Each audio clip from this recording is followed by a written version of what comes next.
My Wife is a Beautiful CEO Chapter 578 to Chapter 634. This was a man with shoulder-length hair. His hair was messy as if it hadn't been washed for many days. The ends were also split and yellow.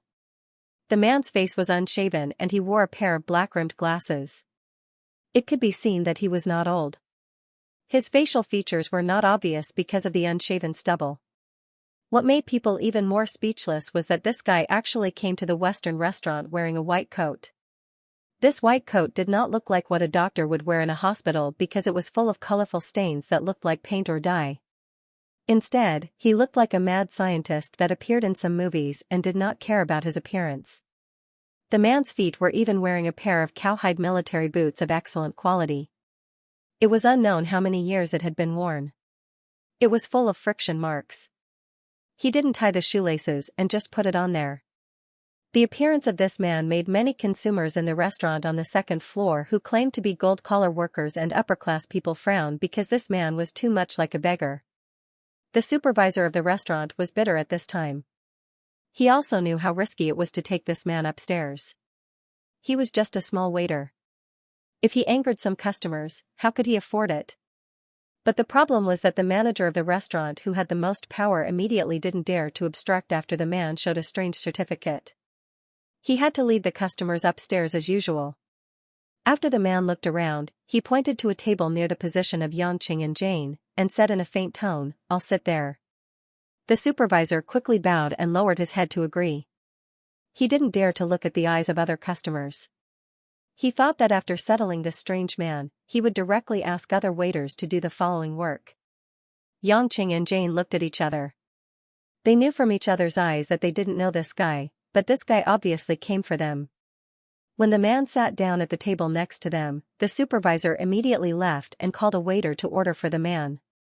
Xianxia saw that the man didn't speak, so he ignored him. He clinked glasses with Jane and ate by himself. Jane, on the other hand, was not very comfortable.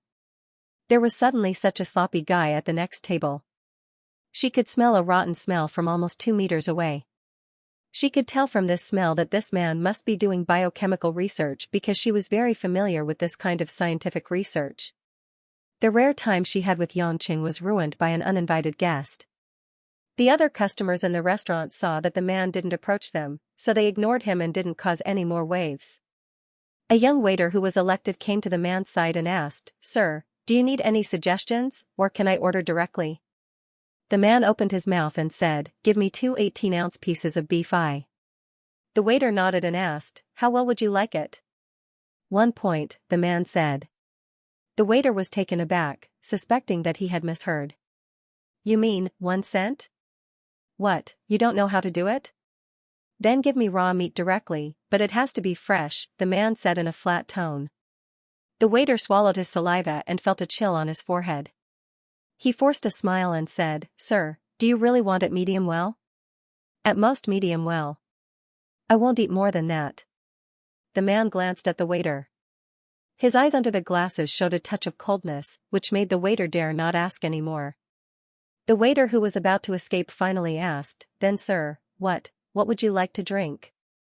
The man waved his hand and said, "I brought my own. Go get me raw beef." "Huh?" The waiter was stunned again. The man suddenly reached into the big pocket on the side of his white coat and took out a half-drunk glass bottle of wine. There was no label on the bottle, and it was the size of a 500 milliliter soda bottle. Seeing the man put the bottle on the table, and it was a bottle of white wine, the waiter's face was as bitter as a bitter gourd. He whispered, "Sir, we don't allow you to bring your own wine here." After saying this, the waiter lowered his head so much that he could bury it in his chest, as if he was afraid that this strange man would suddenly eat him.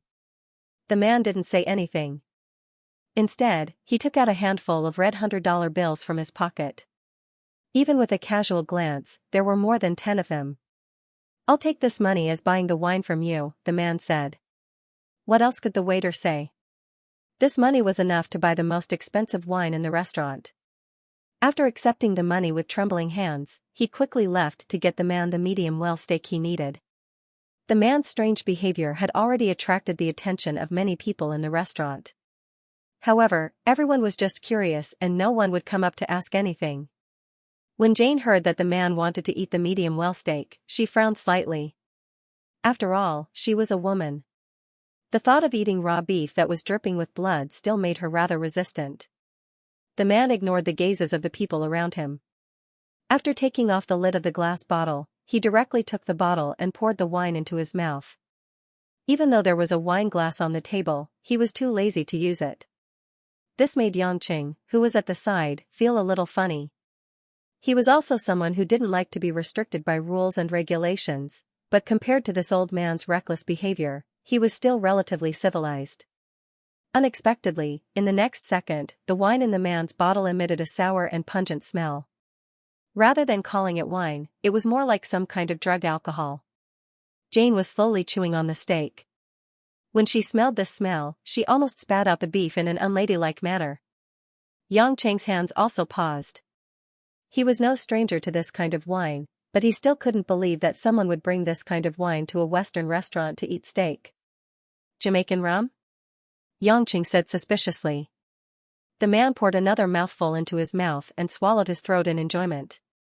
Only then did he turn his head and grin, you know? Xianxia smiled bitterly. It really was that wine. Jane heard that Xianxia actually knew this kind of wine. She looked over curiously. She knew a lot about high-end wine, but she had never heard of this strange wine. The alcohol content is 80%. A sip can make some people faint. It is one of the most unpleasant wines in the world. Rather than wine, it is more like drinking sulfuric acid. Xianxia's words were directed at Jane. When Jane heard that the wine turned out to be 80%, she opened her small mouth in surprise. She knew that Xianxia's body was special. Alcohol couldn't really hurt Xianxia, but this strange man actually drank 80% alcohol so easily. He shouldn't be an ordinary person. Moreover, this wine smelled so bad. How could this person still drink it on him? The man took another sip indifferently, and suddenly said leisurely, "It seems that Princess Jane is not as knowledgeable as the rumors say. At least, you don't know as much as Mr. Xianxia about wine." Hearing the man directly say their names, Xianxia and Jane were not too surprised, because they knew from just now that this strange guy must have come to find them. It was just that Jane was teased, and there was a hint of displeasure in her beautiful eyes. At this moment, the waiter came back with a tray of steaks. The speed of serving the dishes was amazing because the man wanted medium well. 2 18-ounce medium well steaks. In fact, they were not processed at all. There was only a little white on the outermost surface. At a glance, it was purely 2 large pieces of bloody meat. After the waiter served the dishes, he directly moved away, as if he didn't dare to look at the scene of someone cutting raw meat in front of him and eating it. The man stacked the 2 pieces of raw beef together, then picked up the knife and fork, and cut the 2 pieces one by one. The blood of the beef flowed into the plate after being squeezed like juice, and the fresh beef exuded a faint fishy smell. The man was like a beast that smelled delicious food. He opened his bloody mouth and sent the fresh raw steak into his mouth. The range of chewing was particularly large. The upper and lower jaws were constantly opening and closing, and the teeth and beef made a chi-chi-chi sound. As the man chewed, some blood splashed out of the beef mixed with saliva and flowed down from the corner of the man's mouth. The man didn't care and continued to eat in big mouthfuls. This way of eating directly made Jane feel nauseous, and she almost vomited. She put down the knife and fork directly and didn't dare to look again. She had no appetite to eat. Xianxia, on the other hand, didn't feel much. He had eaten corpses before, so it wasn't challenging to watch someone eat raw beef. Seeing that Jane wasn't going to eat anymore, he forked the remaining steak into his plate and started eating happily. The man on the side finished eating halfway and saw that Xianxia was also wolfing down his food. He grinned, revealing 2 rows of red and white teeth stained with blood, and said, "I'm sorry, I was too hungry just now and didn't have time to introduce myself. My name is Yan Buwen, and it's an honor to meet the second Pluto." "What, you're Yan Buwen?" Without waiting for Xianxia to speak, Jane turned her head and said with surprise in her eyes. Xianxia didn't expect it to be this person. He was previously hurt by Kristen and had no choice but to beat up Yan Buxue. He knew that he wouldn't get along well with the Yan family, but he didn't take it to heart. However, he had some impression of this Xianbuan. After all, Tang Wan, Yun Miao, and others had mentioned him. Yan Qingtian, the head of the Yan family, had even torn apart Yang Pejuan's dream of being promoted. The great hero of the Yan family was Xianxia, the scientific genius in front of him, Yan Buan. Compared with his brother's pretentious appearance, Yan Buan's appearance was indeed amazing. While Yan Buan continued to cut the 2 bloody steaks, he said calmly, "Does Princess Jane think that someone will pretend to be me?" Jane really couldn't stand this guy's disgusting food. Her mouth and nose were full of the sour smell of Jamaican rum and cow blood. She turned her head and frowned. "Although I have long felt that you would be a little unusual, I didn't expect your abnormality to be so disgusting." "Thank you for the compliment," Yan Buan said inexplicably, then put a mouthful of raw beef into his mouth and chewed. "I heard that Princess Jane of the British Royal Society of Sciences appeared in Zhonghai in a low-key manner, so I put down my work and came here. Of course, I have also admired Mr. Yang for a long time. Master Yang is also an elder that I, as a junior, respect. It just so happens that I am able to meet both of you at once today. I wonder if I have the honor to have a drink with both of you." Yang Qing felt uncomfortable. Sure enough, his relationship with the Yang family was no longer a secret within these big families in Yanjing. No matter how much he wanted to avoid it, he couldn't. However, as his relationship with Guo Shuihua improved, he was no longer as conflicted about the concept of the family as before. After all, even if Yang Pejuan and Yang Lai were disgusted with him, Yang Gongming, Guo Shuihua, and even Yan Sanyang were full of goodwill towards him. What's more, the Yang family didn't want to abandon him at the beginning. His encounter was partly due to their lack of consideration, but it couldn't be blamed on them. The improvement of his cultivation also improved his state of mind at the same time. The improvement of his state of mind made him more open-minded about many things. Of course, it didn't mean that Yanqing could escape into Buddhism and see through the world of mortals, but he could look at many things more rationally. At this time, Jane sneered disdainfully, "Don't you think it's hypocritical to say that?" Yanqing was slightly surprised. Why did Jane seem to have a grudge against Yan Buan? Even though he had beaten his brother's man, she didn't go against Yan Buan. Jane's temper had always been mild. She wouldn't care about ordinary things. Princess Jane seems to have misunderstood me. I don't know how I offended the princess. Yan Buan knew Jane's true identity, so he spoke bluntly. Yanqing also looked at Jane curiously. It was the first time he saw Jane sneer at someone. Jane pouted her lips in annoyance. It was rare for her to show such an angry expression. She explained to Yang Chen, for the selection of the Nobel Prize last year, the Royal Swedish Academy of Sciences and the Nobel Committee invited me to be the final judge. Originally, I didn't plan to participate because it went against the previous selection system, and it also conflicted with Mr. Nobel's dying wish. But later, they revealed some information about the candidates to me. Only then did I know that the most popular candidate in this selection was a person from Xianxia. Speaking of this, Jane glared at Yan Buan, who was quietly eating his steak. Obviously, this Xianxia person was him. Yanqing was a little surprised.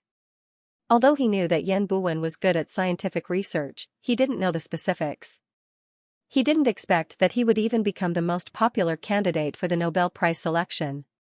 He also knew the reason why Jane was invited.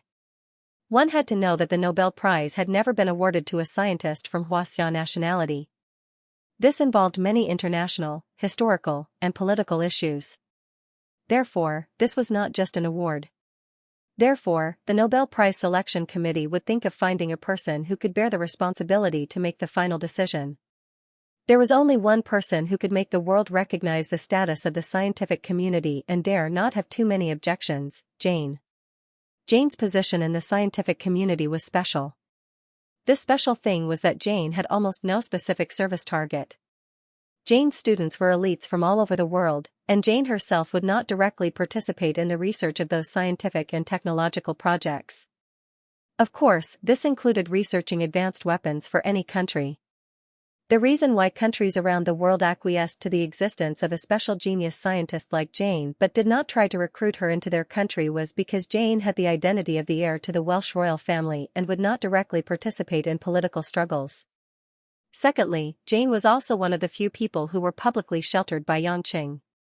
Since Jane would not contribute to any country, would not disrupt the world's scientific research forces, and at the same time, would cultivate new blood for the scientific and technological progress of various countries, then who would have the leisure to touch her and cause trouble that they could not afford to provoke?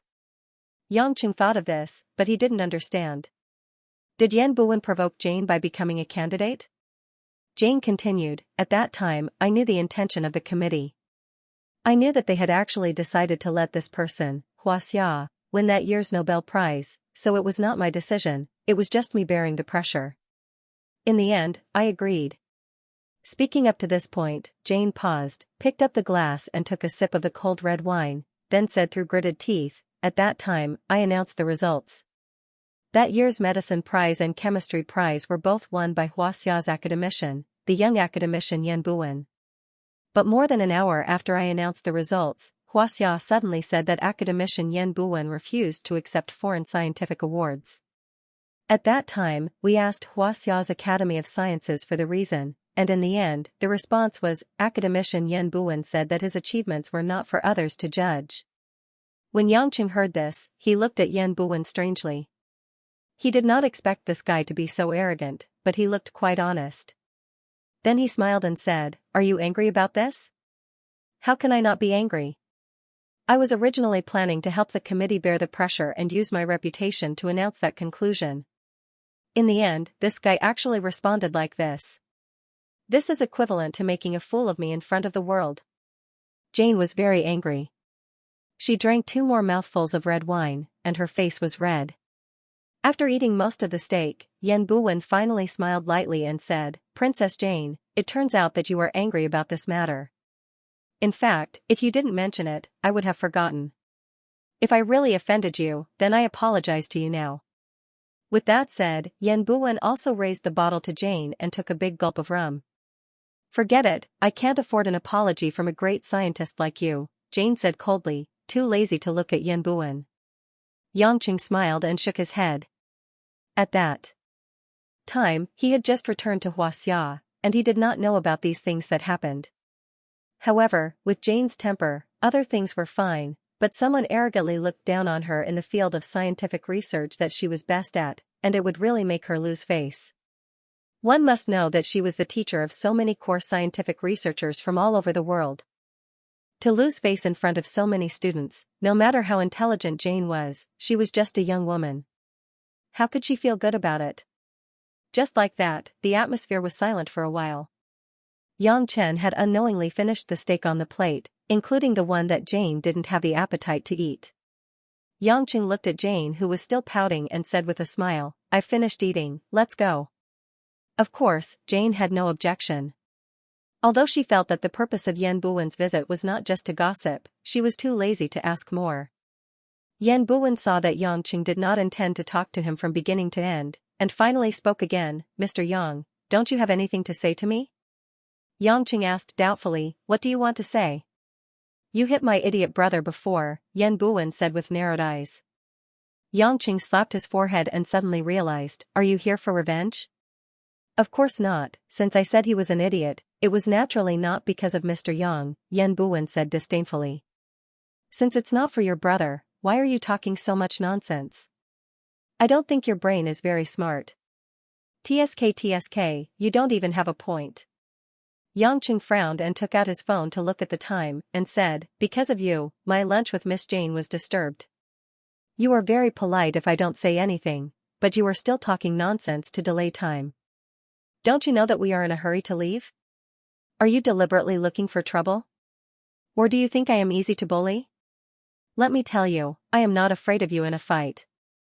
As he said that, Xianxia looked annoyed and pulled his sleeves, looking like he was going to fight. Yan Buwen was stunned. Everything was fine just now, why did this guy look like he was going to fight? Also, when did I have any intention of delaying time? Saying nonsense? You seem to be the one who said it the most. Seeing Yan Buwen's blank face, Jane, who was at the side, grinned. She knew that Xianxia was so vulgar because he couldn't stand Yan Buwen's arrogant look. It was like a high-level intellectual meeting an old farmer in the mountains. No matter how much reason you have, no matter how witty you are, the other party only recognizes the crops and not the words. When a scholar meets a soldier, it is hard to reason with him. Yan Buwen, who originally had the initiative, was disrupted by Xianxia's sudden change of pace. He was a little annoyed and didn't know how to continue. I think Mr. Yang misunderstood. I am here today not to talk about my idiot brother. You have already brought it up, and you say you don't want to talk about it, Xianxia snorted. Yan Buwen was speechless again, but he didn't defend himself. He continued to speak straightforwardly. I am here today only to say one thing, I did not poison Tang Zhichen. This was said very seriously, but it was also very abrupt. Yan Buwen saw that Xianxia didn't speak, and said, Mr. Yang will definitely think that I have no proof. For example, why do I know that Mr. Tang is poisoned? But I can only say that I know it, and I know very well that the poison that needs Princess Jane to come and detoxify in person, in the end, the biggest suspect will definitely be me. You are so narcissistic. You mean, no one is worthy of me to detoxify except you? Jane said with a smile. Isn't it? Yan Buwen smiled evilly, at least you will definitely think of me. But in order to let you take less detours and cause less trouble for myself, I came to inform you. Although I, Yan Buwen, am not a gentleman, I will definitely admit what I have done. After saying these words, Yan Buwen didn't care whether Xianxia and Jane believed him. He turned back and cut the raw beef again, as if he was not afraid of the shadow. After staring at the decadent man in front of him for a while, Xianxia didn't speak. He signaled Jane with his eyes and went downstairs. Jane had wanted to leave for a long time. When she walked past Yan Buwen's table, she wrinkled her nose. The smell of rum was so disgusting that it could suffocate people to death. How could this monster like to drink this high alcohol that could be used as disinfectant alcohol? After Xianxia went downstairs to pay the bill, he took Jane back to the car, started the car, and began to return. Not long after driving, Xianxia asked, Are you hungry? You haven't eaten much. Do you want me to buy you some other snacks? I don't have an appetite. Jane looked at the scenery outside the window and shook her head. After a while, she said, Xianxia, do you believe him? Believe what? I believe that he is not the one who poisoned. In fact, he is indeed the most suspicious, isn't he? Although I don't know the family structure of Xianxia, the person who can invent that new poison is definitely very accomplished in the fields of chemistry and biology. He is very suspicious. Xianxia smiled and said, I didn't say that I believe him. He is indeed very suspicious, and he might have done something else. Jane turned around curiously and asked, Then why didn't you question him just now? I thought you believed him. With one hand on the steering wheel, Xianxia scratched his ear and said, What did I ask him? Do you think he will tell the truth? Besides, I don't have any evidence, and he didn't provoke me directly. Whether he's the murderer or not, we'll know when the time comes. Jane rolled her eyes cutely, apparently helpless with Xianxia's indifference. Half an hour later, the two returned to the sanatorium. As soon as they got out of the car, they saw two familiar figures walking toward them from the other side of the parking lot. Xianxia took a closer look. One of the women was wearing a gray studio coat. She had a slender figure and was well dressed. It was Tang Wan, whom he hadn't seen in the morning. Beside Tang Wan, there was a frivolous smile on the corner of his mouth. It was her cousin, Tang Huang, who was competing with her for the position of the head of the Tang family. Logically speaking, the two of them could be said to occupy half of the family, and they were as incompatible as fire and water. However, at this moment, it seemed that they had a good relationship as they walked peacefully into the sanatorium. A gentle smile appeared on Tang Wan's face when she saw Xianxia and Jane. Perhaps it was because of grandfather Tang's recovery, but Tang Wan looked refreshed at this moment. The charm of a mature and beautiful woman was on full display. Out for dinner? Tang Wan looked between Xianxia and Jane. There was obviously another layer of meaning behind it. Xianxia said he wanted to thank me, Jane said first. Tang Wan asked curiously, Is that so? What did he buy for Miss Jane? Jane said resentfully. He said that when Sister Tang gives him a gift, he will give it to me. As soon as this was said, Tang Huang laughed out loud. Mr. Yang is really generous. I'm ashamed, haha. Yang Qing glanced at Jane. It seemed that Jane and Tang Wan had a good relationship these few days. She even called her sister. However, there was no need to reveal his slip of the tongue the moment they met. Yang Qing did not argue with Jane. Instead, he asked, "Are you here to see Old Master Tang?" Tang Wan pursed her lips and nodded with a smile. We just finished a board meeting and bumped into Tang Huang, who wanted to see grandfather, so we came together. Mr. Yang, I have underestimated you. It seems that you are quite capable. Since you were able to cure my grandfather, I, Tang Huang, owe you a favor. Tang Huang actually took the initiative to extend his hand to shake Yang Cheng's. Yang Qing did not mind Tang Huang's sarcasm when they met previously. He smiled and shook hands with him. The person who cured Old Master Tang was my friend Jane. But without you, we would not have been able to invite Miss Jane, Tang Huang said straightforwardly. Yang Qing did not say much. His evaluation of Tang Huang changed a little.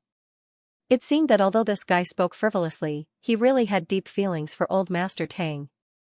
Based on Yang Cheng's perception, Tang Huang was sincerely thanking him. Everyone chatted as they walked back to the courtyard where Old Master Tang was. As soon as they reached the courtyard, they saw an expressionless Xianxia coming out to greet them. She said softly, "Old Master Tang has already taken an afternoon nap. This time, no one went in to disturb him." Tang Huang said, "Since grandfather is asleep, I will leave first. I will visit grandfather at night. However, sister, when do you plan to send grandfather back to Beijing? The family cannot be without a leader. If this continues, the headquarters in Beijing will be in chaos."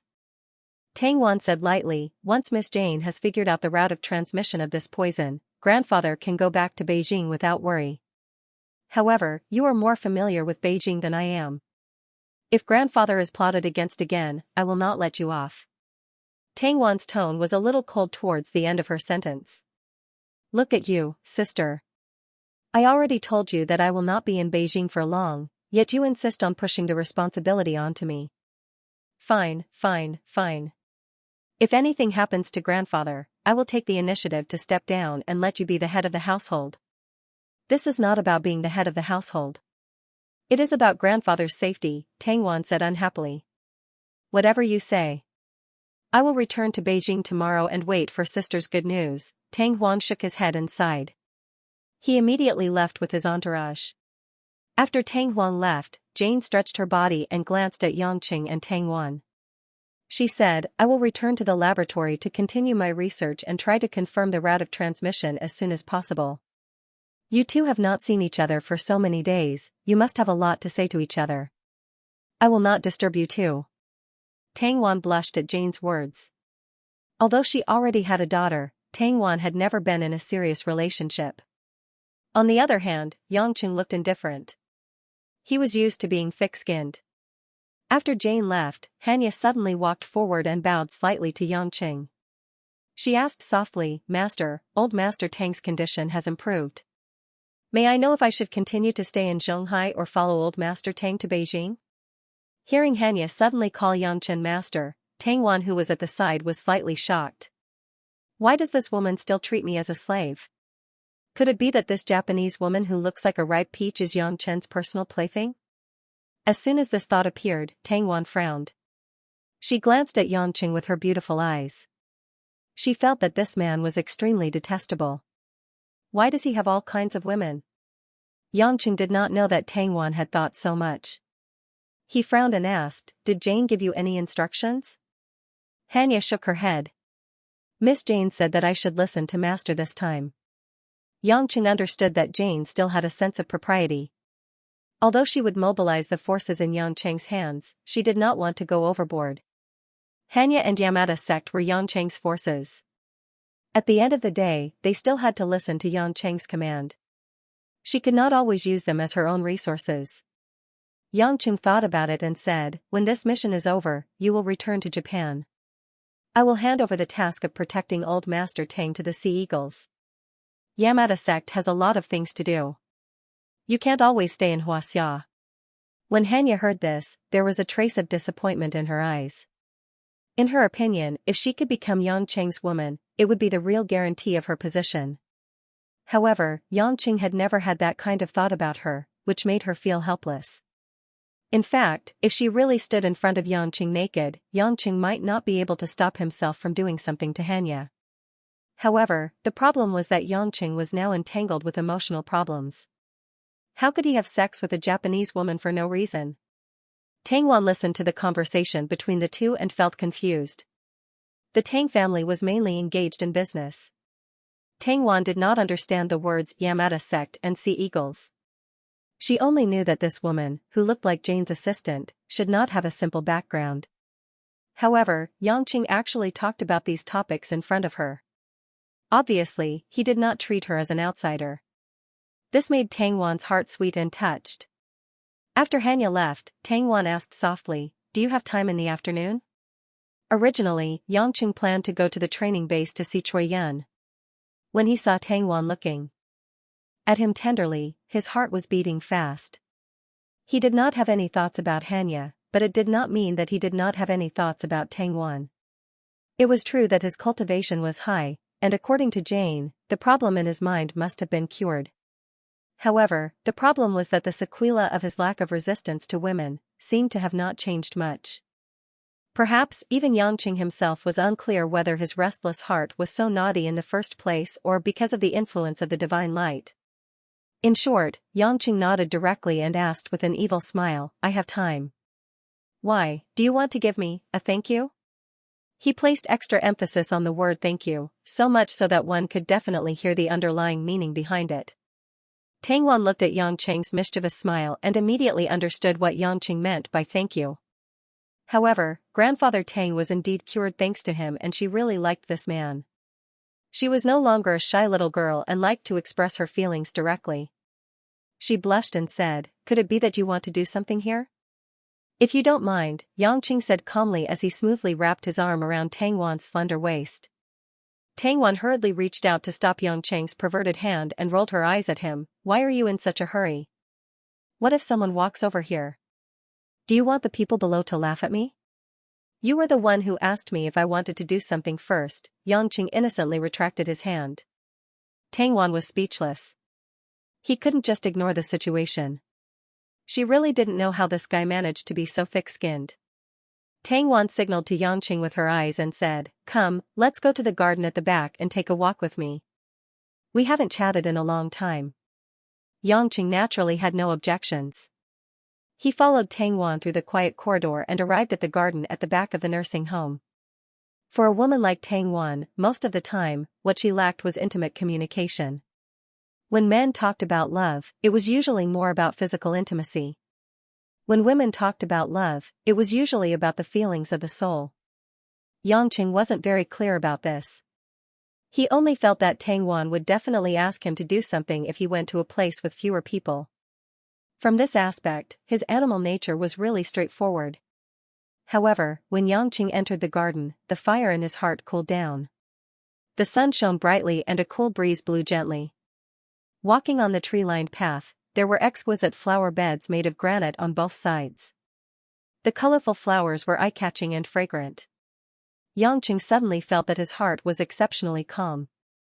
Even if Tang Wan was still as tender and alluring as a ripe honey peach, he didn't have too much thought to take advantage of her. After he calmed down, his mind was filled with mixed feelings. He thought of Lin Ruashi's changes, of Mo Qianni's nervousness, of Ma Guifeng's unpredictability, and of how he should explain to his other women. If he had to be responsible for them, how could he give them the happiness they truly needed? Yang Cheng didn't know how to better bear this sweet burden. Tang Wan was also surprised to see that Yang Cheng was looking at the flowers and plants in a daze. There was even a trace of helpless bitterness in his eyes.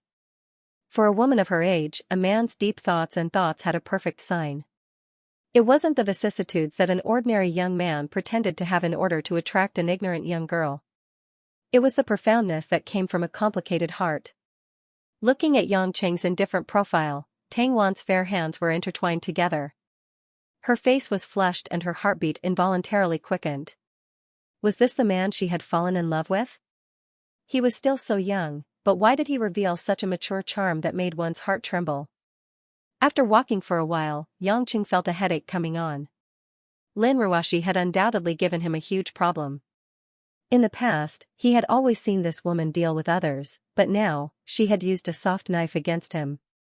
However, this knife had cut into his soft spot, and it was truly hard to guard against. With a wry smile, Yangqing looked at Tang Wan and said, "I'm sorry, I have something to worry about." "It's nothing, I like seeing you like this." Tang Wan pouted. Yangqing raised his eyebrows. "Why?" "Because you look a lot more serious." Tang Wan laughed. Yangqing was surprised, and then shook his head. "If I say it out loud, you won't think I'm serious anymore. You'll definitely laugh at me. I'm not afraid to tell you, I've been thinking about how I should give my women a perfect explanation." Tang Wan was stunned for a moment, and then she said sourly, "Women, don't you think it's very hurtful to say such words in front of me?" "What's so hurtful about that?" Yangqing laughed and said, "I'm really having a splitting headache because of that lord at home. Otherwise, I wouldn't have been able to stop myself from thinking about you." Tang Wan asked curiously, "The one in your family? You mean Lin Ruoshi? Did she have a cold war with you again?" Yangqing was depressed. How did Tang Wan know that Sister Lin often had a cold war with him? However, it wasn't strange. After all, Tang Wan, Yuan Yi, Tang Tang, and even the Yuan couple had a close relationship. The fact that he didn't get along with Lin Ruoshi was something that others could easily figure out.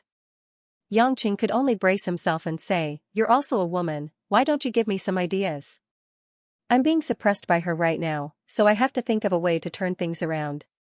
Otherwise, I'll become a completely oppressed slave in this family. Of course, this is also so that we can take a step further and have less to worry about." After all, Tang Wan had a lot of life experience, so Yangqing felt that it wouldn't be a bad idea to ask her to be his advisor.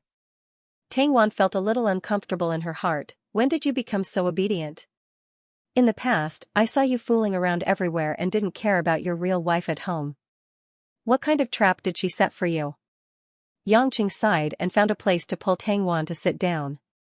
He then roughly told her about the pressure that Lin Ruoshi had put on him, and even told her about how she wanted him to cut off all other relationships.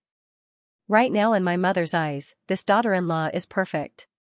If I let her see other women, I think it'll be difficult." Yangqing frowned in distress. After listening to this, Tang Wan couldn't help but giggle. As she trembled, the two plump lumps on her chest also undulated, which was very eye-catching. "What are you laughing at?" Yangqing asked without much confidence. Tang Wan held back her laughter with great difficulty and said, "Let me ask you a few questions, answer them truthfully." "What questions?" Yangqing didn't know what Tang Wan wanted to do. "The first question, did you give your wife flowers?" Tang Wan asked. "No." Yangqing directly shook his head and said, "But I did give flowers to my mother-in-law." Tang Wan rolled her eyes at him and asked, "Did you give Lin Ruoshi jewelry, like a diamond ring or something?" "Diamond ring? She's so rich, why would she give her a diamond ring? I think it's more like giving her a diamond mine." Yangqing smiled and waved his hand, indicating that he didn't. Tang Wan shook her head, sighed, and asked, "Do you know what Lin Ruoshi likes to eat?" Yangqing frowned, thought for a moment, and said, "I know she likes to eat glutinous rice balls. I even bought glutinous rice balls for her to eat. That girl even waited for me to leave and ate it with her back to me, and I bumped into her. At that time, she was so embarrassed, haha. I'm talking about dishes, not snacks." Tang Wan glanced at him and asked, "Do you know anything about Lin Ruoshi's past?" "Past? You mean her parents passed away or something?" Yangqing asked. "No." Tang Wan said, "Do you know where Lin Ruoshi went to school, what she did when she was young, where she went to university, and what life was like at that time? Also, do you know what interests Lin Ruoshi has? Do you know what she hates and likes? For example, color, style of clothes, sports, art genre, music style, and so on. Do you know what she likes?" Yangqing was stunned, and shook his head in confusion. "How would I know?" This time, Tang Wan let out another long sigh, rolled her eyes, and said, "Look at your silly look, I know you don't understand anything." "Don't understand what?" Yangqing was puzzled, and his mind was blocked. Tang Wan slowly said, "Why do you think men and women have to fall in love before getting married?" "Of course it's to understand and see if it's suitable," Yangqing said. "That's right. You and Lin Ruoxi got married so hastily. You're not in love at all. Maybe you think that it's enough to get to know her in life. But even if I'm not familiar with Lin Ruoxi, I know that she's a famous cold beauty. How could she open her heart to you and tell you everything? Moreover, it would be strange if she was willing to talk to a playboy like you. Seeing you with another woman, it's already rare that she didn't divorce you." Tang Wan stared at Yangqing and continued, "You don't understand her, and you don't have any emotional foundation. Even if she fell in love with you because you're extraordinary, or because you did something, it doesn't mean that you've conquered her. For a proud woman like her, and a woman with all the advantages, why should she yield to another woman and share a man with her for no reason?" Yangqing was stunned. To be honest, he also didn't know why. Tang Wan looked at Yangqing as if she was looking at an idiot. After a moment of helplessness, she said, "You don't understand anything. What you need to do now is not to make her yield to you, and not to make her lose to you. Instead, you need to make her understand that she can't live without you, and that she's willing to sacrifice for you. You need to make her feel that she's the most important person in your heart. You need to prove it to her, do you understand?" Yangqing was stunned by Tang Wan's words. After a long time, he asked blankly, "How do I prove it? Are you a pig brain or not?" Tang Wan couldn't help but blurt out. Yangqing swallowed his saliva. This gentle and elegant woman had scared him quite a bit when she flew into a rage. Tang Wan gritted her teeth and said, "I've said so much just to tell you. Other than proving that you're an outstanding man, you haven't proved to Lin Ruoxi how important she is in your heart. Because you don't know her well enough. You don't care about her and everything around her, her past, her thoughts, her hobbies. You've been a male chauvinist for too long. You think that women should revolve around you, and you don't seem to care about women's matters. You think that it's fine as long as you love each other. In fact, this is just your shallow understanding. Do you think that we women are as casual as you? Even the most ordinary young people will give red roses when they fall in love. You don't even give the most ordinary bouquet of flowers or a wedding ring to Lin Ruoxi. How can she believe that you treat her as your only wife? Don't think that Lin Ruoxi doesn't care about these things just because she's rich. Don't think that she's like a goddess and doesn't care about these trivial things that these little girls care about. Will there be a woman who will buy a wedding ring for herself? Will there be a woman who will buy a red rose for herself? Lin Ruoxi doesn't lack these things, and many men are even willing to give her these things. But are those men the same as you? Will they feel the same as you, the husband, give her the same feeling? It's because in her daily life, these things seem to be out of her reach. That's why she hopes that her man can bring her an ordinary, simple, but reliable life. Don't tell me you still don't understand what I'm saying?" Yangqing stared blankly at the blushing Tang Wan. His mind was in turmoil, and it was as if a dazzling ray of sunlight had shone down, making him suddenly see the light. That's right, why did he always think about how to make Lin Ruoxi obey him, and not think about how to influence Lin Ruoxi? Why did he have to make his woman change for him, and not give more for his woman?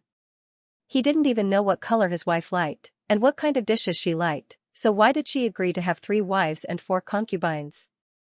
Yangqing, you're just like what Tang Wan said, a pig head.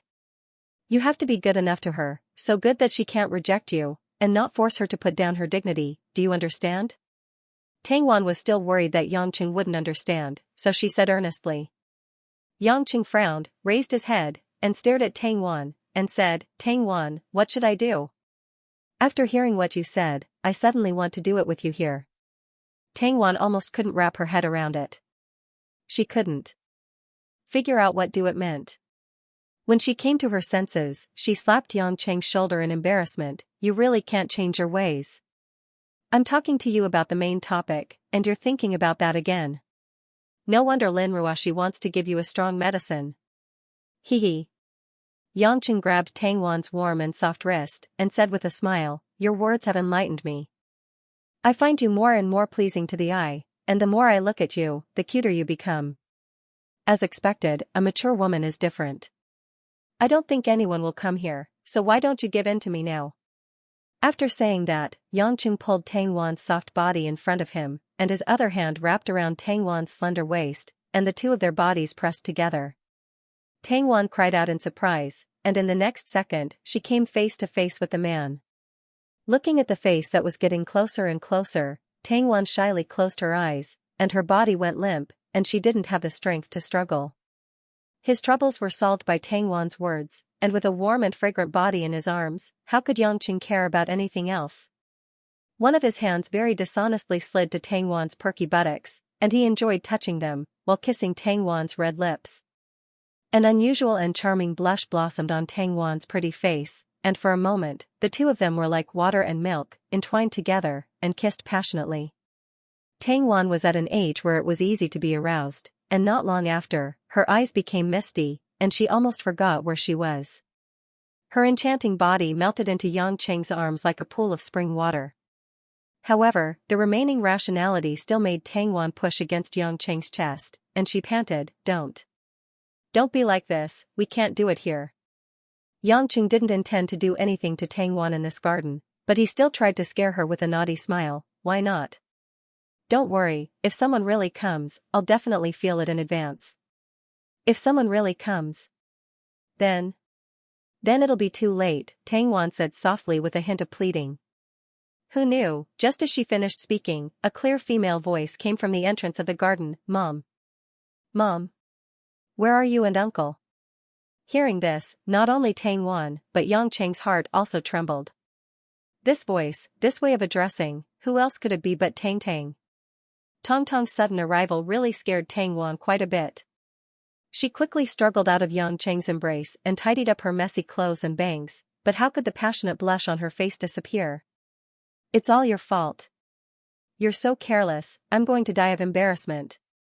As a mother, Tang Wan always tried her best to maintain a bit of dignity in front of Tang Tang, but now she was really sullen. Yangqing smiled indifferently. He didn't mind being seen by Tang Tang, sometimes having a thick skin could save him a lot of trouble. Sure enough, in the blink of an eye, Tang Tang, who was wearing a yellow shirt and white lace shorts, ran out from a corner. The high school girl with a ponytail was still as youthful as ever.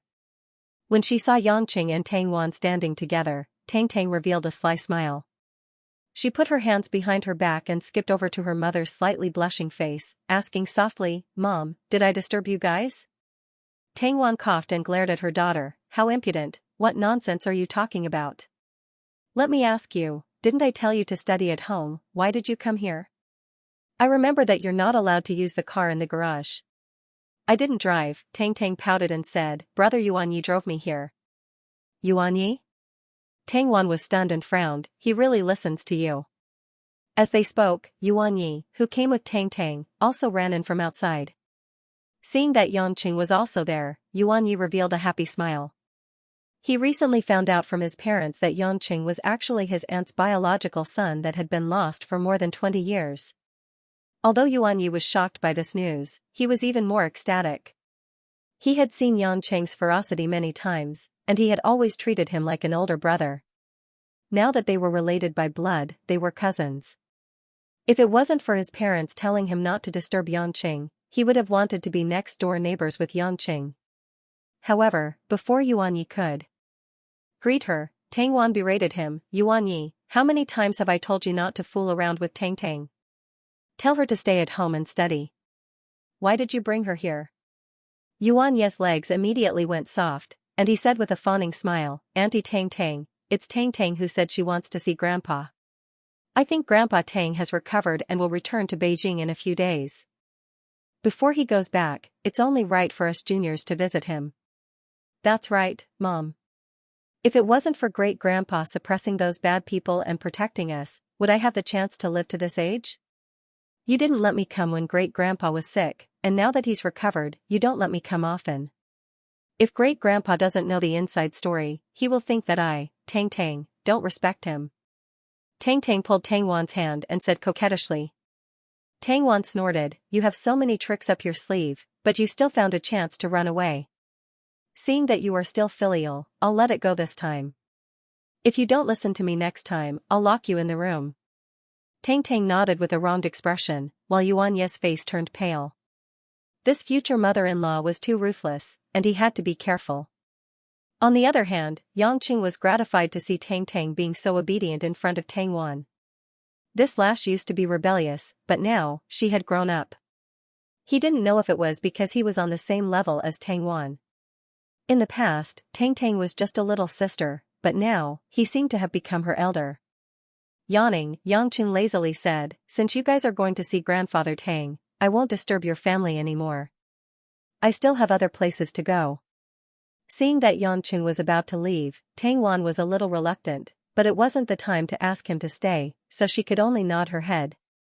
However, Yuanyi suddenly caught up to Yangqing and said with a smile, "Cousin Yangqing, there's something I want to talk to you about." Yangqing felt a little awkward hearing Yuanyi call him cousin.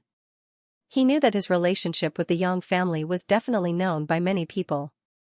Since he was the cousin of the Yuan family's young master, they must have known about him for a long time, so he could only let him be and said, "What is it?" "This." "Let's talk outside," Yuanyi said with a smile. Yangqing was stunned. Why did he have to avoid Tang Wan and her mother? He couldn't help but feel curious, so he nodded and followed Yuanyi out of the garden. This made Tang Tang pout unhappily. She didn't find it strange that Yuanyi called Yangqing cousin. There was no reason for Yuanyi to hide this from her. However, Tang Tang was very open-minded. Whether Yangqing was her cousin or not, he was still her uncle. At this moment, she said sourly, "Brother Yuanyi, why do you have to avoid us when you're talking to uncle? We're all on the same side, what's there to hide?" When Tang Wan heard Yuanyi call Yangqing cousin, a trace of helplessness and clarity flashed through her beautiful eyes. Actually, she already knew from Yang Jieyu that Yangqing was the eldest grandson of the Yang family. Moreover, this wasn't a secret among the big families in Beijing. The reason why she didn't mention or ask about it in front of Yangqing was because she was very clear that Yangqing definitely didn't like this identity. Moreover, Yang Pejuan and Yang Lai were unhappy with Yangqing, and wished Xuehua was separated from her husband. She had also heard about it. Yangqing definitely had a headache about the Yang family, so she didn't want to add to Yangqing's troubles. Thinking about how she introduced the past of the Yang family to Yangqing in front of him, saying that she had a good impression of the Yang family, etc., Tang Wan felt that everything was arranged by the heavens. At this moment, looking at her daughter's unhappy face, Tang Wan smiled and shook her head. Some words are for men to say to men. You're a girl, don't make things difficult for Yuanyi. He's only doing it for your own good. In the future, when you and Yuanyi get married and live together, there will be many situations like this. Tang Tang blushed and said shyly, "Mom, seriously? What marriage? I haven't even gone to university." "Humph, a grown girl can't be kept at home. Little devil, you better leave me as soon as possible. I'll throw you to the Yuan family so that I won't have to worry too much. It'll be best if your Auntie Yang becomes an evil mother-in-law and takes care of you for me," Tang Wan joked with her daughter. Tang Tang said angrily, "I know, Mom, you must think that I'm a hindrance by your side, so you want to throw me away and be sweet with Uncle, right?" Tang Wan's heart trembled and stopped Tang Tang from talking. "Nonsense, Yangqing has a wife." "I know, Sister Lin. I even met Sister Lin when I went to pay my New Year's greetings with you and Yaji. We went to karaoke together. Although Sister Lin is pretty, my mom isn't bad either. Uncle is a big pervert, he'll definitely fall for Mom's skirt." Tang Tang had an encouraging expression on her face and her eyes shone brightly. Tang Wan's heart skipped a beat. When she heard Tang Tang call Yangqing uncle, she was quite happy because this put Yangqing in the same generation as her. But this was a little self-deceiving, because to be honest, Yangqing was in the same generation as Yuanyi, which meant that he was one generation younger than her. In the end, once Yangqing was confirmed to be the eldest grandson of the Yang family, it didn't matter if he was with her. Right at this moment, Tang Tang suddenly stretched out her hands and hugged Tang Wan's slender waist tightly. Because she was a head shorter than her mother, Tong Tong's head was directly pressed against Tang Wan's soft chest. Tang Wan was stunned, then smiled gently and helplessly. "Girl, are you crazy again?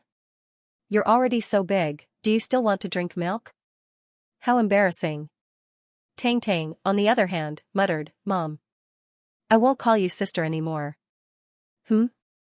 Tang Wan was puzzled, not understanding what Tang Tang was trying to say. I know, Mom, you gave birth to me at such a young age, and it must have been hard for you to bring me up alone. I also know that if it wasn't for me, you wouldn't have come to Zhonghai from Beijing alone for more than 10 years. I know you've been lonely and cold here all these years, but I was very naughty in the past. I caused trouble for you and even quarreled with you. I would often run away from home to make you worry, and when something happened, I would ask you to help me clean up the mess. I would also always call you sister and throw a tantrum and not call you mother. Listening to her daughter's words, Tang Wan's eyes glistened, smiled, and caressed her daughter's back. Silly girl, since I gave birth to you, of course I have to be responsible for you. There's nothing to say, as long as you understand and don't give me any more trouble, it's fine. Mom, if you like uncle, then be with him. Tang Tang raised her head, her little face full of seriousness. Tang Wan was dumbfounded, she didn't expect the topic to suddenly change to this point. I know Mom, you like uncle, I know uncle is a good man. If it wasn't for brother Yuanya in my heart, I might have fallen in love with uncle at all costs. So what if uncle is married? In our so-called big families, there are many men who have multiple wives and concubines. Although the uncle was a pervert, he treated his woman with sincerity. Moreover, he doesn't only have one woman, Sister Lin. Mom. If you're delaying it because you care about me, Tang Tang, have already grown up, I won't call you sister like I did when I was young, I will only call you Mom. You said it yourself, in another 2 years, I'm going to get married too. If you're still alone when I get married, how can I bear to leave you? Even if it's for the sake of your daughter's happiness, Mom, just love boldly. A series of clear and deep words caused Tang Wan's eyes to instantly become misty. Looking at the young face that was so similar to her when she was young, Tang Wan finally understood why being a mother was so blessed. There was nothing more gratifying than the growth of one's children. Is there a daughter who pushes her own mother into the arms of a bad man like you? Also, why don't you call me sister anymore? Do you think your mom is very old? Tang Wan said with a smile with tears in her eyes.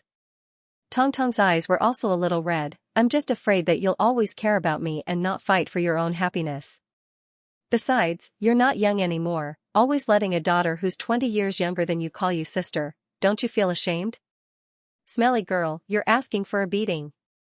Tang Wan's tears finally couldn't stop falling, but she still had a happy smile on her face. Her palm fell heavily on Tong Tong's perky buttocks and slapped it a few times.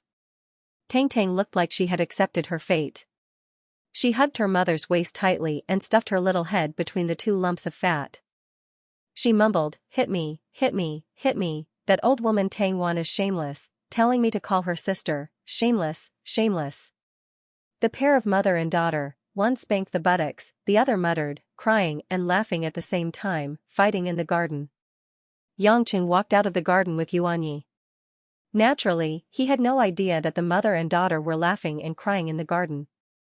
At this moment, Yangqing felt that Yuanyi was getting more and more ridiculous. Wasn't it just because he was his cousin? Did he have to stare at him like he was his lover and smile foolishly? Hey, what are you trying to say, are you done laughing? Yangqing stopped and asked. Yuanyi scratched the back of his head foolishly. The eldest young master of the Yuan family was no different from a fool at this moment. He said, I really didn't expect Brother Yang to be my biological cousin. It's like a dream, how can I not laugh? Is this why you called me out for a chat? Yangqing said gloomily. Of course not. Yuanyi looked around to make sure there was no one around and said, Brother Chen, you and my mother-in-law.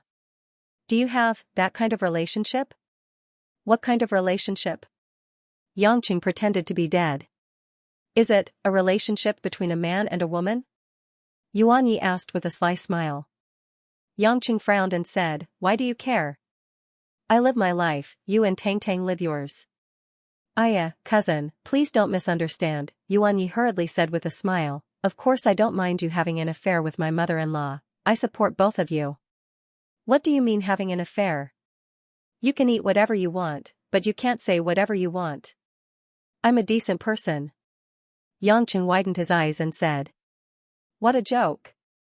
I haven't even had a taste of her yet, how can you slander my innocence? Yuan Yi obviously couldn't stand Yang Cheng's shamelessness. He smiled embarrassedly and said, "Cousin, I just wanted to clarify things. No matter what, the seniority is a little messy. If you really have an affair with my mother-in-law, should I call you brother or father-in-law?" "Father-in-law my ass. You don't have to beat around the bush for such a trivial matter. You can call me whatever you want." Yang Cheng was actually a little guilty. It seemed that addressing Tang Wan was indeed a little troublesome. It seemed that it would take a lot of effort to win her heart. Yuan Yi didn't dare to provoke Yang Cheng. He said sullenly, "My mother said that if you really have that kind of relationship with Aunt Tang, it means that the Tang family will be closer to the Yang family. It's good for both families." Yang Cheng narrowed his eyes. "Is that what your mom told you?" "That's right, I also feel that it's not wrong. No matter what, the Tang family's business can be considered one of the largest in all of Huaxia. Moreover, Grandfather Tang's health is also better now. These four old families have a deep hidden heritage," Yuan Yi said with a face full of joy. Yang Cheng rubbed his nose. He thought that Yang Jieyu was really bold. He reckoned that the Yuan family's husband and wife were aware of the recent events. In fact, they were secretly connected. Old Master Tang's poisoning, the obstruction of his medical treatment, Lu Min's death, the secret framing, and the Yan family's victory in the election. Yang Cheng's identity wasn't a secret among the higher-ups of the big families in Beijing. At the very least, they knew that Yang Cheng was a member of the Yang family. In this way, the Yang family was actually in a precarious position, as if a storm was brewing. A lot of unfavorable information proved that some people were itching to bring down the Yang family. At such a time, it might save a lot of trouble if they could get the Tang family to support them. Although the Tang family's main business was business, there must be a reason why they could remain as one of the four big families. It was just that they didn't know much about it. It was obvious that Yang Jieyu wanted her son to give her a hint when he saw her. No matter what, Yang Jieyu was still an elder. She really couldn't bring herself to tell her nephew to hook up with another older woman. What was worse was that the woman was her future in-law. "Go in and fawn over your mother-in-law. Stop following me," Yang Cheng waved at Yuan Yi. Yuan Yi looked gloomy. "Don't, cousin. Why do you keep chasing me away? I still want to ask you for advice on how to make a girl happy. You have quite a lot of women around you. Can you teach me a few tricks?" These words were like a knife cutting into Yang Cheng's heart.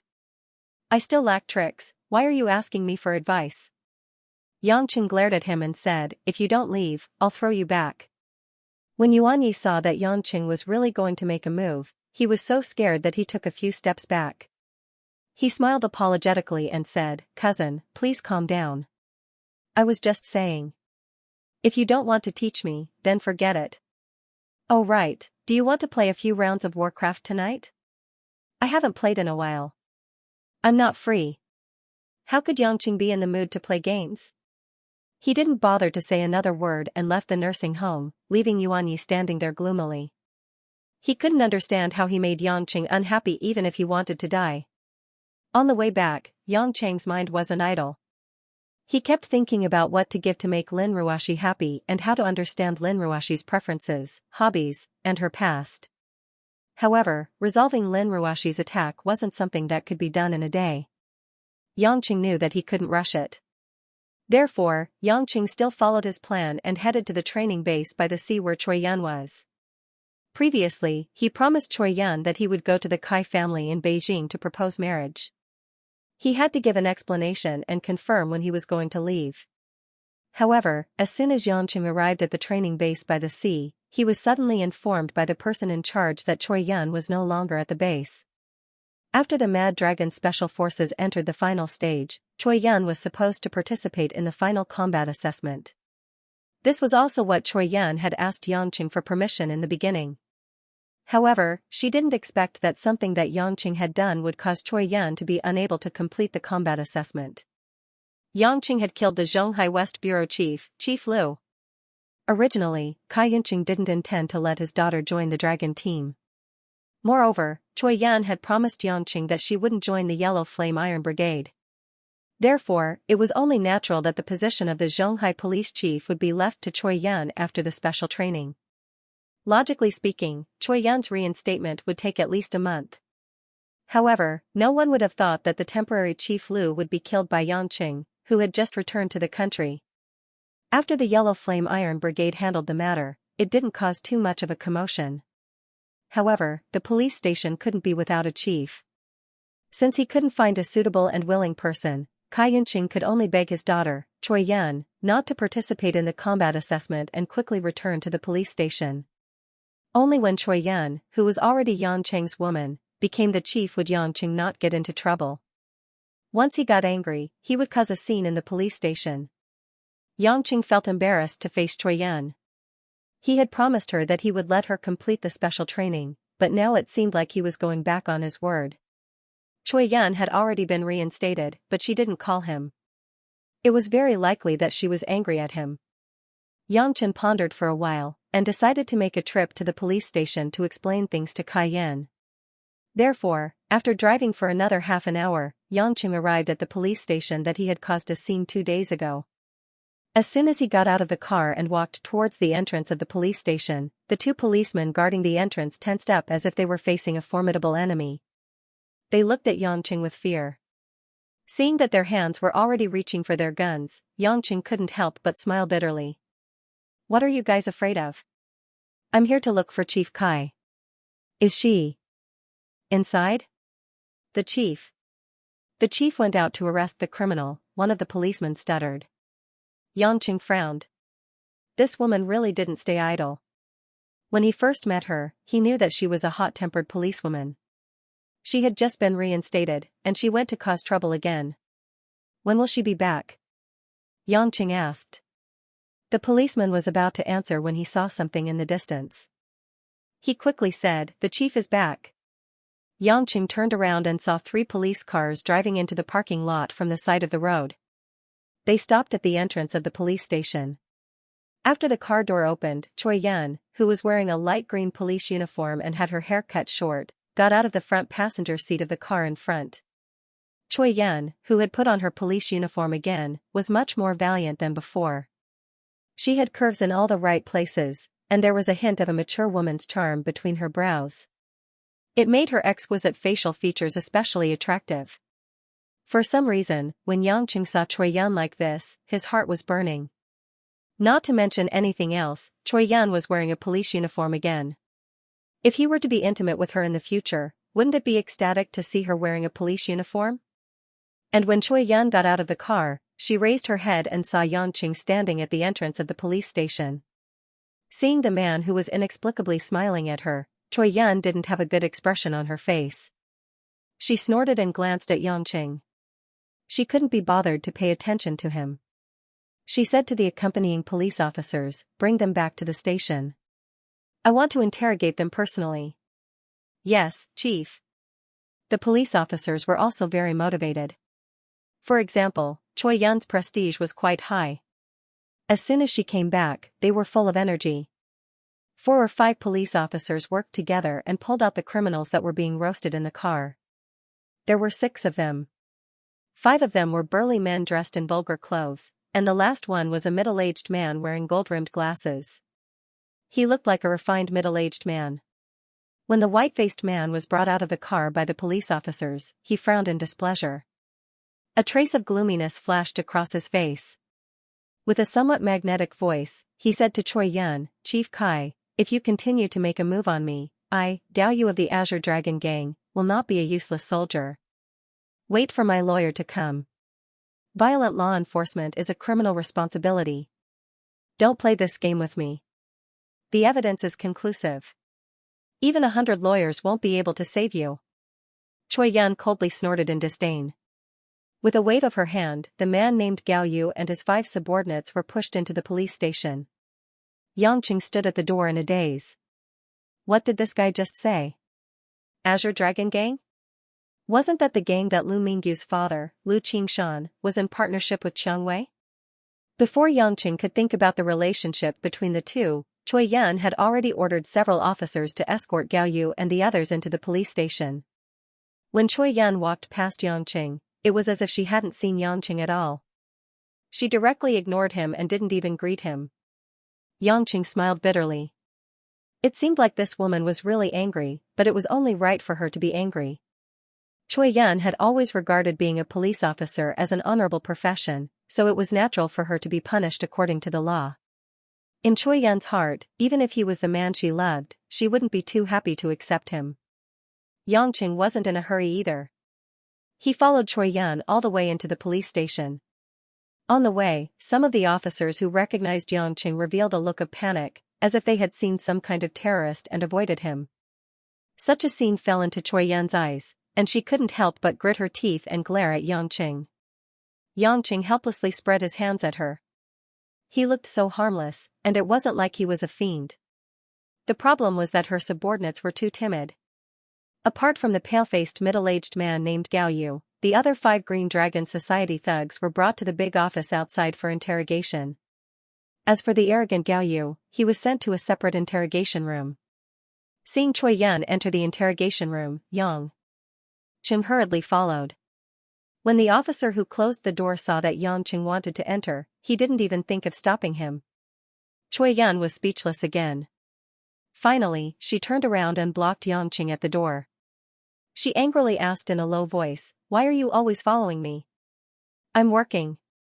Yongqing smiled apologetically and said, "You do what you need to do.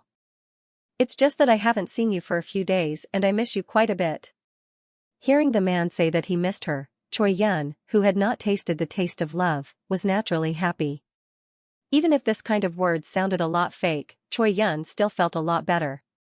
Choi Yun rolled her eyes at Yongqing and said in a gentler tone, "Don't think that I'm so gullible. Why didn't you miss me when you came back 2 days ago? If it weren't for your help, it would have taken me almost 2 months to get back to work." Yongqing, of course, knew that he was being sarcastic, but he went along with it and said with a smile, "You don't have to thank me. I just felt that you were having a hard time training there, so I always wanted you to come back earlier. Look at you, you look much prettier in this uniform than when you were at the base. I'm almost drooling just looking at you. You. How can you be so shameless?" Choi Yun really couldn't stand Yongqing's shamelessness. That lecherous gaze was as if she was naked. "If I wasn't shameless, would I dare to look for you like this?" Yongqing Xianxia smiled and said, "All right, Yonyan, Chief Kai, I promise you that I won't casually kill police officers in the future. Even if I want to kill you, I'll let you know in advance. It wasn't easy for us to get to where we are today. Are you going to ruin our relationship because of that idiot?" Choi Yun's charming face slightly blushed. Fortunately, no police officers standing at the side saw it. She said angrily, "Can't you let me be less worried? Do you know that because of you, my sister is having a hard time in Beijing now?" "Your sister?" Yongqing was stunned. How did this have anything to do with Kai Ning? Choi Yun seemed to realize that she had let something slip. She shook her head and said, "Oh, it's nothing. Didn't my sister keep an eye on you in the past? She was very tired when you caused trouble. Don't think too much about it. Hurry up and get out. I need to interrogate the criminal." How could Yongqing be so easily fooled? Moreover, Choi Yun had a straightforward personality and naturally didn't know how to hide it. Thus, with a slightly serious expression, he asked, "What happened to your sister? I thought it was strange before. Why didn't she come back after returning to Beijing? You said that what I did affected your sister? Was it because your sister took the blame for me killing Xing Mao last time? Did she receive some punishment?" Choi Yun's pretty face turned pale. She lowered her head as if she was struggling. In the end, she said faintly, "My sister originally told me not to let you know, but I think you will know sooner or later. But I have to work now. Can we talk about it after work?" "I will definitely tell you." The more Yongqing thought about it, the more he felt that something was wrong. Kai Ning actually wanted Choi Yun to hide it from him. Previously, he had wanted to ask Kai Yunqing about it, but he was delayed by a phone call from Zhao Teng. After that, he didn't think about it. Now, it seemed that Kai Ning had encountered something troublesome. The night before Kai Ning left Shanghai appeared in his mind. The scene of her looking at the night sky on the bridge while the cold wind blew against her. Now that he thought about it, he couldn't help but miss that cold and elegant figure. Yongqing thought for a moment and pointed at Gao Yu, who was sitting there impatiently. He asked, "What did that guy do?" Although Choi Yun didn't know why Yangqing was asking about it, she still explained, his name is Gao Yu. I heard that he is the head of a new big gang in Zhonghai called the Green Dragon Society. He can be considered the leader of the Green Dragon Society in Zhonghai. Originally, the Red Thorns Society was the only big gang in Zhonghai, and the Red Thorns Society didn't have any problems with the police. But ever since this Gao Yu represented the Green Dragon Society and the Red Thorns Society, he has been crossing the line. I just came back to work yesterday, and today, I received a tip-off. He recently opened a nightclub and forced no less than 30 young female university students to sell sex. He even used drugs to control them. A few of the girls wanted to report him, but he secretly killed them. He's worse than a beast. Yangqing frowned. He knew very well that Chang Wei would never allow such a shady business under the Red Thorns Society. It must be the Green Dragon Society. Also, it was very likely that this Gao Yu was greedy and had lost his conscience. As for this kind of scourge, it couldn't be a new one. In the past, even if Director Liu received the tip-off, he wouldn't have dared to touch the Green Dragon Society. But now that Choi Yun was back, this fearless woman only wanted to uphold justice, so she went to arrest Gao Yu without hesitation. According to the criminal law, how will this guy be sentenced? Yangqing asked. If he is sentenced, according to our Huaxia's criminal law, he will be confiscated of his property and imprisoned for 1 to 2 years. If we can find out that he harmed the female students, we can even sentence him to death. However, an experienced gang leader like him should have many scapegoats. It will be very difficult to kill him. Choi Yun said indignantly. Yangqing nodded. He roughly understood the situation and slowly walked towards the arrogant Gao Yu. Gao Yu was very unhappy. He didn't know Yangqing. He only saw Yangqing whispering something with that stupid female director and didn't interrogate him. It was as if he didn't take him seriously at all. At this moment, he saw Yangqing walking towards him expressionlessly and said with a face full of mockery, "Young man, your methods are not bad. You even managed to get a thorny wild rose like Director Kai. You don't look like a pretty boy, could it be that you have some kind of ability?" Yangqing didn't say anything. He walked forward and without saying anything, he slapped Gao Yu's left cheek. Pa! A crisp sound was heard.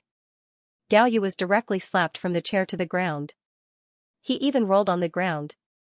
Gao Yu's glasses fell to the ground. He only felt a sweet fishy taste at the corner of his mouth and a swelling sensation on his left cheek. Only then did he realize that he was actually hit.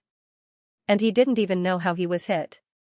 Gao Yu, who was seeing stars, put on his glasses and stood up shakily. He pointed at Yangqing and his face darkened. He said coldly, "You dare to hit me? Brat, do you know who I am?" Choi Yun, who was at the door, also didn't expect Yangqing to hit him the moment he went up. Although it was very satisfying, this was a police station after all. Therefore, she still walked forward and said softly, "Yangqing, leave it to me. I won't let him get away so easily." Yangqing shook his head and said, "This guy isn't worth your time. I'll help you deal with him. You better tell me what happened to your sister as soon as possible." As he said that, Yangqing took out his cell phone from his pocket. He remembered that he had taken down this cheap father-in-law's phone number when he met Lu Qingshan. When Gao Yu heard Choi Yun say the name Yangqing, he was furious. A vague thought flashed through his mind. He seemed to have heard this name somewhere before, but he couldn't recall it. When Choi Yun saw that Yangqing was so anxious to know about her sister's situation, a complicated look appeared in her eyes. She sighed faintly. As for how Yangqing was going to help her deal with Gao Yu, Choi Yun didn't have the time to think too much about it. In a seaview villa on the southeast coast of Zhonghai, the gentle afternoon sun shone through the huge floor-to-ceiling windows into a white-toned living room. On a beige sofa, Lu Qingshan, who had his hair combed back, was reading a biography of a famous person with a pair of presbyopic glasses. Lu Qingshan's mother, who was dressed in home clothes, was holding a cup of green tea and sitting beside her husband. After putting down the tray, she grumbled, "Qingshan, you've been reading for half a day, is it really that interesting?" Lu Qingshan flipped another page and said, "What's wrong with reading in peace?" "You're looking for peace and quiet, but I'm always peaceful at home," Lu Qingshan's mother said unhappily. "When Mingyu was still here, I could have a woman to talk to. Now that you're back, Mingyu has to go out by herself. You heartless woman, don't you care how bored I am at home? Isn't there still Mingho? Lu Qingshan said. Can we count on that kid? He's always running around, Lu Qingshan's mother said unhappily. Lu Qingshan frowned. He owed his wife too much over the years and there was nothing to argue about. Finally, he closed the book and smiled. All right, I won't read any more. I'll talk to you for a while. Lu Qingshan's mother's face lit up. She was easily satisfied. Just when Lu Qingshan's mother was about to say something, Lu Qingshan's phone on the coffee table rang. Lu Qingshan's mother picked it up and looked at the caller ID. A hint of surprise flashed in her eyes and she said, why is it Yangqing calling? Our son-in-law has never taken the initiative to call before. Lu Qingshan raised his eyebrows and said, one doesn't call for nothing. It's harder to count on him to say a few good words than to reach the heavens. I hope he won't bother me. Look at how you speak. Although Mingyu and Yangqing don't have a normal relationship, he's still our son-in-law. We've already acknowledged him, so how can we still treat him as a stranger? Lu Qingshan's mother said as she passed the phone to her husband. Lu Qingshan sighed and picked up the phone. What's the matter, calling at this time? In the interrogation room, Yangqing pondered for a moment before he said, Uncle, although it's rare for me to call you and I should say something good, I'm sorry this time. Do you have a subordinate named Gao Yu? He's fair and tender, looks like he's in his 40s, doesn't have a beard, and wears glasses. He doesn't look like a good guy at all. Gao Yu? Lu Qingshan was puzzled as to why Yangqing would suddenly ask such a question. He's my assistant, and he's been with me for many years. He's in charge of many things in Zhonghai. That's him then. After Yangqing confirmed it, he briefly described what Gao Yu had done and said, he's currently in the interrogation room at the police station. I'm calling you to tell you that he has to go to jail. Uncle, please don't interfere. It's futile even if you try to save him. I don't want to ruin our relationship because of this idiot. Ever since Lu Qingshan unified the underworld in Beijing, no one dared to act like Yangqing and say that he would send his men to jail. Lu Qingshan was furious and said, are you saying that you want to touch my men and order me to not interfere? Yangqing said, there are some things that I didn't want to point out. I don't believe that you don't know what Gao Yu has done. If you can't even see what's under your nose, then you can't be the boss. So, you can say that you're an accomplice. But I also know that there are always some shady things in the underworld. For Mingyu's sake, I'll even call you uncle. I don't know what you guys do in Beijing, but in Zhonghai, don't pollute the underground environment. I originally thought that even if the Azure Dragon Society joined the underworld in Zhonghai, it wouldn't be a big deal, but it seems like that's not the case. I'm not a good person, but I'd rather kill people than use drugs to force ordinary girls to sell. Xianxia definitely doesn't want this to happen in her territory. I'll tell Xianxia that the cooperation between the Red Thorns Society and the Azure Dragon Society is terminated. You guys can go somewhere else and do whatever you want, but don't do this kind of thing under my nose. I don't want Mingyu to be upset if she accidentally finds out. Hearing Yangqing's direct words, Lu Qingshan slammed the sofa and said angrily, you're still talking about Mingyu? Since you know that I'm Mingyu's father, why are you still helping outsiders to deal with me? Who in the underworld doesn't dabble in drugs? Who doesn't dabble in pornography? It's not a big case, and you're going to send the assistant that I painstakingly trained to jail. Yangqing's voice instantly turned cold, and he said, it's precisely because you're Mingyu's father that I didn't kill you as well. Let me tell you, Lu Mingyu is my woman, not because her father is called Lu Qingshan, but because her man is called Yangqing. If I recognize you, I'll call you uncle. If I don't, you're nothing. I can even abandon my own father, so why would I care about a cheap father-in-law who helps the evildoer? Don't blame me for killing people. With that, Yangqing directly hung up the phone, turned it off, and stuffed it into his trouser pocket. Gao Yu, who was standing in front of him, was dumbfounded. He pointed at Yangqing and said with a trembling voice, You are. You're the boss's son-in-law, Yangqing's son-in-law? Choi Yan, who was behind Yangqing, stared at Yangqing with hidden bitterness. She pouted and was full of depression. Of course, she could tell that the young lady of the Azure Dragon Society was also Yangqing's woman. Why was this guy sticking women everywhere? Yangqing wasn't in the mood to talk to Gao Yu, and said indifferently, "You heard what I said just now, right? Obediently go to jail for me, and even your boss can't save you. If you dare to have any crooked thoughts, I'll personally wring your neck." Gao Yu was a person who had been involved in killing, and he could clearly feel that in Yangqing's eyes, there was a bottomless pressure that made people suffocate. This was even more powerless than ordinary killing intent. In addition, from Yangqing's words to Lu Qingshan, he could clearly feel that Yangqing wasn't afraid of Lu Qingshan at all. In fact, he didn't even make a move against Lu Qingshan because of his relationship with Lu Mingyu.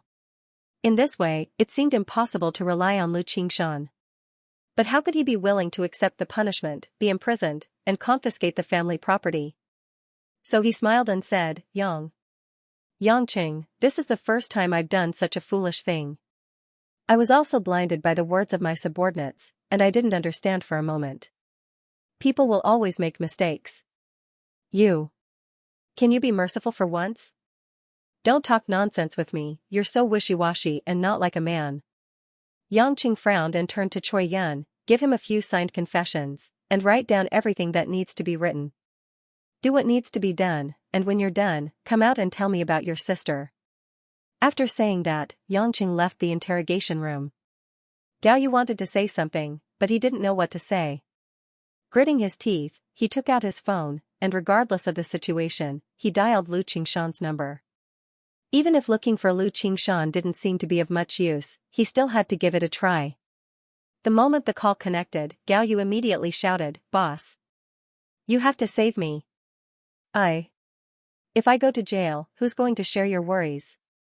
At this moment, Lu Qingshan, who was sitting on the sofa in the villa with an ashen face, said in a deep voice, "You useless thing, go to jail." After shouting, Lu Qingshan hung up the phone. When Lu Qingshan's mother saw that her husband was so angry, and it was caused by Yangqing, she immediately panicked and consoled, "Qingshan, don't be like this. Yangqing is quite kind-hearted. After all, he's one of us, don't take it to heart." Kind-hearted, it's good. He really is one of us. Lu Qingshan gritted his teeth, but he knew very well that he couldn't do anything to Yangqing. Actually, he already knew that Yangqing's ability wasn't something he could climb up to, but he originally thought that with his daughter, Lu Mingyu, around, Yangqing would always give him face, treat him as an elder, and help him solve any problems he encountered. However, he didn't expect that when it came to something that involved principles, Yangqing would be so indifferent, and if you were unreasonable, he would be more unreasonable than anyone else. Thinking of this, Lu Qingshan was so angry that he laughed. In the end, he sat on the sofa and laughed wildly, causing Lu Qingshan's mother to be confused. She didn't know whether her husband was happy or angry. Seeing how easily Yangqing handled the matter, Choi Yun had mixed feelings. She was moved by her man's decisiveness, but at the same time, she felt that Yangqing had stolen her job. As a headstrong person, it was hard for her to accept it. However, Kai Yan also knew that she couldn't argue with Yangqing over this matter. It was already rare enough that he was willing to come to the police station to apologize to her with a smile. She couldn't possibly complain to him just because he helped her solve this case and didn't give her a chance to punish the criminal. So, Kai Yan vented all her negative emotions on Gao Yu, who was in a daze. She called 2 police officers over and added all the crimes that Gao Yu had committed, then went to print 2 copies of the confession. Although Gao Yu's lawyer came, he didn't dare to say anything when he heard that Lu Qingshan had given up on bailing Gao Yu out. He turned around and left with his tail between his legs. At the end of the day, Gao Yu was just an assistant. It was up to Lu Qingshan to decide whether to bail him out or not. Without anyone to rely on, Gao Yu could only bite the bullet and sign the confession. However, the hatred in his eyes was terrifying. Choi Yun had seen too many criminals cursing their ancestors. If she was a coward, she wouldn't have become a police officer in the first place. After settling all the paperwork, she asked the police officers to bring Gao Yu to the detention center and wait for the court hearing before she ran out of the police station. Yangqing had been waiting at the parking lot for quite some time with a cigarette in his mouth. No one knew what he was thinking as he leaned against the car and stared at the traffic outside the police station in a daze. Choi Yun didn't know why Yangqing would show such a reserved expression. Ever since she met Yangqing had always been carefree and shameless. She wasn't used to his sudden gloominess. Choi Yun walked up and leaned against the car with Yangqing. Are you having a headache thinking about how to explain to the lady from the Azure Dragon Society? A young lady from the Azure Dragon Society? Yangqing almost didn't react, but then he remembered that Choi Yun was referring to Lu Mingyu. He shook his head and said with a smile, what's there to worry about? If Mingyu knows, then tell her the truth. If she doesn't know, then there's no need to say it. She's called Lu Mingyu, right? How did you get to know her? I remember that the Azure Dragon Society used to be a gang in Yanjing. Choi Yun asked curiously. She really wanted to know how this man could attract peach blossoms everywhere.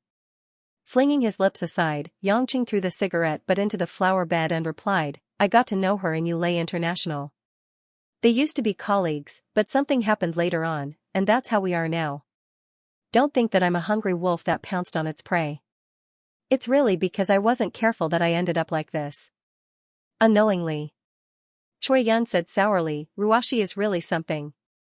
She actually let you unknowingly fall in love with another woman right under her nose. Why is the smell of jealousy so strong? Yangqing laughed, I didn't expect that our Yonian is such a jealous person. Choi Yun rolled her eyes at the man, shouldn't I be jealous when I suddenly find out that you have another woman? If I'm obviously jealous and still act very generous, then it's hypocritical. As expected of the police chief, you can't rub sand in your eyes. Yangqing was a little amused by the woman's straightforwardness. No matter how much time had passed, no matter what her identity had changed, Choi Yun was still the same Choi Yun, saying whatever she wanted to say.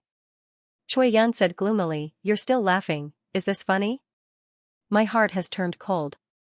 I really want to ask you how many women you have, but I'm afraid that the answer will make me go crazy. This is so annoying. Then don't ask. You'll know when it's time to know. Yangqing was a little embarrassed to talk about this. He then asked, what did you say about your sister just now? I'm still waiting for you to explain it to me.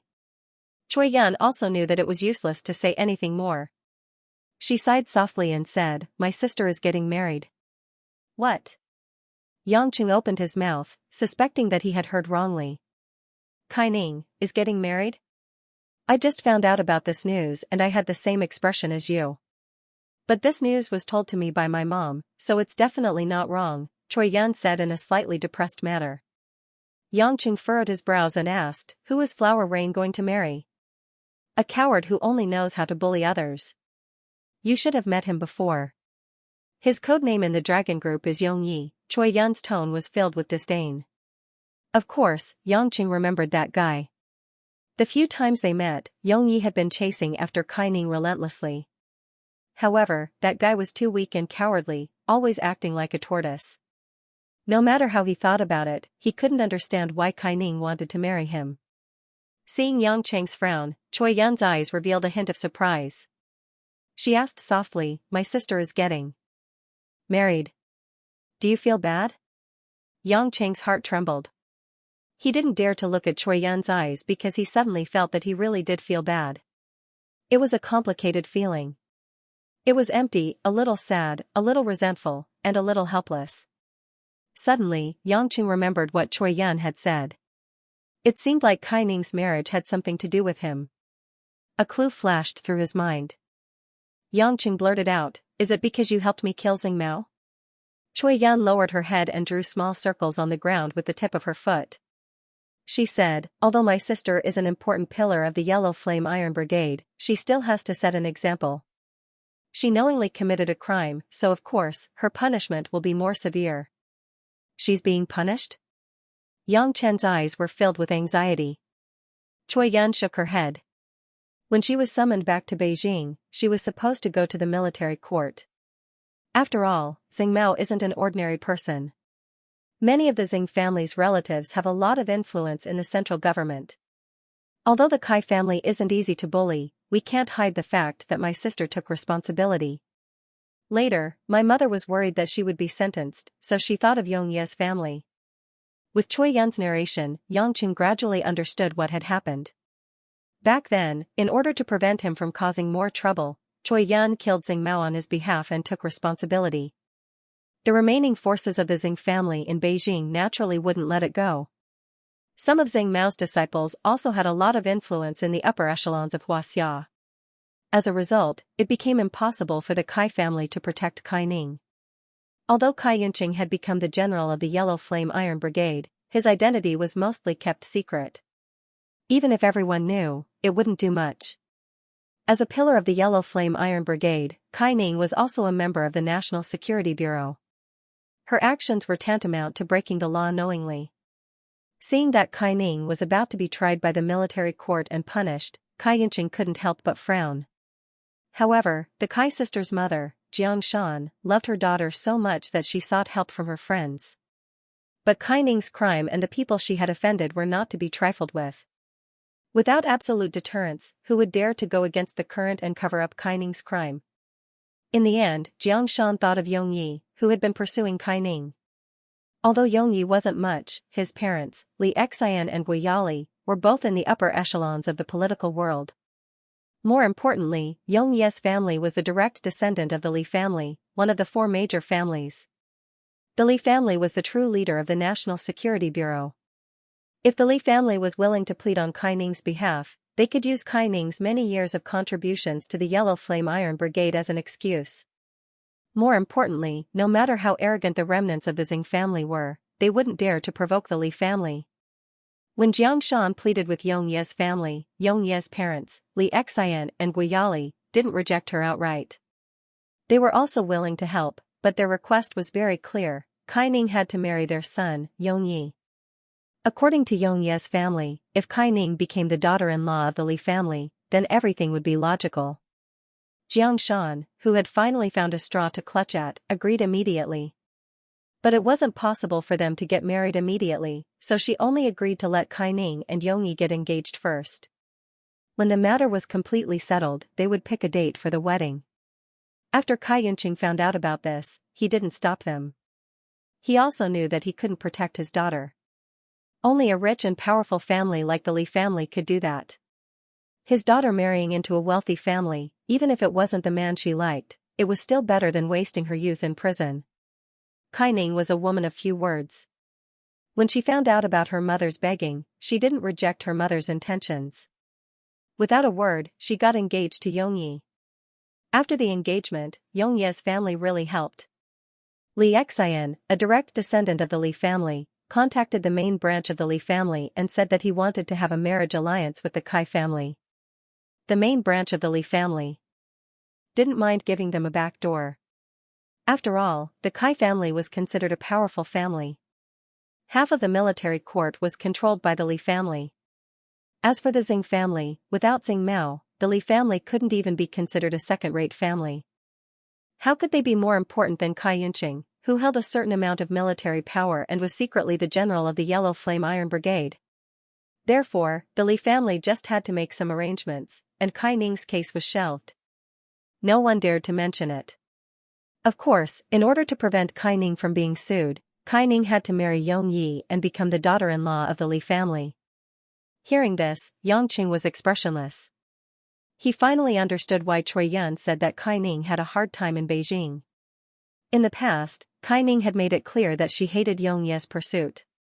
But now, because of her mother's pleading with the Li family and Yongyi's parents, not only did she get engaged to Yongyi, but she was also going to marry him soon. If such a thing were to happen to Cai Ning, even if she was free now, it was the same as locking her up in a golden birdcage. Yangqing suddenly remembered that afternoon when Cai Ning took out the soul morning nail and killed Xing Mao in an instant. She had a bright smile on her face. That woman, in fact, at that moment, she knew very well what kind of consequences she would face. Yang Chen was enraged. He knew that Cai Ning did that not because she was afraid that he wouldn't be able to fight against the Xing clan, but because she was worried that he would cause a bloodbath and create more trouble. In the end, it would lead to various chain reactions that would implicate the people around them, which would get out of hand. However, Yang Chen couldn't let it go. This was supposed to be his responsibility.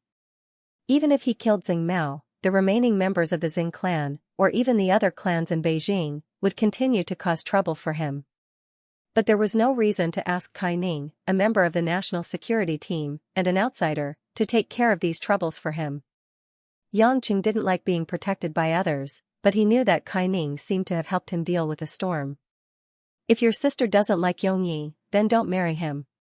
If anyone dares to touch your sister, tell them to come after me, Yang Qing suppressed his anger and said in a low voice. Choi Yun seemed to have guessed that Yang Qing would have such a reaction. She chuckled and said, if that's the case, my sister won't agree. She will definitely marry Yongyi immediately. Why? Yang Qing looked up in confusion. Choi Yun's eyes flashed with sadness. Although I didn't see what happened with my own eyes, I think my sister doesn't want you to get involved in those disputes. Yang Chen remained silent. He knew that based on Kai Ning's personality, it was indeed possible that she would marry Yongyi to the end. Choi Yun saw the disappointment in the man's eyes and felt sad. She smiled bitterly and asked, do you, like my sister? The sudden question caught the silent Yang Qing off guard. Strictly speaking, he didn't have many chances to meet Kai Ning. Every time they met, it would be a mess. In the end, it was Kai Ning who helped him clean up the mess.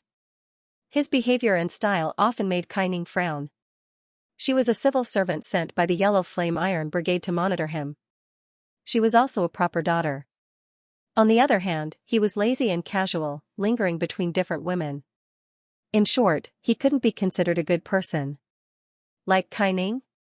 Yang Qing felt that it was ridiculous. Not to mention, Kai Ning did all these for the sake of the big picture. She didn't have any personal feelings for him. He had brought so much trouble to her, it was good enough that she didn't hate him. Moreover, the women around him were enough to make him dizzy. How would he dare to add Kai Ning into the mix? Wouldn't he directly break off his relationship with Lin Ruoshi? Staring blankly at Choi Yun's questioning gaze, Yang Cheng's mind was a little blank. He stood there blankly for a while before he forced a smile. You're being silly again. What are you talking about? I just feel that it's not worth it for a flower to be stuck in cow dung. I like to have tender feelings for women. Don't you understand? Choi Yun bit her lip, but the doubt in her eyes didn't diminish. She chuckled and said, as if you're a good person. If I wasn't possessed, I wouldn't have fallen for a pile of cow dung like you. Yang Chen touched his ordinary-looking face and pursed his lips. You make it sound like you're a fresh flower. I am a flower, and a policewoman at that. Choi Yun looked at Yang Chen proudly. Yang Cheng's expression froze. He had forgotten that Choi Yun wasn't like other women. She would say whatever she wanted to say. If he gave her a compliment, other women would probably be shy, but Choi Yun put it on. You really have the guts to say that, Yang Qing smiled embarrassedly and admitted defeat. Because it's the truth. Otherwise, how could a bad person like you accept me? Choi Yun looked at Yang Qing mischievously. Do you think I didn't see how envious you were when you saw me in my police uniform? I feel so embarrassed for you. Yang Qing hurriedly patted his chest and said righteously, what are you saying? Am I, Yang Qing, the kind of man who would be blinded by lust? I only want you to stay by my side because I really like you. Besides, I'm not looking at someone else, but my own woman. If anyone dares to laugh at me, I'll sew their mouth. Choi Yun burst into laughter. Firstly, Yang Cheng's expression was too funny. Secondly, when she heard the words her own woman, Choi Yun was quite happy. The little worry in her heart dissipated. She then asked, last time, you promised me that you would go to Beijing to tell my parents about us. Don't forget about it. I came here today to ask you when is the right time to go. We can discuss the date. Yang Qing said. Choi Yun nodded in satisfaction. She thought for a moment and said, I just returned to the station and there are many cases that I need to take over.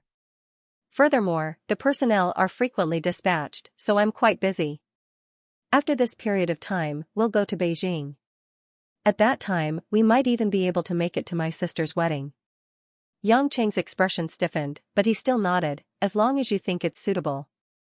He originally wanted to let Choi Yun persuade her sister, but Yang Qing suddenly felt that he had no position to speak of. Furthermore, it was just as Choi Yun had said. If he really wanted to interfere, Kai Ning might marry Yongyi without any hesitation. Speaking of which, if Yongyi married Kai Ning, she would at least be the legitimate wife of the young madam. Could it be that he couldn't even take care of his family? Cui Yan noticed the change in Yang Cheng's expression, but she didn't say anything. She gently said, I'm still at work. You can go back if there's nothing else. It's almost time to get off work. Let's have dinner together. In the past, he didn't have much time to have a proper date with Cui Yan. So Yang Cheng felt that he had to make it up to Cui Yan for the silly things that she did. Cui Yan smiled sweetly, which made her look even more dazzling under her short hair. You don't have to be so eager to please me. Wait until I'm done with my matters here. When we go to Beijing, perform well.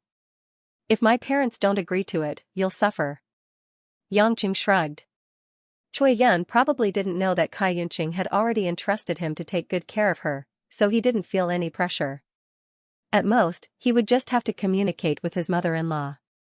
After bidding farewell to Cui Yan, Yang Cheng had nothing else to do, so he drove home. Although he was still slightly uncomfortable with the news of Kai Ning marrying Yongyi, Yang Cheng also knew that it wasn't appropriate for him to interfere.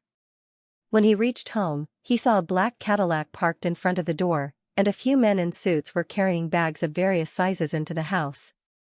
When Yang Cheng stopped the car, the men had just finished moving everything. After they were done, they bowed to Yang Cheng for no reason and left in the Cadillac. Yang Cheng was puzzled. If he didn't see wrongly, these people should be the bodyguards of Yulei International. Why did they suddenly become movers? With doubts in his mind, when he walked into the house, Yang Cheng was shocked again. In the middle of the living room, the bright lights had been turned on. Under the light, the floor was filled with a dazzling array of famous brands. Gucci, Ferragamo, Burberry, Versace, Hermes, and a bunch of other fashion brands were piled up in big and small bags. Zara could only be considered as a cushion. As for Aquamarine Mystery, Helena, La Bunny, and the other most luxurious cosmetics, there were 10 big bags. What made Yang Cheng's head hurt even more was that on the table at the door, there were more than 10 bags of jewelry from Cartier, Tiffany, and Harry Winchester. Although he didn't know what was inside, from the packaging, he could tell that it was worth more than $1 million. At this moment, Lin Ruoxi, Guo Xianxia, and Mother Wang had already returned home. The 4 women, old and young, were gathered on the sofa, opening the bags of clothes, perfumes, and cosmetics that were worth tens of thousands of dollars. Looking at Guo Xiaohua's beaming face, then looking at Jinxiu's intoxicated eyes, Yang Cheng suddenly understood something. Hey, young master, you're back. Mother Wang was the first to see Yang Cheng standing at the door. She stood up with a smile and said, Young master, come and take a look, these clothes are so beautiful. Lin Ruoxi also looked over. She was wearing a black lace round-collared dress. She looked a little tired, and her hair was let loose. Under the light, it looked like a lotus that was quietly blooming, untainted by any dirt. However, the way Lin Ruoxi looked at Yang Cheng, there was a hint of mockery in her eyes. Yang Cheng smiled unnaturally and walked up to them. After taking a closer look, he realized that Guo Xiaohua and Jinxiu weren't wearing the clothes they used to wear. Guo Xiaohua was wearing St. Roland's new moose fur coat, and on her wrist was a silver Premier Series watch, elegant and fashionable. Jinxiu, on the other hand, was wearing a light yellow shoulder-pleated dress and a pair of Chanel high-heeled sandals. She looked fresh and refined, and added a little feminine charm to her. It was like she had transformed from a senior high school girl into a beautiful college student. The 2 women, one old and one young, were very satisfied with their outfits. When Yang Cheng walked closer, they looked at him with inquiring eyes. Yang Cheng smiled knowingly and said, Mom, I see that you and Jinxiu have become sisters. Jinxiu blushed and happily stuck out her tongue. Big brother Yang is really shameless. You don't even blink when you say such mushy words. Guo Xiaohua received her son's praise and gladly accepted it. This is all the credit of your good wife. Today, Ruoxi accompanied us to the orphanage and was busy all morning, playing with the children. In the afternoon, she accompanied us to the mall and insisted on recommending these beautiful clothes to us. She let us wear them and try them on. In the end, I didn't expect that this child would buy them all. Yang Cheng's heart skipped a beat. Sure enough, it was Lin Ruoxi who did it. He turned his head helplessly and said to Lin Ruoxi, Why did you buy so many at once? We can't keep them at home. It's fine. It's rare that I have time to go shopping with Mom. Xianxia has been working hard these days. It's fine as long as everyone is happy. If we can't keep them at home, we can just move to a bigger house. We don't lack houses anyway. Lin Ruoxi acted as if she didn't see Yang Cheng's unnatural expression and said gently. Mother Wang said with a bit of heartache, these things are good. I can tell that the clothes are beautiful even without wearing them. But miss, these things are very expensive, right? Xianxia hurriedly interrupted, Mother Wang, you don't know. I was scared to death when I saw the price of these clothes. There's a coat with a fur collar. I thought it would cost at most 1,000, but the service lady said that it was some kind of limited edition and there were only 20 of them in the world. The price was 130,000 and there was no discount at all. Mother Wang opened her mouth. She had been in this family for a long time and wasn't surprised by clothes that cost tens of thousands. But 130,000 for a coat was too much. Lin Ruoxi smiled and said, it's fine. Didn't I say it earlier? That building belongs to you, Lei. These things are actually like our own home. We don't have to buy them. It's the same as taking them back. Nonsense, Guo Shuihua said reproachfully, I know that the shopping mall belongs to you, Lei, but these things are imported to be sold. If we take them back directly, it's the same as asking the manufacturer to buy them. How can you say we don't have to buy them? Lin Ruoxi leisurely sat next to Guo Shuihua and held Guo Shuihua's hand. Mom, don't worry about money. Your daughter-in-law will definitely earn money faster than she spends it. As long as Mom is happy, it's worth it no matter how much money I spend. What a sweet mouth. Such amazing acting skills. Yang Qing was about to go crazy. Was this gentle and lovely woman in front of him really the iceberg Lin Ruoxi? Was she still his wife who always had a bad expression on her face? Guo Shuihua was about to fall into a honey pot. She couldn't stop smiling. She grabbed Lin Ruoxi's hand and said happily, of course Mom is happy for you. I don't know how many lifetimes of blessings I've been blessed to have lost my son for more than 20 years. Not only did I find my son, but I also got such a good daughter-in-law. I'm willing to live a few years less to have such a day in my life. Mom, how can you say such things? Mom will definitely live to a ripe old age. I will be filial to you. Lin Ruoxi said seriously and stubbornly. Guo Shuihua's blissful expression was indescribable. She patted the back of Lin Ruoxi's hand and turned to Yang Qing, who was in a daze, and said, Son, look, Ruoxi is such a good girl. I heard from the director today that Ruoxi has been going to the orphanage to give things to the children since she was young.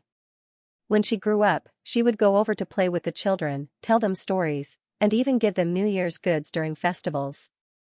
She has been doing this for so many years, yet she doesn't care about her reputation. In this day and age, how many people are so sincere in helping those orphans? Even if they help those children, most of them are just trying to make a name for their companies. Not many of them are sincere.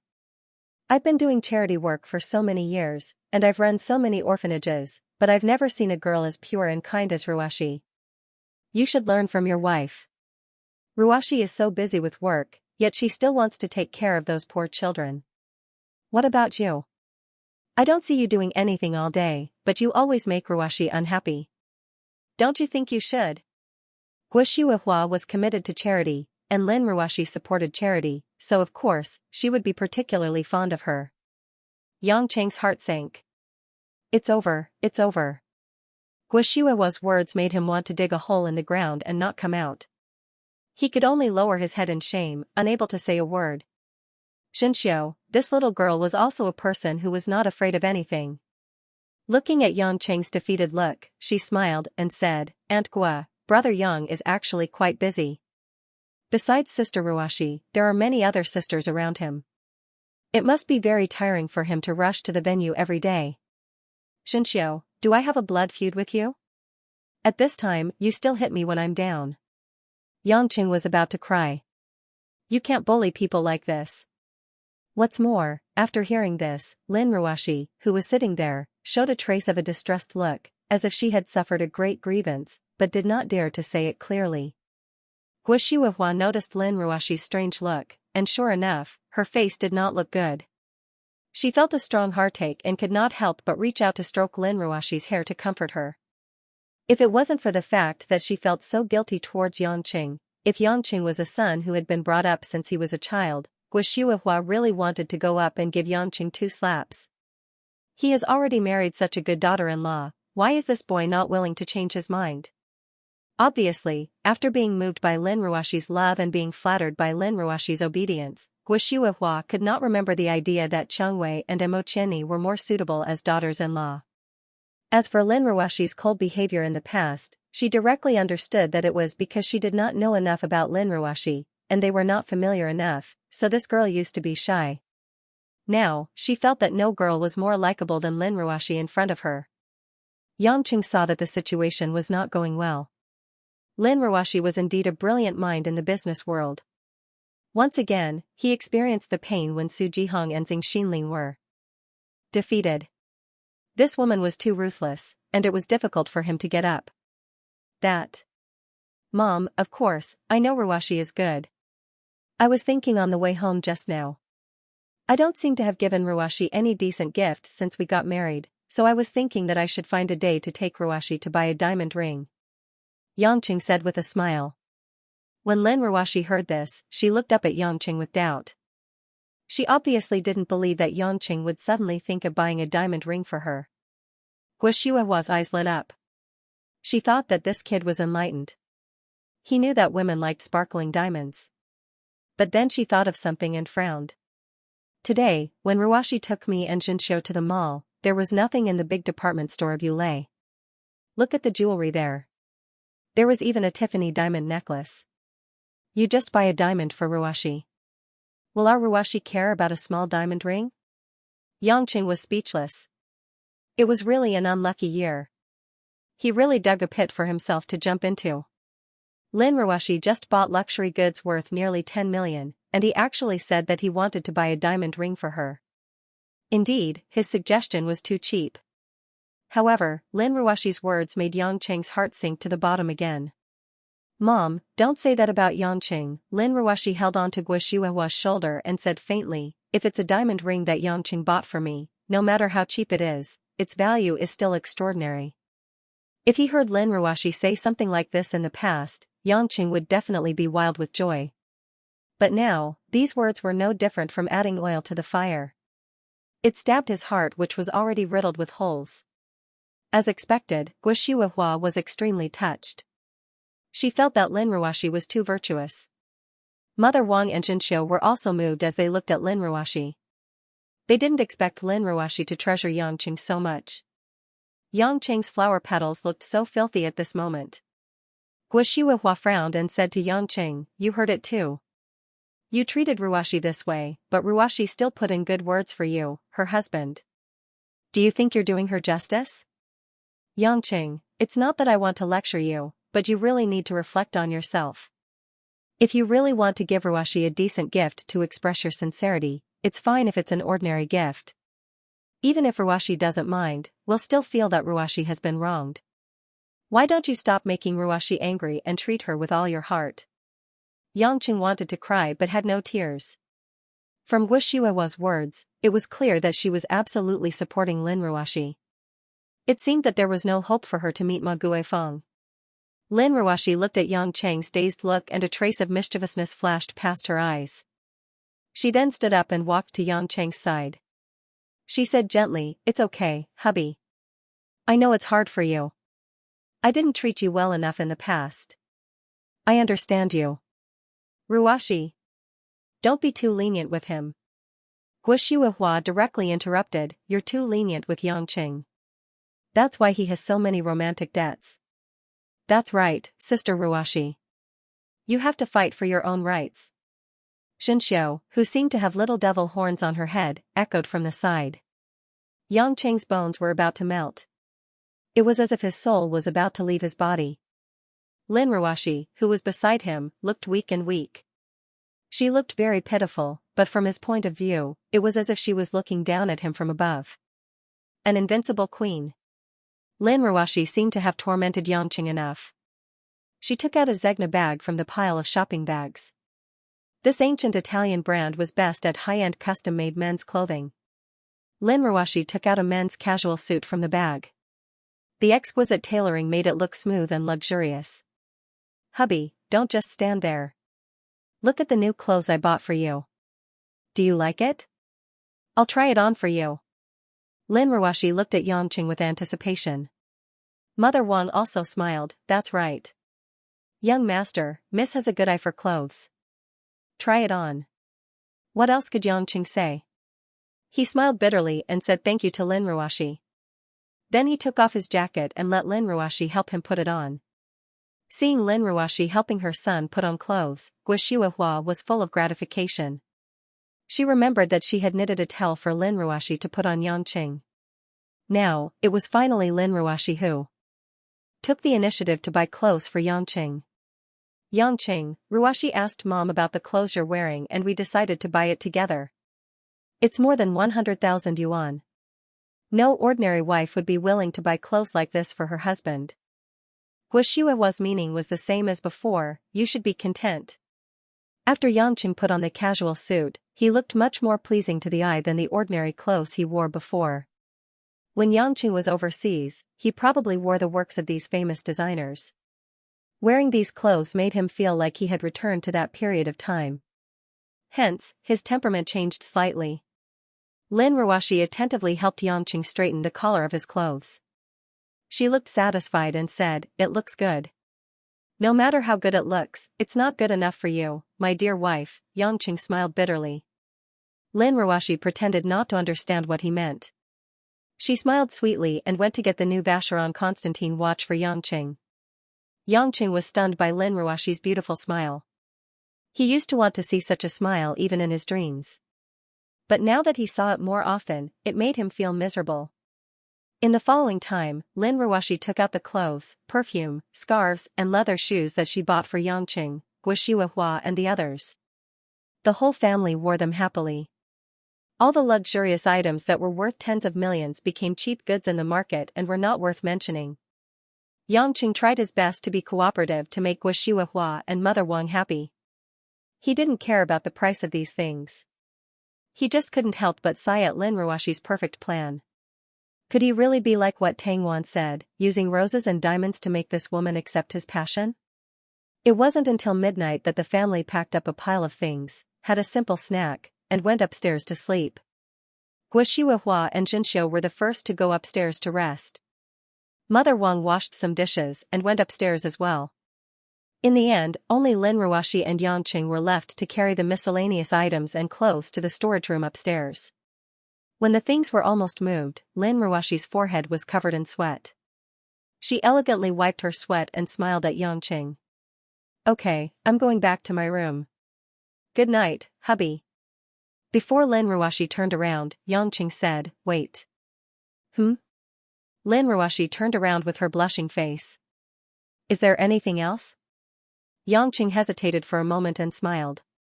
"Is there really no room for negotiation?" Lin Ruoshi was slightly startled. The smile on her face disappeared, as if she had returned to the ice and snow that couldn't be melted. With a cold gaze, she said, "I've answered you with my actions, haven't I?" Yangqing took a deep breath and nodded. "Yes, I asked too much. If there's nothing else, I'm going to rest." "I'm very tired today," Lin Ruoshi stared at Yangqing and said coldly. Yangqing smiled bitterly. "Go rest. I won't disturb you anymore." Lin Ruoshi didn't say anything else. She turned around and went straight to her room. Just when Lin Ruoshi was about to open the door, Yangqing suddenly thought of something and said, "Ruoshi, I'll still buy a gift. I'll give you a gift that's worthy of you." Lin Ruoshi's delicate body trembled slightly. She didn't turn around or say anything. She opened the door and walked into the room. In the dim corridor, Yangqing looked at the empty corridor and sighed deeply. In the wee hours of the morning, the five-star hotels in the center of the city were like giant towers, shining with their own camouflage lights, making the city seem as if there would never be a night. At this moment, a black Mercedes-Benz G55 slowly drove into the parking lot outside the Hilton Hotel. It was rather abrupt at this quiet moment. The security guard on duty in the parking lot had already dozed off, but when he saw the car suddenly enter, he quickly rubbed his eyes. When he took a closer look at the car, he suddenly became alert. He worked at the Hilton Hotel and had seen a lot of sports cars and luxury cars. With one glance, he could tell that this was a car worth more than 2 million yuan. Even in Zhonghai, where rich people were everywhere, it was not easy to see such a car. The guest in the car was either a big boss or a famous celebrity. With his experience, the security guard immediately identified it. At the same time, the security guard had already shown a humble smile, found a parking space for the G-Series car, and then quietly waited for the owner of the car to get out to welcome him. But when he was waiting for the owner to get out, the security guard's eyes inadvertently glanced at the car's license plate. It was fine if he didn't look at it, but when he did, the security guard immediately opened his mouth and almost took a few steps back in shock. It was actually a military plate. What was even worse was that the number on the military plate started with a bright red Beijing V. Seeing this, the security guard did not dare to look back, and there was no need to look back. Because just the beginning of the number meant that the source of this car was Xianxia's Central Military Commission. No matter what the number behind it was, the person in the car would be a super big shot who held great power in the military. Yanjing's Central Military Commission appeared in Zhonghai, and it even appeared in front of him. The security guard was excited and terrified. One had to know that before he took up his post at the Hilton Hotel, all the security guards had gone through special training. The simplest training was to identify special VIPs by the license plate. Government agencies, police cars, and military vehicles were naturally the first to bear the brunt. Although he had learned about the Central Military Commission's car, he was in Yanjing, so how could the security guard have thought that he would really see it in his lifetime? At this time, a sturdy man with a resolute face and no expression came out from the driver's seat. Just from his straight posture, one could see the background. After the man closed the door, he opened the back door, lowered his head, and invited the owner of the car to get out. The young security guard was trembling a little. Although he didn't see who was in the car, he felt that it must be a dignified man in a well-ironed military uniform. But in the next second, the young security guard was stunned, because the person who got out of the car did not match the background of the military car at all. A handsome, long-haired man in a black Armani suit and white shirt got out of the car. He had a devilish charm to him. The man's facial features were sharp and angular, especially his pair of eagle-like eyes, which revealed a deep and serene look. His relatively long hair was simply tied behind his head, which made him look unruly and masculine at the same time. No matter how one looked at him, he looked like a handsome man that could make the ladies of the upper class infatuated with him. "You stay downstairs, you don't need to go up," the man told the driver. The driver gave a short response, not allowing the slightest hesitation. The man strode forward, as elegant as a British gentleman from the oldest family. When he passed by the young security guard, a pleasant smell of cologne filled the air. The security guard waited until the man walked into the hotel before he suddenly came to his senses. He was so shocked that he forgot to greet this esteemed guest. He didn't know that the man at this moment didn't have the mood to care about these things at all. His eyes were filled with an urgent fire. After the man walked into the lobby of the Hilton Hotel, he went straight to the tall marble counter. When a pretty waitress saw the man, she couldn't help but feel her heart skip a beat. Her sleepiness in the early hours of the morning also disappeared. She smiled and asked, "Sir, what can I do for you?" The man's voice was magnetic and cold. "Help me check a room, someone should have booked it." "All right, may I know your name, sir?" the young lady asked gently. "Yen, don't ask." The waiter immediately checked, then raised his head and smiled respectfully. "Mr. Yen, your room is the luxurious presidential suite of our store, number 001. Please take the elevator directly to the 68th floor. This is your room card." As the young lady spoke, she handed a platinum card to Yen Buwen. Yen Buwen didn't say a word more. He took the card and headed straight for the elevator. Not long after, the elevator stopped on the 68th floor. Yen Buwen walked out, looked at the sign, and went straight to the presidential suite 001. With a swipe of the room card, the door was unlocked. Yen Buwen took a deep breath, as if he was trying to calm his excitement. After that, Yen Buwen touched his hair with both hands, worried that it was messy. He then tidied up his clothes and carefully examined his clothes to see if they were appropriate. If Yangqing, who had seen Yan Buwen during the day, saw this scene, he would definitely laugh his teeth out. This guy was usually so sloppy, why was he paying attention to his appearance like a young lady entering a bridal sedan chair? Could it be a blind date? After a full 5 minutes, Yan Buwen carefully opened the door and walked in. Yan Buwen inserted the room card into the power socket, and the dark room was suddenly lit up. All kinds of exquisite chandeliers and table lamps emitted a soft halo, illuminating the elegant suite. "You're half an hour late." A woman's voice, like the sound of a clear mountain stream, suddenly appeared in the originally dark room. Yan Buwen's face suddenly flashed with excitement. He gulped, and with a somewhat stiff smile, he walked into the living room of the presidential suite. On a leather sofa by the window, a woman in a black lace dress was holding a glass of dry red wine in her hand. She was gently swirling it as if she was smelling the fragrance of the wine. She was silently looking at the waning night scenery outside the window. Just looking at the woman's side, Yan Buwen's eyes were already burning with passion, as if he couldn't wait to rush up and directly hug the woman in his arms. The strong impulse made Yan Buwen's eyes difficult to even blink. His throat was a little dry. Yan Buwen smiled with difficulty and said, I ran into some urgent matters on the way, I didn't mean to be late." Yan Buwen didn't dare to say that he actually felt that the previous suit wasn't suitable enough, so he specially changed into another one, which was why he was half an hour late. The woman didn't care about this matter, and didn't even turn her head. Under a pair of black silk dress, her beautiful white jade-like legs were crossed, and she changed into a comfortable position. She leisurely said, "How's the sample experiment?" Yan Buwen eagerly replied, "I have already successfully replicated and multiplied the sample.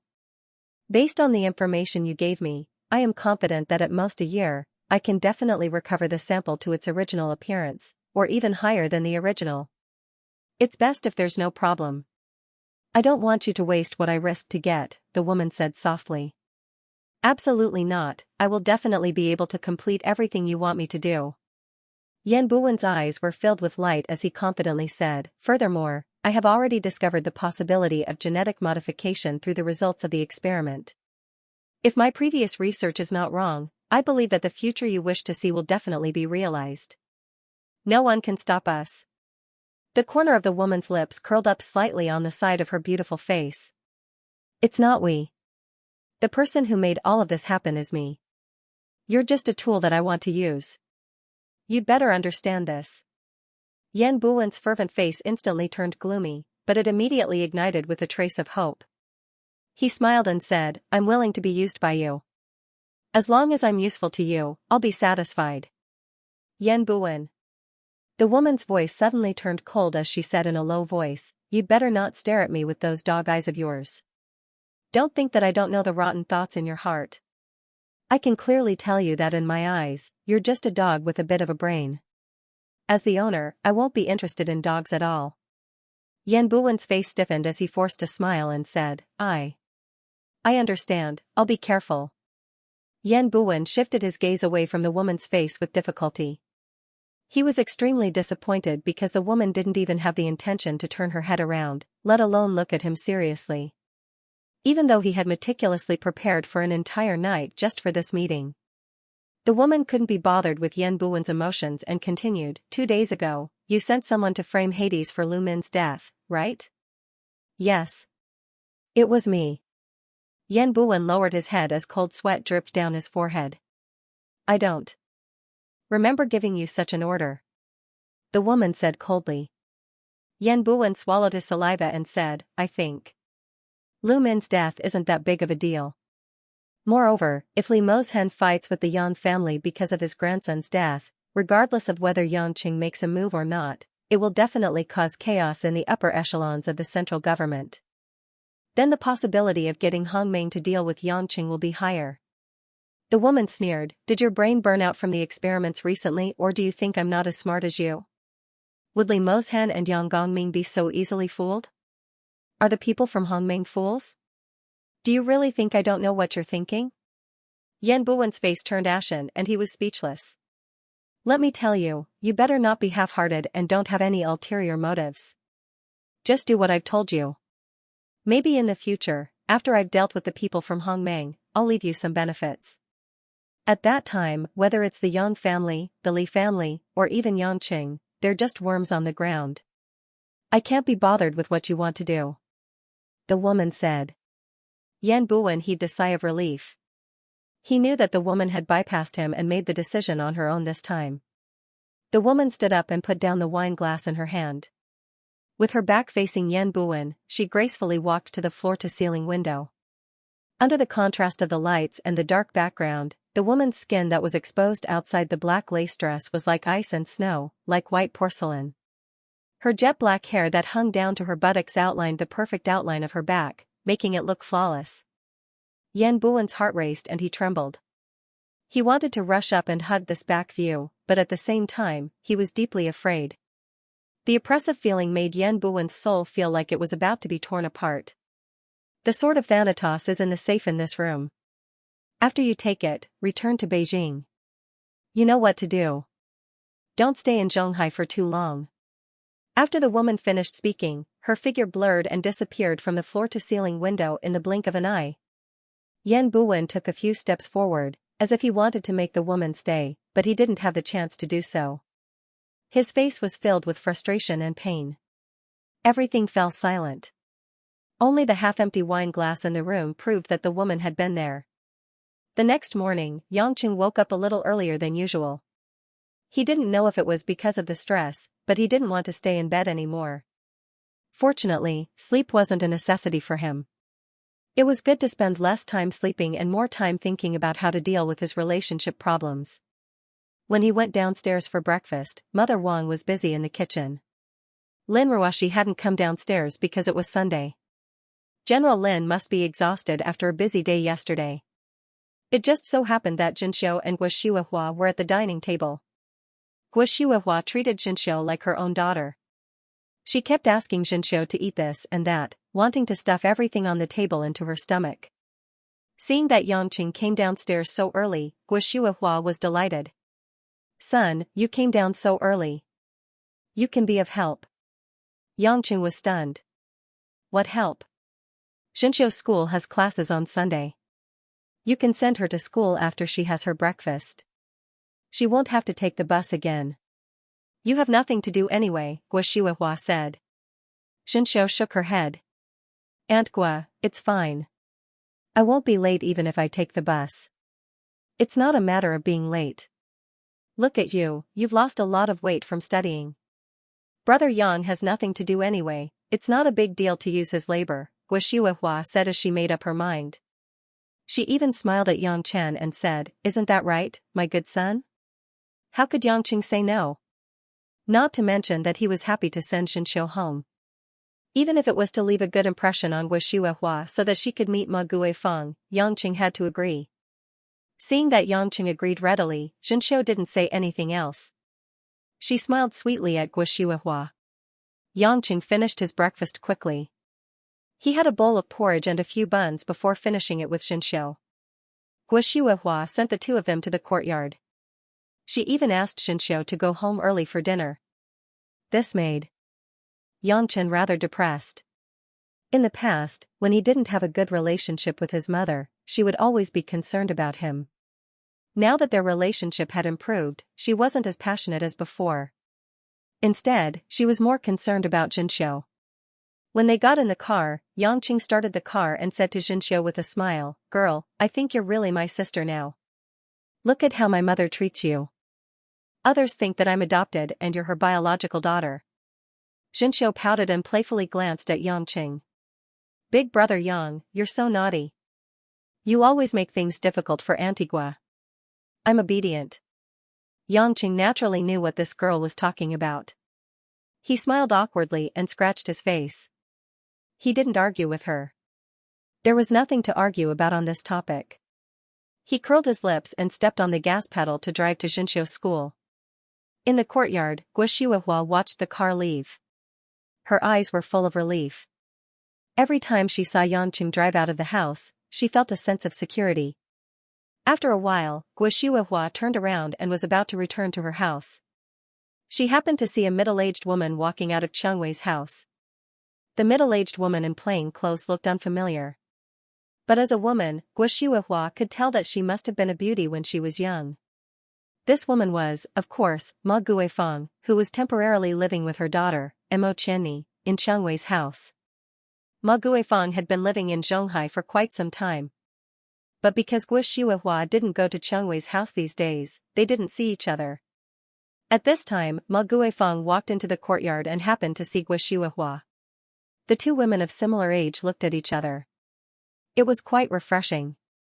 One was graceful and elegant, and the other was plain and delicate. But both could see the vicissitudes of life in each other's eyes. Since they met and they were neighbors, of course, they had to greet each other. Guo Shuihua walked up to them. She smiled and said, "Hello, I'm Guo Shuihua. I live here. Sister, I've never seen you before. Are you new here? Are you Changwei's relative?" Ma Guifeng heard Guo Shuihua calling her sister. It was quite intimate. She was unfamiliar with Zhonghai, but she actually met a neighbor who was about the same age as her. She immediately wanted to make friends with her. Moreover, at her age, she had seen a lot of people. She could tell that Guo Shuihua had a good character at first glance. "Oh, I'm Ma Guifeng. I'm not Changwei's relative. I'm Mo Qianni's mother." Ma Guifeng smiled and said, "I just moved here not long ago. I'm not feeling well, and I can't stay in my hometown anymore. That's why I came to look for my daughter." Guo Shuihua could tell that Ma Guifeng was from Sichuan province from her accent. She didn't suspect anything. She took a closer look and found that she did resemble Mo Qianni. She smiled and said, "So you're Qianni's mother. I heard from Qianni that she has a mother at home. Sister Ma, you came at the right time. The children in our families are busy during the day. It's just me and Sister Wang at home. It's boring. Since Sister Ma is here, there's more people to talk to." Ma Guifeng smiled and said, "Since you call me sister, I'll call you Sister Shuihua. So you know my daughter. My daughter is really too much. She didn't even tell me who her neighbor is. That's because Qianni is busy. That child is beautiful and sensible. Sister Ma really has a good daughter. But it's also thanks to Sister Ma's good looks that Qianni can be so pretty." Guo Shuihua appropriately praised Ma Guifeng and her daughter. Ma Guifeng's greatest pride was having an outstanding daughter. Hearing this, she was especially pleased. Her eyes narrowed into slits as she said, "Sister Shuihua, what are you saying? I'm just a rough person from the mountains. How could I possibly teach my daughter? It's all thanks to her hard work." "Oh right, is Sister Shuihua's son or daughter?" Originally, Ma Guifeng was going to work at Auntie Xiang's Sichuan restaurant. Now that she had bumped into Guo Shuihua, she forgot about that and started chatting excitedly. At her age, it was impossible for a woman to stop talking when she met her opponent. Since Guo Shuihua started talking about her children, she naturally said everything she could. But because of the young family's special background, it wasn't convenient for her to talk about it. She only said that she had a son and that his son and daughter-in-law were living together. When she mentioned that her daughter-in-law was Qianni's good sister and the CEO of Qianni's company, Ma Guifeng was shocked. She blamed Mo Qianni in her heart. Why didn't she tell her that Lin Ruoxi was living next door? After all, Mo Qianni was indebted to the old CEO of Yulei. So, Ma Guifeng naturally knew that the current CEO of Yulei was Lin Ruoxi. She didn't know that it wasn't that Mo Qianni didn't dare to let her know that Lin Ruoxi was living next door. She was just worried that Ma Guifeng would find out that Lin Ruoxi and Yangqing were husband and wife. These days, Mo Qianni was always on tenterhooks. She was afraid that her mother would find out, but she didn't have any reason to let her mother live separately. So, she could only bite the bullet and wait for Yangqing to solve the problem. During their conversation, Guo Shuihua intentionally avoided some questions, but Ma Guifeng had nothing to hide. When Guo Shuihua asked her when she would find a boyfriend for Mo Qianni, Ma Guifeng smiled and said, "That girl has already found a boyfriend. He's not bad, and he doesn't look down on a country bumpkin like me. 2 days ago, we agreed to meet the parents of both parties. Maybe the in-laws are busy, so they haven't set a date yet." "That's great. I've always thought that Qianni is a good girl. If my son didn't get married so early, I might even want to matchmake Qianni with my son." "So Qianni has a boyfriend. That girl is really something. I asked her before, but she didn't say anything. Guo Shuihua said with a smile. If it were a few days ago, Guo Shuihua might have felt that it was a pity because she always thought that Mo Qianni was more suitable as a daughter-in-law than Lin Ruoxi. But now, Lin Ruoxi's performance was so perfect that she didn't care that Mo Qianni had a boyfriend. She just wanted to give her blessings. Next, Ma Guifeng flattered Yangqing, her future son-in-law. Although she didn't mention his name, she talked about his merits and said that he was an unparalleled infatuated man. Guo Shuihua listened and felt that this young man was good. No wonder Mo Qianni liked him. He was so much better than her playboy son. Guo Shuihua, who was full of pity, didn't know that the good man that Ma Guifeng mentioned was her playboy son, Yangqing. No matter how they talked, they were all the same person. Yangqing, who was sending Xianxia to school, didn't know that his mother-in-law had unexpectedly met up with his mother early in the morning. Furthermore, they were talking about him as if he was a different person. If Yangqing were to see this scene, it would be inevitable that he would laugh himself to death. Perhaps a layer of his skin would be peeled off. Because it was the weekend, the traffic wasn't as congested as it was during rush hour. Yangqing leisurely held the steering wheel and chatted with Xianxia. Previously, he had been running around outside, so he didn't have much time to care about this repeater at home. In the past, he was only concerned about Xianxia's studies and life. Now, he had another aspect to care about, and that was Xianxia's family background in Korea. There was no doubt that Xianxia was the direct successor of Star Moon Group in Korea. That Park Jong-yoon wasn't an ordinary person either. It was impossible to find the wrong person. As for Xianxia's refusal to return to Korea and her insistence to stay in Zhonghai, her family members understood and were full of concern and sympathy. Therefore, they didn't mention this matter in front of Xianxia. Yangqing had a premonition that Xianxia would return to Korea sooner or later. After all, her real family members were there. Even if her parents were opposed by her family and eloped to Huaxia, and they passed away one after another, the blood ties couldn't be severed. Moreover, Xianxia was appointed by Star Moon Group's chairman, her grandfather, as the successor of a huge business. If it wasn't for the fact that he wanted Xianxia, why would Park Jong-yoon come all the way to Zhonghai to find a little girl? Yangqing could roughly imagine the internal strife within a large family. It wasn't about power or money, but he didn't want Xianxia to bear too much of this pressure. What he could do was no matter what Xianxia's choice was, he wanted this girl who was like a younger sister to live the life she wanted in peace and happiness. Along the way, Yangqing casually asked about Xianxia's life in school and the progress of her revision. He joked that if she didn't understand, he could go and harass her sister Ruoxi so that Lin Ruoxi wouldn't always target him. Xianxia also rarely talked to Yangqing. Last night, this girl helped Lin Ruoxi by fanning the flames in front of Guo Shuihua. At this time, she was obedient and didn't fool around with Yangqing. Xianxia, did that Lu Mingho harass you again? Yangqing suddenly thought. When Xianxia heard this name, she frowned and said angrily, Brother Yang, don't mention him. I get annoyed just thinking about him. He's still courting you in school? Yangqing asked with a smile. Of course not, he dropped out a long time ago. Xianxia rolled her eyes cutely. Dropped out? Yangqing was puzzled. He was expelled, right? Did that kid build some organization and got punished by the school? The school's leaders are so timid, how would they dare to provoke Lu Mingho? Even the principal takes a detour when he sees him, Xianxia pouted. It's because Lu Mingho feels that studying isn't suitable for him. I think he got his father's approval and went to work in a gang instead of studying. Yangqing didn't expect this to happen. Lu Qingshan probably knew that his son wasn't suited for studying, so he let the kid start working so that he wouldn't waste his youth anymore. But then he realized something was wrong and asked, since Lu Mingho dropped out, isn't it good that no one is courting you? Why do you still look like someone owes you a lot of money? Xianxia's eyes suddenly became evasive. She turned her head to look out of the window and said in a low voice, although he dropped out, he still left a bad impression. Anyway, I hate him. Yangqing saw that Xianxia didn't seem to want to say more. Girls always had their own secrets, so he didn't ask further. After sending Xianxia to school, Yangqing didn't stay for long.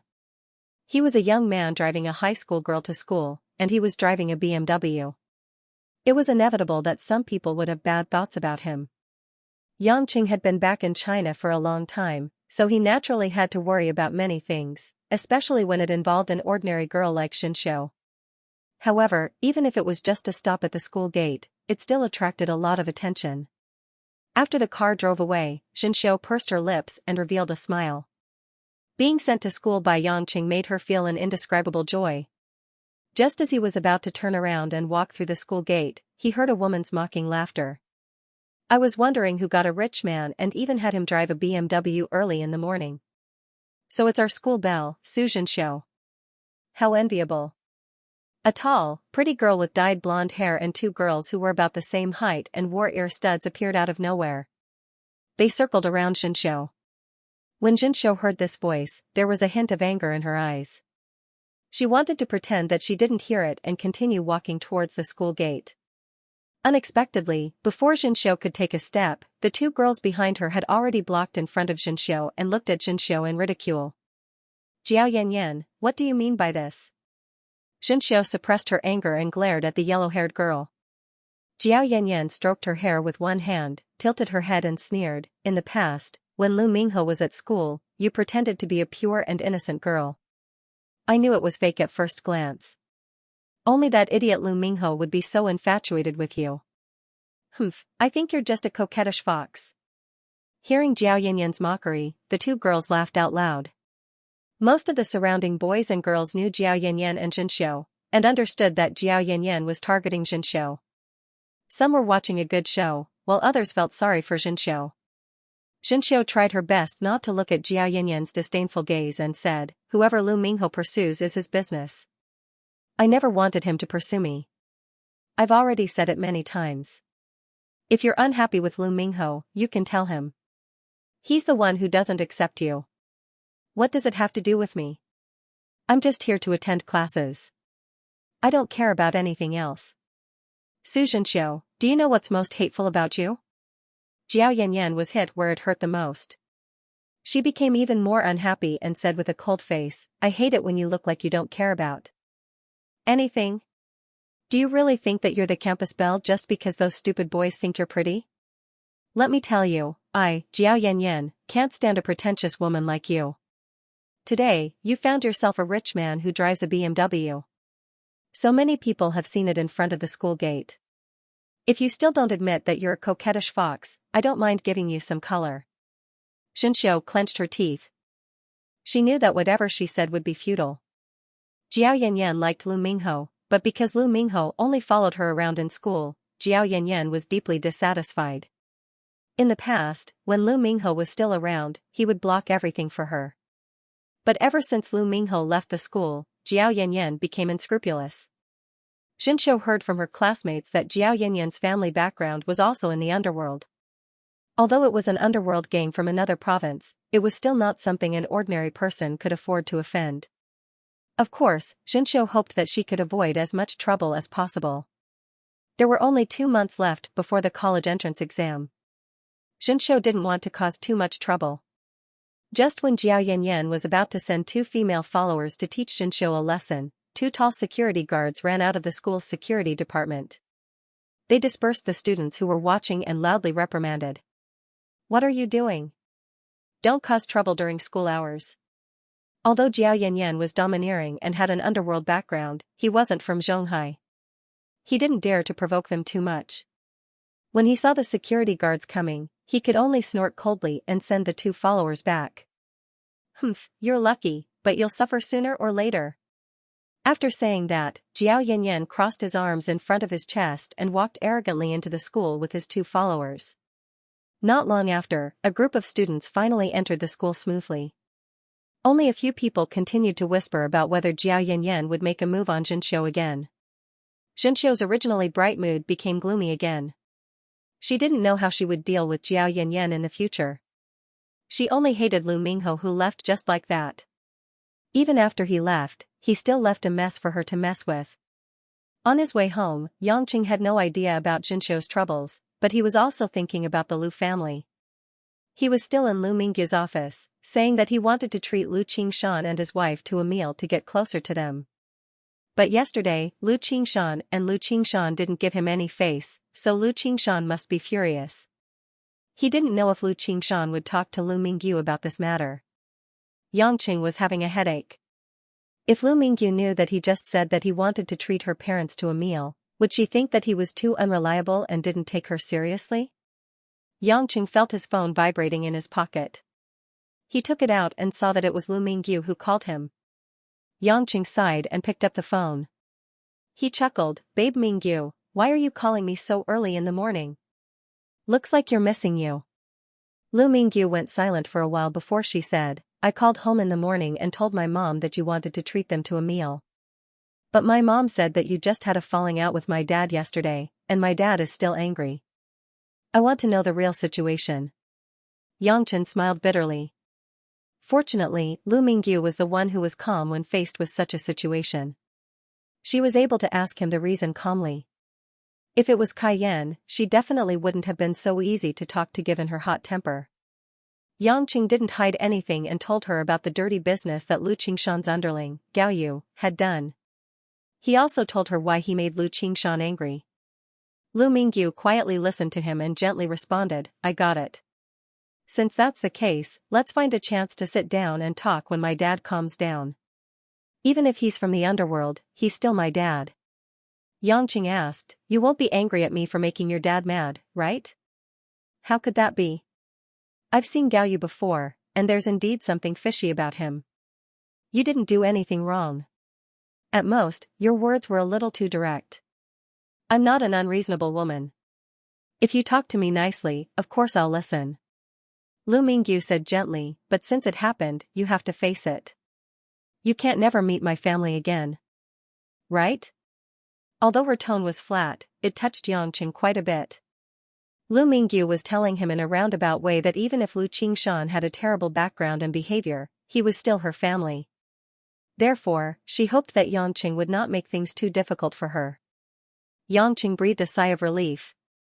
Since his woman was trying so hard to communicate with him, even if he humbled himself and talked to Lu Qingshan, it was nothing. So, he readily agreed. Receiving Yangqing's understanding, Lu Mingyu was quite happy. This also meant that in the man's heart, she was quite important. In the end, Lu Mingyu smiled and said, "My new home is almost ready. You can come and take a look when you have time. I'll let you try my cooking while you're at it. I'm already full just looking at you. Why would I need to try your cooking?" Yangqing's heart thumped as he teased. "You didn't say anything serious again." "I'm hanging up." Lu Mingyu snorted and hung up. Yangqing was stunned. He didn't know whether to laugh or cry. She hadn't even told him the address of her new home. How was he going to look for her? But after a while, a message was sent to Yangqing's mailbox. Yangqing smiled. It was the address sent by Lu Mingyu. Women always liked to play tricks that were superfluous to men. Of course, in the eyes of women, most of the time, it was called romance. However, Yangqing wasn't in a hurry to enjoy her tenderness. Since he was free on the weekend, he had to hurry home and talk to Guoxuehua about meeting Ma Guifeng. If this matter was delayed for too long, Ma Guifeng would definitely be displeased. He drove all the way home and entered the living room. Only then did he realize that Guoxuehua was sitting on the sofa watching TV alone. She was watching the Korean drama that Lin Ruashi recommended to her. She looked very focused. Yangqing sighed helplessly. He walked forward and smiled. "Mom, where are Mother Wang and Ruashi?" Guoxuehua came back to her senses. When she heard that Lin Ruashi was being asked about, she immediately said in satisfaction, "She followed Mother Wang to buy groceries. She said she wanted to learn more about housework." "That's rare. In the past, my daughter-in-law would bury herself in work on Sundays. It seems like she's really sensible now." Yangqing heaved a sigh of relief. With Lin Ruashi not at home, it would be easier to talk to her. "Mom, I want to discuss something with you." Yangqing smiled in an ingratiating manner. "Huh? You have always been a lone ranger. What is it that you want to discuss with me this time? Did you get into trouble?" Guoxuehua asked worriedly. Yangqing quickly waved his hand. "I definitely didn't get into trouble. It's actually a good thing. I hope you can help me. Don't keep me in suspense. If you have something to say, just say it. I'm your biological mother. What's there to hide? Guo smiled. Yangqing scratched the back of his head. He gritted his teeth and said, I want you to meet one of my mothers-in-law and another woman of mine. The smile on Guo face gradually froze. Then, it disappeared. She stared at Yangqing for a while before she suppressed her emotions and asked, which woman's mother is it? Is it Xiangwei's? Or is it Anqing's? Yangqing couldn't help but blush. It's the other one. What? Guo exclaimed. She stood up from the sofa and pointed at Yangqing. She was so angry that she was trembling. If it wasn't for the fact that her son had been separated from her for more than 20 years, if it wasn't for the fact that she felt indebted to Yangqing, Guo would have given Yangqing 2 tight slaps on the face when she heard those words. What's there to talk about? Yangqing cursed inwardly. He didn't expect Guo to be so agitated.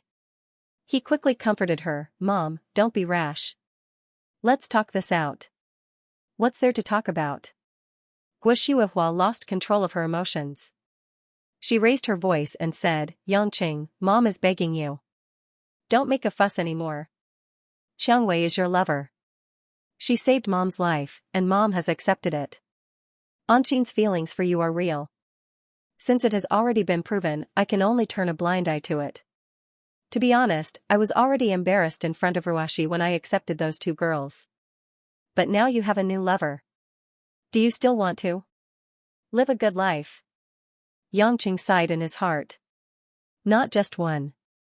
Actually, he still had Sister Xiaoyu, Officer Xiaoyan, and Beauty Tang waiting for him to get close to them.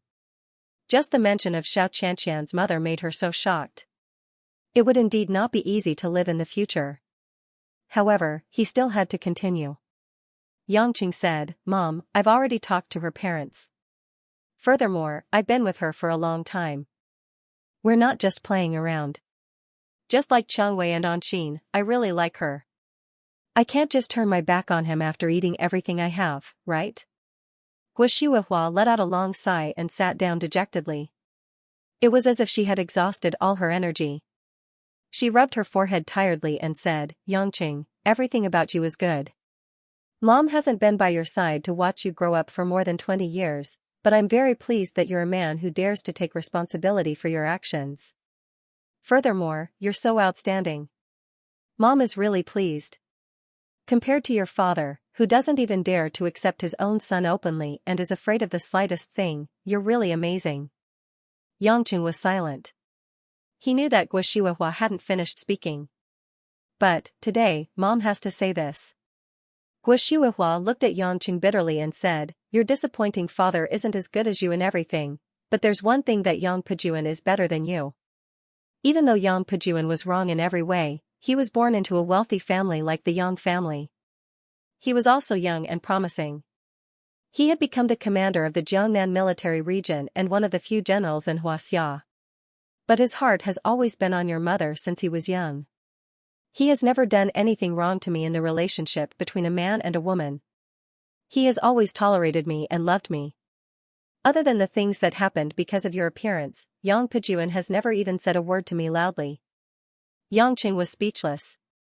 To be honest, he was a little stunned. He never thought that the man who was only related to him by blood but didn't have any feelings for him would have such a devoted side. Guo smiled, actually, before you appeared, I had a good relationship with him. I know that a man like him must have a lot of temptations around him. I'm not by his side most of the time. It's rare for him to be so devoted to me. You may not know this, but the reason why I've been doing charity for so many years, opening an orphanage and setting up a foundation, is to make up for the guilt of losing you. I hope that if I treat those orphans well, God will also treat you well. No matter where you are, I don't expect you to come back to me, but I hope you're safe. At first, my idea was opposed by your grandfather. After all, I'm the eldest daughter-in-law of the Yang family and also the only daughter-in-law. If I don't manage the internal affairs at home, but show my face outside and don't take care of the elderly, it won't be good if it gets out. But thanks to that man's repeated persuasion, your grandfather finally agreed to my decision to do charity. Speaking of which, since we've been married for more than 20 years, I've always been the one who let him down, but he never hurt me. If it weren't for you, I'd actually be full of gratitude towards him. Do you regret it? Xianxia asked faintly. Regret? Regret what? Regret leaving your husband who loves you so much, just because of a son like me who gives you a headache. Xianxia laughed at himself. Guoxiuehua rolled her eyes at Xianxia. How can this have anything to do with regret? To me, Yang Pejuan is indeed a good husband, but that's only because I'm his wife. But as a father, he really disappointed me. I'm not only his wife, but also your mother. When I was young, I've already abandoned you once for my husband, for the family. I gave birth to 2 boys for the Yang family, so I'm worthy of being the ancestors of the Yang family. Now that I'm almost half a century old, how could I let you slip away from me just because of that? Only then did Xianxia feel a little relieved. He thought that he should be more filial to his mother in the future. She had left her husband who loved her so much for him. He couldn't let her be bitterly disappointed. However, this filial piety did not include how to deal with the relationship between a man and a woman. Xianxia continued to whisper and said with a smile, Mom, I will be filial too. You in the future. But you have to do something for your son's happiness, don't you? My women weren't randomly picked up from the streets. I have feelings for them, and we only got together after experiencing some things. How can I let them go just like that? In short, I won't let go of any of them. Please help me and go see my mother-in-law. Guoxiuehua, who had just relaxed a little, immediately knitted her brows again. Xianxia, I'm actually very happy that so many women like you. But we're not living in ancient times, where men can openly have multiple wives. You're also not like some people who secretly keep concubines after earning money. You're openly having a relationship with other women. If this matter were to spread out, how are those women going to face others? Furthermore, it's fine if Ruashi doesn't know about it. I don't mind keeping it a secret for you. But you didn't intend to hide it from Ruashi. She's not blind, nor is she heartless. How can Ruashi take it? Xianxia bitterly smiled. Mom, let me tell you the truth. When I married Ruashi, she didn't intend to stay with me for a long time. So she didn't care if I had another woman outside. Who knew things would turn out like this? What do you mean? Guoxiuehua was puzzled.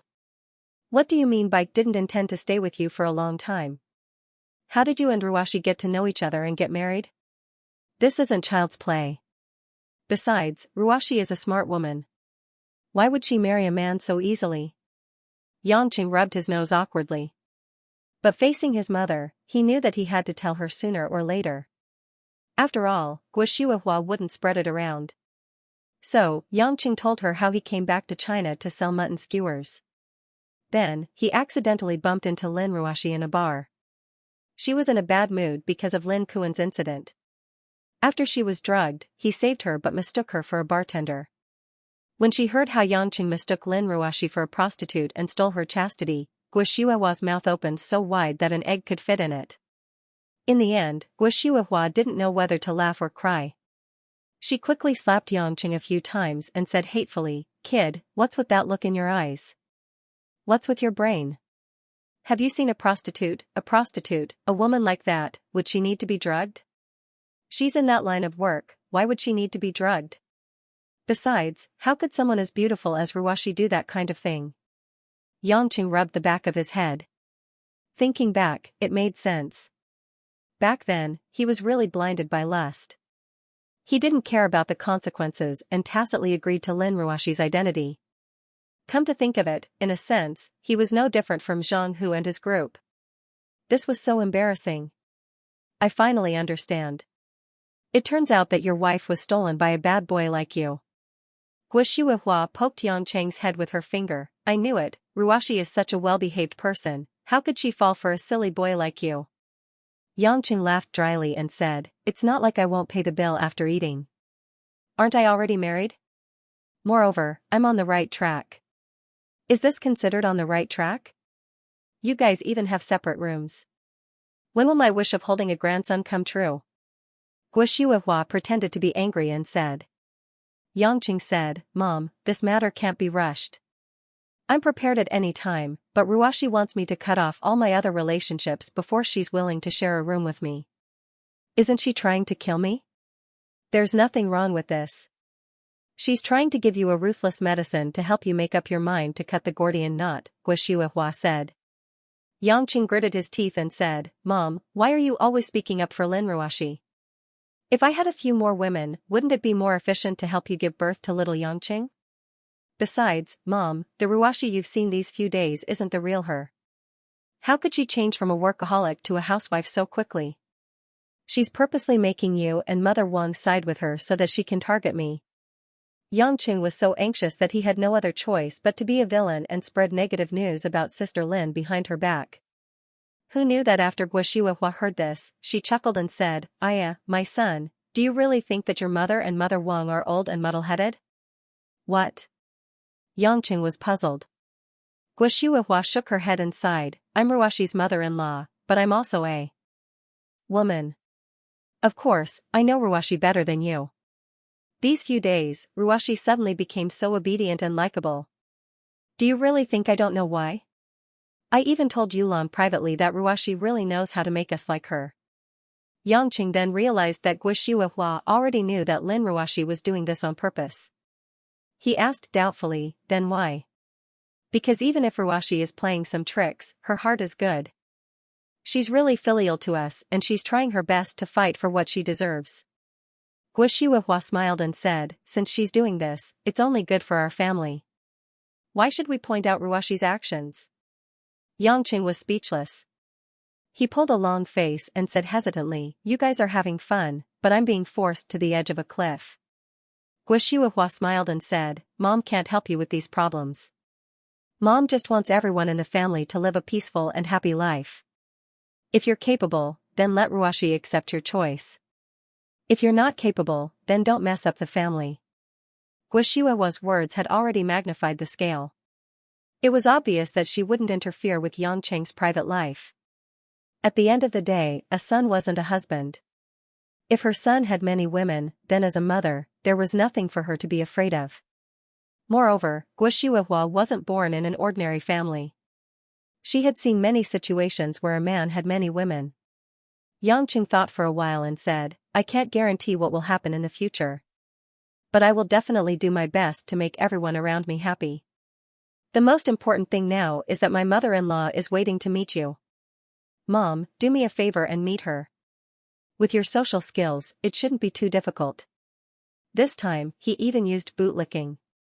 Guo Shuihua smiled and shook her head. She glanced at Yangqing helplessly and said, all right, I give up. Since that's the case, go pick a date and place and meet her. Oh right, what's the surname of her parents? Yangqing was delighted. He chuckled and said, I knew you're still on my side, Mom. My mother-in-law's surname is Ma. She's quite a simple person. I'm sure we can get along well. This isn't a matter of meeting her or not. I'm just afraid that she'll fall out with you when she finds out about your situation. Guo Shuihua was still in a heavy mood. Yangqing knew that the truth would come out sooner or later. He had been forcing himself not to think too much about it. He believed that there would be a way to solve it. Finally, the problem of meeting the parents was settled. Yangqing was in a good mood. He was about to make a pot of tea for Guo Shuihua to express his gratitude when he saw his mother Wang coming back with Lin Ruashi. Lin Ruashi, who was wearing a pinkish-white sleeveless suit and a black skirt with tassels, walked in energetically with a pile of ingredients in her hands. She seemed to be quite excited. Lin Ruashi, who had unloaded a lot of burdens and returned to herself, had recently dressed more in line with her youth. Compared to the office suit that she used to wear most of the time, she seemed to have raised her charm to another level. What was noteworthy was that Mother Wang was only holding a very small bag in her hand. It could be seen that Lin Ruashi had specially carried the things for Mother Wang. Looking at Mother Wang's kind smile, one could tell how pleased she was. Mother Wang had been in this house since the old CEO was still alive. She had watched Lin Kuan get married, Shui Zijing gave birth to Lin Ruashi, and now Lin Ruashi had grown up. Mother Wang had been working hard for this family. Mother Wang, who did not have any children, had long regarded the miss as her own child. Now, watching Lin Ruoshi, who had grown up, accompany her to buy groceries and help her carry the bags, Mother Wang's heart was indescribably satisfied. When Lin Ruoshi saw that Yangqing was at home, she smiled naturally. "Hubby, guess what I bought today?" Yangqing was not used to Lin Ruoshi being so kind to him. Moreover, in the past few days, this woman had called him hubby very naturally, but he did not dare to call her by all kinds of cheesy names like before. He did not know whether it was because he was guilty or afraid, but the two of them seemed to have switched places. "What good stuff?" Yangqing stared at the bag and could not see what it was. Lin Ruoshi walked in front of Yangchen and opened the huge plastic bag. She said, "Look, I bought lamb kidneys, pig kidneys, and fresh beef kidneys. I went to quite a few shops to get them.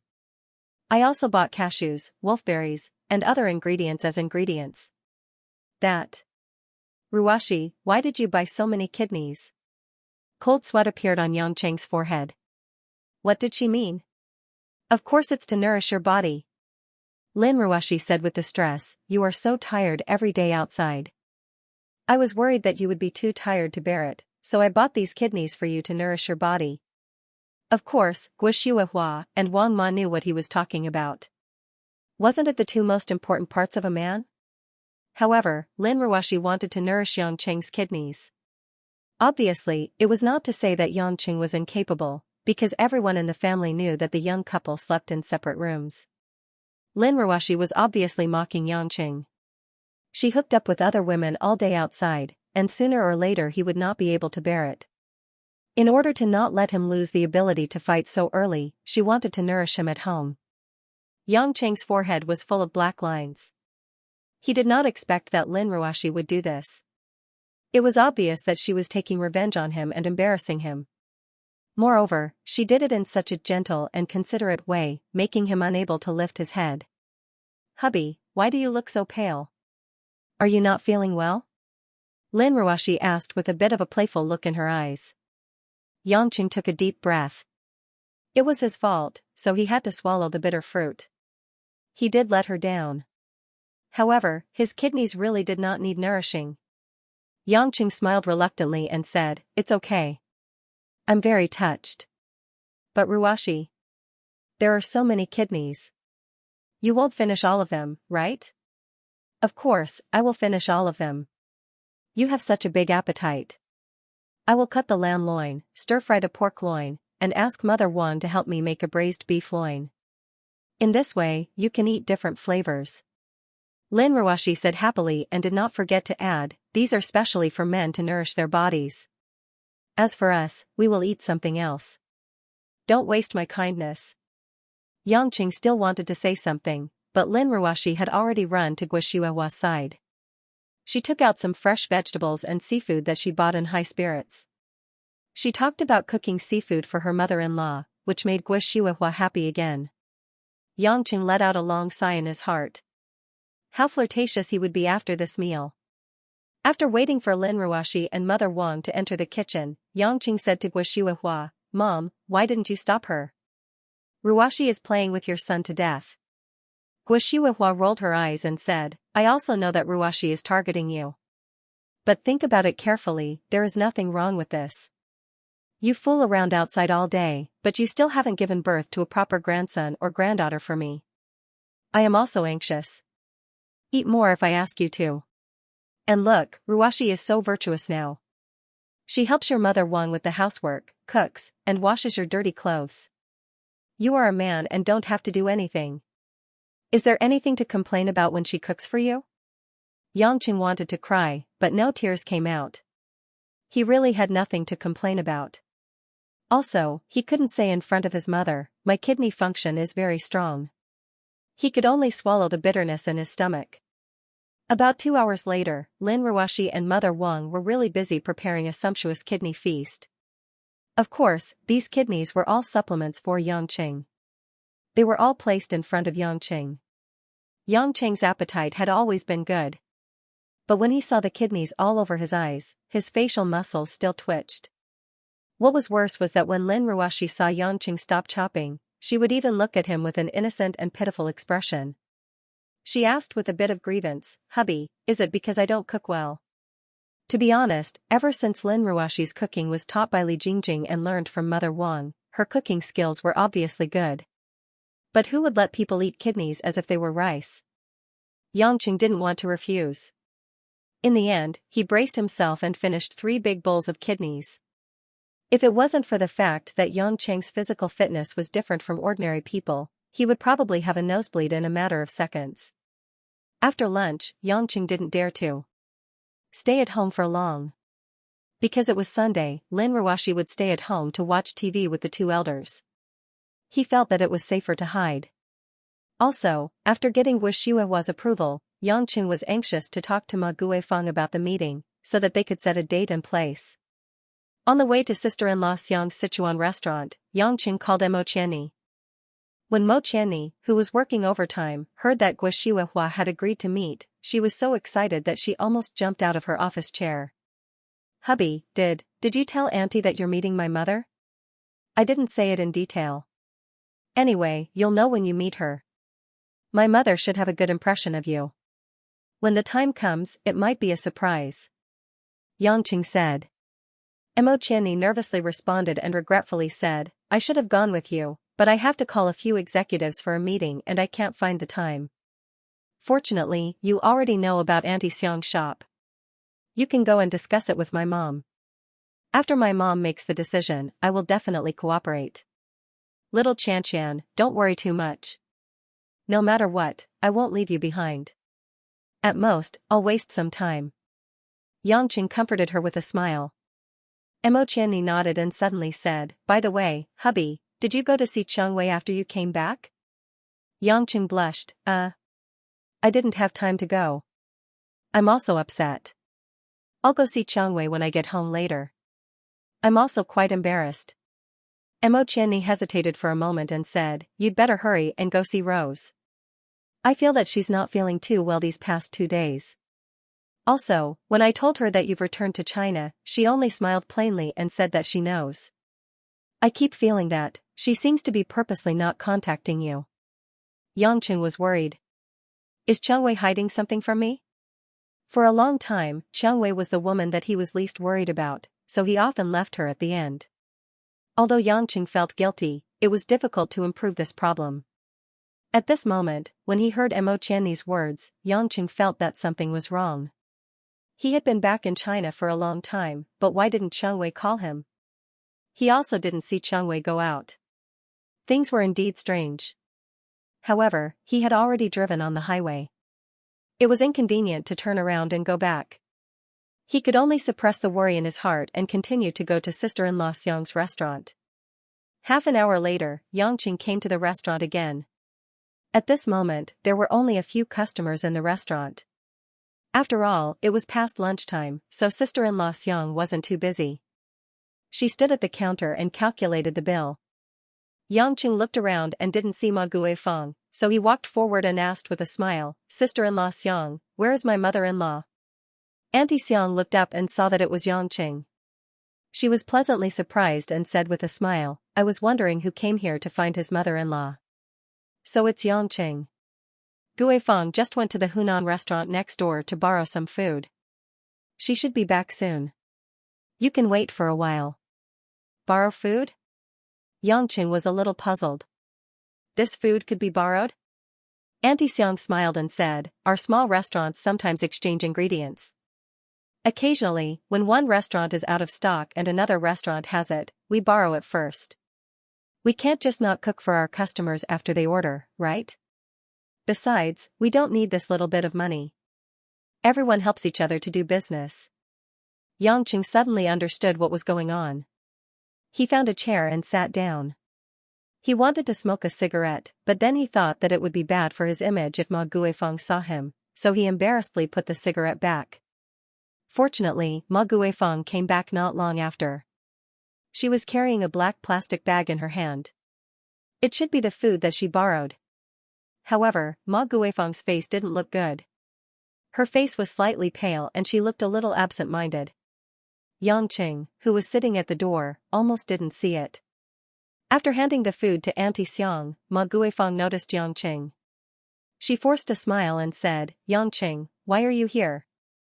Is there something you need from me? Yangqing worriedly said, Mom, are you feeling unwell? Let me take your pulse. Ma Guifeng waved her hand and said, What's wrong with me? I'm fine. Yangchen was still worried, so he grabbed his mother-in-law's wrist and checked her pulse.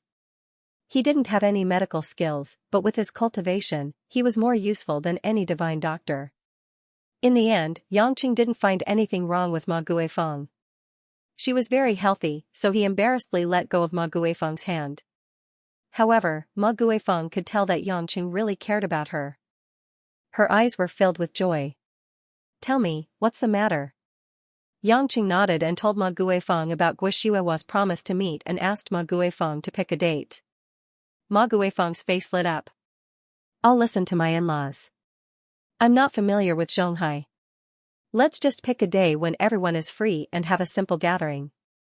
Only then did Yangqing remember that Ma Guifeng had just arrived in Zhonghai. It wasn't appropriate for her to choose a meeting place, so he made an appointment with Ma Guifeng. He would discuss the specific location later.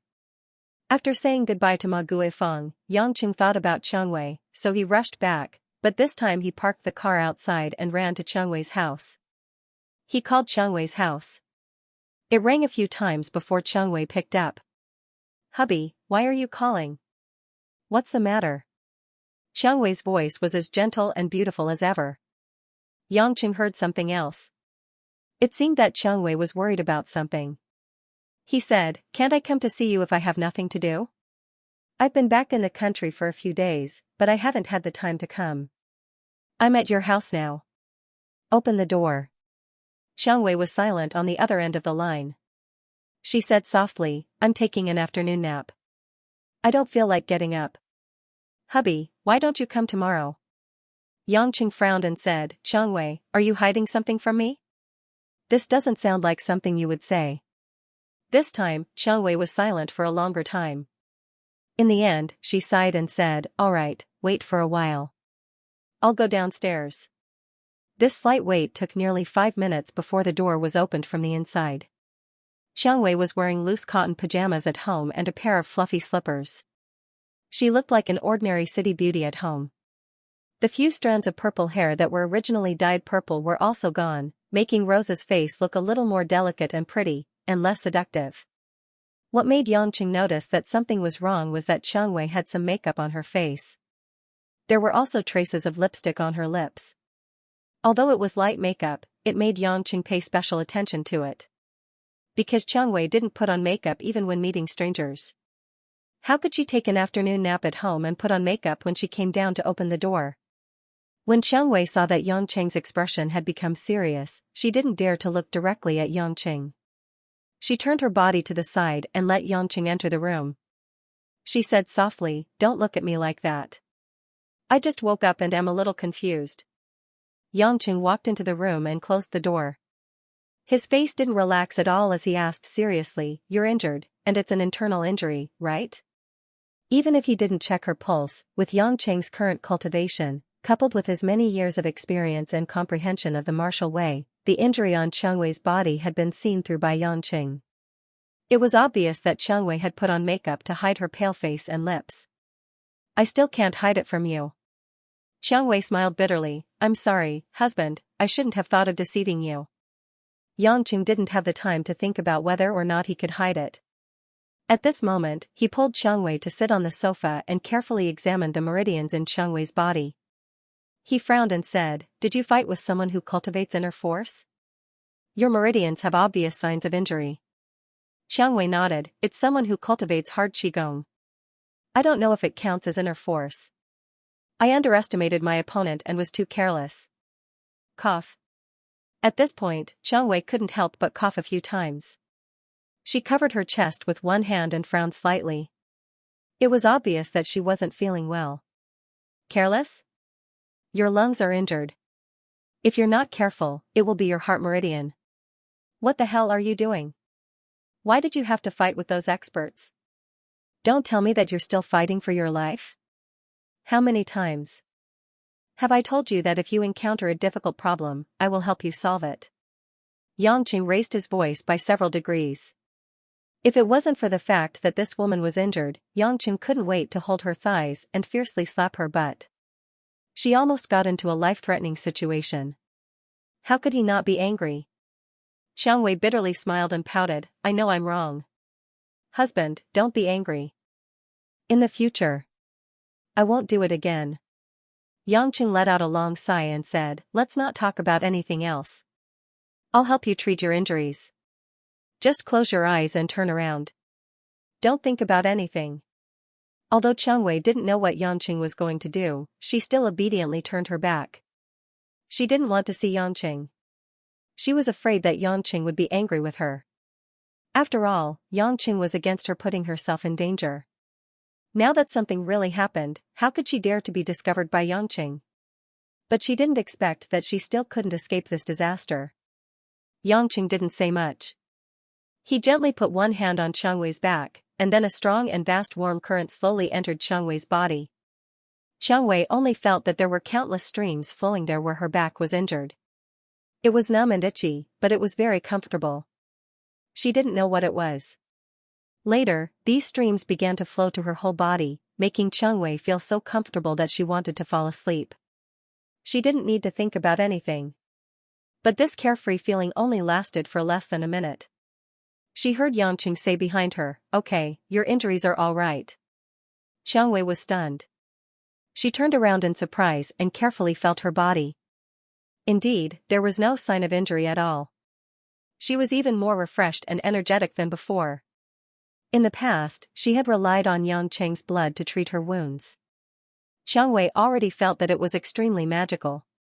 Now, with this skill of Yangqing, her internal injuries were actually cured in a short time. Even if Hua Tuo was reincarnated, he wouldn't be so amazing.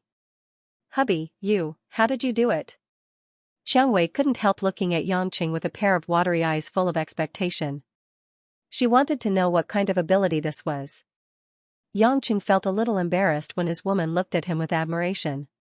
In fact, to him, this was just a small trick that he could naturally learn. I'm practicing a type of internal energy. A few days ago, I had a new understanding of it. Then, the vital energy in my body seemed to have changed into something else. I don't know what this energy is, but it seems to be very effective. I'm thinking if I should change my profession and become a doctor. I'll definitely get better faster than taking medicine and injections. Yangqing grinned.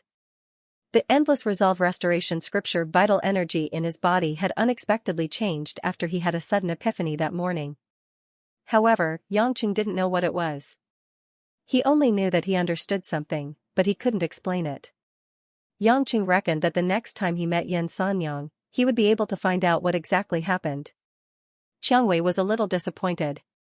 She could tell that it wasn't that Yangqing didn't want to tell her, but that Yangqing wasn't sure himself, so she didn't ask further. Yangqing, however, thought of the key question. He carried the woman on his lap and said, Xiang Wei babe, tell me the truth. What did you do? Why did you hurt yourself when I wasn't around? Xiang Wei pouted and said with grievance, I didn't. I did what I did with your permission. With my permission? Yeah. Xiang Wei nodded and said, didn't you promise me that you could work with the Green Dragon Society to expand our influence in other provinces? I've been taking over some of the gangs at the edge of the Su province in the north recently. Yangqing only understood the whole story after listening to Xiang Wei's narration. It turned out that after Xiang Wei and Lu Qingshan worked together, they chose to split their forces in order to speed up the expansion. Lu Qingshan started from his base in Yanjin and expanded to the south. And Xiang Wei's Red Thorns Society started from Zhonghai and expanded to the north. The two of them had a good plan. They would attack from both sides and put their opponents in the middle in a pinch. In less than a year or two, the gangs in the eastern and central provinces of Huaxia wouldn't be able to resist the powerful power of the gangs in Yanjin and Zhonghai. By then, both sides would occupy half of the country and continue to expand to the southwest and northwest. However, they didn't expect that the gangs in the Su province, which was adjacent to Zhonghai, weren't that simple. After the biggest gang in the Sioux province, the White Wolf Society, was encroached upon by the Red Thorn Society, they began to fight back fiercely. For a few days, there were violent conflicts on the border of their territory. Many of the elites of the Red Thorn Society had been trained by the Sea Eagles. Although they only learned a little bit, they were still at the level of ordinary special forces. Unexpectedly, the members of the White Wolf gang were evenly matched with these elites, and they even showed signs of counterattacking. Xianxia, who had originally left the matter to Chen Rong to handle and planned to train her successor, finally couldn't hold back. Or rather, the competitive underworld bloodline in her bones was ignited. Excited, she personally went to the temporary stronghold in Sioux province and commanded her subordinates to fight. During one of the fierce confrontations between the two sides, Xianxia and one of the bosses of the White Wolf gang fought. To Xianxia's surprise, the middle-aged man actually had quite a good martial arts cultivation, and he also practiced hard qigong. Xianxia originally thought that after receiving pointers from Yangqing and learning from the Sea Eagles, no one in the underworld could be her match. Unexpectedly, the White Wolf gang was really full of hidden talents. Because of a moment of carelessness, Xianxia took a hit when the opponent suddenly used his internal force. She immediately felt half of her arm go numb and lose feeling. Then, because of the shock in her heart, she slowed down, and her back suffered another heavy blow. If Xianxia hadn't been strengthened by Yangqing's blood, which improved her physical fitness, she would have been bedridden for 2 to 3 months. Even if she didn't vomit 3 liters of blood, she would have been bedridden for 2 to 3 months. Yangqing wasn't familiar with Huaxia's underworld forces, so he didn't feel much when he heard about the White Wolf gang. After hearing this, he asked, "What's the situation in Sioux province now?" Xianxia said reluctantly, "I didn't expect the White Wolf gang to have an expert in internal strength. Their fighters are all very high quality, and we can't take them down. If this continues, the police and the military in Sioux province will definitely not tolerate it, so I asked Rongrong to withdraw everyone to the edge of Zhonghai. It's really infuriating. The White Wolf gang has been hiding so well all these years, causing us to lose so many subordinates and not gain any advantage." Looking at Xianxia's angry expression, Yangqing reached out to caress her rosy cheeks and said gently, "Darling Xianxia, do you really want to expand your power?" Xianxia noticed the complicated tone in the man's voice. She blinked her bright eyes and asked, "Hubby, what's wrong?" Yangqing smiled and said slowly, "Actually, when I entered the door just now, I found out that you were injured. I was very angry." Xianxia lowered her head in shame. "I know I was wrong. I will be careful in the future." "What's wrong with you?" "I'm angry at myself." Yangqing grabbed the woman's hand and rubbed it, saying, "I'm angry at myself for not being able to take good care of you. This isn't the first time you've been injured. Although I can still cure you quickly, I'm really worried that one day I won't be able to catch you in time." Feeling Yangqing's deep self-blame, Xianxia was also a little flustered. She hurriedly shook her head and said, "No, I definitely won't do that kind of dangerous thing in the future. I'll obediently stay at the back, I can do it. But I can't treat you like this." Yangqing smiled bitterly and said, "It's already hard for you to follow me. I can give you my heart, I can give you all the help you want, but I don't have time to accompany you. I can protect you, but I can't always stay by your side. And I can't keep you like a canary. If I can't let you do what you like, it's the same as imprisoning you in a cage. I know you like the underworld business, I know you like the process of fighting, you've lived in this kind of environment since you were young, I know it's hard to change, how can I bear to leave you alone in this empty home? I previously promised you to cooperate with the Azure Dragon Society because I was afraid that you wouldn't be happy, but now that you're injured, I suddenly feel that I don't have the ability to give you happiness." Xianxia suddenly reached out to cover Yangqing's mouth and shook her head slightly, "Don't say any more, it's rare that you have time to accompany me. Accompany me out for a walk, okay? I've been bored at home these past few days." Yangqing helplessly sighed and nodded, "Then change your clothes and come out. I'll wait for you here." Only then did Xianxia smile. She kissed Yangqing on the cheek and then briskly ran upstairs. From her movements, it seemed that she was indeed not injured at all. Women always took a long time to go out. Even Xianxia, who didn't care much about makeup, couldn't be much faster. Yangqing waited downstairs for more than 20 minutes before a neatly dressed Xianxia ran down. She wore a loose silver-gray silk blouse, a green skirt with layers on the side, and a pair of black leather sandals. Her hair was simply tied up, and she looked much more refreshed. Seeing that the woman was glowing once again, Yang Cheng's mood improved a lot. He allowed the happy Xianxia to hold his arm and the two of them went out the door. After getting into the car, Yang Cheng started the car and remembered that he still didn't know where to go. He asked, "Darling Xianxia, do you want to go shopping or eat something?" Xianxia fastened her seatbelt, thought for a moment, and said, "Hubby, what do young people do when they fall in love these days?" Yang Cheng smiled, "What do you mean by young people these days? Are we that old?" "What we do is what young people do." Xianxia chuckled, "I remember now, someone is actually younger than me, No wonder I'm afraid of being called old." Hiss. Yang Cheng pretended to be angry as he glared at the woman, "Don't talk about age, it's just a year or two later, what's there to talk about?" Being pointed out by Xianxia, Yang Cheng was a little annoyed. Speaking of which, before he had confirmed his relationship with Xianxia, he had always called her Sister Xianxia. Xianxia knew that Yang Cheng wasn't really angry, so she smiled and said, "Little hubby, then take me to do what young people like us should do." "Little hubby." Yang Cheng was angry, his eyes emitted an evil light, he glanced at Xianxia's full chest, and said, "Darling Xianxia, if you keep calling me that, I'll do something in the car." When Rose heard this, she immediately shrunk back towards the car door. She shut her mouth and tried her best to hold back her laughter. She didn't want to be pushed down by Yang Chen in the car and do something embarrassing. The car was parked by the roadside, and there weren't any curtains. If this thick-skinned man really pounced on her, she wouldn't be able to resist. She would be doomed if she was laughed at by the passers-by. Moreover, there were many Red Thorns Society members lying in ambush near his house. As the president, he couldn't be bullied by a man in front of his subordinates, right?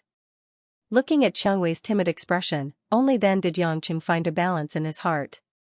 But after this round of flirting, the haze of Xianxia's injury was swept away, and he began to ponder about what he should do. But when he pondered over this issue, only then did Yang Cheng realize that he really didn't have any ideas. He usually spent his days lazily, and he didn't have any special hobbies. In the past, he had spent most of his time in the dark and ferocious. Where did he get the romantic mood of a young man? Xianxia seemed to have seen Yang Cheng's headache, so she smiled.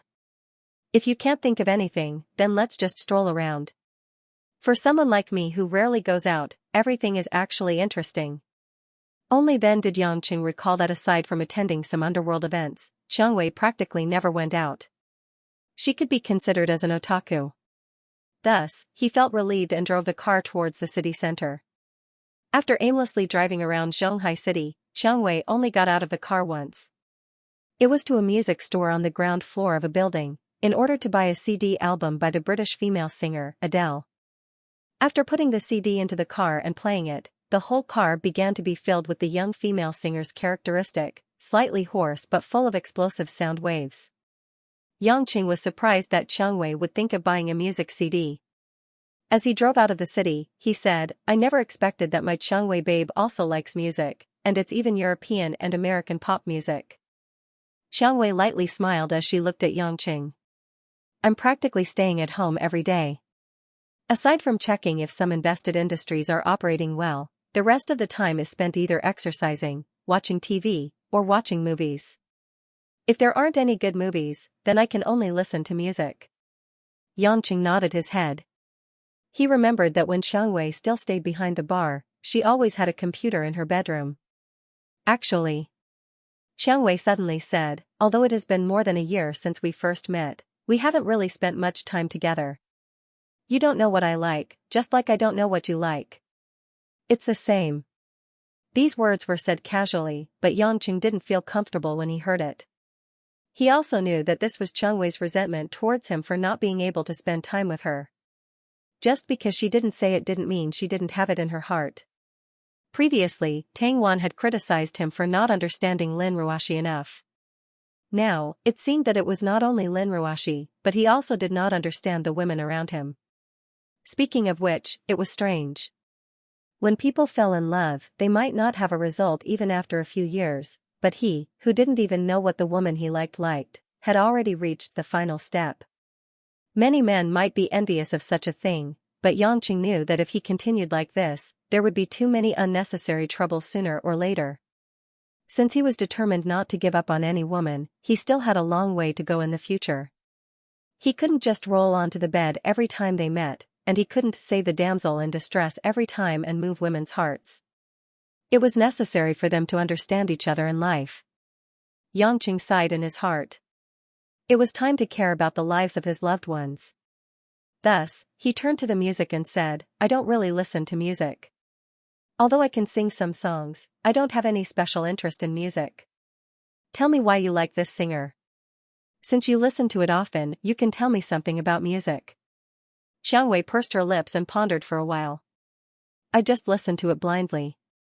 I choose whatever I feel is good, and I don't really care about the singer or the country, let alone knowledge. This singer has a song that makes my heart ache, but it's also very attractive to me, so I've been listening to it recently. Which song is it? Xianxia asked. Xianxia's education wasn't high, and she didn't know English.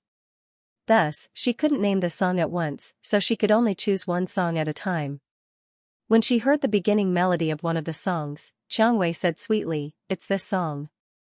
I've listened to it dozens of times in the past few days, and I still like it very much.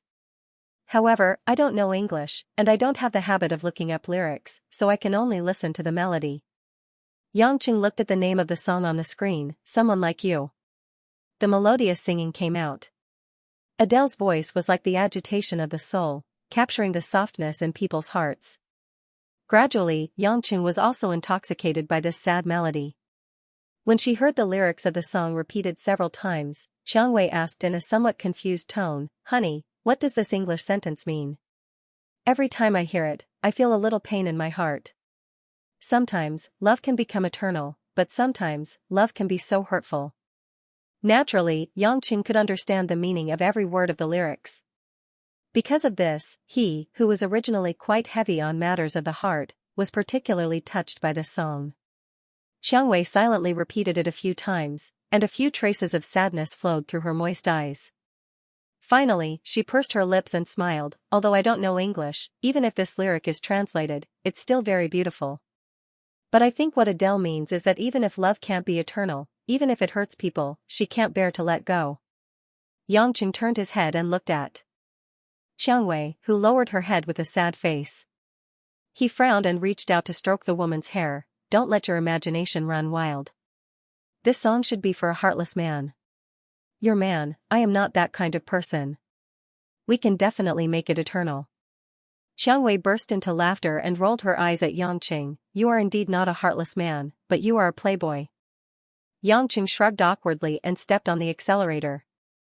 The car got on the highway and began to drive to the business district on the outskirts of Zhonghai. The two of them chatted while listening to the song. In the past, when they were together, they would either roll in the sheets or discuss some matters related to the underworld. They even had little time to say sweet nothings. As for taking Xianxia out to play, they had only done it once. Now that they had so much time to chat and laugh together, the two of them realized that there were actually more sides to each other that they hadn't realized. When Xianxia talked about how Rose helped a girl beat up a boy in middle school, and was eventually criticized by the teacher, causing her to drop out of school, Xianxia was deeply moved. He didn't expect this charming and elegant woman to have such a chivalrous side. When it came to school, Xianxia didn't have much to talk about. He didn't even go to kindergarten, so how could he talk about middle school? He could only talk about the experience of killing people in the Amazon in South America and the experience of ambushing and sniping in Siberia. These stories seemed soul-stirring in Xianxia's ears, and it made the woman's eyes full of sparkle. Time flowed like water, and the car unknowingly drove for more than 2 hours. Xianxia was surprised to find that the oil lamp was actually lit, so he had no choice but to drive into a gas station. After filling up the gas and setting off again, the two of them fell silent again. They didn't know why, but after saying so many things that they didn't say in the past, the two of them had some inexplicable thoughts and a little awkward, not knowing what to say. Xianxia suddenly glanced at Xianxia with a flushed face and said in a low voice, Why? I feel that you are a little unfamiliar. Unfamiliar? Yangqing finally understood what his abnormal emotions were.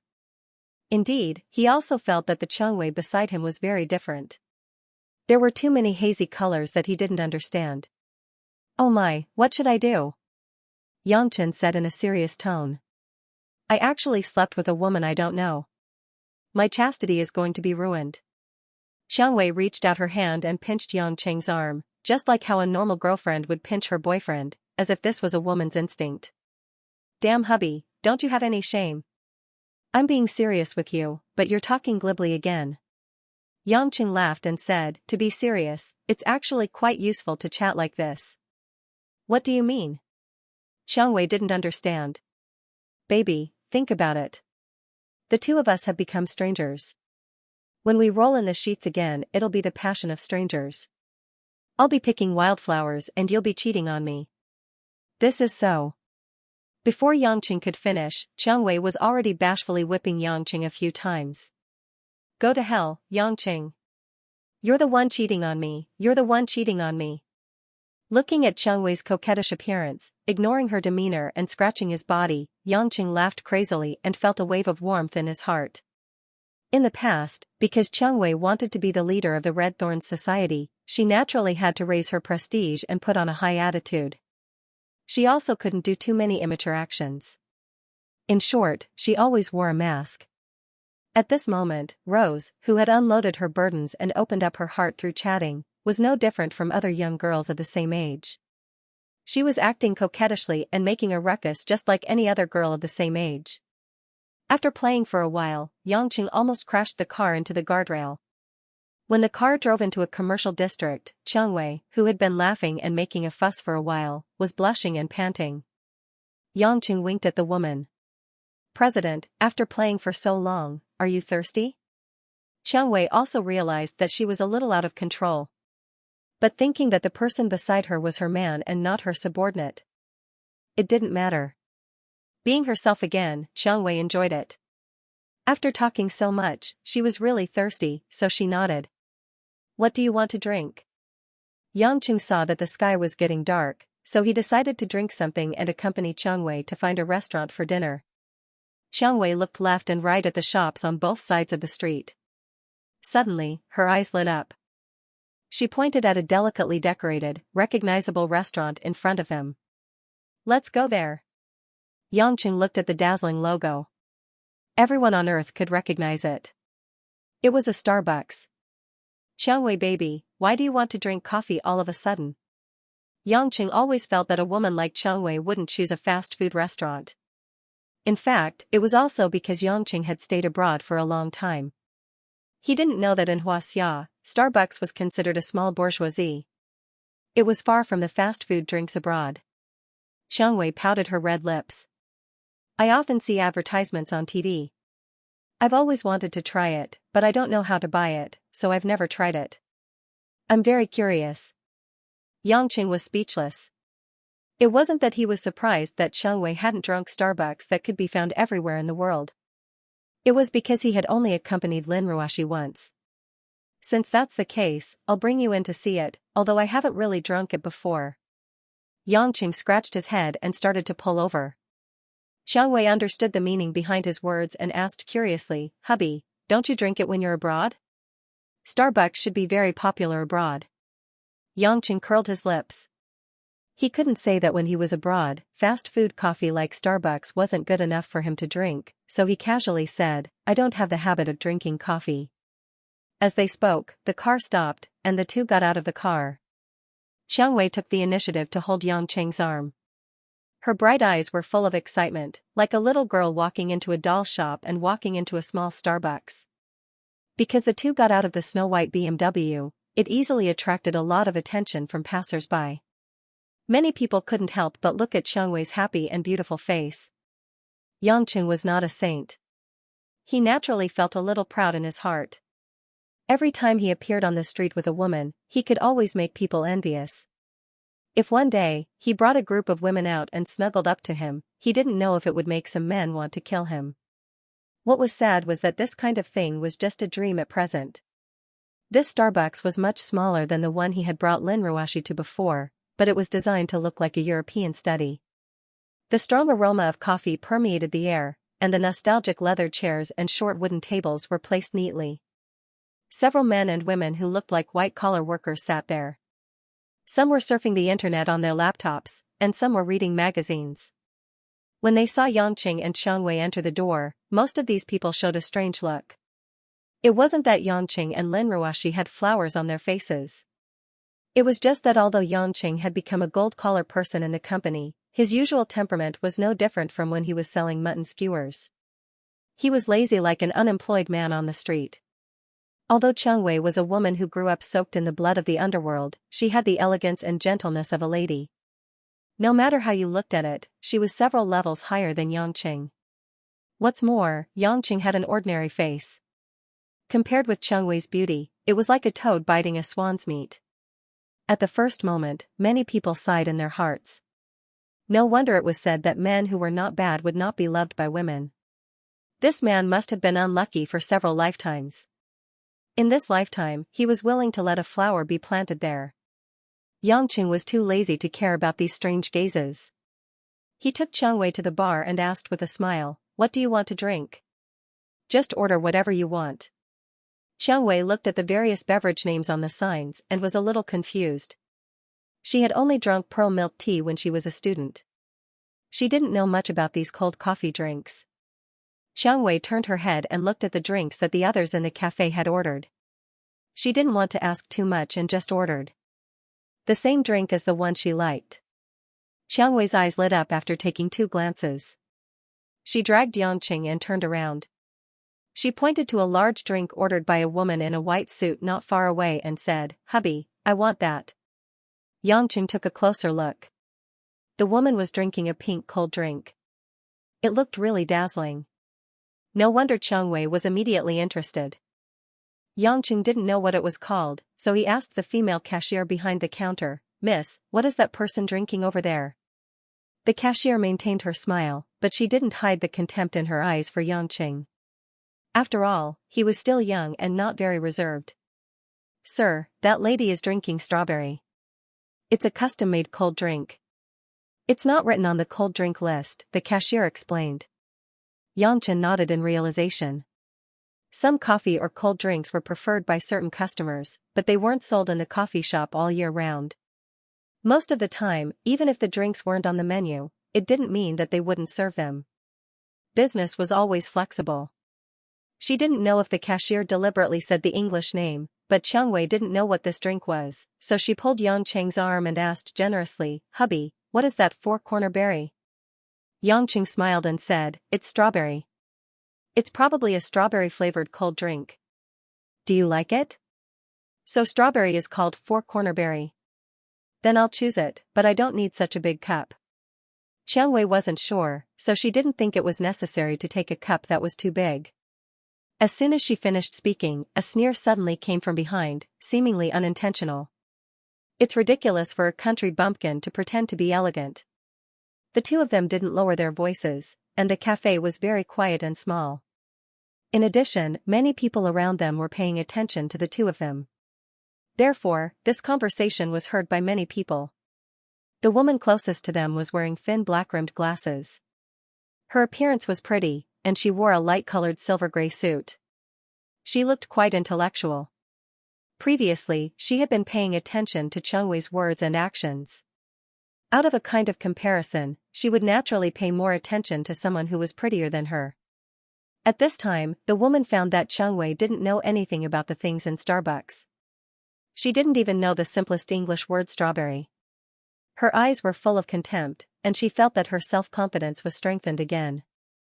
The spoiled temperament that she had developed in the big city made this white-collared woman say those mocking words. As soon as she said that, some other intellectuals and office workers who had the same idea also laughed in a profound manner. Many of them looked at Yangqing and Xiangwei with ridicule. Xiangwei didn't expect that these people would look down on her with a few casual words. She rarely appeared in ordinary public places, and she didn't have the opportunity to communicate with these ordinary white-collar workers in the city. At this time, when she was ridiculed, she didn't feel angry because she was looked down upon. Instead, she felt that she had embarrassed Yangqing, and she felt very bad. Although she could move her fingers, and her subordinates could torture these insignificant white-collar workers to death. At the end of the day, these were ordinary people. If she used the power of the underworld to deal with them, it would only make her look more pitiful.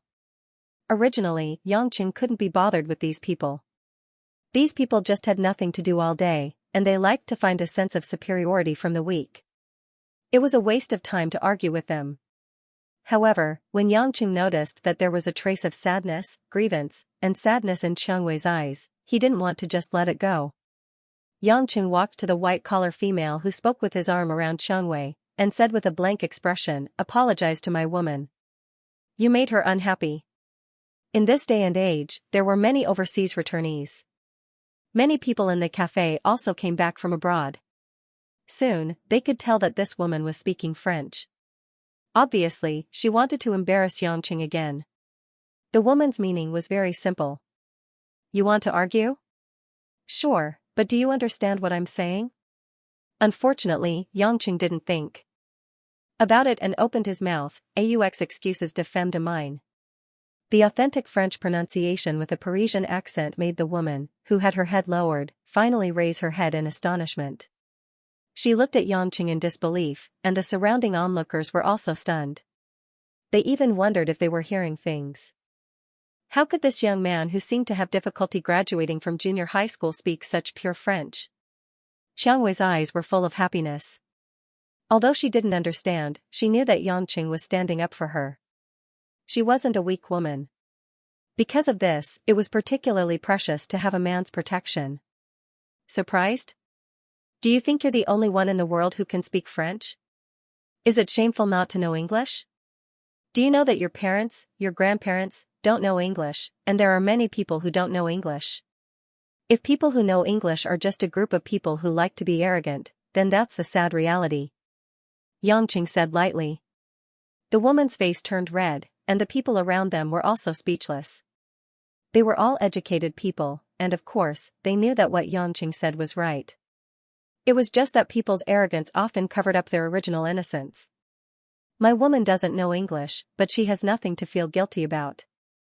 She expressed it generously.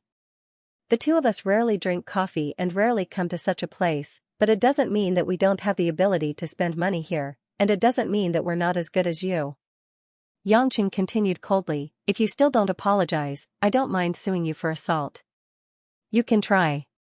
Xianxia wasn't being alarmist, nor was he being hot-headed. The best way to deal with ordinary people was to use the rules of ordinary society, which was the legal way.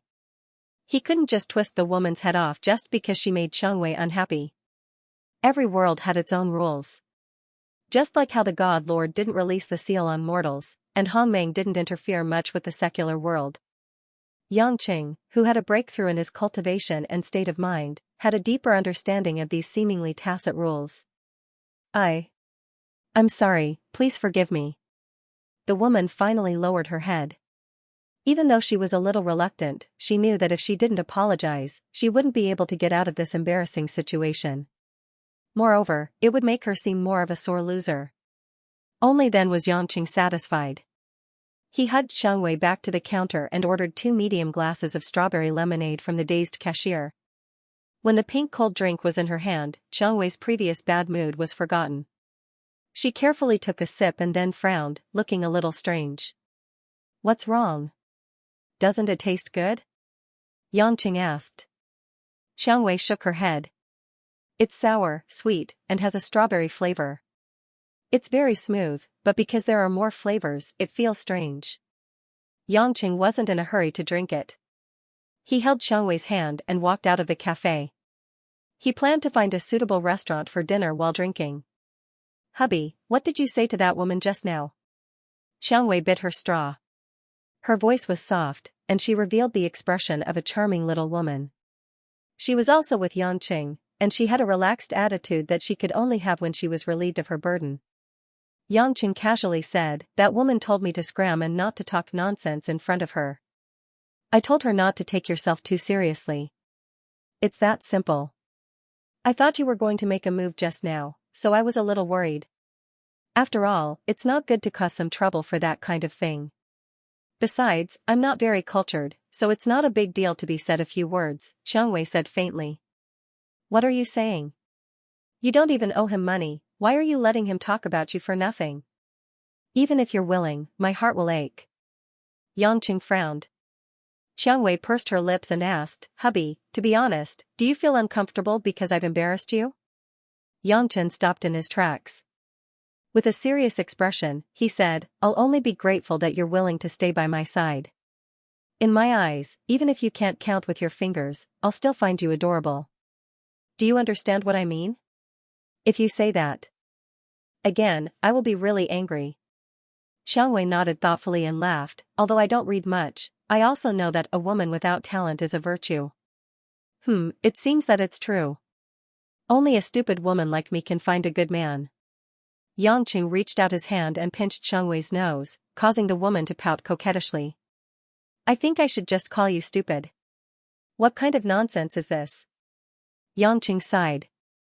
Just as he was about to ask Xiangwei what she wanted to eat for dinner, he discovered that Xiangwei had stopped in her tracks and was staring straight at the two figures on their right. It was an old couple with a slightly hooked figure. Both of them had gray hair and ragged clothes. The old woman was leaning on a bamboo cane, while the old man was carrying a large cloth bag on his back. The two old men were travel-worn. At a glance, one could tell that they were beggars on the streets of Zhonghai City. This kind of gray crowd was not uncommon in big cities. Most people were already used to it. Some just ignored them, despised them, and some were helpless to help. At this time, the old woman was standing at the door of Starbucks, looking at a billboard by the window. On it was a colorful poster. The advertisement was a cup of fragrant white mocha and a cup of green tea cappuccino with tempting white cream. The old woman's eyes showed a bit of yearning. On her dry and wrinkled face, her pair of turbid eyes were slightly lost in thought. The old man on the side saw what his wife was thinking. He sighed bitterly and reached out to pull his wife's hand. He said helplessly, when we have enough money, I'll buy you a taste. When the old woman heard this, she quickly shook her head and said, I'm just looking. I don't want to drink it. It's not worth it. I know you like sweet things. The old man grinned. The old woman pretended to be angry and scolded, don't waste money. Let's go. The old man didn't say anything else. Although he felt very guilty towards his wife, they really didn't have much spare money. It was already very difficult to eat in the city. How could they buy a drink that cost a few yuan? Even if they could go in to buy it, it was still a problem. At this moment, Xiangwei, who had been watching all this time, suddenly stopped in front of the two old people.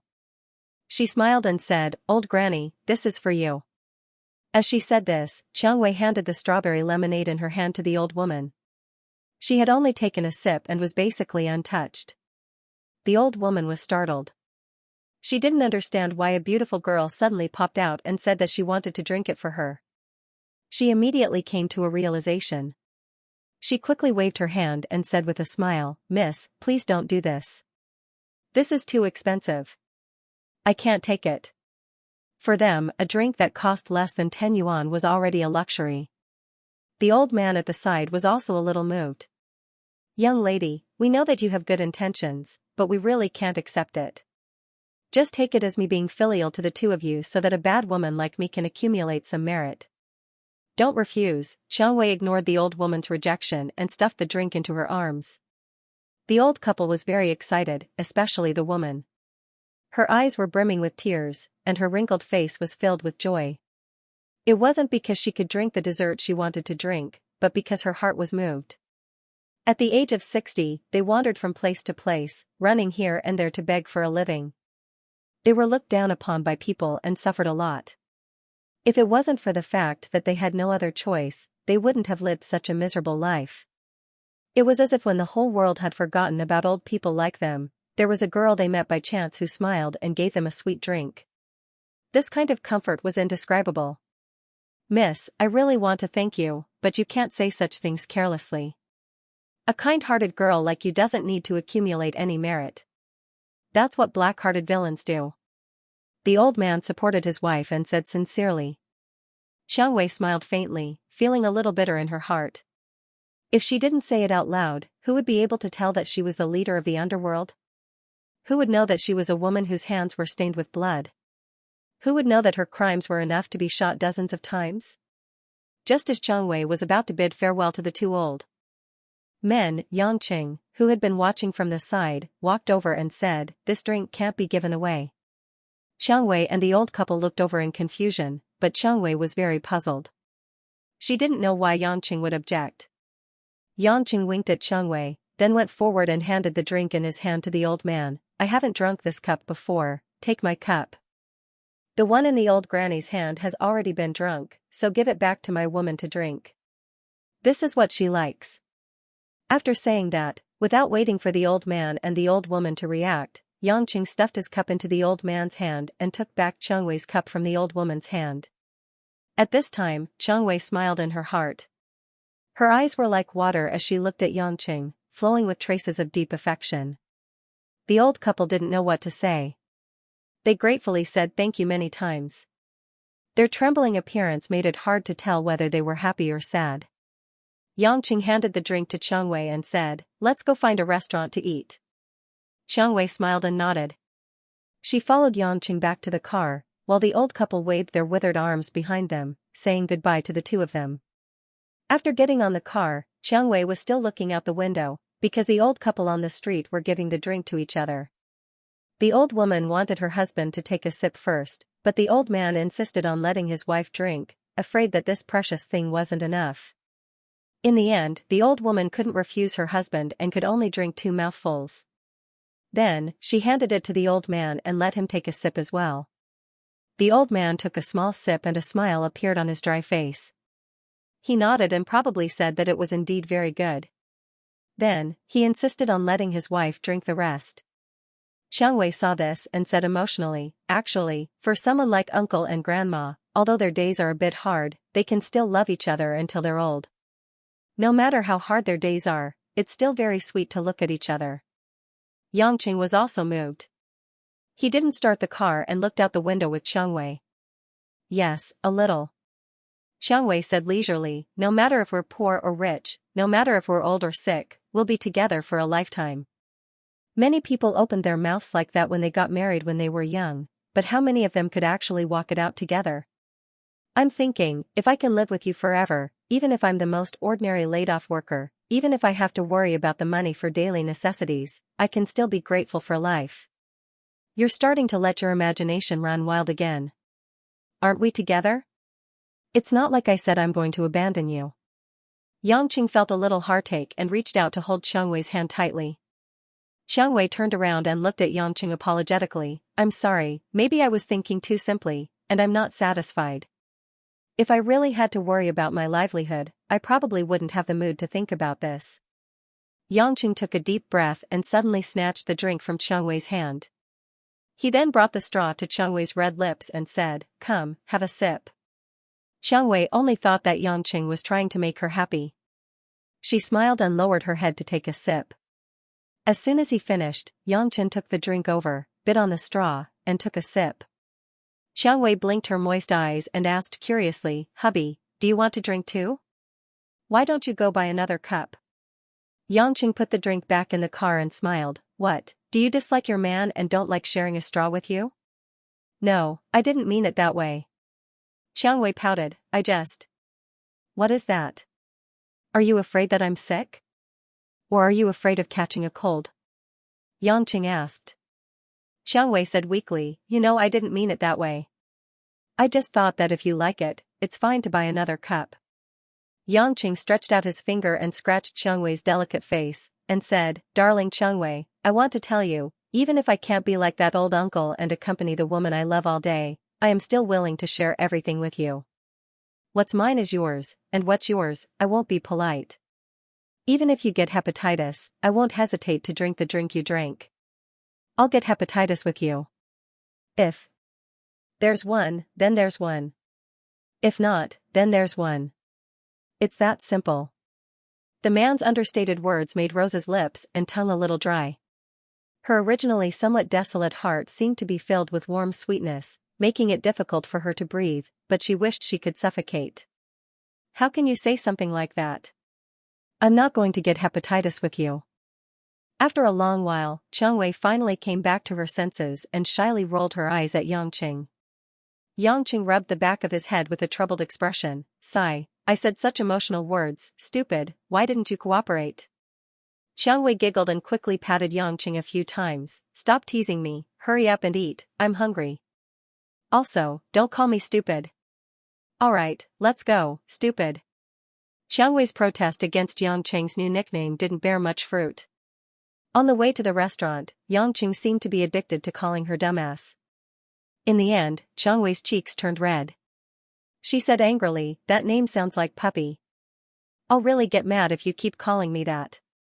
Yangqing suddenly realized that dumbass really didn't sound like a human name. Only then did Xianxia smile and swear to never call Qiang Wei that again. Rose didn't really care about what to eat, so she didn't have her own opinions. Yangqing simply chose a farm restaurant that looked relatively clean, and the two randomly ordered 4 dishes and a soup. They sat at a table near the window and started chatting and laughing as they ate. It was only then that Yangqing brought up the Azure Dragon Society. Because of Gao Yu, Yangqing hoped that Qiang Wei wouldn't cooperate with his father-in-law Lu Qingshan anymore. He even hoped that Qiang Wei wouldn't give the Azure Dragon Society too much freedom in Zhonghai. Qiang Wei was a bit surprised to hear that Gao Yu had actually forced female students to sell themselves as prostitutes. Then, her eyebrows furrowed, as if she was thinking about something. Yangqing said, you definitely won't be happy to hear about this, so I didn't mention it during the day. I didn't want to come out to relax and be unhappy. Now that I've told you, the decision is still in your hands. No matter what you do, I'll support you. Only then did Qiang Wei say with a smile, Dear hubby, whatever you want me to do, of course I'll do as hubby says. Didn't you say that you wouldn't hold back on my things? The Red Thorns Society is mine, so it's also yours. If you don't want me to cooperate with the Azure Dragon Society, then of course I'll accept it. Besides, I'm also a woman, and I hate men who force women to sell their pride. That Gao Yu deserves to go to jail. Just like that, the matter was settled. Yangqing did not say anything more. There was no need for the two of them to waste their breath on such matters. Then, Yangqing mentioned that his mother-in-law, Ma Guifeng, was living in Qiang Wei's house. He asked if Qiang Wei was not used to it. After all, there was suddenly an unfamiliar elder. Qiang Wei shook her head. I'm not used to it. She's Qianni's mother, not an outsider. Besides, after Auntie Ma came, she took good care of me. Auntie Ma cooks a lot of delicious food for us and teaches me how to cook. She's a nice person. That's true. It's not good for you and Qianni to live in such a big house. It's not good to have it empty. Yangqing said with a gloomy expression. It'll be hard on me. In the future, if I want to lie down at your place in the middle of the night, I'll have to tremble in fear of being discovered. Qiang Wei chuckled. So you and Qianni didn't confess your relationship to Auntie Ma? I thought Auntie Ma had already accepted it.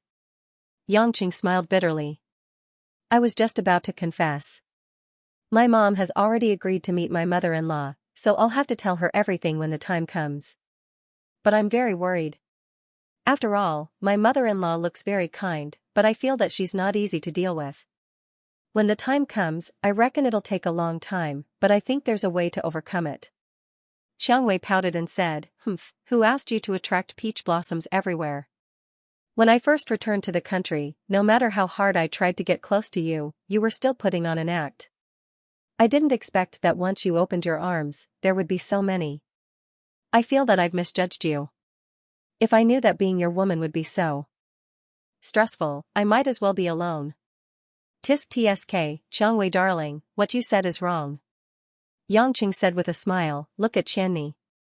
She's still working hard despite the pressure. You don't have anyone to control you. You're free and don't have to worry about your elders interfering. Compared to her, you're so much happier. When Qiang Wei heard this, her eyes dimmed. That's right. I don't have any elders, and no one cares who I'm with.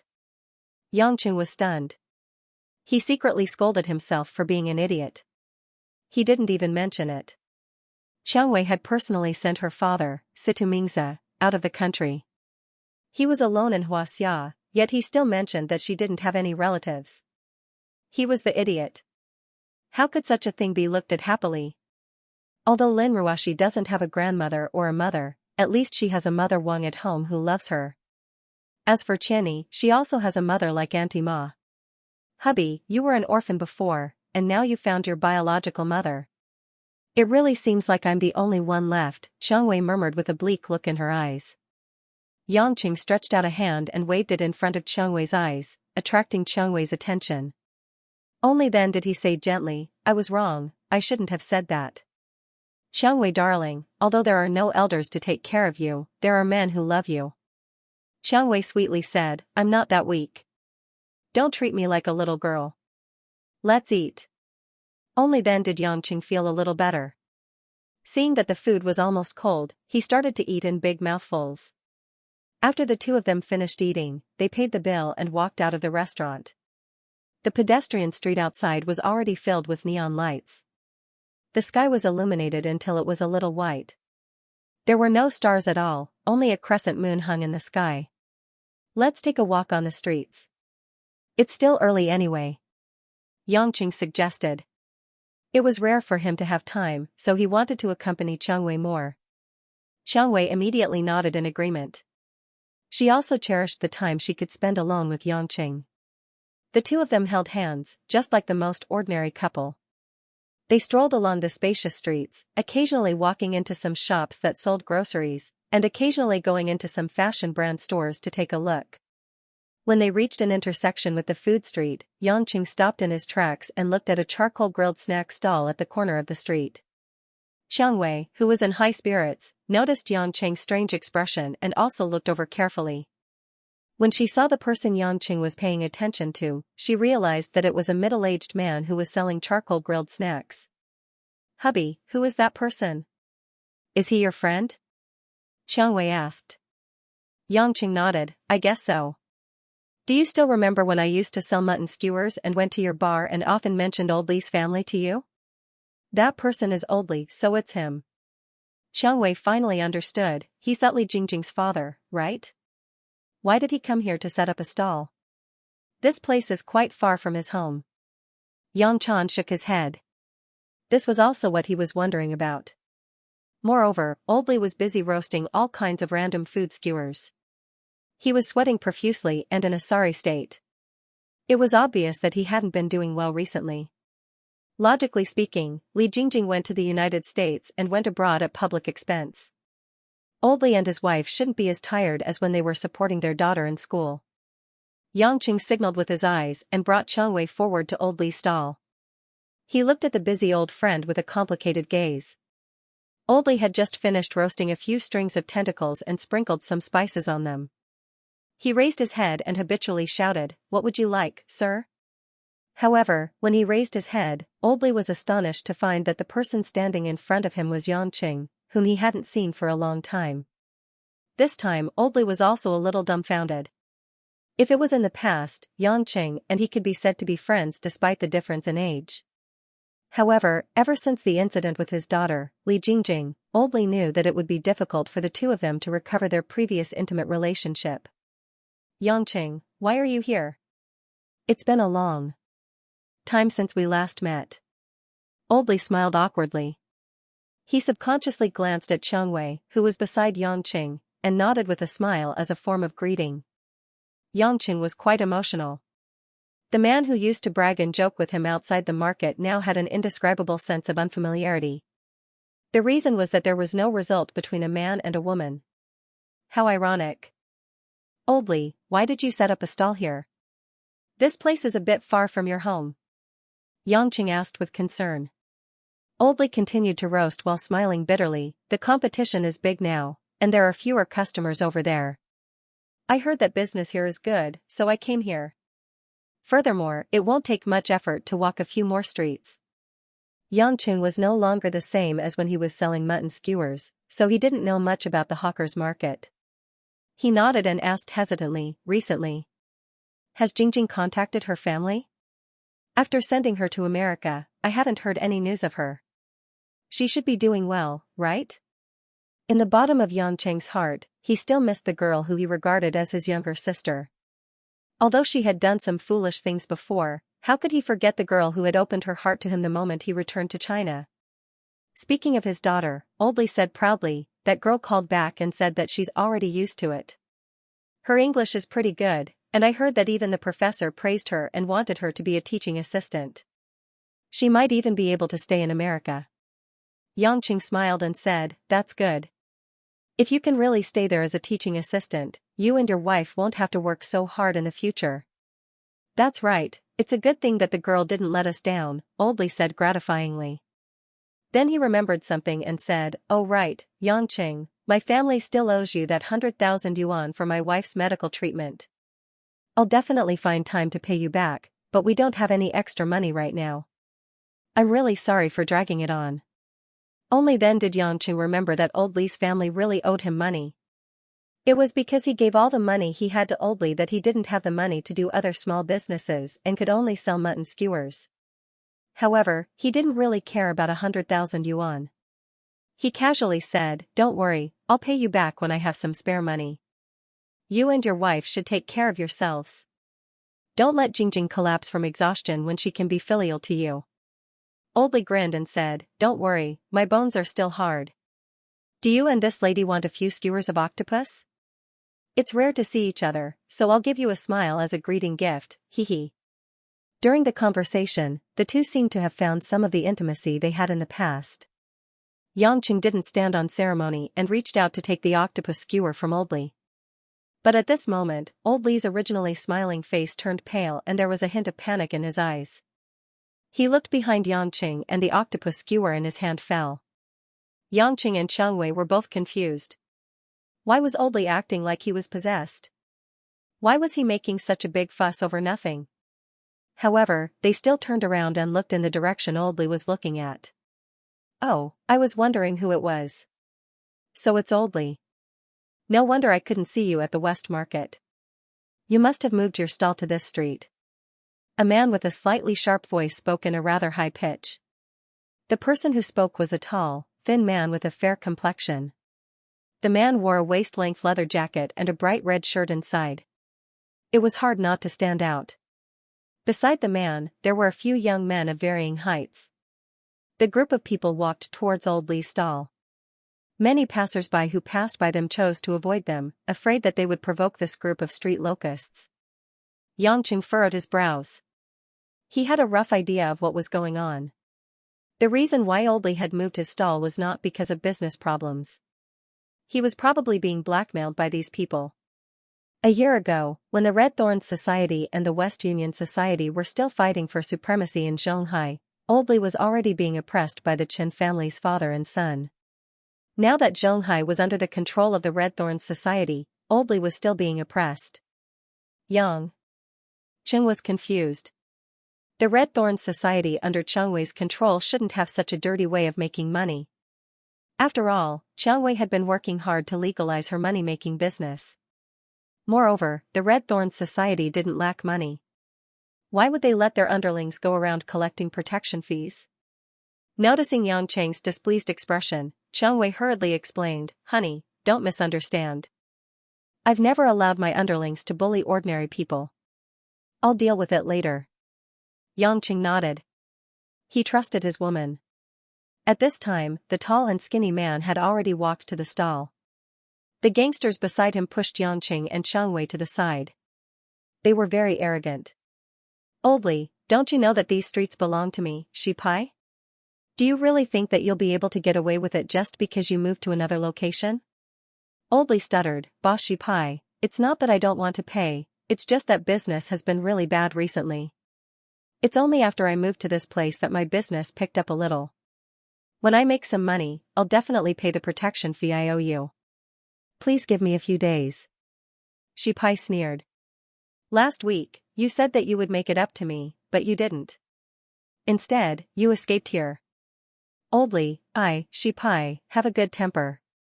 I've always done my best to ensure the safety of your business. If you don't appreciate my kindness, then don't blame me for being impolite." The other punks also gathered around.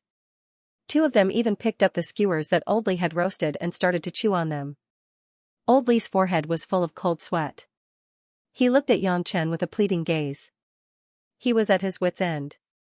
Otherwise, he wouldn't have begged Xianxia as if he was grasping at straws. Because of his daughter, Li Jingjing, Oldly wanted to draw a line between him and Yangqing. Who would have thought that they would meet again on the street when he desperately needed help? Yangqing sighed. Oldly didn't even dare to ask him for help. It was obvious that he still had a deep prejudice against him. He must be afraid that Li Jingjing would have anything to do with him. Poor parents, they would rather suffer than delay their daughter's future. Yangqing was about to step forward to solve the problem, but Qiang Wei pulled his hand and shook her head. Let me handle it. After saying that, Qiang Wei walked to the young punk named Shi Pai and said indifferently, who allowed you to collect protection fees? Shi Pai had already noticed Yangqing and Qiang Wei. He thought that they were just a couple who wanted to buy charcoal skewers, so he didn't pay much attention to them. But when Qiang Wei walked in front of him, Shi Pai's eyes lit up. Shi Pai swallowed his saliva with a covetous look and said with an evil smile, Beauty, what's wrong? Do you want to uphold justice? Have you watched too many TV shows and movies? Or do you want to use this opportunity to get closer to me? Qiang Wei's face turned cold. I'll ask you again. Who allowed you to collect protection fees? This time, one of the troublemakers beside Shi Pai was enraged. He threw the half-eaten octopus tentacle skewer on the ground, walked up, and yelled, Motherf asterisk cur, bitch, don't be so shameless. How dare you talk to brother Shi Pai like that? Are you tired of living? Do you want to be stripped naked and raped? Sigh. You can't be rude to a beauty. Shi Pai pulled his underling behind him and looked at Qiang Wei with a mocking gaze. Beautiful lady, can't you see that we are an organized and disciplined underworld? In the underworld, collecting protection fees is our job and obligation. Are you satisfied with that? Qiang Wei continued, in the whole of Zhonghai, the only underworld is the Red Thorns Society. If I recall correctly, the Red Thorns Society doesn't allow us to collect protection fees. Hearing this, Shi Pai and the other gangsters were a little surprised. Shi Pai laughed and said, Miss, so you know about the Red Thorns Society? That's right, I'm the person in charge of these few streets. Shi Pai, as for what you've heard about not collecting protection fees, I think you've remembered wrongly. But it's no wonder. Most people don't know what the Red Thorns Society does. How about it? Miss, are you interested in having a drink with me? I can tell you about the Red Thorns Society. Shi Pai smiled and reached out his hand to touch Qiang Wei's cheek. However, before Shi Pai could reach out his hand, Qiang Wei's leg had already landed a lightning-fast kick on the back of Shi Pai's leg. Ouch! Shi Pai cried out in pain. He lost his balance and fell to the ground. The sudden change made the gangsters take a while to react. Their boss had actually been hit. Bitch, how dare you sneak attack our boss? You must be tired of living. The gangsters were about to pounce on Qiang Wei. They didn't care that Qiang Wei was a woman. They aimed their punches and kicks at Qiang Wei's neck, abdomen, and waist. Of course, these gangsters were not enough to deal with Qiang Wei. She simply dodged them and kicked them away with her feet. She was too lazy to use her hands. It was as if she was abusing an immobile target. In just a few moves, the gangsters who looked aggressive were all rolling on the ground in pain. They didn't dare to get up.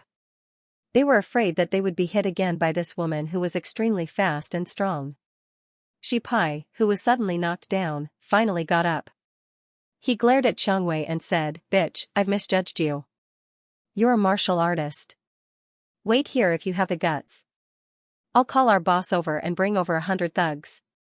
Let's see if you can still fight. Then I'll wait here. I also want to see who your boss is. Qiang Wei said coldly. Shi Pai was a little suspicious when he saw that Qiang Wei was not afraid. However, he couldn't back down now that he had said it. Besides, who in Zhonghai dared to mess with the Red Thorns Society? No matter how good this woman was at fighting, could she beat tens of thousands of people from the Red Thorns Society? Thinking of this, Shi Pai became bolder. He took out his cell phone from his belt and dialed a number. When the call was connected, Shi Pai shouted anxiously, Hey, brother, where are you? What? Drinking? I've been beaten up. That's right, in your territory. She's at the south entrance of the food street. Hurry up and bring some people over. This woman is very fierce when she fights. I'm injured. Shi Pai stared at Qiang Wei as if he was afraid that Qiang Wei would run away. Oldly, who was watching Shipai on the phone, was scared. He hurried to Yangqing and whispered, "Yangqing, hurry up and take this lady away. Don't worry about me."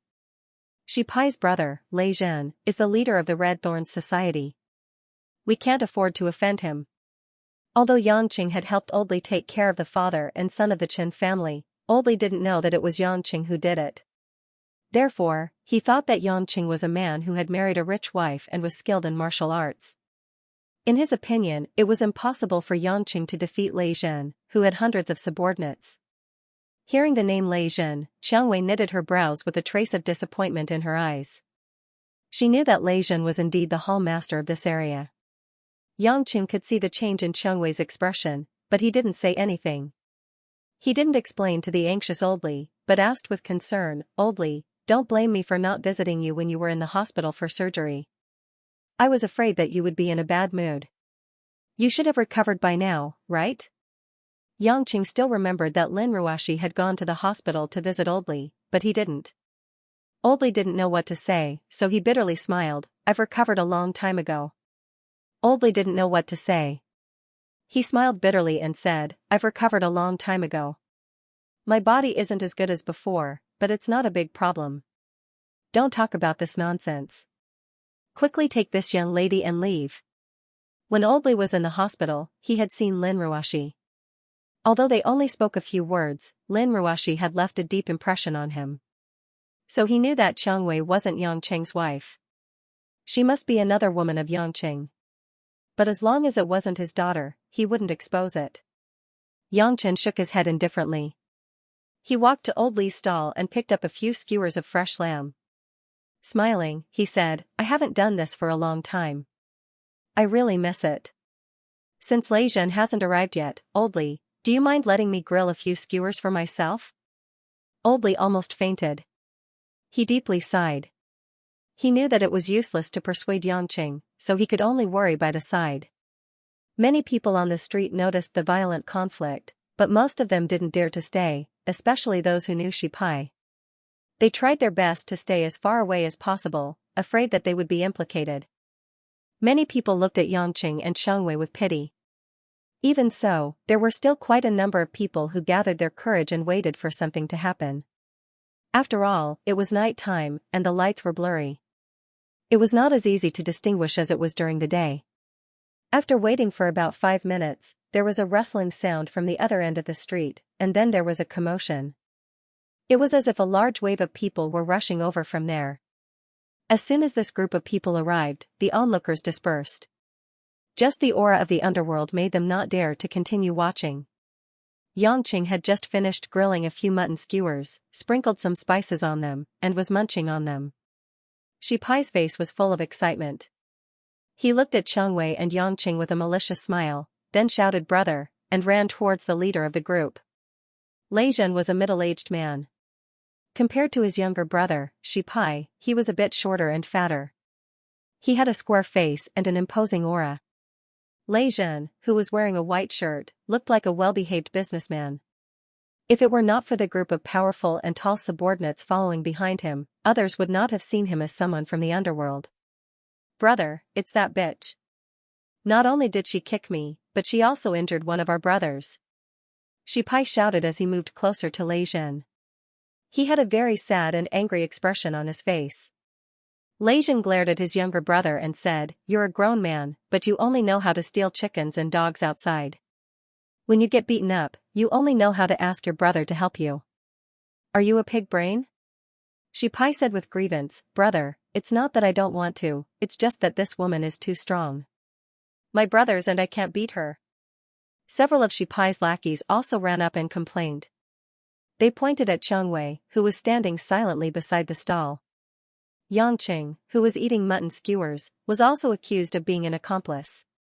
Due to the distance and the dim lighting, Lei Zhen did not take the woman who bullied his younger brother seriously. He did not find anything wrong. Instead, he ignored Xianxia and suddenly turned his head to an apologetic woman in a black dress who came with him. He smiled and said, "Miss Chen, please excuse me. It's not easy for us to have a drink together, but this kind of thing happened. I only have one cousin, so I can't just ignore him." The woman in the black dress had a beautiful face. Standing in front of such a large group of men, she did not look out of place. It was as if she had enough aura to suppress these boorish men.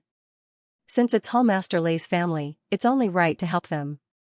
Besides, if they really did this because of the Red Thorns Society, it's our business. The woman said in a clear voice. Lei Zhen smiled and nodded in agreement. Only then did he lead a large group of men to where Qiang Wei was standing. When they were only a dozen meters away from Qiang Wei, Lei Zhen and the black-haired woman stopped in their tracks with a strange expression on their faces. The two of them looked at Qiang Wei, who was also looking at them. At first, they were a little confused, then hesitant, and then shocked and terrified. WH. President? Sister Qiang Wei. Lei Zhen and the woman in the black dress both recognized Qiang Wei. The Red Thorns Society's lackeys behind them were all surprised. Many of them had never seen Qiang Wei before, but who else could be addressed as president except for the leader of the Red Thorns Society, the woman who had never shown her face in public but had unified the underworld of Zhonghai with her own hands? On the other hand, Shi Pai's face turned pale. He finally understood what his brother meant by guild leader, and he almost fainted from the shock. What's wrong? You don't look happy to see me. Rong, Lei Zhen. Qiang Wei's cold gaze swept across the group of people in front of her. Everyone was silent. Qiang Wei, who was dressed casually on the street, looked like an ordinary city beauty. Lei Zhen and Shen Rong didn't even recognize her from afar. It took a while for Lei Zhen to regain his senses. He hurriedly gave a 90-degree bow and hurriedly explained, President, please don't be angry. It's not what you think. If I knew it was you, I would've. Qiang Wei sneered. What would you have done? If it wasn't me, Situ Qiang Wei. Who beat up your philandering brother today, but you, the Thunder Hall Master of Red Thorns Society, would help your brother beat me up? Lei Zhen's legs felt like jelly. He didn't know what to say. In his anger, he kicked Shi Pai away. F***ck off. Bastard. Do you think the president is someone you can mess with? Shi Pai rolled a few times and fainted on the spot. No one knew if he fainted from fright or from the impact. Old Li, who was watching from the side, was dumbfounded. Oh my god, this beautiful young woman was actually the president of Red Thorns Society? No wonder Yangqing wasn't worried at all. But why is Yangqing surrounded by such powerful women? Chen Rong, who also had a gloomy expression, bit her lower lip and walked up to Qiang Wei. She lowered her head and whispered, Sister Qiang Wei, I just happened to come to this district to discuss something with President Lei. Please don't misunderstand. Qiang Wei glanced at Chen Rong indifferently. She didn't reply. Instead, she looked at the frightened Lei Zhen and said, I remember saying that if we want the Red Thorns Society to survive, we must put an end to those who trample on ordinary people. Whoever doesn't believe in us will have to bear the consequences. I didn't expect that I would run into the Red Thorns Society's brother brazenly using the name of the Red Thorns Society to extort people on the streets. Is it because my words have already gone past your ears? Lei Zhen stood up straight and apologized, President, please calm down. It's my fault for not keeping this bastard in check. Don't worry, I'll teach him a good lesson when I get back. This kind of thing will never happen in my territory again. There's no need, Qiang Wei said calmly, some things can't be cleaned up once it's started. Lei Zhen, go back and sort out your affairs. Tomorrow, I'll send someone to take over your territory. Take your brother and leave the Red Thorns Society. Lei Zhen's face was filled with shock and disbelief when he heard this. He cried out, President. You can't do this. Qiang Wei raised her voice, am I the president, or are you the president? As she spoke, a superior aura burst forth, causing Chen Rong, who was standing beside her, to feel a little breathless. Lei Zhen's face alternated between red and white. He clenched his fists and said, President, I've always respected you. This time, it's my fault. I've been too lenient towards my subordinates and my brother. I admit that I've neglected my duty. However, I've been fighting for the Red Thorns Society all these years. I've used my blood and sweat to exchange for the position I have today. If President wants to take away everything I have because of this one mistake, I, Lei Zhen, will not accept it. These words could be said to be a tit for tat. Lei Zhen no longer lowered his head. He raised his head and looked straight at Rose. Xiangwei's face finally revealed anger. She did not expect that Lei Zhen would openly defy her. She was so angry that she laughed. It seems that I have given up power for too long. Some people have already forgotten where they stand. Lei Zhen, are you trying to rebel? This subordinate does not dare, but I, Lei Zhen, feel that the president's decision is inappropriate. Lei Zhen said fiercely, if the president really wants this subordinate to step down, then please gather all the hall masters and stewards to hold a meeting. Everyone will vote to decide. If everyone thinks that I deserve such a heavy punishment for my crimes, then I, Lei Zhen, have nothing to say. A cold light flashed in Xiangwei's beautiful eyes. Lei Zhen, what right do you have to bargain with me, Situ Xiangwei? If it wasn't for the fact that you have shed blood for the brothers in the association, I would have let you and your brother die on the streets today. No one doubted Xiangwei's words because Xiangwei's eyes were filled with murderous intent. Chen Rong, who had been nervous all this time, could not help but say, Sister Xiangwei, Hall Master Lei does not know much.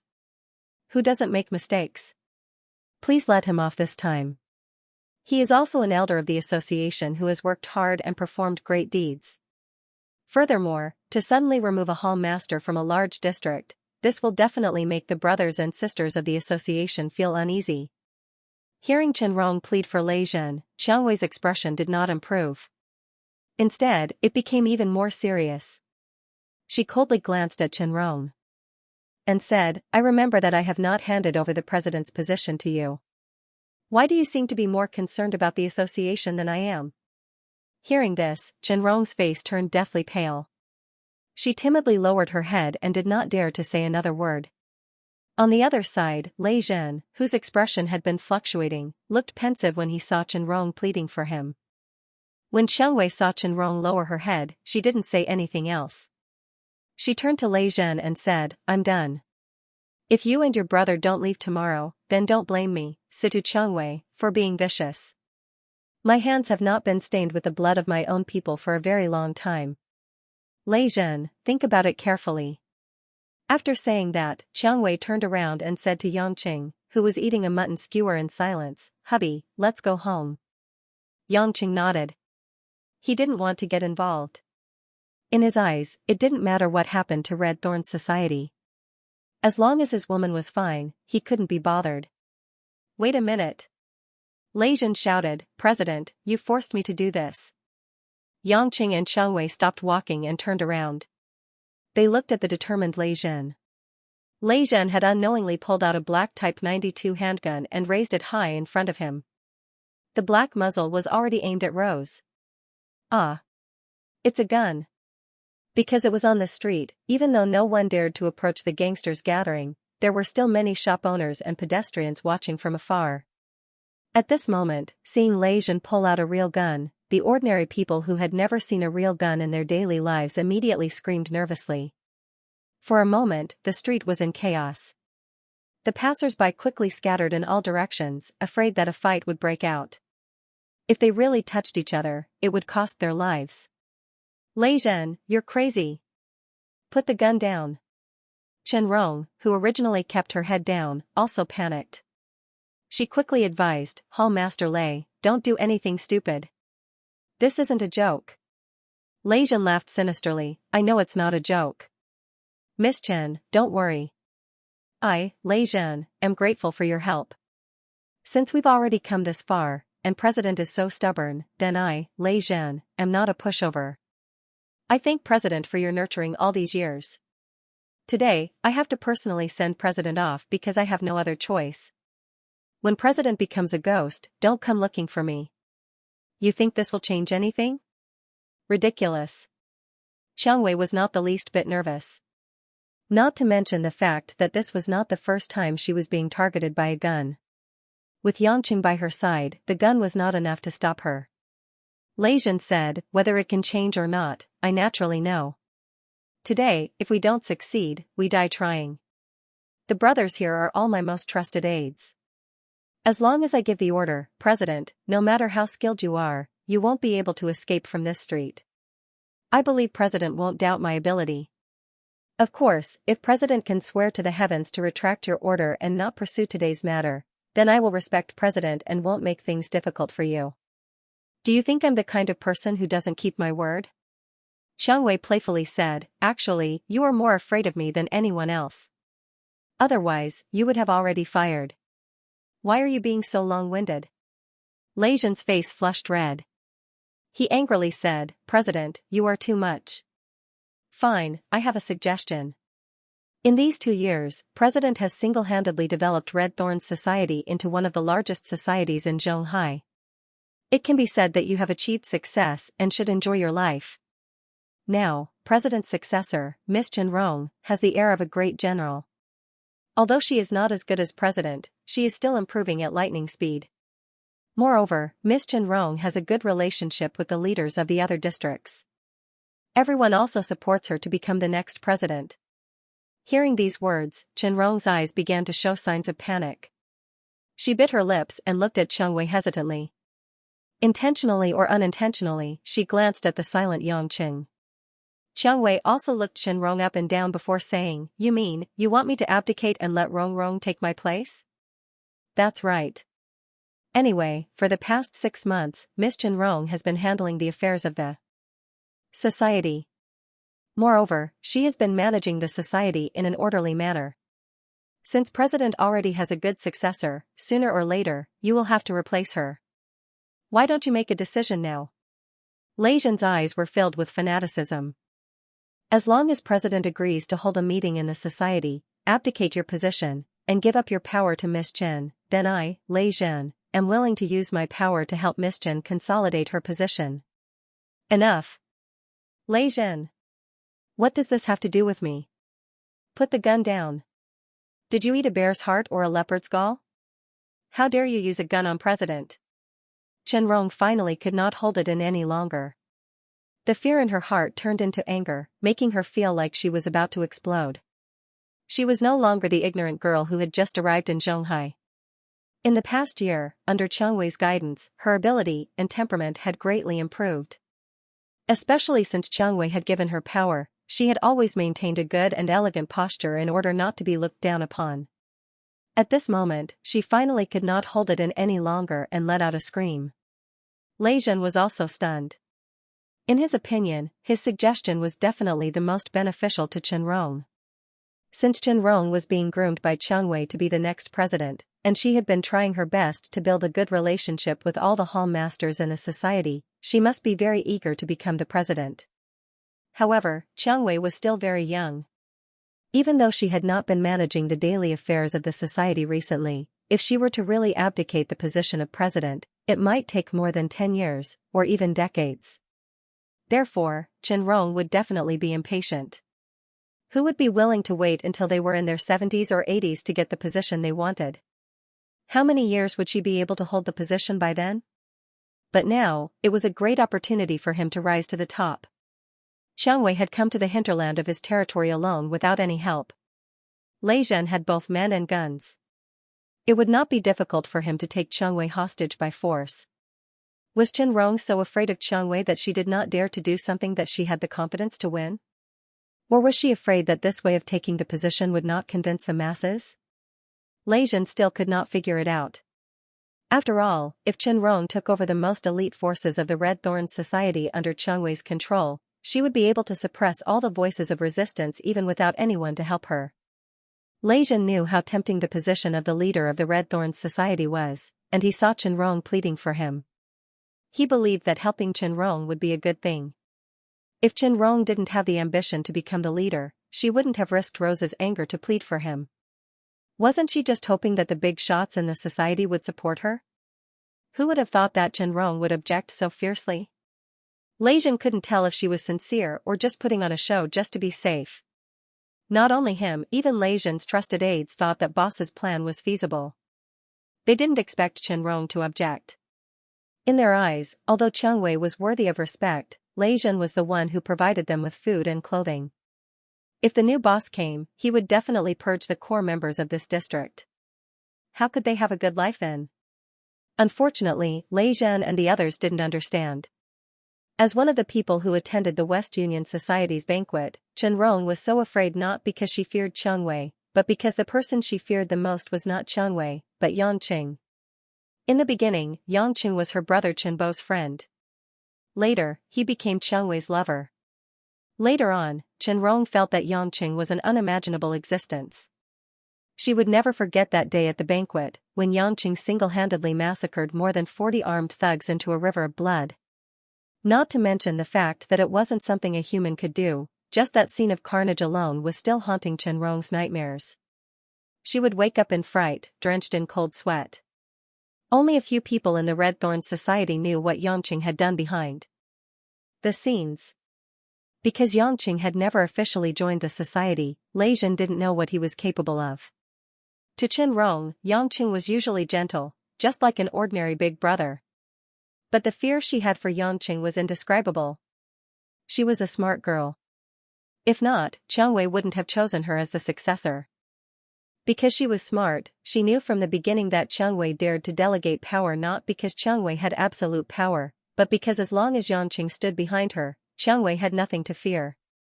At this very moment, this foolish Lei Zhen actually wanted to use a bunch of boorish men and that lousy spear in his hand to force Rose to submit obediently and be threatened by him.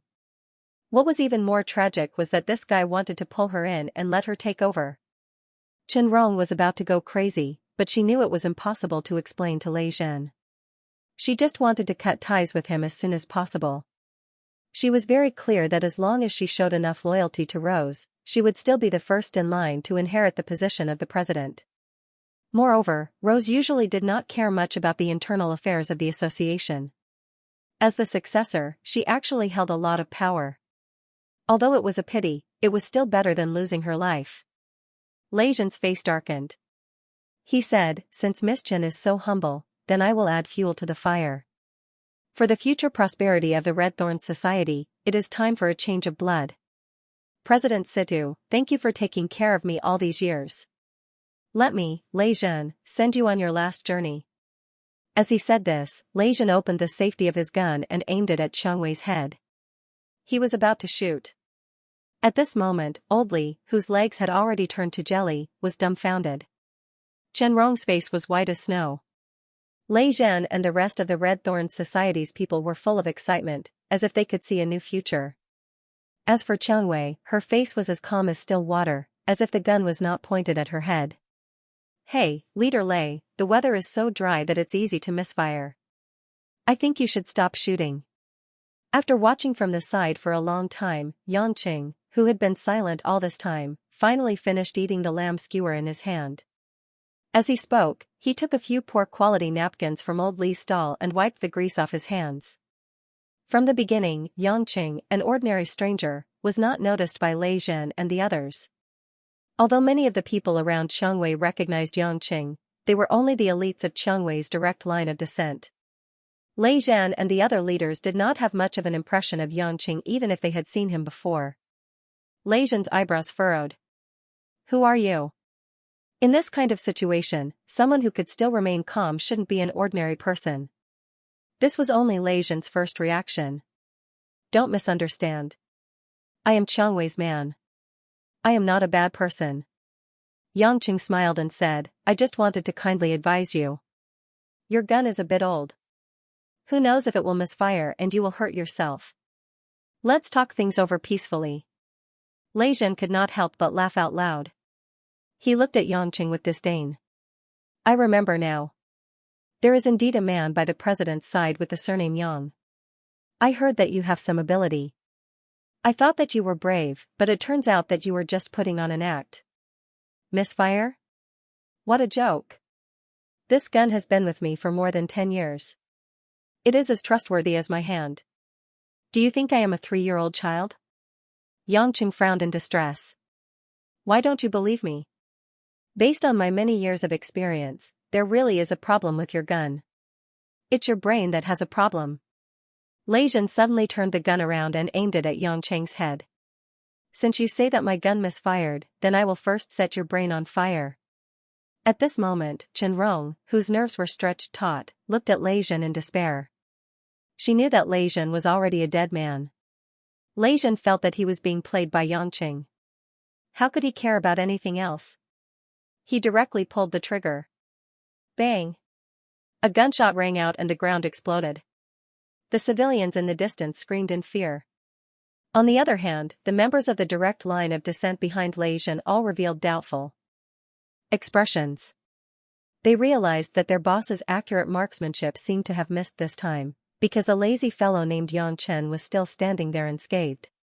But what happened next caused them all to fall into a state of panic. Lei Zhen stood there with his back facing them. Suddenly, the hand that was holding the gun slid down. The gun in his hand also fell to the ground. Lei Zhen's body, which was not very tall, fell backwards. Pa! A cloud of dust flew up. Lei Zhen had fallen. Boss! Boss! A group of Lei Zhen's subordinates cried out in shock. They could not believe their eyes as they looked at Lei Zhen, who had fallen on his back. They were shocked to discover that on Lei Zhen's forehead, there was a large hole with blood flowing out. Dark red liquid flowed down from his forehead, dyeing half of Lei Zhen's face scarlet. Lei Zhen's eyes were still wide open, as if he had died with a grievance. He could not believe his own death. At this moment, the calm Yang Chen yawned and said helplessly, "I told you that your gun was too lousy and would misfire. Look at you now, the bullet flew to your head. TSK. I told you that I'm a good person, but you wouldn't listen to me even if we could talk things out." Other than Xianxia, who was slightly surprised, everyone else looked at Yangqing in shock. It was as if they had seen a demon. Misfire. Only an idiot would believe that. Everyone came to a sudden realization. In the blink of an eye, at the moment when the gun was fired, this man named Yang Chen actually used some unknown method to deflect the bullet that was originally shot into Lei Zhen's head. This was not something that could be seen with the naked eye. In other words, this man named Yangqing was not human. When humans encountered something that was illusory and difficult to understand, such as ghosts and spirits, it was easy for them to develop an indescribable fear. At this time, the people present had developed an irresistible sense of fear towards Yangqing. They did not even have the strength to run away, not to mention resist, let alone avenge Lei Zhen. Xianxia was already able to accept Yangqing's unfathomable strength. She quickly recovered from her shock and said to the group of people, "There is no need to stand there in a daze. Your boss is already dead. Right now, you only have two choices in front of you. The first is to be buried with Lei Zhen and show your loyalty to him in the underworld. Second, be loyal to the Red Thorns Society. I will assign a new leader to you. Only an idiot would pledge loyalty to a dead man." The group of people immediately fell to the ground. With snot and tears running down their faces, they began to cry. They loudly reprimanded Lei Zhen for his evil deeds. They said that no matter how much they were oppressed by Lei Zhen, they had no choice. They also talked about how much they loved Xianxia and how much they wanted to go through fire and water for the Red Thorns Society. The group of men were all crying their eyes out. Xianxia felt annoyed listening to them. She waved her hand and said, "Take Lei Zhen away. Don't block the street." Hearing that Xianxia was letting them go, the group of people felt as if they had been pardoned. They dragged Lei Zhen's corpse as if it was a snakeskin bag and ran away dejectedly. Before they left, these people subconsciously looked back at Yangqing. It was as if they were afraid that some kind of bullet would suddenly fly into their heads.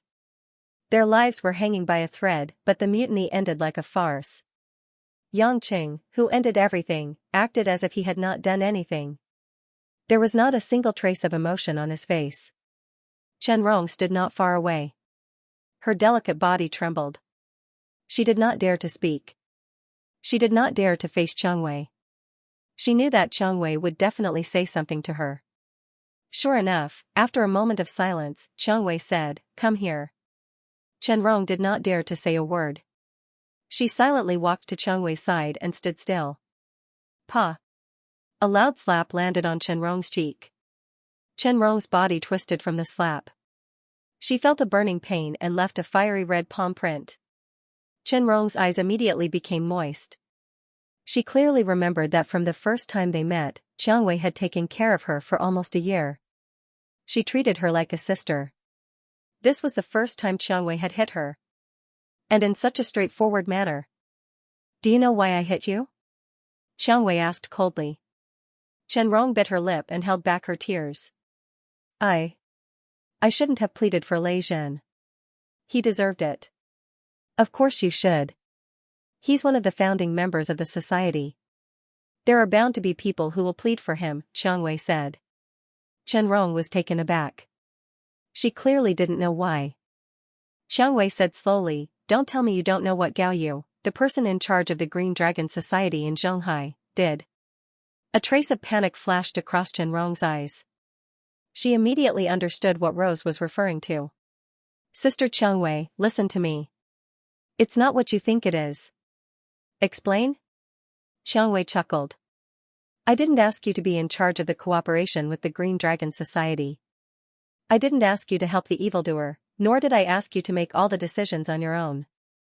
The reason why the Red Thorns Society can dominate the whole of Zhonghai isn't because we're fearless. It's because the things we do don't cross the government's bottom line. I just gave you some power, but you're even more ruthless than I am. Also, no matter what reason you have, why didn't you report it to me? Chen Rong's face paled.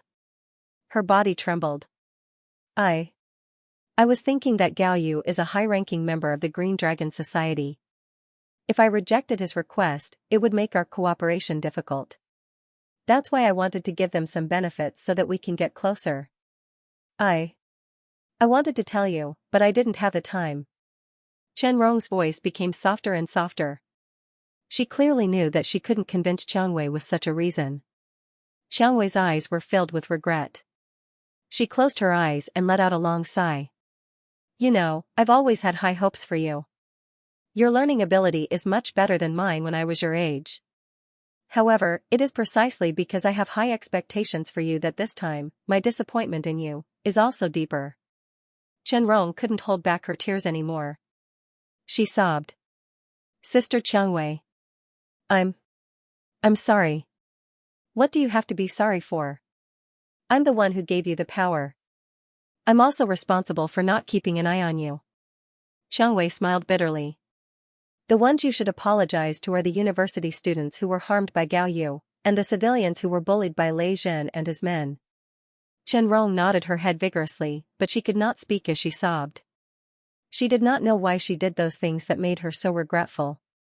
Now that Rose had pointed it out, Chen Rong felt that she could not forgive herself. Rong. Rose suddenly reached out and touched Chen Rong's face. It was red and swollen from the slap. Chen Rong forced herself to raise her head. She looked at Xianxia with tears in her eyes. Do you know how angry I was when I found out that someone from my Red Thorns Society was collecting protection fees here? Moreover, he was threatening people on the street. I was so angry. I just came out for a casual trip, and I ran into such a situation. It's easy to imagine how many people like this had happened in the past few months when I was not here. How many people think of us, the Red Thorns Society, as the scum of society? We are from the underworld. Many people have always thought of us as the scum of society. Filth is our synonym. But, are we going to treat ourselves as a group of filthy people in this world? Chen Rong was disappointed. Ever since she decided to walk this path, she had always felt guilty. She even felt a little guilty when facing her only brother, Chen Bo. However, after hearing Xianxia's words, she realized that it wasn't that she was that deplorable. It was just that, she had never thought of accepting this society. At this moment, Yang Qing, who had been watching Xianxia scold Chen Rong, walked up and said gently, "All right, Xianxia, stop lecturing her. Rong isn't a child. She'll understand what she needs to understand. You slapped her too hard. Look at my little sister. Her face isn't symmetrical anymore." Chen Rong looked at Yang Qing gratefully. She didn't expect Yang Qing to treat her so politely even after she had done something wrong. Xianxia nodded and smiled. Yang Qing looked at Chen Rong and said, Rong, you've only been on the road for such a short time. It's understandable that you made a mistake. Anyone would be swayed when faced with a huge temptation that they didn't have before. Everyone would have dangerous thoughts. Right, Rong? Chen Rong rubbed her red and swollen eyes. Thank you, big brother Yang. I know I was wrong. It's good that you know, Yang Qing said, then changed the topic. Let's forget about today's incident. I still have confidence in you. I believe that your big sister Chengwei will groom you as her successor. But, Rong, you must remember that this kind of thing shouldn't happen again. Chen Rong hurriedly shook her head. Absolutely not. I'll do my best to restrain them. Yangqing smiled, but a cold light flashed in his eyes. I'm your brother's friend. You're his sister. I should take care of you. Besides, I was the one who sent you to Chengwei. But, Rong, you must remember that if one day you do something unforgivable, your big sister Chengwei might be soft-hearted toward you. Just like today, she only slapped you once. But your big brother Yang, will send you straight to hell. Your brother won't be able to save you. Chen Rong felt as if her entire body, including her bones, had been stuffed with ice cubes. Her entire body felt cold. She could feel that Yangqing wasn't just scaring her. This man who had just comforted her gently, if she did something wrong again, he would mercilessly kill her. Yangqing didn't say anything else. He pulled Chengwei's hand and turned to say goodbye to Oldli. Oldli was already scared stiff. His mind was in turmoil. He finally realized that Yangqing wasn't as simple as he thought. It wasn't because Yangqing had married a powerful wife that changed him, but because Yangqing himself had unimaginable power. Oldli was drenched in cold sweat as he thought about how he had stopped Yang Chen from interacting with his daughter in the past. If not for Yang Chen's consideration of their age difference, he and his wife would have been killed by now. His mind was filled with all kinds of messy thoughts. Oldli didn't realize that Yangqing was saying goodbye to him. In a daze, he saw Yangqing pulling Chengwei away. Chen Rong stood in a daze on the empty street due to the commotion. Under the dim light of the night, her shadow flickered. On the way back to the parking lot, Chengwei held Yangqing's hand and said quietly, "You didn't have to scare her like that. That child knows what to do." Yangqing turned his head and said bluntly, "Who told you that I was scaring her?"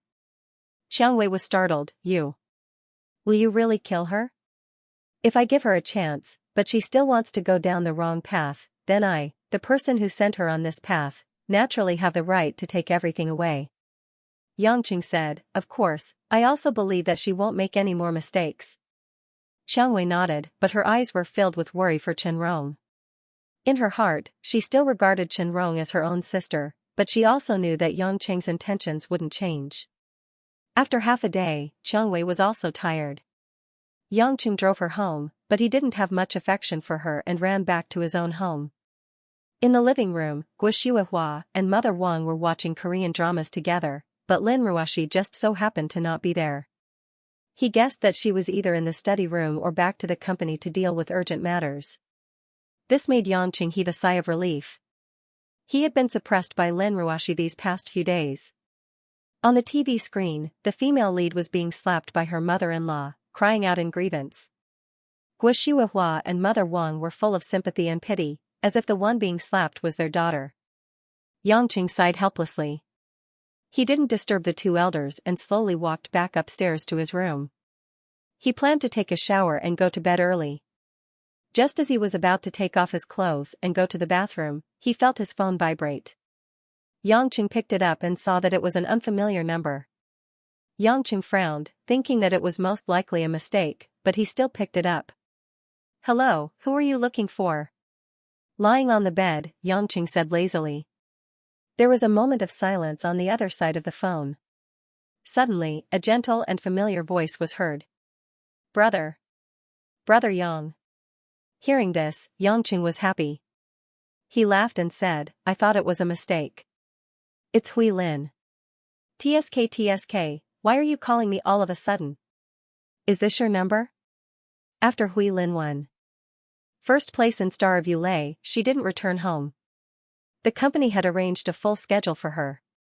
Taking advantage of the popularity of Star of Yulei, she naturally had to go to various places to promote, meet and greet her fans.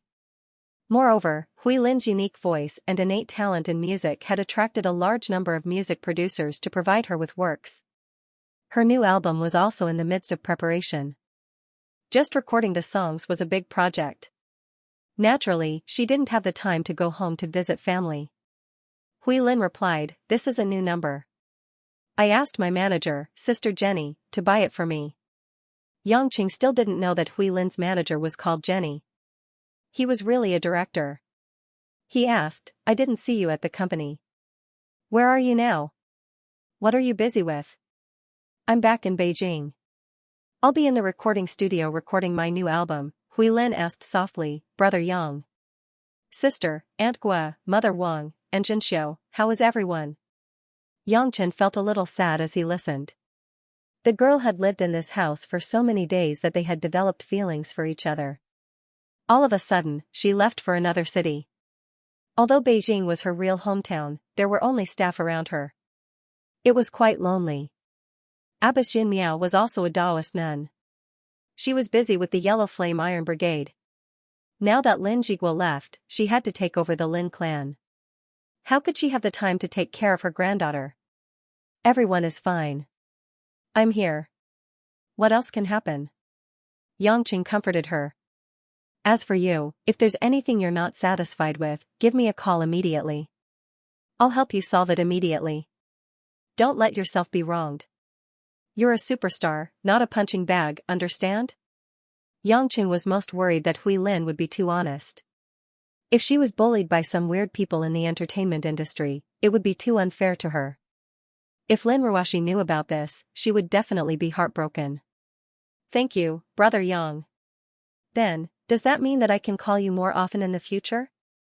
Huilin replied happily, thank you, Brother Yang. Yang Qing was stunned.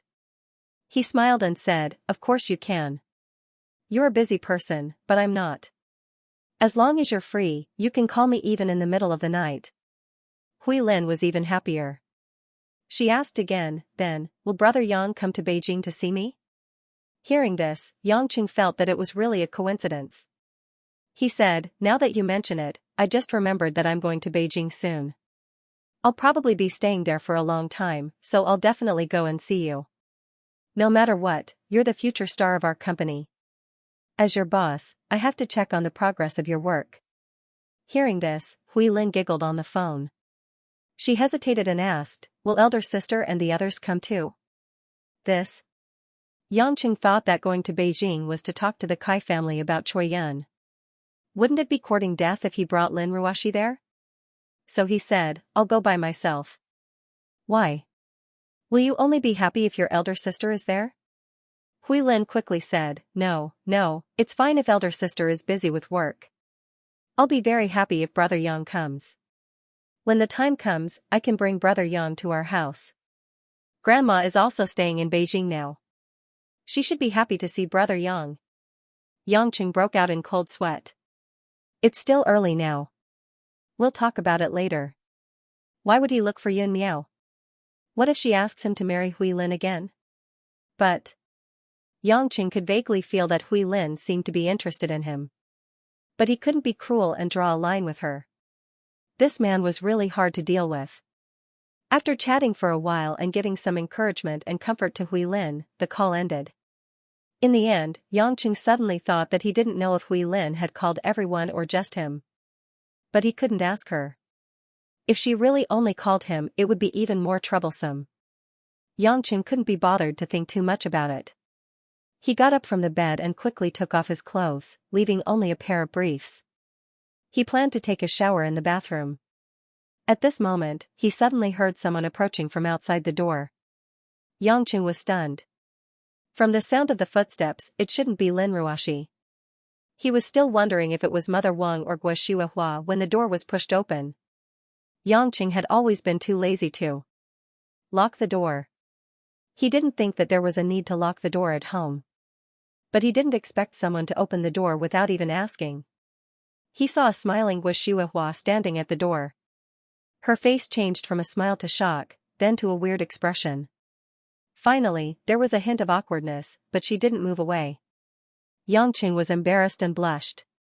Mom, why didn't you knock before coming in? Gua Shuihua said teasingly, there's nothing shameful about it. We're all family. Isn't it just taking off your clothes? I'm your mom. Can't I see it? Yang Qing thought to himself, no wonder Ning Guanyao didn't choose you back then.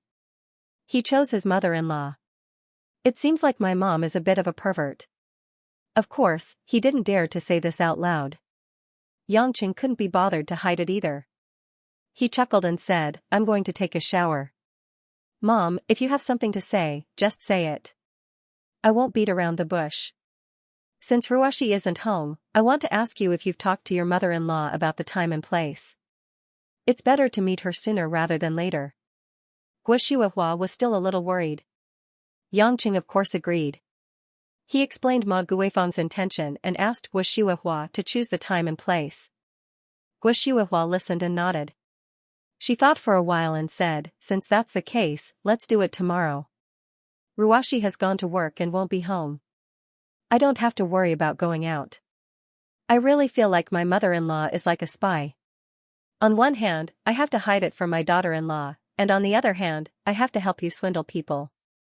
Forget it, let's choose the Longjing Tea House on North Ring Road. Let's have some tea and lunch together. Yangqing smiled shamelessly. He didn't think it was a problem. He didn't have to go to work anyway. He agreed to pick up Ma Guifeng and Guo Shuihua drove there herself. It was a little ridiculous. They were actually living next door, but Yangqing was too embarrassed to say it. He was afraid that Guo Shuihua would find out that his two lovers were living next door. It was a little hard for her to accept it, so he decided to explain it in detail when they met. Whenever he thought about the meet and greet with his in-laws the next day, even though Yangqing had been through a lot, he couldn't help but feel uneasy. He didn't sleep much the whole night. Fortunately, his body didn't need to sleep. It was just a habit and it wouldn't affect his mental state. The next morning, when he walked downstairs, Guo Shuihua was already having breakfast with Lin Ruashi and Xianxia. Yangqing sat down and started eating quietly. In the past, Yangqing would always talk about random things, but this time, he had something on his mind and it was a heavy issue, so he felt a little uneasy. Brother Yang, why are you so quiet? It's not like you, Xianxia said, feeling strange. Lin Ruashi was sipping her porridge. When she heard Xianxia's words, she glanced at Yangqing meaningfully but didn't say anything. Yangqing was a little worried, but he pretended to be fine and smiled. I'm not a chatterbox, why would I talk like that? Just eat your food and don't ask so many questions. Don't you need to go to school later? Xianxia wrinkled her nose, disdaining Yangqing's lecture. She made a face and didn't think much about it. Lin Ruashi didn't eat much and stood up. She said to Guo Shuihua, Mom, I have a lot of things to do in the company these few days. I don't have time to accompany you. Why don't we go out for dinner? I know a good seafood restaurant, but I haven't had the chance to go. Guo Shuihua was stunned. Dinner? If it was in the past, she would definitely be happy to have such an opportunity to go out with her family. But today, she didn't know if they would talk about dinner. She could only smile and say, Ruashi, forget about it if you're busy. We'll have plenty of opportunities next time. I'm going out to meet an old friend today anyway. Forget about it. I see. Lin Ruashi nodded thoughtfully and didn't ask any more questions. The breakfast was a little dull. After Xianxia went to class and Lin Ruashi rushed to work, Yangqing and Guo Shuihua heaved a sigh of relief. Guo Shuihua sighed helplessly, I really don't know why I agreed to do such a thing for you. Not to mention that I don't even know what to say when we meet today. If Ruashi finds out that I helped you meet another woman, I will lose all my face. Yangqing smiled embarrassedly. Mom, your face isn't old. You're young and beautiful. Guo Shuihua smiled. When did you learn how to flatter me? It looks like you're really anxious. Aren't you going to do what I promised you? Yangqing was really uneasy. He only felt more at ease after hearing Guo Shuihua's confirmation. After getting ready at home, Yangqing and Guo Shuihua went out one after another. Since Mother Wang was still at home, it wasn't appropriate for them to go out together. On the other hand, Ma Guifeng went to Auntie Xiang's restaurant to help out. After working for 2 hours, Mo Qianni drove them to the tea house.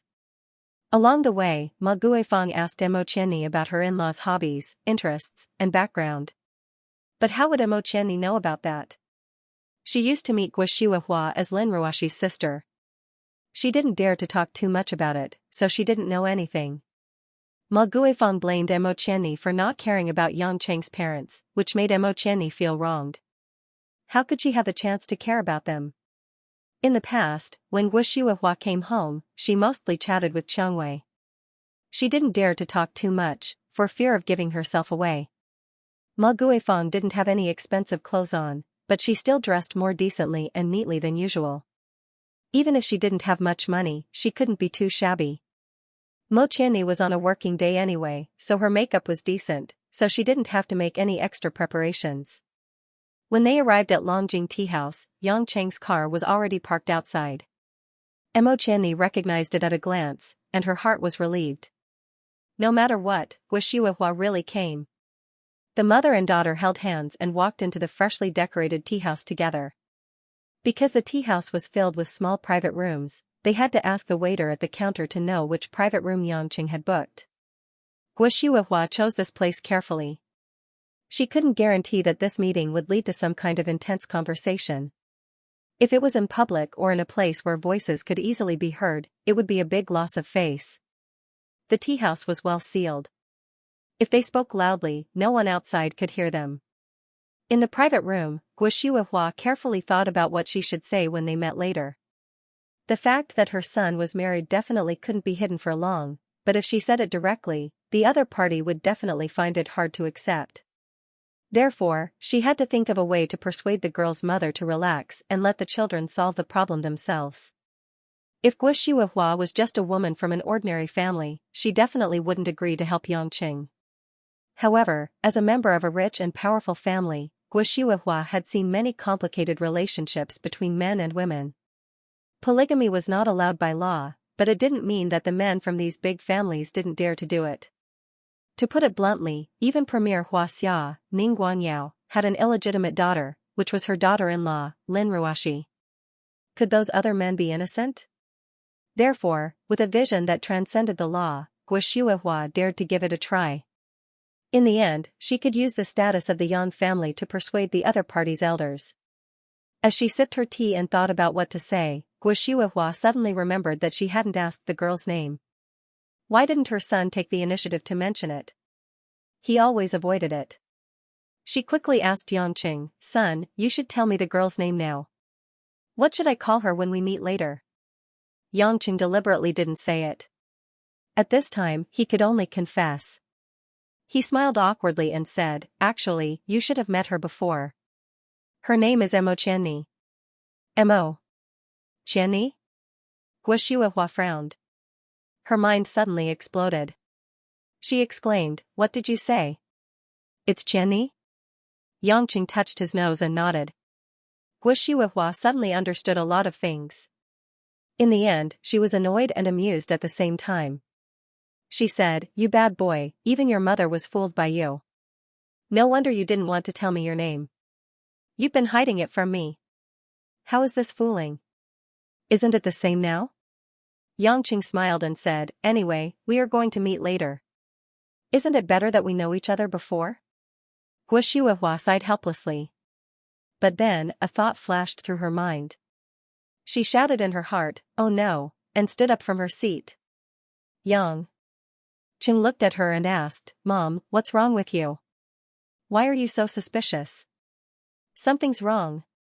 Gu Xiuhua frowned and muttered to herself, "If that girl is Qianni, that means that her mother is, then. No matter how smart Yangqing was, he was stunned for a moment. He didn't know what Gu Xiuhua was worried about.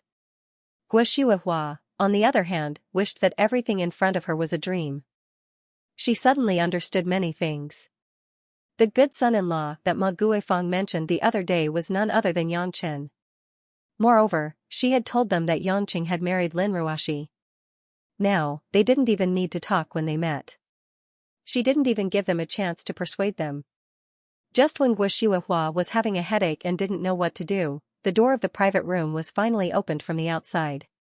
Ma Guifang and her daughter, who were holding hands intimately, smiled awkwardly as they walked into the private room. They came face to face with Gu Xiuhua. Gu Xiuhua gritted her teeth and frowned. She looked at Ma Guifang anxiously and then at Mo Qianni speechlessly. Mo Qianni felt that the atmosphere in the private room was not right. She looked at Yangqing, who had also stood up from his seat. However, Yangqing shrugged, indicating that he didn't know what was wrong with Gu Xiuhua. Ma Guifeng was the one who changed the fastest. She was originally nervous, but now she was confused and surprised. She looked at Yangqing and then at Gua Shuihua. She smiled and asked, "Sister Shuihua, so your good son is Yangqing?" Gua Shuihua really wanted to dig a hole and hide in it. At the same time, she really wanted to hit Yang Chen's head a few times. If it wasn't for the fact that Yang Chen kept telling her that the girl he wanted to meet was Mo Qianni, she wouldn't have made such a blunder. Ma Guifeng did not need to ask anything. She understood everything just by looking at the situation in front of her. When Mo Qianni heard her mother's words, her heart skipped a beat. She had a bad feeling and forced a smile. "Mom, you met Auntie Gua?" Ma Guifeng glanced at her daughter coldly. "Not only have we met, we even call each other sisters." Mo Qianni felt as if her whole body had fallen into an ice cellar. She had only seen her mother in such a state when she was young and naive. She had only seen her mother like this when she was caught stealing sweet potatoes. Her mother's coldness at that time was exactly the same as now. This was Ma Guifeng's state of anger, which was why she was acting like this. "Mom. Don't be like this." Mo Qianni's body trembled slightly. She lowered her head and did not dare to look at her mother. Yangqing also realized that something was wrong.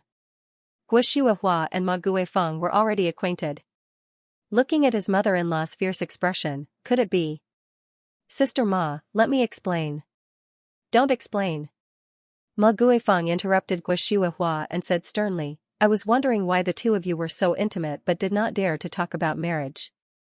You didn't even mention your family. So it's because you don't dare to talk about it. You can't talk about it." Gua Shuihua wanted to say something but did not know what to say. "Sister Shuihua, your son Yangqing is already married. Why are you here to meet me and talk about your children's marriage? Are you trying to fool me?" Ma Guifeng was so angry that her face turned red. "I, Ma Guifeng, am not a rich woman, and I'm not cultured, but I know what shame means." "How shameless can you be? Do you still have any respect for the law?" "Mom, don't be angry." "Actually." "Shut up." Ma Guifeng immediately stopped Mo Qianni from speaking. She widened her eyes and said, "Mo Qianni, are you trying to anger your mother to death? I gave birth to you and raised you just to let you be someone else's mistress. Why did you have to steal another woman's husband? Do you know who his wife is? It was old President Lin's granddaughter, Lin Ruoxi. Your benefactor's granddaughter. Your good friend Lin Ruoxi. You even want to touch Lin Ruoxi's husband. Do you still have a conscience?" Mo Qianni's eyes reddened, and tears instantly gushed out. Ma Guifeng's words were like countless poisonous thorns, piercing the most tender part of her heart. Of course, she knew that it was wrong of her to be a mistress. Of course, she knew that it was wrong of her to touch Lin Ruoxi's husband. She also knew that doing so would disappoint her mother. However, she had already done so, hadn't she? When love came, she couldn't stop it at all.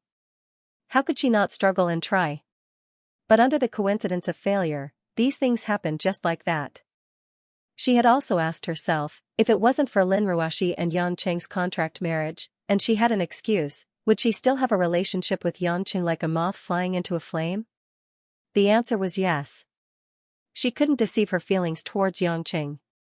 She couldn't imagine what would happen if Yang Cheng rejected her. It would indeed be painful, it would indeed be hurt, but she was more willing to believe that all of this was worth it. It was because of this constant self-consolation and encouragement that Mo Qianni dared to bring Ma Guifeng to see Gua Shuihua. But before they even started talking, Ma Guifeng had already shattered all of her beautiful fantasies.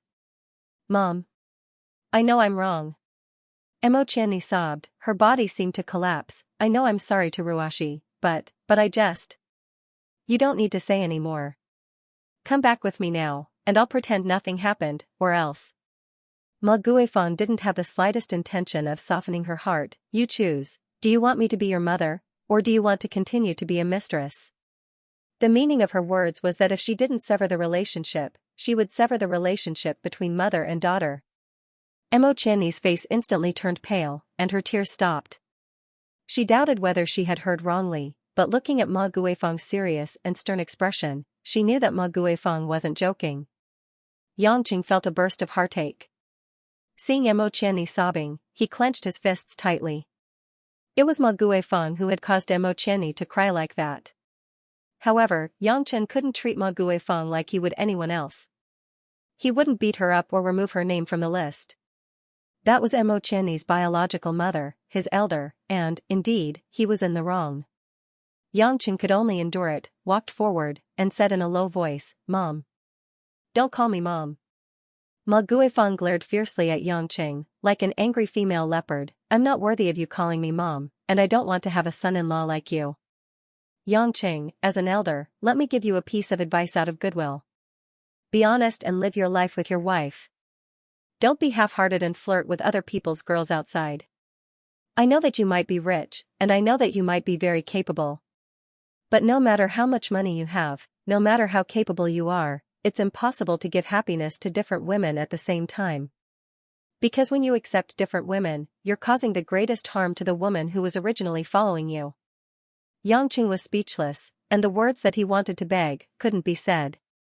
Ma Guifeng didn't read much, and didn't see much of the world, but she had experienced the vicissitudes of life, and the fickleness of human nature, which made her have an unimaginable wealth in life. Her words were like a dose of tranquilizer, extinguishing the flame of hope in Yangcheng's mind. Guishuehua, who was standing there without moving, could only silently lower her head. She was also a mature woman, and she knew that she couldn't refute Ma Guifeng. Even Guishuehua's heart was filled with the most disgusted feeling. Perhaps she shouldn't have helped Yangqing from the beginning, because it wasn't a matter of whether the phenomenon existed or not, but it was all a mistake. Ma Guifeng breathed heavily, and finally looked at Guishuehua and Yangqing with deep meaning. She turned to Mo Qianni, who was in a daze, and said, "Girl, don't be so stubborn. I won't harm you. Let's go, you shouldn't have come here." Mo Qianni didn't say anything, and she bit her lips tightly. Tears streamed down her delicate and fair face, and her makeup was ruined. "Why, you don't want to go? Okay." Ma Guifeng nodded, and said sadly, "It seems that you don't even want your own mother because you want to be someone else's lover." "That's right. I'm a burden to you, an old woman with no culture, no status, and no money. Who would want me to be their mother? No." Mo Qianni shook her head suddenly, and quickly wiped the tears from the corner of her eyes. "Mom, I didn't mean that. Don't be angry, I'll go with you." Ma Guifeng was relieved, and she reached out to touch Mo Qianni's face, and said with distress, "Since things have come to this point, let's just end it like this. Go home, Mom will pretend that nothing happened. Even if you don't marry for the rest of your life, Mom doesn't want you to be a mistress, do you understand?" Mo Qianni nodded numbly, and she couldn't think of anything else. Ma Guifeng smiled, and reached out to hold Mo Qianni's hand, and turned to leave. Yangqing wanted to persuade her to stay, but was stopped by Guishuehua, who walked to his side.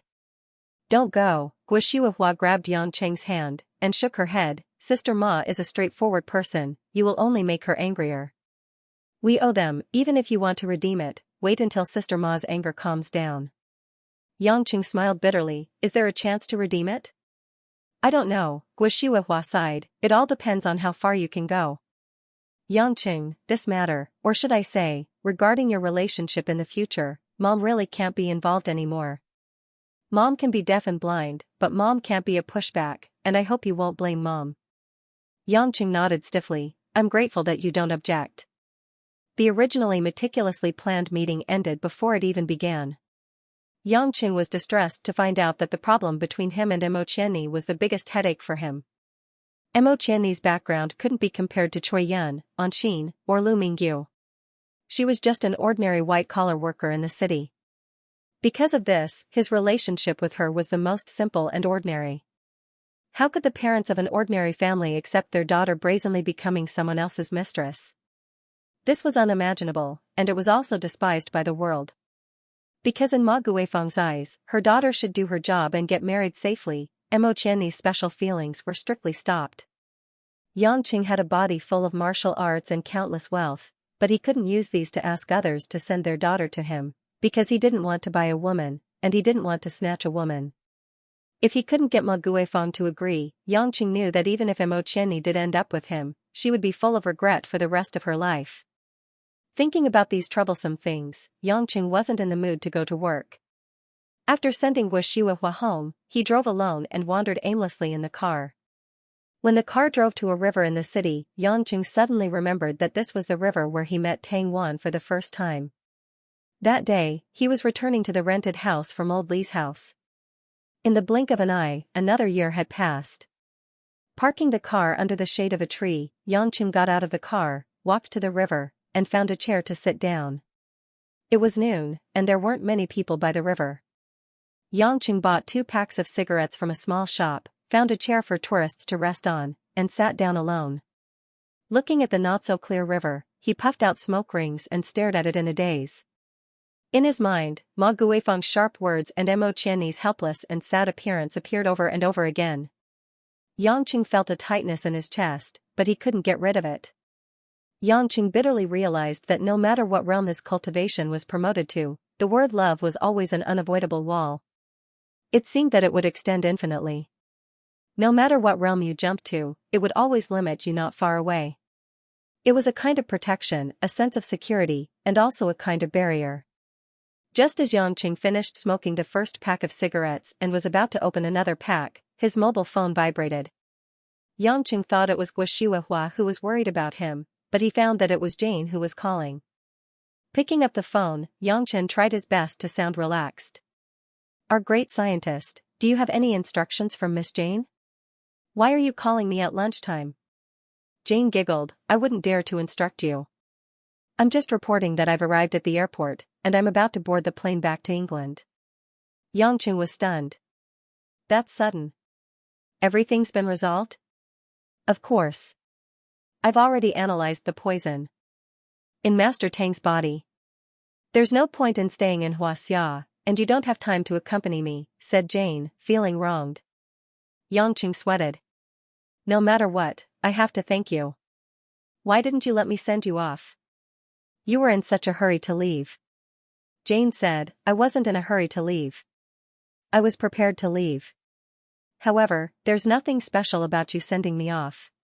It's not like you're going to give me a goodbye kiss. I thought about it, and I can't bear to see you off. I might as well not see you off. I don't need you to send me off as a friend. If you have a conscience, you can always visit me in Europe." Yangqing smiled awkwardly. Indeed, he would only be able to wave goodbye to Jane when he went to the airport. Jane seemed to be able to see Yangqing's embarrassment.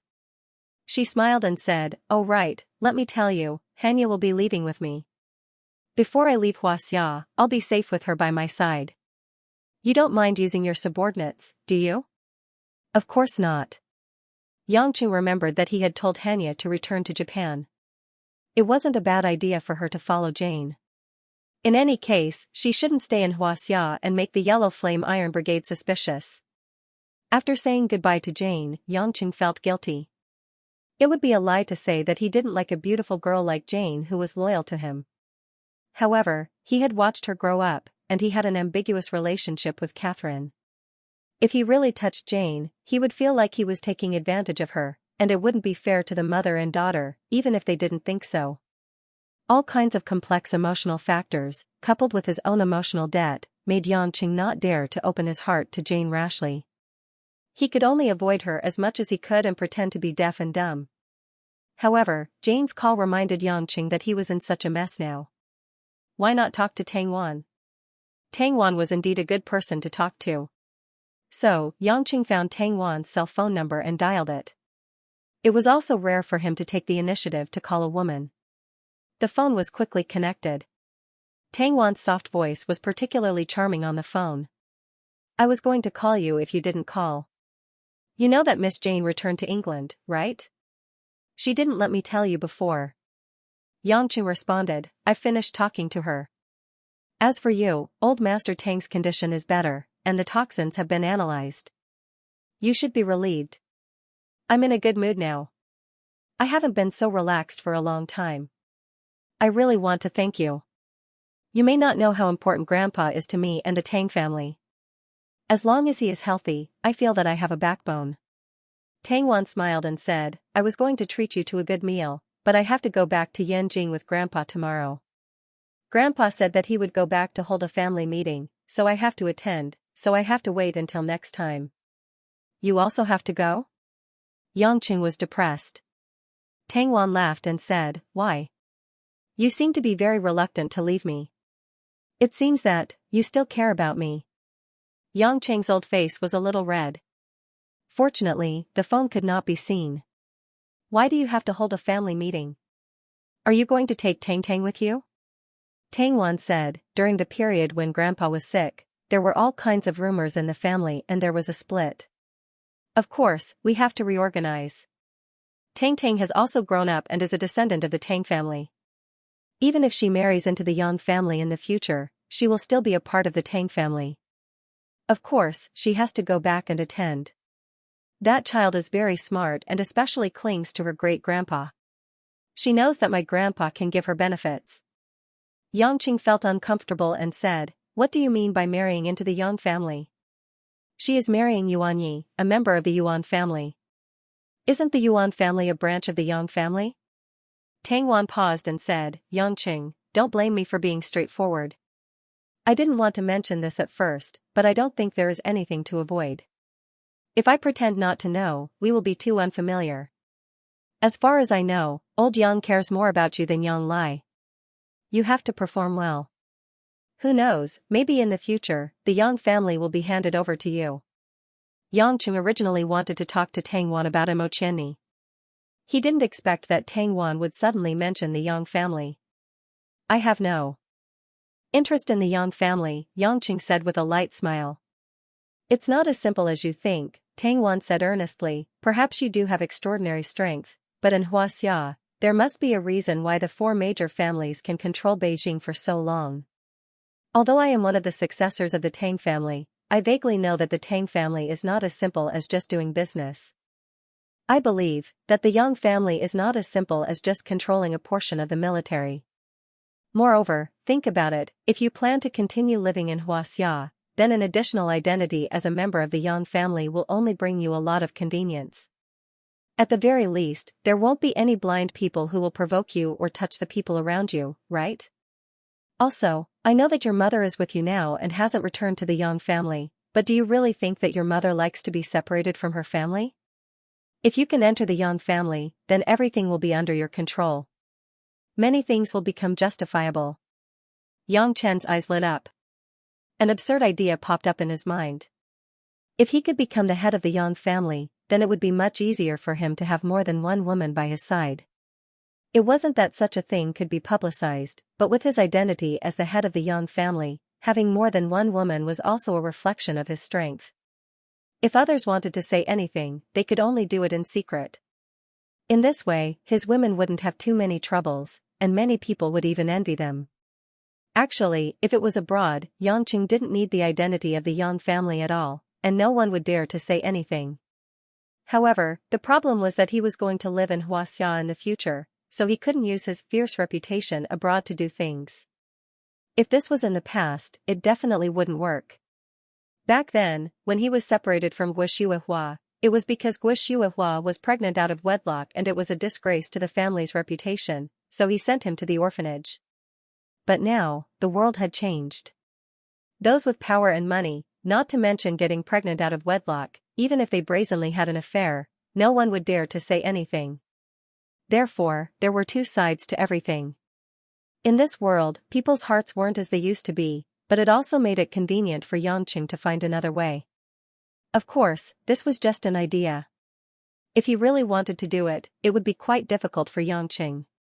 Not to mention that he was just an outsider who had just returned to Xianxia for 2 years, without any foundation, and also carrying a notorious reputation. Even if Yang Gongming was willing to give the position of the head of the Yang family to him, it was still a problem whether other people would approve of it or not. Moreover, if he became the head of the family, could he really keep all the women by his side without any scruples? If the women were willing, then what about others? For example, his mother-in-law, Ma Guifeng. Since Tang Wan was going back to Beijing, Yangqing didn't want to make things difficult for her. He simply wished them a safe journey and hung up. After talking about these things, the depression in Yangqing's heart dissipated a lot. He looked at the time and it was already afternoon. He remembered that he had promised to find time to visit Lu Mingyu's new place, so he called Lu Mingyu. Lu Mingyu was in her office looking at some new project documents.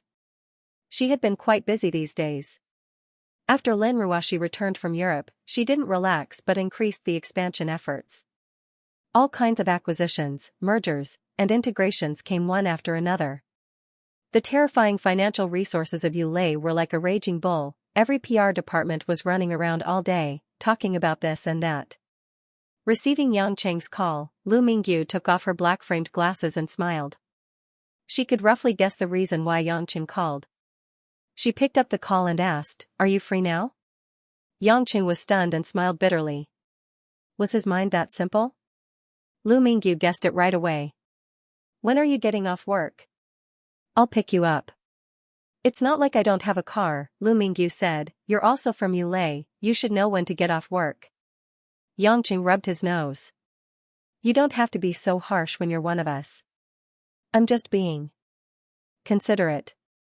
"Hypocrite, just say it if you want me to skip work," Lu Mingyu smiled. Yang Cheng felt wronged. He really didn't mean to ask her to skip work. But on second thought, Lu Mingyu did it on purpose. So he went with the flow and smiled. "Since you found out about this, you should skip work. I'll pick you up right away. It won't feel good if I take a different car to your place. At least you know what's good for you." Lu Mingyu immediately hung up. Lu Mingyu was really tired from work these days. It was rare for her to have some private space with Yang Cheng. She also wanted to put her work on hold for the time being, so she thought of skipping work. Half an hour later, Yang Cheng drove Lu Mingyu out of the parking lot of Yulei International. Adele's music was still playing in the car. Xianxia had bought it yesterday and hadn't changed it. Lu Mingyu asked curiously, "I didn't know that you would like to listen to Adele's songs. I thought that a heartless man like you should listen to some easy and simple songs." "What do you mean by heartless?" Yang Cheng pursed his lips in dissatisfaction. "Can't you use another adjective? Like suave, unrestrained, and so on. Besides, this CD isn't for me." "Then who is it for?" Lu Mingyu was confused. Yang Cheng fidgeted and said, "Yesterday, Xianxia listened to it when she was sitting in my car." Lu Mingyu knew Xianxia. Because of Lu Qingshan, she already knew that Yang Cheng had a lover, the president of the Red Thorns Society, Situ Xianxia. Now that she heard Yang Cheng say it, she nodded, "So it's her. If there's a chance in the future, I'll meet her." Yang Cheng laughed to himself. You two women can be considered kindred spirits. After the car drove for a while, Yang Cheng remembered and asked, "You haven't told me where you live yet." Lu Mingyu pondered for a while and said, "Don't go to my place for now. Let's go to the market so that I can buy some fresh vegetables and meat. Come to my place to cook tonight." Of course, Yang Cheng had no objections. Speaking of which, he had a lot of women around him. Only Imo Chenni and Lin Ruoxi could cook. They were still in the training stage. Therefore, if Lu Mingyu wanted to show off her skills, he would be happy to enjoy it. When the car arrived at the market, Yang Cheng accompanied Lu Mingyu out of the car.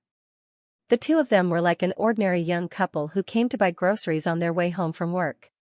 Before Lu Mingyu knew the real identity of her father, she had been growing up like an ordinary girl in Zhonghai City. Therefore, she could do everything that ordinary girls could do. Along the way, Lu Mingyu had to haggle over the price of whatever she wanted, regardless of whether it was vegetables or meat. She would argue with her husband for a long time, and even put on a show of leave if you don't want to sell it. Yang Chen had to play along and make an impatient expression. Yang Cheng looked at this scene and felt it was quite fresh. He didn't know if Lin Ruoxi would be like this when she accompanied Mother Wang to buy groceries. It was probably very difficult. Although Lin Ruoxi had been talking more recently, she was still cold to strangers. Haggling? She might not even do it in her next life. Every time they bought something at a low price, Lu Mingyu would show a radiant smile and hand the plastic bag to Yang Cheng before they went to the next store.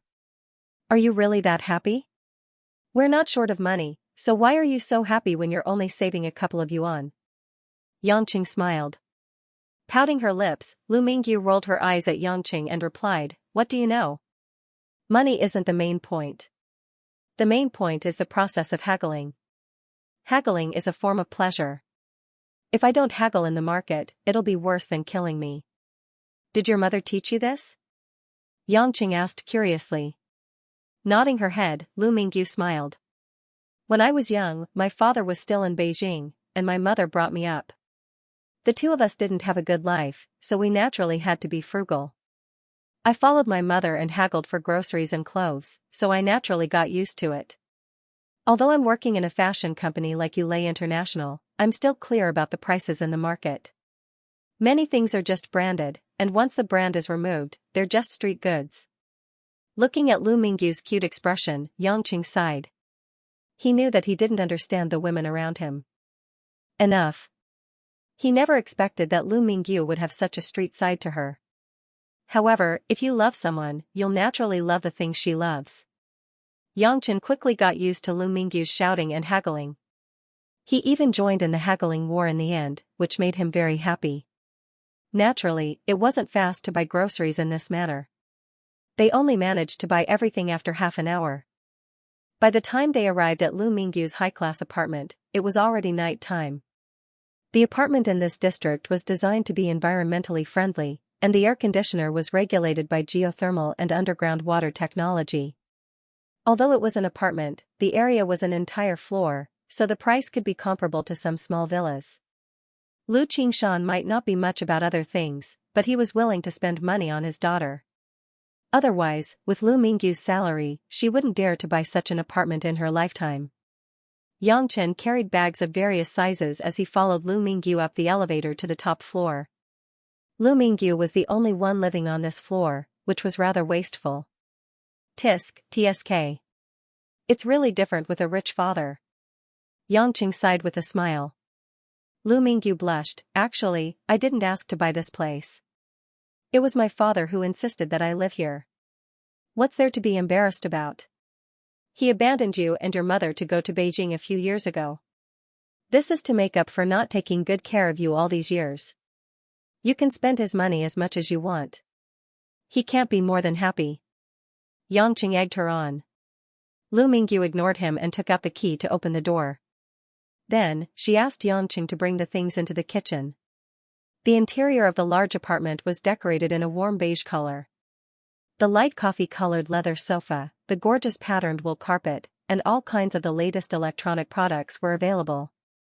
There was even a magnetic massage bed that was worth tens of thousands of yuan. This place was even more luxurious than Lin Ruoshi, the CEO. The renovations and the house probably cost tens of millions. Lu Qingshan really invested a lot for this daughter of his. Just sit on the sofa. I'll go cook in the kitchen. We can eat in an hour. Lu Mingyu took off her work uniform and changed into a light blue shirt and white tights. She let down her hair and looked much more delicate. An hour? That's too long. Yangqing said gloomily, I thought we could eat in half an hour. I'm already hungry. How about I help you? My cooking skills are average, but I'm a master chef when it comes to chopping.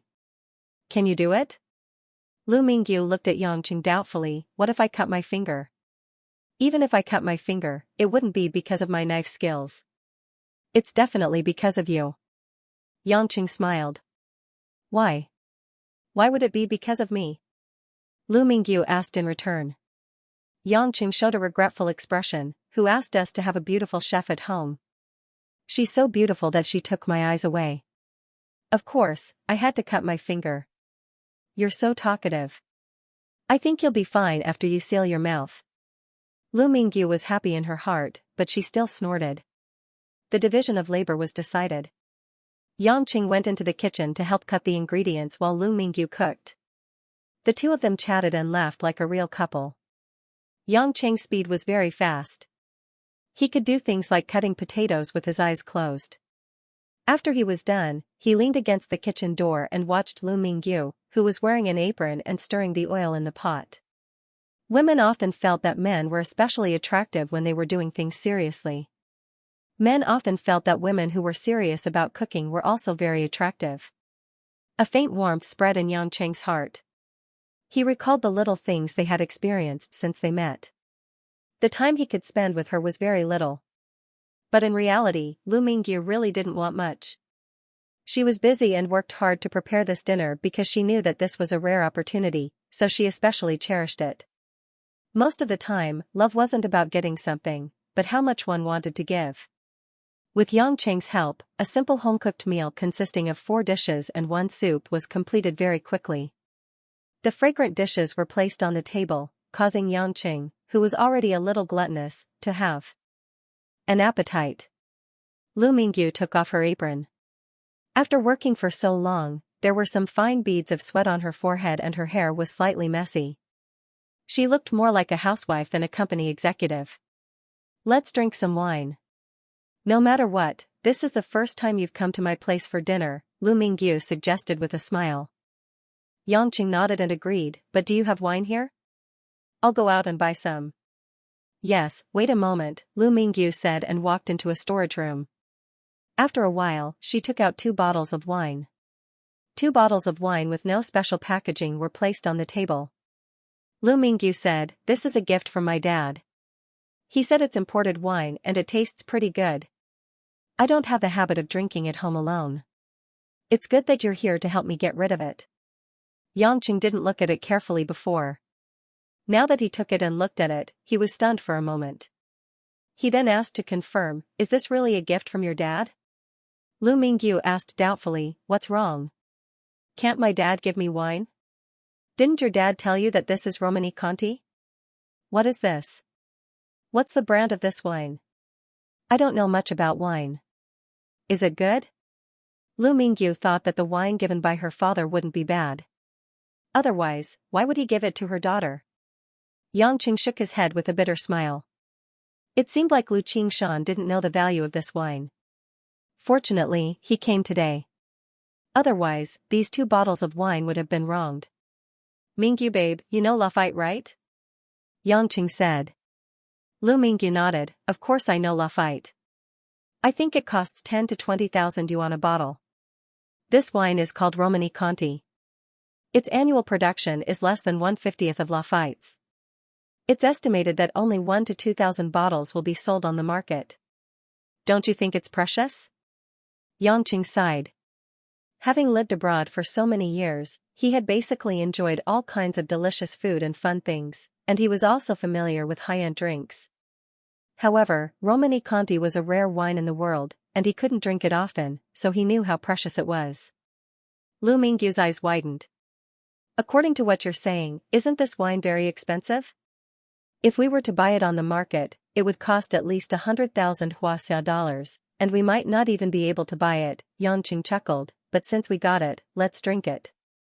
This wine is meant to be drunk, it would be a waste to just leave it there." Upon hearing that this seemingly ordinary bottle of wine cost 100,000 Huaxia dollars, Lu Mingyu felt like she was dreaming. But just like what Xianxia said, since it was wine, let's drink it. The 2 of them opened a bottle and filled it to the brim. Then, they began to enjoy their dinner while drinking and eating. Speaking of which, if an expert saw such a high-end red wine, he would definitely savor it carefully. How could he treat it as an ordinary wine and drink it along with the dishes? However, Xianxia didn't really care about these luxuries, and Lu Mingyu didn't have much experience with wine, so the 2 didn't think too much of it. Even if they casually drank it, it would cost a few thousand Huaxia dollars. The 2 chatted about some trivial matters, and talked about some recent events in the company. Unknowingly, they finished the bottle of red wine. Lu Mingyu's alcohol tolerance wasn't too good. After drinking 2 glasses, her cheeks were already red, and her eyes were blurry. Tisk, tisk. Xianxia savored the fragrance of the wine and sighed. Life is indeed different after becoming the daughter of a mafia boss. Can I be considered to have benefited from Missy Lu today? Lu Mingyu's pretty face was slightly tipsy, and under the light, she looked even more charming. Don't call me Missy. I don't like it, and I'm not used to it. What's there to not be used to? As long as you have such a father, you will definitely hear others call you that. Some girls don't even get called that even if they want to be called that. Xianxia smiled. Lu Mingyu rolled her eyes at Xianxia. She held the wine glass in her hand and looked at the intoxicating red wine gently. She said, "Every time I see my father discussing with his underlings about the mafia, I feel very scared. Although he didn't accompany me. And my mother in the past, and he was in Beijing, I always felt that he was doing business, and there was nothing to worry about. But now, even if he is in Zhonghai, I still feel worried, as if he could leave me at any time. Why can't he be a down-to-earth businessman, but the boss of a mafia? In the past, he would occasionally come back to Zhonghai to visit us, even if it was for 1 or 2 days. I felt very happy to see him. Now, if I want, I can see him every day. He still loves me, gives me a lot of power, and gives me a lot of money. But now that I see him, I don't know why, but I don't feel as happy as before. Yangqing listened quietly, and thought to himself, maybe it wasn't because of Lu Mingyu's alcohol tolerance that she got drunk so quickly. It wasn't the wine that intoxicated her, it was the wine that intoxicated her. Yangqing, am I very cheap? Dad clearly wants to give me better conditions, but I want to move out and alienate him.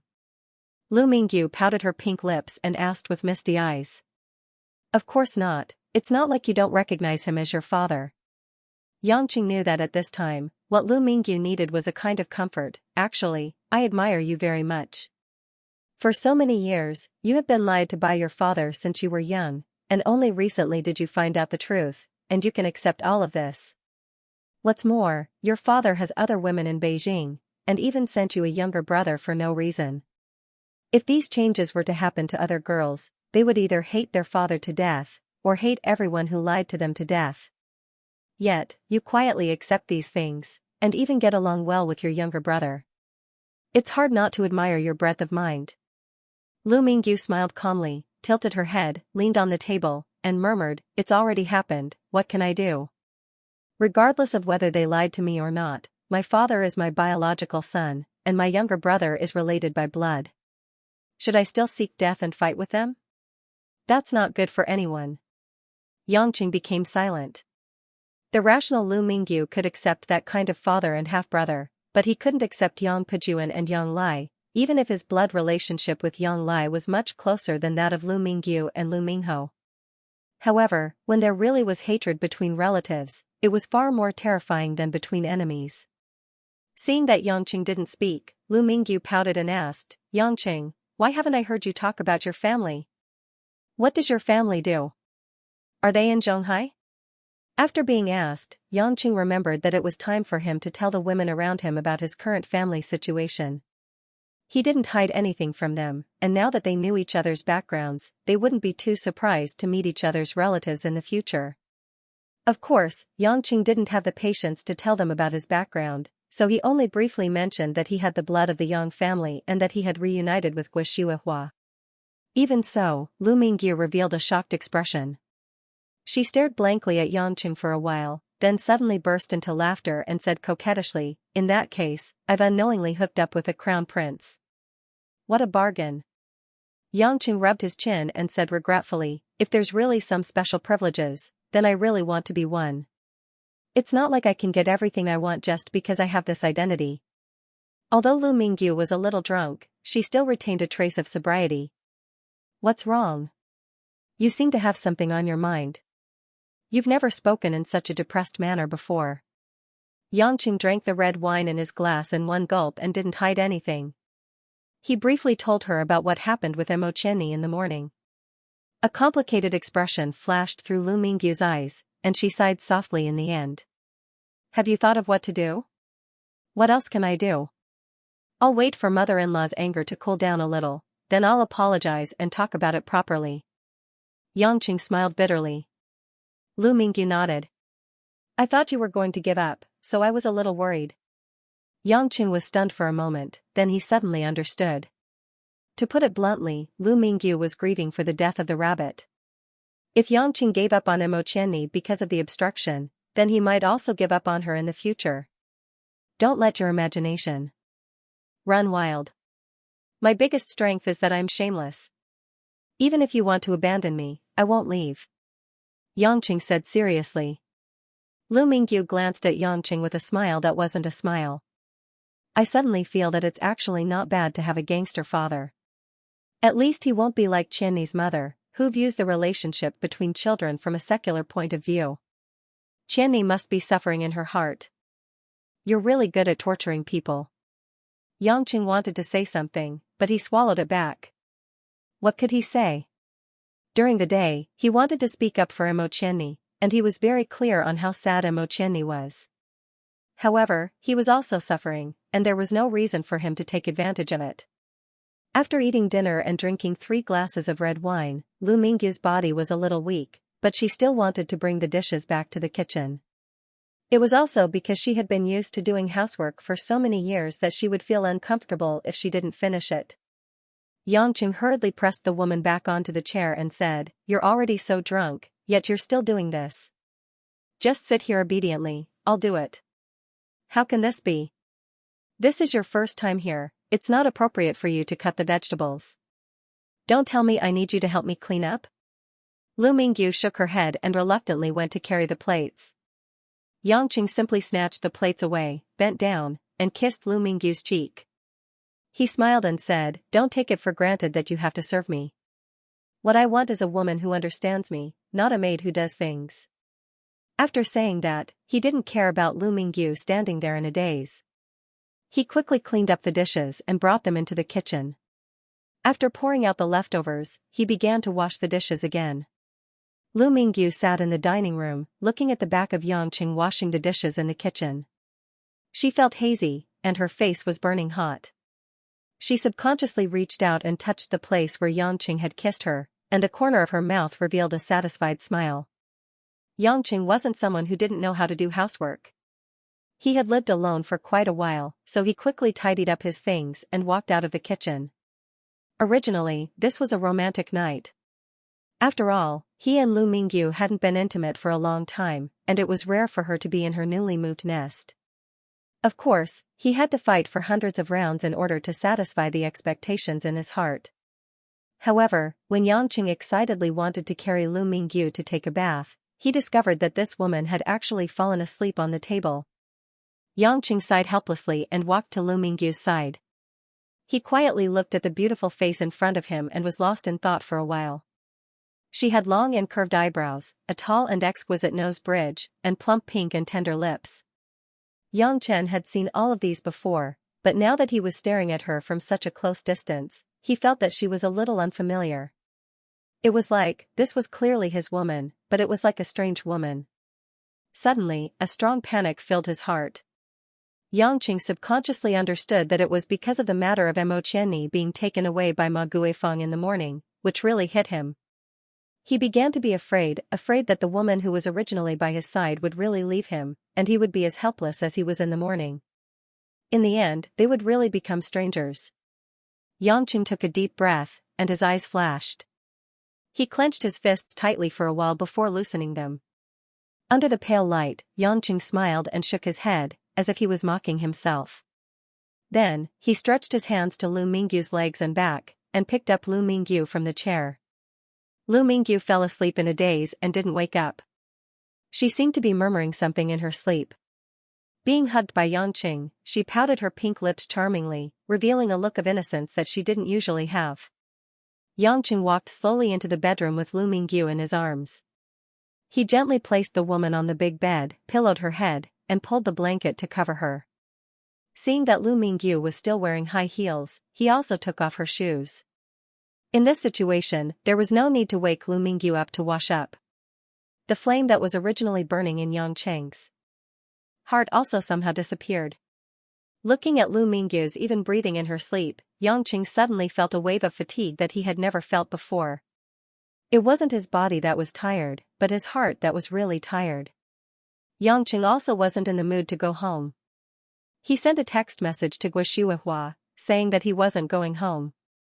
Then, he took off his coat and pants and laid down on Lu Mingyu's big bed. Lu Mingyu seemed to feel something warm beside her. In her sleep, she instinctively leaned against Xianxia's side. Her head burrowed into Xianxia's chest, as if she was using Xianxia as a pillow. Because of the alcohol, the woman's natural body fragrance was amplified and spread, lingering in Cheng's nose. Xianxia felt the soft and tender body in his arms. Her plump chest was bulging, and even a little protrusion could be caught. If it was in the past, in such a scene, even if Lu Mingyu was drunk, Xianxia also couldn't resist such a fragrant temptation. But at this moment, Xianxia actually found that he didn't have the slightest thought of doing anything. He only hoped that the woman in his arms could sleep so peacefully. As long as he could hug her and feel her in his arms, he would be satisfied. Yangqing turned his body to let Lu Mingyu better use his arm as a pillow. He hugged the woman in his arms to make her more comfortable. After doing this gently, Yangqing kissed the woman's hair, closed his eyes, and fell asleep. The next day, late in the morning, Yangqing opened his eyes sleepily. That night, he really slept very soundly. Logically speaking, with his cultivation, he should be awake even when he slept. He could sense everything around him. If he stayed in bed, it would just be because he was lazy. However, perhaps because he wanted to be completely quiet, Yangqing let down all his guard and simply hugged Lu Mingyu to sleep for the night. The sunlight passed through the bedroom curtains and shone on the light brown wooden floor. The faint golden glow made the room feel particularly warm. Yangqing felt a soft body still sticking to his side. He couldn't help but tighten the hand holding the woman, revealing a satisfied smile. Lu Mingyu actually woke up early. It was already past the time for work, but she didn't wake up Yangqing, nor did she plan to go to work. When she realized that she had actually fallen asleep last night, and Yangqing didn't do anything but sleep with her until dawn, the sweetness in her heart was indescribable. In the past, every time Yangqing came to find her, he would always think of ways to do bad things, causing Lu Mingyu to occasionally suspect that he came to find her just to satisfy his physical pleasure. But now, it seemed that she was thinking too much. This man still knew how to take care of her. Why aren't you talking when you're awake? Lu Mingyu raised her head. Her hair was already messy, and she asked lazily. Yangqing closed his eyes and smiled. It's been a long time since I've slept so seriously. I don't really want to wake up. Lu Mingyu roughly guessed that Yangqing was still upset about Mo Qianni's matter, which was why he said that. But she couldn't help much, so she said gently, "Get up, it's almost noon. I'll go cook a bowl of noodles for you, okay?" Yangqing then realized that it was getting late. He asked curiously, "It's so late, why didn't you wake me up? Aren't you late for work?" "You didn't wake me up last night, so of course I wouldn't wake you up either." Lu Mingyu smiled sweetly. "I'll be absent from work today. It's all because of you anyway. If the CEO blames me, you have to help me plead." When Yangqing heard the two words CEO, he shivered all over and woke up from his drowsiness. He was 100 times more energetic. Lu Mingyu saw that Yangqing didn't look good for some reason and said blankly, "What's wrong with you? If you think it's difficult to mention me in front of General Lin, just say it." "I was just joking."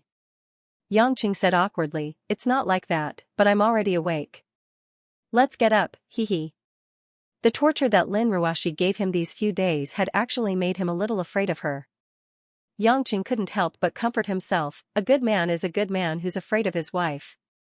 "Yangqing, you're the model of a good man in the new era." The two of them got up and washed up in Lu Mingyu's big bathroom. Lu Mingyu was considerate enough to buy toiletries and put them in the bathroom. This made Yangqing's heart warm. She knew that he couldn't come often, but she made sufficient preparations to make him feel comfortable. Since she didn't have to work, Lu Mingyu didn't wake up in the morning to put on makeup like she usually did. She looked more elegant without makeup, but less charming. Wearing a floral dress and an apron, Lu Mingyu walked briskly in the kitchen, cooking noodles. Although she couldn't tell if the noodles were breakfast or lunch, she still had to eat them. Yangqing didn't want to get involved. Lazily leaning on the sofa, he watched the news that was being replayed. Compared to watching the news before, Yangqing paid more attention to the entertainment news now. This was because Hui Lin had become popular in Xianxia through the star of Yu Lei's talent show. Moreover, Kristen and Yu Yonhe's promotion had made Hui Lin look like a little diva. Therefore, Hui Lin would often appear in the entertainment news. As expected, when he was watching the entertainment news, the latest news about the super newcomer, Hui Lin, was broadcasted on the television. The content was about Hui Lin's first solo album. The famous lyricists and composers that she had invited all gave high praise to Hui Lin. There was even a guy who directly said, "I think that Miss Hui Lin has the ability to replace the most popular female singer in Asia in the near future." His words were explosive. The most popular female singer in Asia was undoubtedly Yu Yonhe, who had shone brilliantly at the Grammy Awards in America. That producer actually said that Hui Lin had the ability to do so. For a newcomer, that was a terrifying thing. At the end of the news mentioned some information about the star of Yulei and played a few clips of Hui Lin's beautiful songs during the talent show. Yangqing knew that this was the marketing strategy of his company. What Yulei had now was money. Compared to those established entertainment companies and record companies, Yulei didn't have much experience. However, as long as they had money, everything would be easy.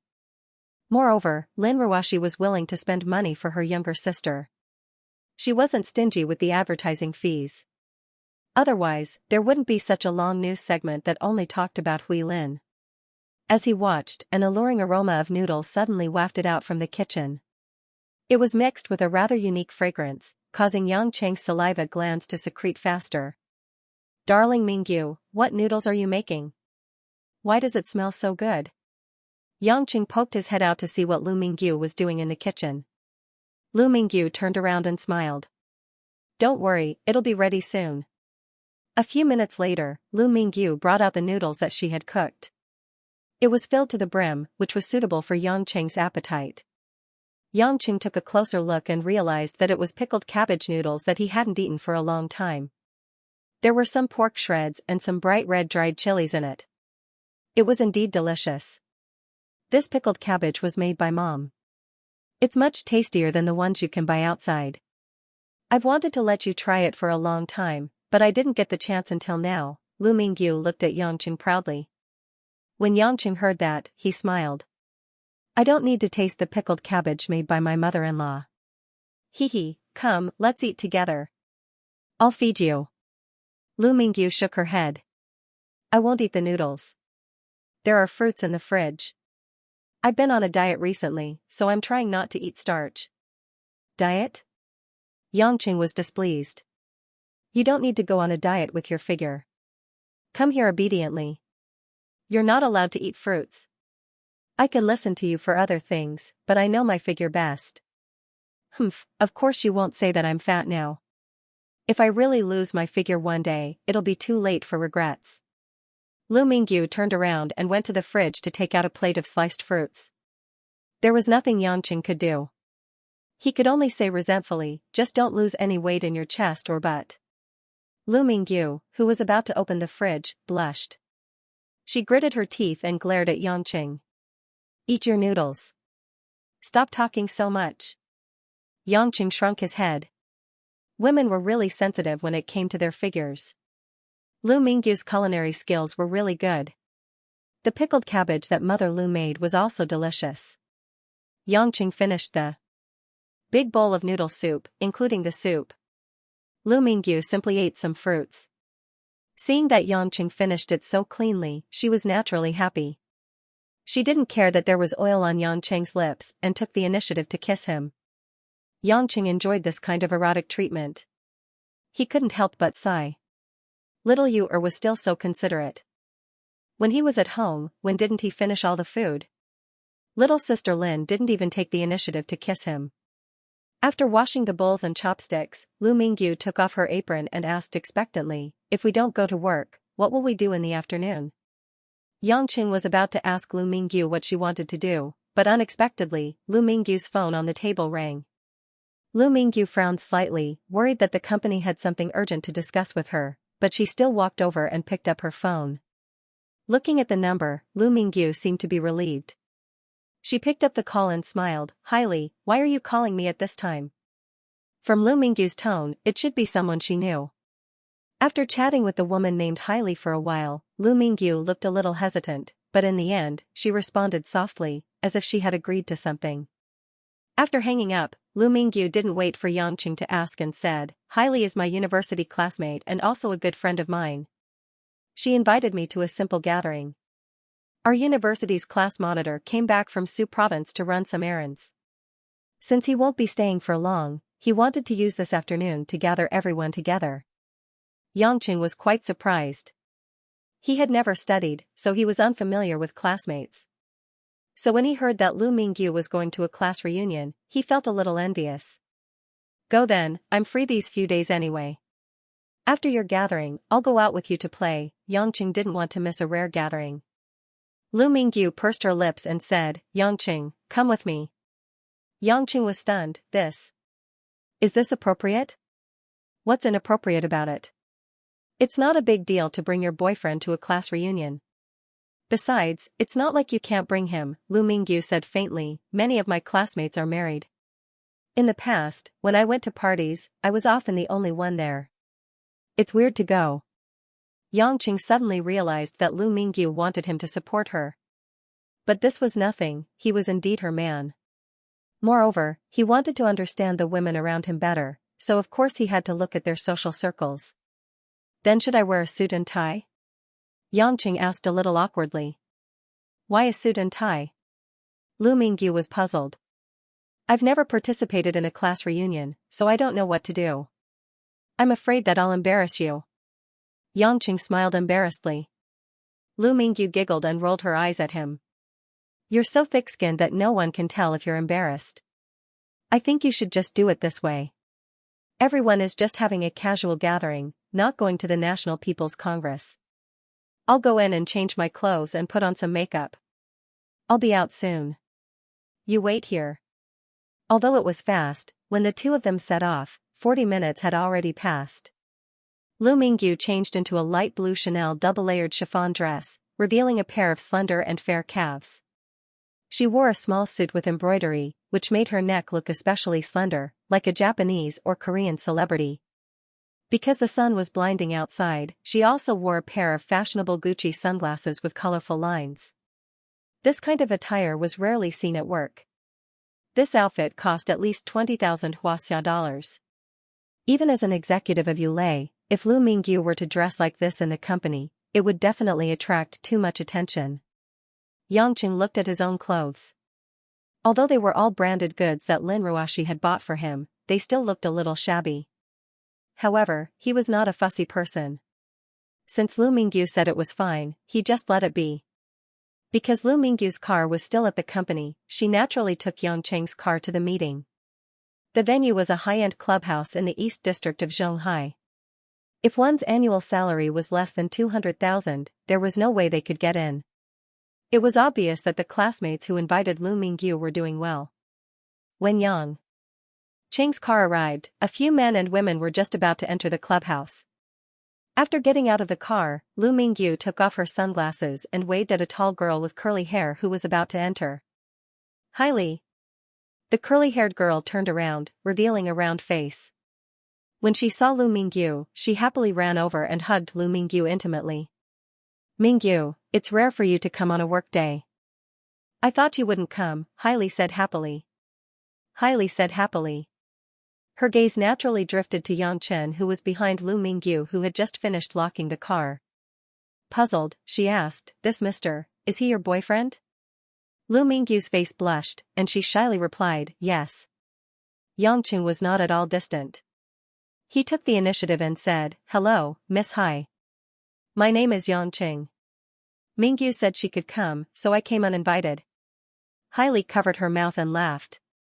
Who's Miss Hai? My surname is Zhao Hai Li. Who has the surname Hai? Yangqing was stunned. It seemed to be true.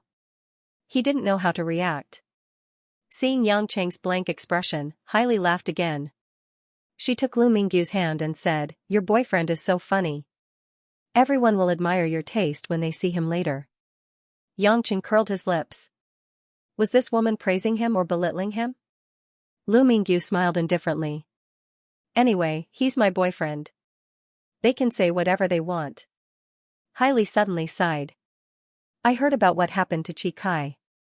I didn't expect the Chi family to be so miserable. Fortunately, you got over it so quickly. Seeing that you have a boyfriend, I'm relieved as your sister. Both Yangqing and Lu Mingyu knew that Chi Kai's family was slaughtered by Lu Qingshan's Green Dragon Gang. Although this matter was deliberately suppressed, it was impossible for people in society not to know. When Lu Mingyu heard the name Chi Kai, her expression didn't change at all. It's all in the past. There's nothing to talk about. That's true. Zhao Haili was also afraid to make Lu Mingyu uncomfortable. Then she said with a smile, let's go. The old class monitor and the others are all inside. Mr. Yangqing, who is attending our party for the first time, welcome. Let's go together. Zhao Haili was a passionate person, so Yangqing didn't mind her teasing him. He followed the two women into the clubhouse with a smile on his face. Although Lu Mingyu brought Yangqing to show her identity, she wouldn't be pretentious and stick to Yangqing. That wasn't her style. Therefore, along the way, she held hands and talked with Zhao Haili, who she hadn't seen for a long time. The interior of the club was very spacious, and all kinds of entertainment facilities were available. Under Zhao Haili's lead, the three of them walked into a large private room. In the private room, pop music echoed, and 7 or 8 people were drinking and chatting. Aren't you guys a little too much? You started drinking before we came. As soon as Zhao Haili entered the door, she laughed and scolded. When those people saw Zhao Haili and Lu Mingyu, they all stood up, but the expressions on their faces were different.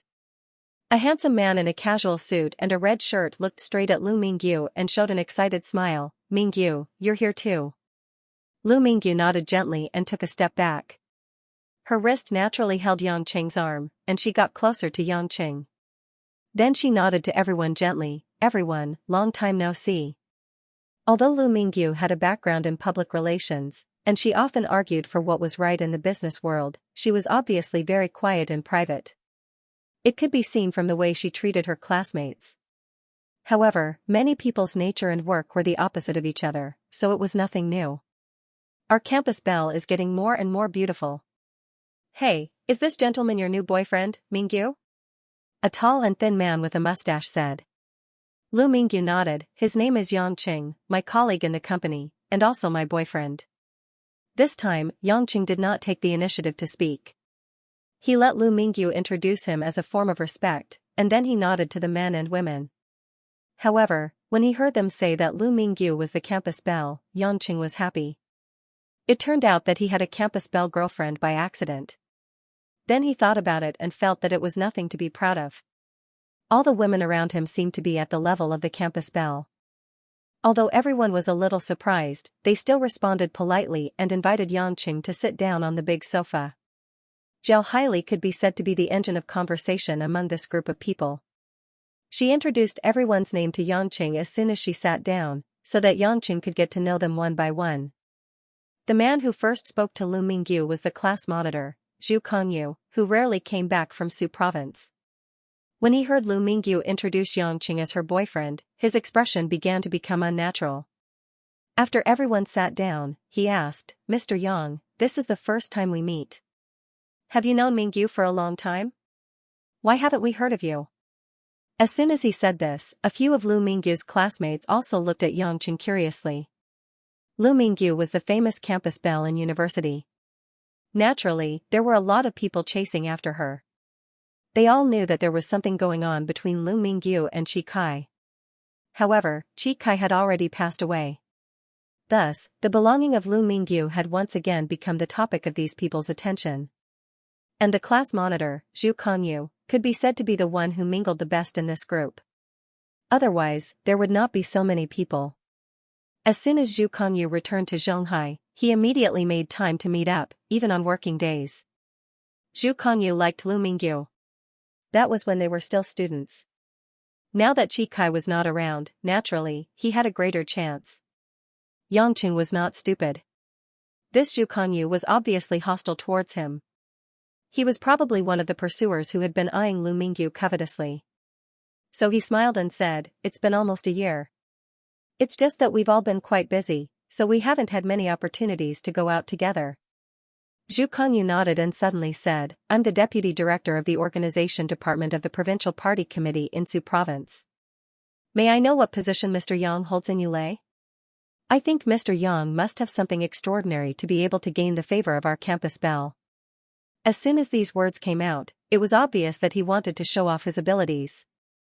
Without waiting for Yangqing to say anything, a fat man with a beer belly exclaimed, Oh my god.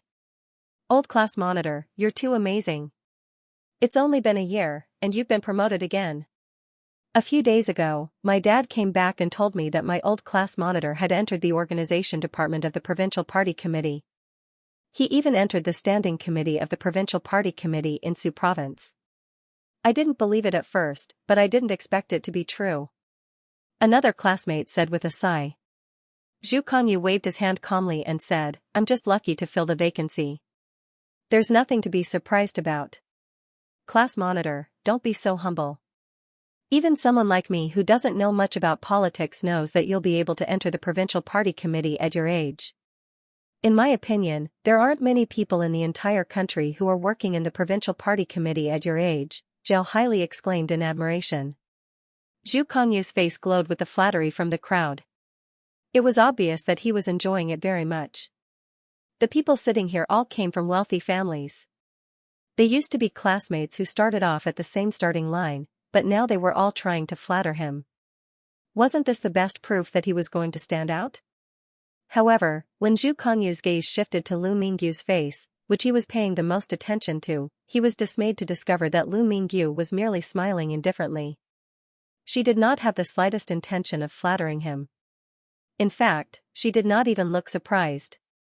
Actually, Lu Mingyu couldn't be blamed for this. If it was the previous Lu Mingyu, she might have been more or less shocked that Zhu Kongyu had entered the provincial party committee at such a young age. But now, her man, Yang Qing, had the identity and background of the Yang family, one of the four major families. He also had extraordinary abilities and strength. Even her father, Lu Qingshan, was the leader of the underworld in Beijing. Even the ministers in Beijing had to give Lu Qingshan face. As Lu Qingshan's daughter, she didn't value these officials as much as she used to.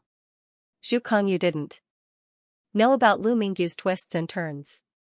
He just thought that it was because Lu Mingyu was charmed by Yang Qing and became stupid. She didn't know how bright her future was. So, he chased after them and said, everyone, don't be so polite. I'm still your class monitor, it's no big deal. As for Mr. Yang, you're a guest today. I'm really curious that Mingyu chose you as her boyfriend. Don't you want to know more? Mr. Yang, I haven't asked about your position yet. In fact, no matter how Yang Qing answered this question, it was a kind of humiliation. Because Yang Qing couldn't be the CEO of Yulei International. At most, he was a senior executive. And a senior executive of a multinational company was not too rare. Compared to Zhu Kongyu, who was a department-level official at such a young age, he was really far behind. Everyone actually knew that Zhu Kongyu was deliberately embarrassing Yang Qing. He wanted to let Lu Mingyu see the gap between them in front of her. Even if he couldn't make Lu Mingyu change her mind, he couldn't let this outsider Yang Qing have an easy time. Seeing that Yang Qing was being questioned like this, Lu Mingyu frowned slightly, but Zhu Kongyu's words did not seem to be rude on the surface, so it was not appropriate for her to interrupt. At this time, Yang Qing smiled and said, do you still need to ask? My job is, of course, to be the boyfriend of my baby Mingyu. As he said that, Yang Qing even reached out and intimately stroked Lu Mingyu's delicate and smooth face, causing Lu Mingyu's cheeks to burn red, and she glared at him coquettishly. This man was too good at doing things. Such shameful words, such shameful actions, he could even say and do it in public. But she could not refute Yang Qing's face at this time, even though she was so shy that she only wanted to rush out of the door. Sure enough, not only did it make Lu Mingyu embarrassed and angry, but it also made the other classmates at the table shocked. Well, they were originally going to ask him about his job, who knew that this guy would actually shamelessly start to show off his affection. Not only did this change the topic, but it also severely humiliated Zhu Kongyu. See? This is my woman, what can you do about it? Yang Qing's shamelessness and slyness far exceeded their previous impression, especially Zhao Haili, who opened her mouth wide. She subconsciously thought that the man who foolishly called her Miss Hai just now, was it really the same person? Zhu Kongyu smiled stiffly with an ugly expression. Mr. Yang really knows how to make girls happy, no wonder Mingyu chose you as her boyfriend.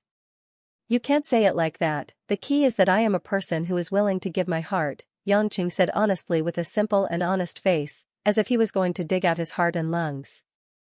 All the faces of Lu Mingyu's classmates were particularly strange, and there were even two who felt nauseous. This man's words were too mushy.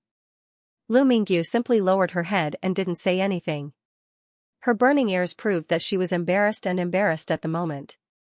Zhu Kongyu finally understood that this guy in front of him was completely shameless, no matter what method you used to ridicule him, he would still respond. Why? Because he was shameless. It looks like Mr. Young is really devoted to our school belle. Hee, class leader, let's not let Mr. Young show his loyalty. Let's get together and have a few drinks. That's right, that's right.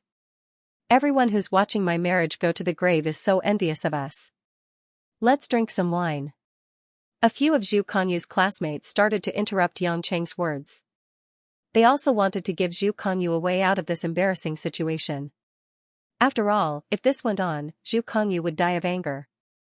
This squad leader Zhu had the brightest future among his classmates. Most of the people present wanted to rely on Zhu Kanyu to do something for them in the future. How could they not be attentive to him? Zhu Kanyu was also someone who had mingled in the political circles. Although he was young, he could still tolerate it. His expression turned calm, and he smiled as he raised his wine glass and clinked it with a few of his classmates. He said, I've already said that I'll only be back in Zhonghai for less than 2 days.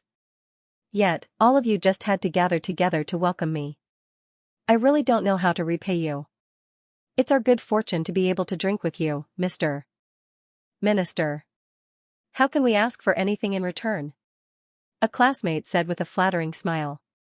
The others also flattered him and said a bunch of good things. Most of them were also praising Zhu Kanyu for his successful career and his extraordinary means. He was a role model for them. Zhao Haili, on the other hand, was closer to Lu Mingyu. She felt that Lu Mingyu did not really like Zhu Kanyu, so she did not say anything. She took the time to take 3 glasses and poured some whiskey for Lu Mingyu and Yang Qing. Yang Qing smiled and said thank you to Zhao Haili. He felt that this Miss Hai was a good person. She was not in a hurry to flatter Zhu Kanyu. Instead, she remembered to pour drinks for her friends and herself, an outsider. However, looking at these so-called classmates, Yang Qing could not help but sigh in his heart.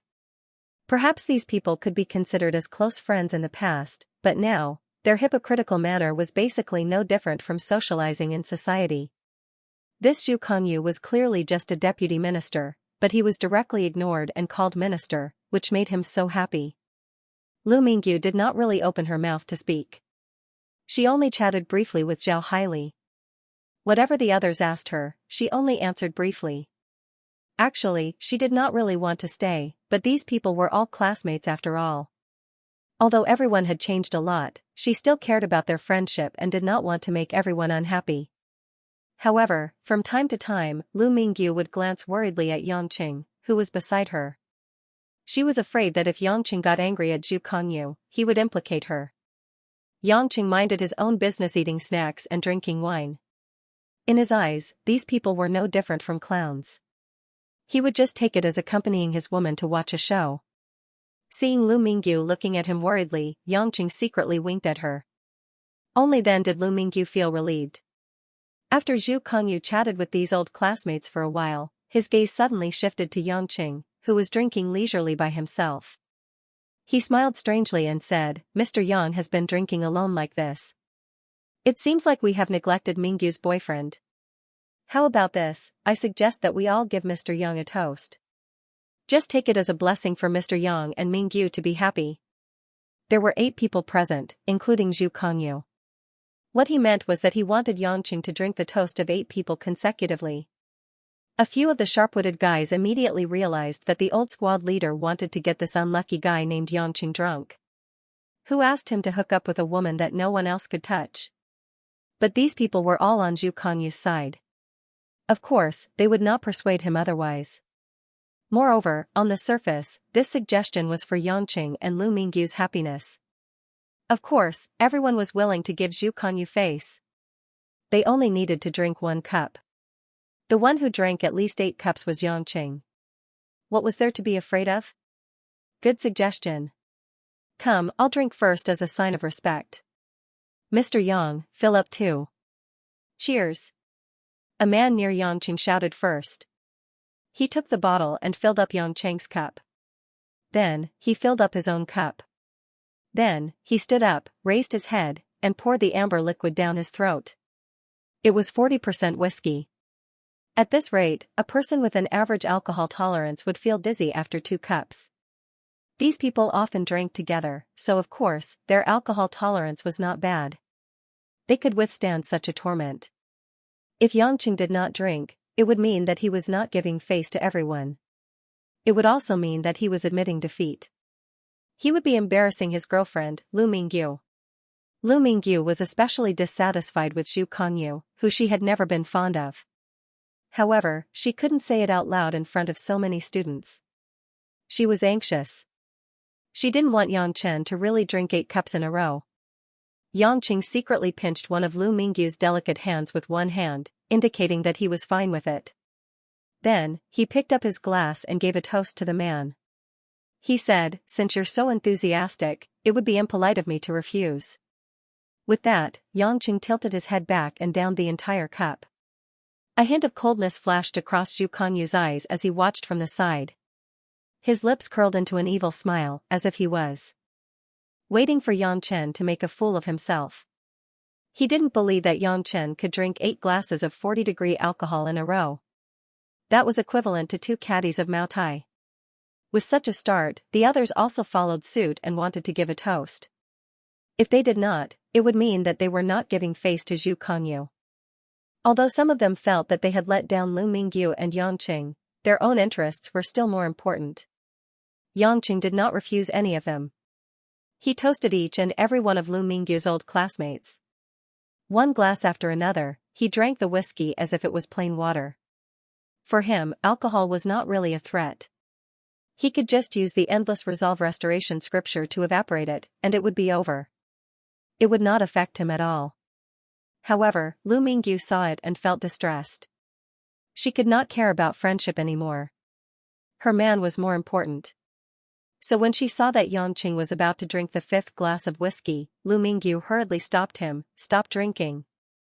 The man who was about to give a toast smiled awkwardly. "Mingyu, how can you not give face? You let them have a toast, but when it's my turn, why don't you let me? Mr. Yang drank so much and is still fine. He has a great capacity." Lu Mingyu frowned and ignored the classmate. She said to Xianxia in a gentle voice, "Don't drink anymore, okay? It will hurt your body." Xianxia was not interested in playing with these people for too long. Lu Mingyu was so worried about him, so he nodded obediently and put down the glass. "Mr. Yang, this won't do. I was the one who initiated the toast. I haven't even given a toast to Mr. Yang, and Mr. Yang is not drinking. You are not giving me face at all." Zhu Kongyu squinted his eyes and smiled. He personally filled Xianxia's glass with whiskey and raised his glass to toast Xianxia. "I'll drink first as a toast." After that, Zhu Kongyu drank all the whiskey and tipped the glass, leaving not a drop behind. "I've already drunk. Mr. Yang, you won't be so petty to not drink this last glass, right?" Zhu Kongyu's face was sincere, but he was sneering in his heart. He only thought that the real reason why Xianxia did not drink was because he could not hold it anymore. The others jeered. "Yeah, as the boyfriend of our school belle, he must have this bit of alcohol tolerance. He has to give face to the class monitor." "I was the one who asked Xianxia not to drink, don't force him," Lu Mingyu was anxious and said for Xianxia. A girl giggled and said, "Could it be that Xianxia is afraid of his girlfriend? That makes sense. Hey, brother Yang, if you're a man, drink this wine. Otherwise, you'll lose all your face." Another person mocked. Xianxia scratched the back of his head and laughed innocently. "My baby Mingyu has already asked me not to drink, I definitely won't drink." "Are you kidding me? Are you even a man? You're losing face." A few guys shouted with flushed faces. They had already drunk so much. If Xianxia did not get drunk in the end, wouldn't all their previous efforts be in vain? Xianxia licked his lips and said in a loud voice, "I don't even have my chastity anymore. What do I need face for?" As soon as he said that, everyone present was speechless. They had seen shameless people, but they had never seen someone as shameless as this. Chastity? Was this something a man should say? Lu Mingyu wanted to laugh out loud. This guy was too infuriating. He was still talking nonsense in such an occasion. However, it was very satisfying. She rolled her eyes at Xianxia and smiled without saying a word. Zhao Haili was laughing so hard that she was rocking back and forth. She was extremely surprised that her sister had found such a boyfriend. Zhu Kongyu and the others' expressions were very unnatural. Yangqing was already so shameless. What else could they say? They were not afraid of unreasonable people, but they were afraid of stupid people. Since Mr. Yang is so obedient to Mingyu, then we have nothing else to say. I have something to do, so I'll go out for a while. Everyone, drink first. Zhu Kongyu stood up with a gloomy face. Ignoring the strange looks from the others, he walked out of the private room. Seeing that Zhu Kongyu had left, the group of people in the private room were no longer in the mood to continue forcing Yangqing to drink. At the end of the day, they just wanted to suck up to Zhu Kongyu. In their hearts, they still felt that they had let down Lu Mingyu and Yangqing, whom they had never met before. But since things had already escalated to this point, these people were too embarrassed to talk to Yangqing. They pretended that nothing had happened and continued to talk among themselves. Yangqing asked Lu Mingyu in a low voice, "You asked me to accompany you because you already knew that you wanted me to help you block that Zhu guy, right?" Lu Mingyu bit her lips and nodded in agreement. "You're using me," Yangqing said with a frown. "Are you angry?" Lu Mingyu raised her head worriedly and said apologetically, "That Zhu Kongyu has been chasing after me since I was in university, but I never agreed to him. Things got better after he went to work in Su province.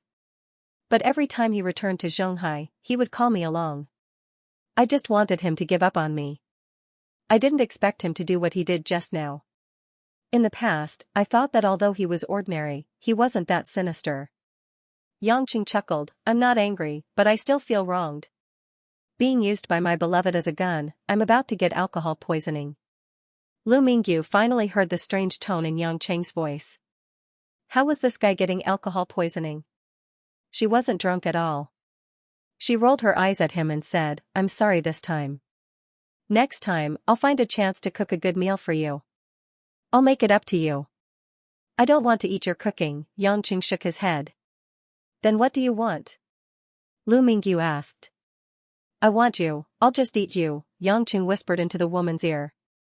Lu Mingyu blushed and didn't reply.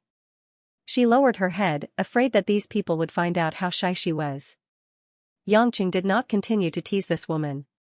He took a sip of wine and slowly said, "Actually, I hope that you can make use of me more, so that I can do more things for you." "Huh?" Lu Mingyu raised her head and looked at Yangqing in confusion. "I can't give you a complete relationship, and I can only let you stand in the dark. I want to make up for this as much as I can." Yangqing lowered his voice and said, "So I feel better if I can do something for you and give you something. I even think that if there's another man that I like, then although I'll be very regretful, I won't be too sad. As long as you can be happy, then as a greedy person, there's nothing wrong with quitting." Lu Mingyu's watery eyes lit up. Her hand unconsciously held on to Yangqing's rough palm in the darkness. "I also want to try my best not to like a bad person like you, so that I won't feel so depressed when I'm not feeling good. But, I can't do it now, and I can't do it in the future. You've already taken away my right to like others, so you should use your entire life to make it up to me, right?" Yangqing smiled shyly and nodded. "I say, you two are kissing me, what am I saying? You're not taking me seriously at all." Zhao Haili, who was at the side, finally realized that the two of them had been muttering about something and glared at them in dissatisfaction. Lu Mingyu smiled apologetically at Zhao Haili and said, "All right, I've neglected you. I'll toast you a cup as an apology." The two women drank a cup. Lu Mingyu came from a public relations background, so her alcohol tolerance was naturally not bad. "Why isn't department head Zhu back yet?" someone suddenly asked curiously. The others were also puzzled. Looking at the time, it was almost 10 minutes. Sigh. Yangqing sighed. Maybe he has something that he can't talk about. Everyone looked at him, and Zhao Haili asked curiously, "What is it?" Yangqing chuckled and said, "He's a man, after all. He's always sitting in the office all year round. It's inevitable that something like his prostate, or his kidneys, will go wrong. Old class monitor is such a conscientious person who has contributed to the country, it's inevitable that he'll have some minor problems. Everyone, don't talk about it like this. As soon as he said that, everyone couldn't help but laugh. This guy was too evil. Just now, he backstabbed Zhu Kongyu, and now he said behind his back that there was something wrong with his prostate. If Zhu Kongyu heard this, he might just go crazy. At this moment, the door opened, and Zhu Kongyu walked back with a normal expression. He seemed to be in a good mood, and his footsteps were much lighter. What's wrong? Everyone is laughing happily. Is there a joke? Zhu Kongyu saw that everyone was smiling, so he joined in and asked. Unexpectedly, these old classmates all stared at Zhu Kongyu for a while, and even faintly focused on his lower body. Zhu Kongyu's head was full of question marks, but he didn't get an answer. He could only suppress the doubts in his heart, sat down and continued to say, "Sorry to keep everyone waiting. The National People's Congress is going to be held soon, and there are really a lot of things to do. Come, let's continue drinking." Unexpectedly, just as Zhu Kongyu raised his cup, Lu Mingyu said, "Class monitor, Yangqing and I have something to do in the office in the afternoon, so we can only sit here for now. If there's a chance, let's get together again next time." What she meant was that she was leaving now, and she wouldn't be able to keep them company. Lu Mingyu was worried that Zhu Kongyu would do something against Yangqing again. She couldn't bear for Yangqing to really shield her from the wind and rain, and mistreat himself. Originally, everyone thought that Zhu Kongyu would ask them to stay, but unexpectedly, Zhu Kongyu just smiled and said, "Mingyu is leaving now. Sigh, since it's business, we can't delay it. Let us see you both off." Everyone also responded and stood up to see Yangqing and Lu Mingyu off. Yangqing didn't care. If Lu Mingyu said to leave, he would leave, but he had a vague feeling that things were not so simple. The group of people saw Yangqing and Lu Mingyu out of the private room and walked all the way out of the clubhouse. They enthusiastically hoped that they could get together again next time, and they even praised Yangqing's good alcohol tolerance, as if they were very familiar with each other. Yangqing cursed in his heart. Who said that he was the only thick-skinned one? This group of people were all thick-skinned, and they changed their expressions faster than flipping a book. Just as they were about to walk out of the clubhouse, a short and fat man in a gray suit with a flat-top haircut walked towards them. The man seemed to be thinking about something with his head down, and he didn't notice that a group of people had walked out of the door. He just walked towards them quickly. Yangqing subconsciously thought of something, and his body slightly leaned to the side, wanting to avoid this fat man. Unexpectedly, the fat man's accidental collision did not succeed, but he still very professionally tilted his body and fell to the ground. Yangqing was amused. "Well, I didn't do anything, and this guy's acting skills were too profound." Ouch! As soon as the fat man fell to the ground, he cried out in pain, as if his elbow had hit a doorpost. His tears were about to fall, and he hugged his arm and shouted, "Help! It hurts so much. Are you trying to kill me?" Before everyone could react, 7 or 8 men in different clothes suddenly rushed out from a corner outside the clubhouse. Among them, a square-faced man with curly hair and a silver necklace around his neck suddenly shouted anxiously, "Old fatty. What's wrong with you? What happened to your hand?" The short fatty called Old Fatty had a bitter expression on his face as he cried bitterly, "Big brother. I was just about to enter the door, and this guy bumped into me. My hand seems to be broken." "What?" The square-faced man glared angrily at Yangqing.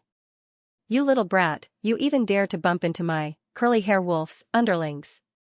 If you don't give me an explanation today, don't even think of walking out of this door in peace." A group of underlings immediately helped the pretentious fat man up, and followed the curly-hair wolf's lead, yelling and shouting, demanding an explanation from Yangqing. Everyone present was actually clear that this was a scam today. These people were obviously waiting for a rabbit to fall into their trap. But in such a high-class clubhouse, how could there not even be a security guard? How could such a group of people be allowed to commit crimes here? There was something fishy about this matter, and it seemed like they were targeting Yangqing. A few quick-witted people subconsciously sneaked glances at Zhu Kongyu, who had just gone out for some unknown reason. But Zhu Kongyu's face was full of worry, and there was not the slightest hint of anything out of the ordinary. "You guys are extorting us in broad daylight. If you don't go away, we will call the police and let the police come." Lu Mingyu had roughly guessed that it was Zhu Kongyu who was up to no good, but she could not say anything without evidence. Seeing that Yangqing did not say anything, she could only anxiously call the police to resist these hooligans. Call the police? TSK, this little girl looks quite attractive, why are you so ignorant? Curly-hair wolf stared at Lu Mingyu lecherously and said, so what if the police come? Aren't we still in the right? This is all because your man bumped into us first. At most, we will go to the hospital for an examination. He's not injured at all. Zhao Haili, who was at the side, could not bear to watch any longer and spoke up for Lu Mingyu. Curly-hair wolf chuckled evilly and said, whether he's injured or not, we will only know when we reach the hospital. Yangqing secretly shook his head. Actually, this matter was not about whether this old fatty was injured or not. Even if he really wasn't injured, if he went to the hospital, with the professionalism of this group of people, they could also find time to cause real injuries before going to the hospital. Therefore, the key issue was still to find out the cause of the matter. If it had been in the past, Yangqing felt that the easiest way to settle things would have been to take down this group of people in front of him. But that was exactly what this group of people wanted. Regardless of whether he injured them or killed them, he would be tainted with bad luck. Trouble would only come one after another, and it would also add to Lu Mingyu's troubles. The gains did not make up for the losses. After thinking carefully, Yangqing had an idea. He said to Lu Mingyu, who was beside him, call the police. We will wait for the police to come before we talk. Lu Mingyu had already whipped out her phone. She immediately dialed the police station's number after receiving Yangqing's approval. Curly-hair wolf and his gang were not afraid at all when they saw Lu Mingyu calling the police. They looked at Yangqing and his gang with a smirk, as if they were watching a joke. Lu Mingyu dialed the East District Police Station's number and immediately explained the situation. After giving them the detailed address, she looked at Yangqing guiltily. Although she didn't think that anything would happen to Yangqing based on his abilities and status, someone as rational as her wouldn't have guessed that it was very likely that Zhu Kongyu had recruited them. She didn't expect that her old class monitor, who had failed to woo her, would play such a sinister trick. Lu Mingyu was secretly glad that she hadn't given him any chance back then. Zhao Haili and her group of old classmates didn't leave immediately. Half of it was because they were afraid of Curly-hair wolf and his gang. As the saying goes, those who have nothing to lose are not afraid of wearing shoes. Regardless of whether these people were rich or powerful, they had to give way. Moreover, a group of people stood behind and watched the situation unfold. It was also better to choose the right side when the time came. Yangqing, will there be a fight later? Lu Mingyu asked worriedly in a low voice. Yangqing was hesitating whether to take out a cigarette. It was boring to wait for the police to come. When he heard this question, he laughed and said, want to see your man show off? I'm serious. Let's not make things too big. Although I know you're very capable, I'm still worried, Lu Mingyu said with a frown. Yangqing smiled nonchalantly. He didn't want to explain to her that he actually just wanted to settle the matter without leaving any loose ends. Safety was not in his consideration at all. It was a pity that the case happened in the East District. The police station wasn't under Choi Yun's jurisdiction. Otherwise, this matter wouldn't have been so troublesome. Curly-hair wolf and his gang dragged the short fatty to the back and pretended to have someone look after him. The rest of them smoked and surrounded the front of the clubhouse, blocking all the exits and laughing as they waited for the police to arrive. A hint of concern flashed across Zhu Kongyu's eyes. He walked forward and said, Mr. Yang, I don't think this matter is easy to solve. Although I don't hold a position in Zhonghai, I still have some influence. Why don't I help you call some helpers so that you can talk to the police? When everyone saw that Zhu Kongyu was still pretending to be a good person at this time, they cursed him for being shameless in their hearts. However, on the surface, they praised him loudly and flattered him. Most of them shouted, Old squad leader, you're really warm-hearted. Yangqing smiled shyly and said, How can I do that? Since this matter is directed at me, I will tell the police myself. But Minister Zhu, are you busy recently? Zhu Kongyu was stunned by Yangqing's random question. After he recovered, he nodded and said, I said before that I'm very busy recently. Why, does Mr. Yang have any questions? Oh, I'm fine. It's just that Minister Zhu, it's best if you entrust your busy matters to someone else first. Otherwise, it might be delayed, Xianxia said with concern. Zhu Kongyu was confused. In the end, he just thought that Xianxia was talking nonsense. He smiled and shook his head. The only one who really wanted to stay behind to help was Zhao Haili. No one knew when she had run back into the clubhouse. At this time, she ran out again. She ran to Lu Mingyu angrily and said, "Mingyu, I just went to look for the clubhouse's security and manager. Those people were obviously there, but they pretended that nothing happened. They even said that this is our own problem. They're so despicable." Lu Mingyu sighed in her heart. Obviously, these people were all talked to by Zhu Kongyu. It was impossible for Zhu Kongyu to be able to become a department-level officer at such a young age without a certain family background. Among the people present, only he had the ability to ask such a high-end clubhouse to do something that would harm the interests of the guests. At this time, on the road outside the clubhouse's parking lot, 2 commercial police cars drove in. After stopping in front of the clubhouse, several police officers got out of the car. The one leading the team was a middle-aged police officer with a crew cut and a dignified face. It had only been about 5 minutes since the call was made, and the police had already arrived at the clubhouse. The efficiency was indeed amazing. Many people had already guessed that they had probably received the notice earlier and rushed over without calling the police. Who called the police? The middle-aged police officer glared at the people present and asked loudly. Without waiting for Lu Mingyu to speak, Curly-Hair Wolf ran to the police officer and said in a sorrowful voice, "Police officer, you have to help my brother. These people almost killed my brother." "What nonsense are you talking about? Can someone die from a scratch on his arm?" Zhao Haili shrieked. "Stinking B***TCH, it's none of your business." Another gangster retorted. The middle-aged police officer frowned and said, "Shut up. It's not up to you to say what's right and wrong. Who are the victims and the culprit? Hurry up and come out. We will naturally bring them back to the police station for interrogation." "It's this kid. This kid broke my brother Old Fatty's arm, and he still refuses to admit it." Curly-Hair Wolf pointed at Xianxia and said angrily. The police officer's eyes flashed with a trace of sternness. He ordered a police officer beside him, "Go handcuff him and bring him back to the police station." "Wait a minute." Lu Mingyu was so angry that her face was red. "How can you arrest someone so casually? You only listen to his words and not listen to our explanation." The police officer laughed coldly and said, "Miss, if you do this, I can sue you for obstructing the execution of official duties. Whether or not you are innocent, it won't be too late to go to the police station to decide." "What, are you afraid that there will be conclusive evidence in the police station, so you want to forcefully resist? It's clearly you who arrested people indiscriminately. How can you be a police officer?" Zhao Haili, who was flustered, shouted in support. Just as the police officer's expression was getting uglier and uglier, Xianxia came out to smooth things over. He said with a smile, "Everyone, stop arguing. Isn't it just going to the police station?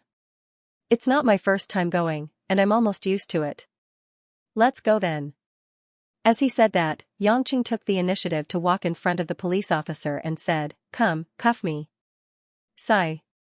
I've only been out of the police station for a few days. Why do I have to go back again? Looks like I'm born to be at odds with the police station. Everyone was speechless as they watched Xianxia talk as if entering the police station was as easy as entering a small tea house. Lu Mingyu rushed forward anxiously and grabbed Xianxia's arm. She shook her head and said, "Don't go with them. We don't have to be afraid of them. I'll call my dad. He should have a way. If you go, what if they do something to you?" When the police officer heard that, he was instantly angered and said, "Miss, you better watch your words. I can sue you for defaming a public official."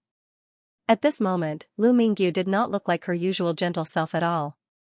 She glared at the police officer fiercely and said arrogantly, "If you dare to arrest my man today, believe it or not, I'll make you lose your job tomorrow." She was also extremely angry.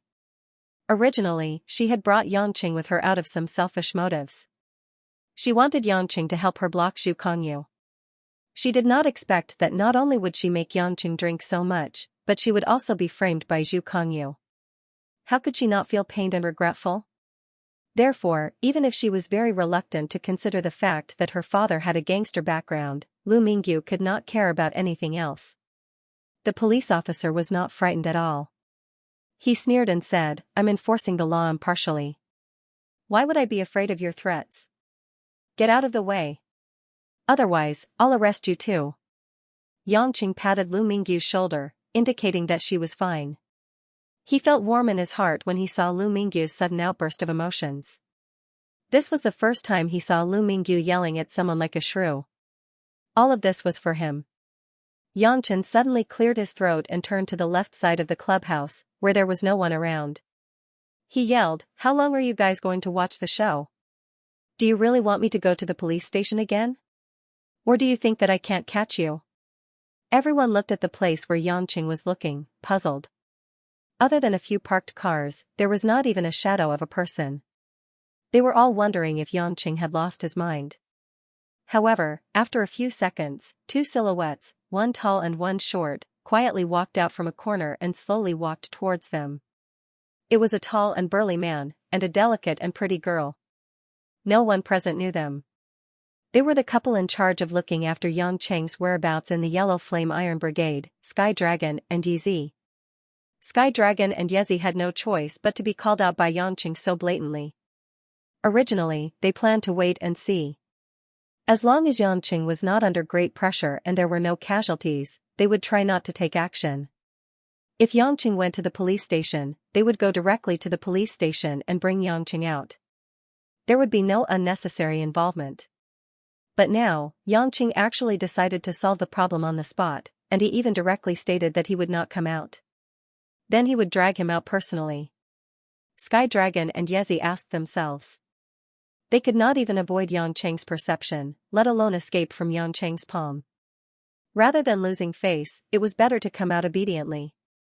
Rather than monitoring Yangqing, to a large extent, the two of them were just helping Yangqing to deal with some trouble, so as not to cause more trouble. To restrict Yangqing? That was a fool's dream. The scene suddenly became quiet.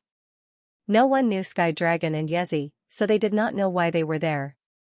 What was more curious was how Yangqing knew that they were hiding there. However, Lu Mingyu was not too surprised. She knew that Yangqing had a lot of secrets. She guessed that these two people should be secretly protecting Yangqing. After all, Yangqing had the background of the Yang family, so it was somewhat correct. "Who are you?" the police officer asked discontentedly. Sky Dragon did not speak, but took out a dark green leather book from his coat pocket. On the cover of the book, there was a steel seal with a cross sickle and axe pattern, solemn and profound. The small book was placed in front of the police officer. The police officer frowned and looked at it carefully. He did not recognize the badge, but when he saw the line of words below, his face instantly stiffened. Everyone found that the police officer's facial expression instantly became a little petrified. They were all curious about what Sky Dragon took out, but Yezi appropriately blocked everyone's sight, so no one saw it. However, a few police officers standing behind saw the words on the book with the police officer. Most of them were stunned and could not believe it. National Security Bureau? The police officer was almost murmuring these few words without any strength left in him. Then, he shuddered. The first thought in his mind was, "Am I dreaming?" Not to mention that he was not sure whether this badge was real or not. These words were almost like the Arabian Nights. But on second thought, could it be fake? Then, the police officer rejected this idea. "If this thing is fake, you will be beheaded immediately. No matter how tough you are, can you be tougher than the state apparatus? Who would fabricate a national security agency ID to help them solve their problems? It is better to say that your father is some senior official." Besides, the way these two people appeared was very similar to that of spies. They were probably hidden members of the National Security Bureau. Sky Dragon asked in a deep voice, "Do I need to open it for you to check?" Tian longed to Dragon to say, "Tian, ye dragon," Tian to Yi. It was not an exaggeration to call someone from the State Security Bureau leader when they came to the local area. This police officer reacted quickly. Sky Dragon kept the ID and casually stuffed it back into his pocket. Although Yellow Flame Iron Brigade was a special department of the state security, it was still part of the system. Hence, he still had this ID. To deal with these local people, the ID of Yellow Flame Iron Brigade would not be effective. Mr. Yang's security level is not within your jurisdiction. Today's matter, just pretend that nothing happened. Evacuate. Sky Dragon said directly. The police officer hesitated for a while. He was asked to come here by someone. He did not expect such a turn of events. Just as he was about to say something, he saw Sky Dragon's face turn cold. He immediately saluted and said, "Yes. Leader." The police officer turned and waved his hand. "Return." Seeing that things were about to end just like that, the group of people felt that it was unbelievable. Where did these two come from? Why did the police act like they were the plague whenever they saw them? At the same time, the way they looked at Yangqing changed. Was Yangqing really an employee of Yulei International? How did he have the ability to get such a person to help? Zhu Kongyu's expression was uncertain. He gritted his teeth but did not dare to act rashly. He had such a status at such a young age. Of course, he knew not to fight a battle he was not confident in. The identity of this man and woman was unknown. Yangqing was also giving off strange vibes. He decided to investigate first before doing anything else. Curly Hair Wolf and the rest of the hooligans hid at the side in fear. Seeing that even the police were afraid of this man and woman, they did not dare to stick their heads out. However, when the police were about to leave, Yangchen refused to budge. "Stop right there. Who said you can leave? The criminals have not been arrested yet." When everyone heard this, they looked at Yangqing speechlessly. This guy was really vengeful. The group of police officers stiffened. They looked at Yangqing and then at Sky Dragon. They did not know who to listen to. Sky Dragon smiled bitterly and walked to Yangqing's side. He said in a low voice, "Forget it, Yangqing. You have nothing to lose anyway. It's better to avoid trouble." Yangqing laughed. "I gave you a lot of face, but I did not move at all. You can't let me be wronged for nothing. What's more, my woman is angry. Do you know what happens to women when they get angry? They grow wrinkles. That's a big loss." Yi, who was at the side, rolled her eyes. "Brother Yang, what kind of reason is that? Why do you have to be calculative with these people?" Yangqing shook his finger and narrowed his eyes. "In the whole of Zhonghai, there are only two gangs, the Red Thorns Society and the Green Dragon Society. The Red Thorns Society is the only leader. Where did this curly hair wolf come from? We have to figure this out. Also, who made the club's security pretend not to see anything? Also, who secretly contacted the police? If all these things are connected, this matter is not as simple as tripping me up. This guy, or these people, are involved with the police, the government, and the underworld. Moreover, for the East District Police Department to make such a move, how could it be a small official or a small underworld?" Sky Dragon and Yi looked at each other.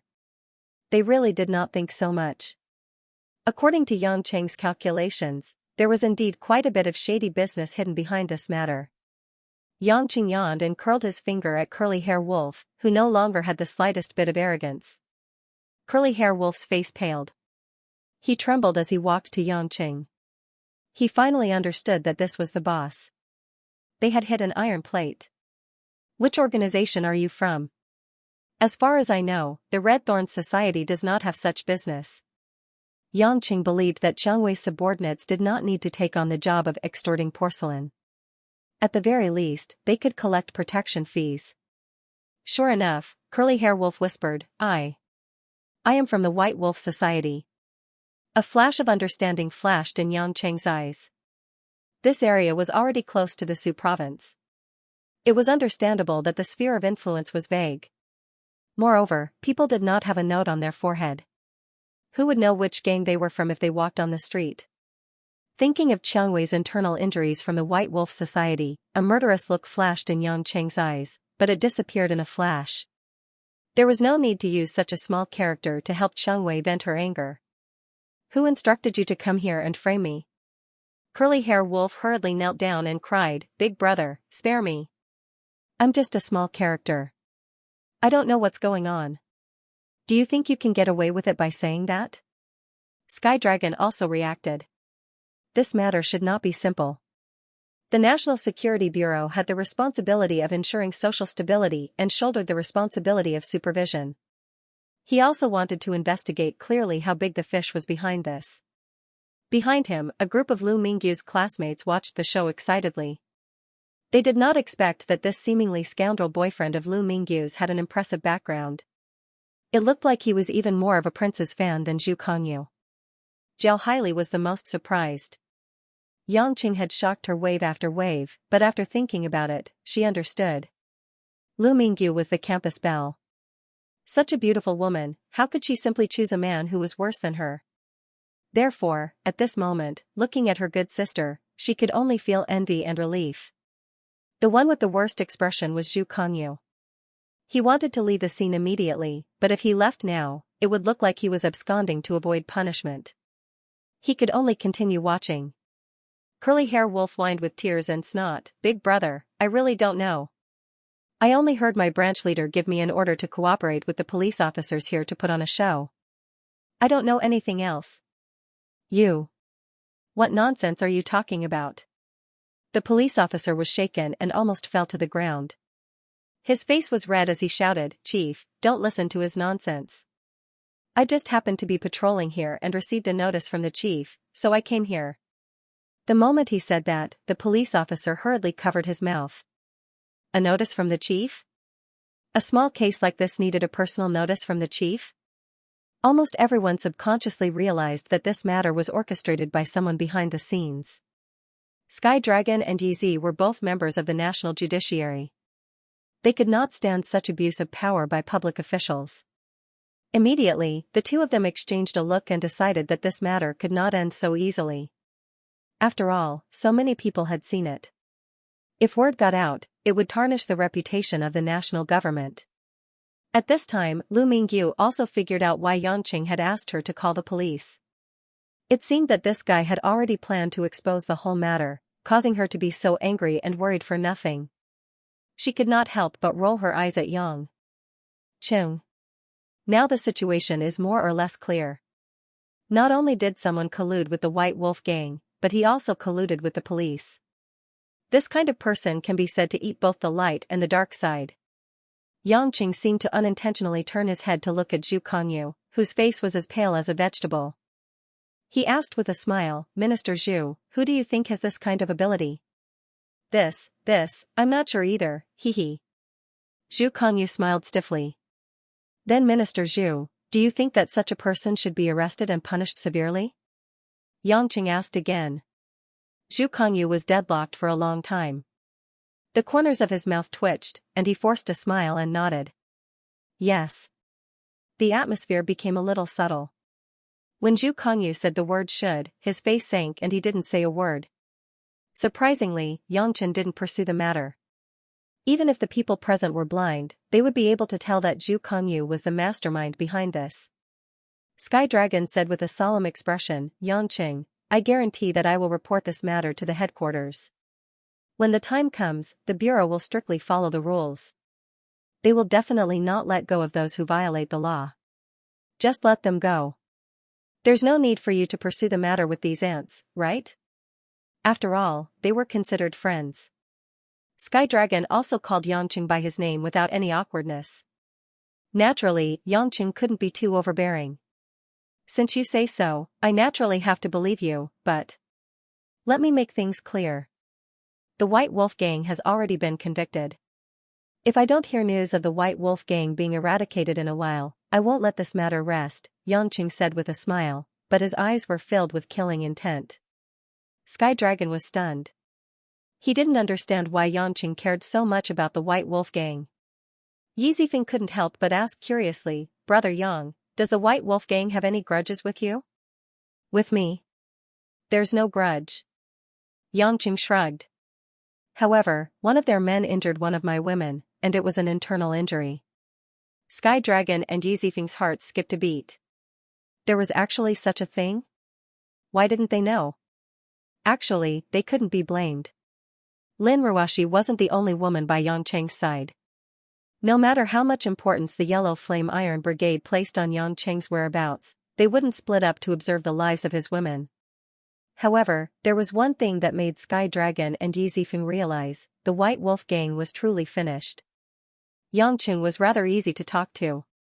When he returned to Huaxia, he tried his best to keep a low profile. He even set up a stall to sell mutton skewers in the beginning. It could be said that Yangqing had taken action for others to get to where he was today. From Old Li's family, Qiangwei, to Lin Ruoxi, Mo Qianni, and the other girls, Yangqing had no choice but to take action to protect others. It was enough to show that offending the people around Yangqing was more displeasing than offending him.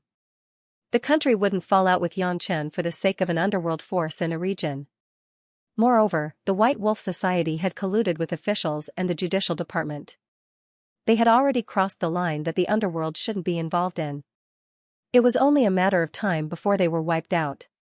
Perhaps the people of the White Wolf gang would never have thought that the biggest cause of their trouble was not the collision with the Red Thorns gang, but the poor acting skills of a few minions. The group of people around saw Yangqing talking to Sky Dragon and Yi Zifeng. They couldn't hear what they were talking about, so they looked around curiously. However, they didn't dare to come closer to listen. Sky Dragon said solemnly, "Don't worry. We'll give you justice after the investigation is done. The White Wolf gang has already brought trouble upon itself." Yangqing grinned. Suddenly, he took out his phone and dialed a series of numbers. The number was extremely long, completely exceeding the length of existing phone numbers. Moreover, it was messy, like a string of messy numbers. After dialing, Yangqing put the phone screen in front of the two.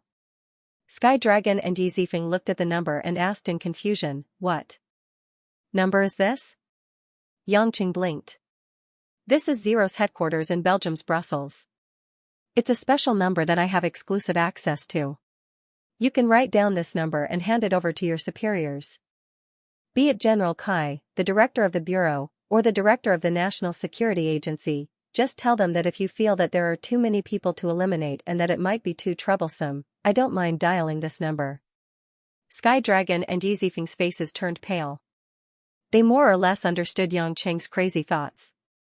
"My Zero has always been very efficient," Yangqing said softly, but to the two of them, it sounded like the ramblings of a devil.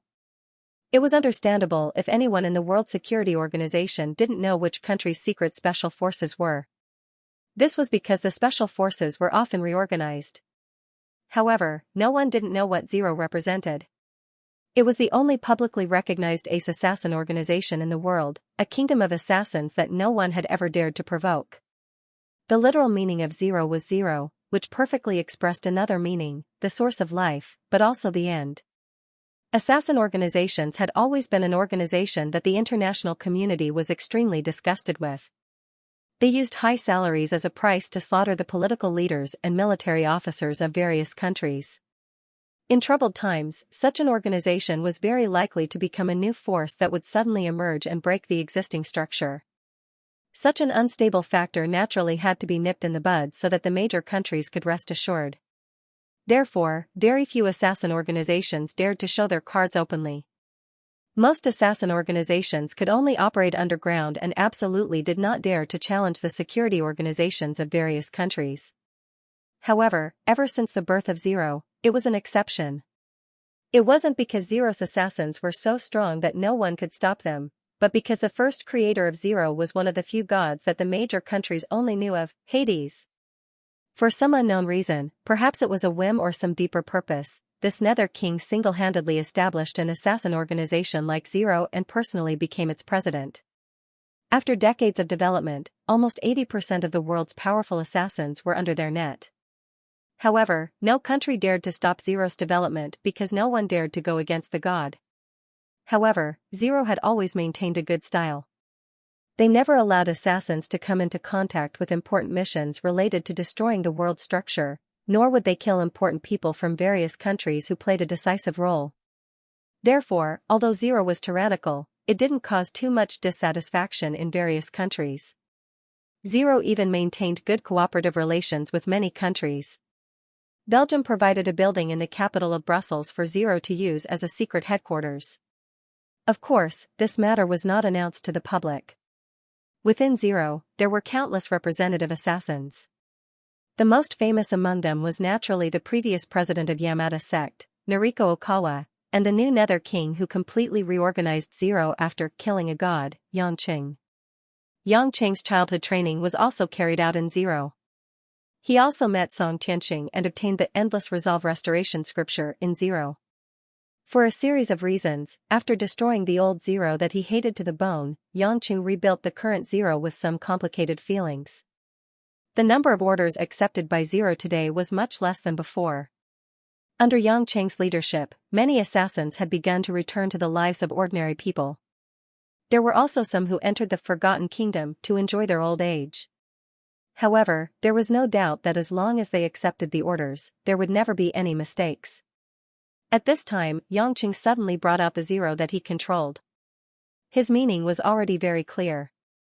This time, he was serious. Don't even think about playing any tricks. Sky Dragon smiled bitterly. I will tell everything you said to the general. As for this number, we don't need to remember it. I believe you won't need it anyway. Yi nodded hurriedly. Brother Yang, take a rest.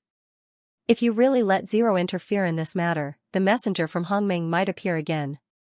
Because Ling Shuzi appeared once and the general was changed at the last minute, the existence of Hongmeng was no longer a secret within the Yellow Flame Iron Brigade.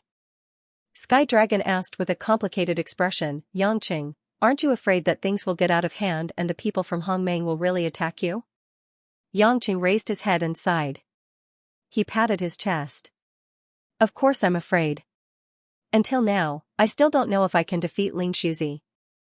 I also don't know if there's anyone in Hongmeng who's stronger than him. However, there are some things that I have to do even if I'm afraid. Because of a woman? Sky Dragon frowned and asked in disbelief. If you can't even protect what you cherish while you're alive, what's the difference between you and a dead person? Yangqing laughed. Don't worry, I'm not that stupid. This kind of thing won't make Hongmeng take action. I haven't shaken the foundation of the country. Moreover, I don't only have Zero. Last time, I sent a small team from Sea Eagles. Also, other than Sea Eagles, I still have. Enough. Enough. Sky Dragon immediately stopped Yangqing from continuing. His forehead was full of cold sweat.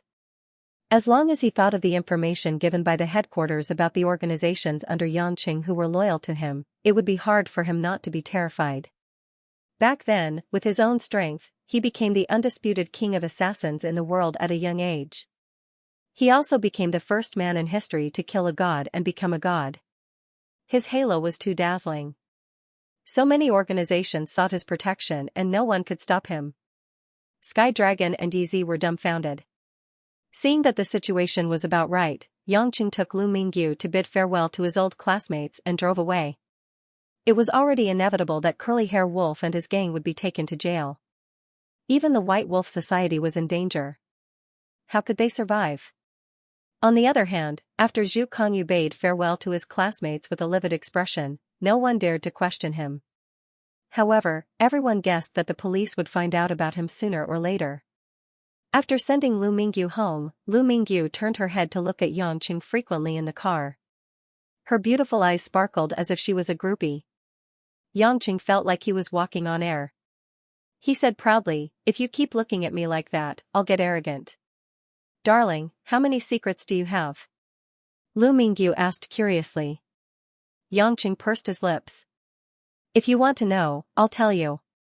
About this, I'll have to start from when I was young. Don't say it. Lu Mingyu quickly interrupted Yangqing's words. If you say it, it'll be boring. What do you mean by boring? Yangqing was puzzled. Men are only attractive when they're mysterious. I'm going to dig out your little secrets bit by bit in the future. Only then will it be interesting. If you tell me everything, I'll have nothing to do in the future, Lu Mingyu said excitedly. Yangqing smiled. It turned out that this woman had this kind of hobby. He shook his head and couldn't deny it. If he didn't tell her his secrets, perhaps Lu Mingyu wouldn't be able to see them all even if she had a few lifetimes. When he sent Lu Mingyu home, it was already sunset. Lu Mingyu asked reluctantly, are you going back tonight? Why? You slept on your own last night and now you want to make it up to me? Xianxia asked with a smirk. Why do you keep thinking about those things? I was just asking casually. Moreover, it's time for dinner, the woman pouted under the afterglow of the setting sun. Xianxia was actually a little greedy. He had been with Lu Mingyu for a whole day and hadn't tasted any sweetness yet. However, he felt that if he didn't go home for 2 consecutive nights, wouldn't it add fuel to the already terrible relationship between him and Lin Ruoshi? At this moment, his phone vibrated. Xianxia picked it up and saw that it was Guo calling. Xianxia made a shushing gesture to Lu Mingyu before picking up. Hello, Mum, are you calling me home for dinner? I'm just about to go back. Hearing Xianxia calling her mum, Lu Mingyu's eyes widened and she was so nervous that she didn't even dare to breathe. However, Guo said anxiously, Xianxia, where are you? Is it convenient for you to go to Xianxia's school at this time? Xianxia isn't home yet, and I can't get in touch with her. Xianxia isn't home yet? Xianxia looked at the time. It had been almost an hour since school ended. On a normal day, if Xianxia wasn't staying at school, she would have gone home to help with dinner. Guo didn't know many places in Zhonghai. Mother Wang was busy at home and it wasn't convenient for her to drive there. That was why she thought of asking Xianxia. As for Lin Ruoshi, she couldn't count on her at all. She had said that she was very busy these days. Xianxia immediately said, then I'll go to school to look for her now. Don't worry, she might have been revising all the time. There are more extracurricular tutoring sessions and she might have forgotten the time. Guo could only think on the bright side. Although she wasn't related to Xianxiu by blood, Xianxia treated Xianxiu as his younger sister and she really treated Xianxiu as her own daughter. After hanging up the phone, Lu Mingyu knew that Xianxia was going to leave, but she still asked curiously, who is Xianxiu? Why haven't I heard you mention her?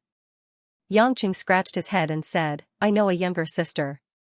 She's also a girl that Ruoshi likes a lot. Anyway, she's like a family with us now. Let's meet up in the future. Sigh, I'm leaving now. I'll come to see you another day. Lu Mingyu nodded regretfully. Although she was reluctant, she still got out of the car. She could tell that Xianxia was actually worried. After saying goodbye to Lu Mingyu, Xianxia quickly drove to Xianxiuzi High School. Fortunately, the distance to the school was very short. He arrived at the school gate in less than 10 minutes. After getting out of the car, Xianxia slapped his forehead. Right, he still didn't know which class Xianxiu was in. Where could he find her? He thought about it and looked at the guard office at the school gate. It didn't seem possible to ask the security guards there. Who would know who the security guards were? The school was so big and there were so many students. Moreover, if he asked them to ask other school staff, they might have already gotten off work. Should he call back and ask Guo? He had never been to Xianxiu's school before, so he most likely didn't know. Suddenly, Xianxia remembered that Lin Ruoshi was very concerned about Xianxiu's studies. She seemed to have sent Xianxiu to the school a few times before. Perhaps she should know. At this moment, he was anxious. He didn't care if Lin Ruoshi would pick up the phone or not. Xianxia braced himself and dialed the number. After a few beeps, the phone was actually picked up. Lin Ruoshi's clear voice sounded a little tired. What is it? Why do you sound so weak? Did you work overtime again last night? Xianxia frowned. He only knew that Lin Ruoshi had been wantonly buying all kinds of entertainment and leisure industries recently. He didn't expect her to be so desperate. It was as if he had returned to the time when he first met her. If you have something to say, say it quickly. I still have a meeting later. Lin Ruoshi didn't intend to chat any further. It's already time for others to get off work, and you still have a meeting? It's pitiful enough to be your subordinate. Xianxia sighed. He also knew that it wasn't the time to be nosy. Xianxiu didn't come home after school. Mom asked me to come to the school to look for her. I don't know which class Xianxiu is in, so I wanted to ask if you know. Lin Ruoshi was silent for a while, then said, Xianxiu would never not come home for no reason. She is so sensible, she would know to make a call. Such a big thing, why didn't you tell me earlier? There was a hint of anger in her tone. Xianxia was furious. This wasn't something he could do anything about, so why was she angry at him? He couldn't help but say, "My dear wife, but you are a big CEO, a busy person. Mom couldn't bear to disturb you, so she sent me." You still have time to mock me? You don't even know which class Xianxia is in, and to think that Xianxia calls you brother as if you're her own brother, Lin Ruoshi said coldly. Xianxia is in class 2, year 3, and she's sitting in the second row from the back. Her class. Teacher's surname is Wang, a middle-aged woman. The class location is the second classroom on the east side of the top floor of the second teaching building. Once you're done searching, no matter what the result is, send me a text message. After saying this, Lin Ruoshi hung up the phone. Yangqing was furious. This woman really treated him like a servant. A few days ago, she was still coquettishly seducing him, and even became a virtuous wife at home. But now, when they spoke on the phone one-on-one, she returned to her cold and indifferent personality. Yangqing was already anxious because of Xianxia's matter. At this moment, Lin Ruoshi's attitude made the guilt in his heart dissipate by half. The two of them seemed to be incompatible, and they probably had a grudge in their previous lives. In a few days, they would have to have an even more intense Cold War. But for the time being, he could only put these worries aside. Yangqing ran into the school, and according to Lin Ruoshi's instructions, he went all the way to the second building, year 3, class 2. It had to be said that Lin Ruoshi really cared about Xianxia. She knew everything so clearly. As her brother, he felt ashamed of himself. When he came to the class, Yangqing found that there was no one else in the class except for a fat girl wearing glasses sitting in the first row, doing her homework silently. Yangqing had to walk forward and asked, "Little girl, is there a girl named Su Xianxia in your class?" The fat girl with glasses raised her head, blinked her small eyes, and asked in surprise, "Uncle, are you also chasing after our class's Xianxia?" Yangqing was confused. Why was he called uncle again? Xianxia used to call him that, and so did Tang Tang. Was he really that old? But then he thought, what did she mean by also chasing after our class's Xianxia? Was there a lot of guys chasing after Xianxia? Uncle, you don't have to be shy. There are a lot of guys chasing after Xianxia. You have to work harder. An older man like you looks more mature and has more potential, the fat girl said as if she knew everything. Yangqing smiled bitterly. Let's not talk about this anymore. I just want to ask if Xianxia is home now. The fat girl looked around cautiously, got closer to Yangqing and whispered, Uncle, actually I don't know if Xianxia is home or not. I saw Jiao Yanyan bringing Xianxia out after school, but I don't know where they went. Jiao Yanyan is very powerful, we didn't dare to ask too much, but it's very possible that she wants to bully Xianxia. Yangqing felt a chill in his heart and asked, who is Jiao Yanyan? She is. Aya, the fat girl pouted, I don't dare to say, I'm scared anyway, I shouldn't say anything. Uncle, you can't tell anyone that I said anything about Jiao Yanyan. I don't know anything. Uncle, go chase after Xianxia. Don't let her come to school. She's so pretty, she should get married earlier. It's so hard to study, it's fine if she goes to school, she'll have to worry about getting married. Yangqing was embarrassed. Why is this fat girl getting married again and again? Are female high school students nowadays so forward-thinking? They're already thinking about the relationship between studying and getting married in high school? However, the information he received told Yangqing that the reason why Xianxia didn't go home was mostly because of Jiao Yanyan. Looking at this fat girl's fearful look, she was probably a delinquent. But Xianxia was no longer a delinquent girl, why would she be involved with a delinquent? Yangqing couldn't figure it out no matter how much he thought about it. He was burning with anxiety. If he were to search class by class or ask someone else, it would be too much of a waste of time. In a flash, he slapped his head. I'm so stupid. I'm obviously a moving radar, why did I have to ask someone else? With his current cultivation, his perceptual ability was no longer the same as before. The range of a school was just a drop in the ocean. Hence, after Yangqing walked out of the classroom, he simply closed his eyes and spread out his divine sense. He quickly enveloped the entire school and searched every corner. If a person who understood the martial Tao were to see this level of perception ability, they would surely be incomparably terrified. This was already a mysterious divine ability that transcended the martial Tao, and It was not something that could be explained with a martial Dao. However, Yangqing had to explore and comprehend it on his own. He didn't know what he had learned and what his realm was. This exploration was only a matter of seconds. After a while, Yangqing opened his eyes. There was a sudden flash of anger in his eyes, and he clenched his fists.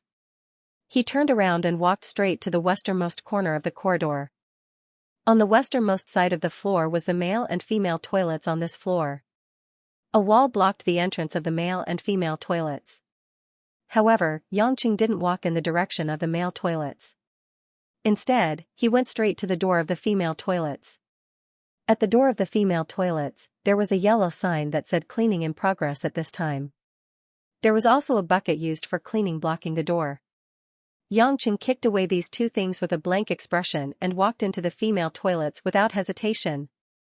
The female toilets were quiet. After school, the door was blocked. Naturally, no one ran to the toilet on the highest floor to use it. Yangqing walked to the door of a single room at the innermost end of the toilet. He let out a long sigh and stretched out his hand to open the door. A trembling, delicate girl was sitting on the toilet bowl. Her black, shoulder-length hair was dripping wet, as if she had just washed her hair. However, she had not dried it, and water droplets could be seen dripping down her face. The blue school uniform was also soaked in water. It covered the girl's body. The damp and cold air made the girl's body tremble. The girl's hands and feet were all tied tightly with hemp rope and tape. The girl couldn't easily get rid of the restraint. What was even worse was the girl's lower body. The skirt of the school uniform had disappeared. The girl only wore a small white underwear. Her two white legs were exposed. Her stockings and sneakers were also soaked in water. In such a situation, even if the girl could jump out of the toilet, she didn't dare to go out. She was worried that others would see her ugly naked lower body. Yangqing's eyes were a little bloodshot. The muscles on his face twitched slightly.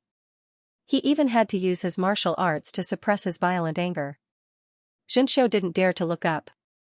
She didn't dare to cry. However, she couldn't help but shake her shoulders as she sobbed. When she found out that the person who came was Yangqing, she tried not to make a sound. She hoped that Yangqing wouldn't find her and wouldn't see her at this moment. However, all of this was discovered by Yangqing. Xianxia's mind was blank. She wished that all of this was a dream. Even if she was still setting up a stall on the street, it would be better than this moment where she hated herself so much. Yangqing didn't say anything in the end. Instead, he stepped forward and patiently helped Xianxia untie the hemp rope and tape on her hands. Then, he squatted down and helped Xianxia release her feet. He even took off her wet shoes and socks. Because of the long period of tight binding, Xianxia's two fair and tender calves and ankles were showing signs of blood clots. Xianxia didn't dare to move.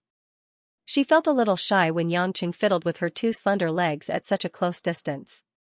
However, she felt more complicated and indescribable sadness. Yangqing held one of Xianxia's cold hands. A warm and vigorous restoration scripture true vitality flowed into Xianxia's meridians. Xianxia only felt that the coldness in her body was dispelled in an instant.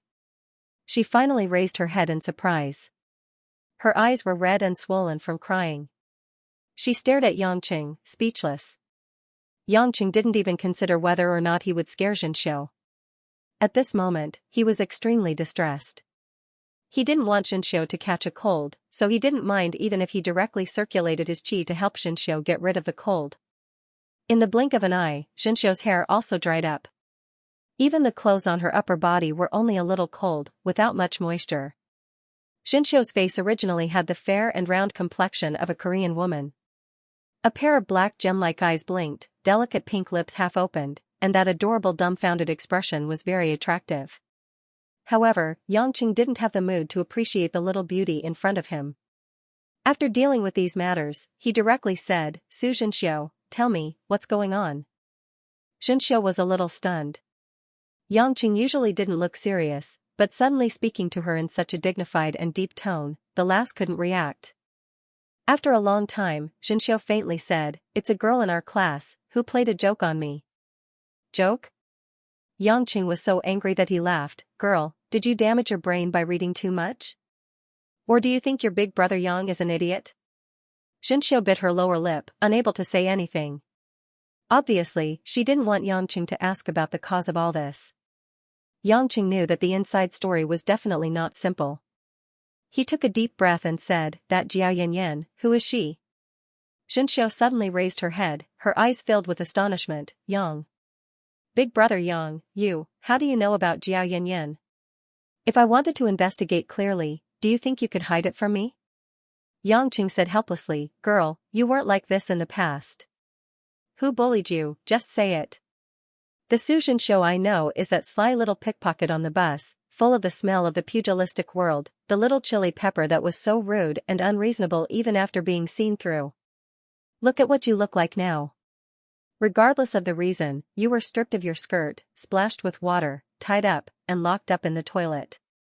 You're telling me that those people were joking with you?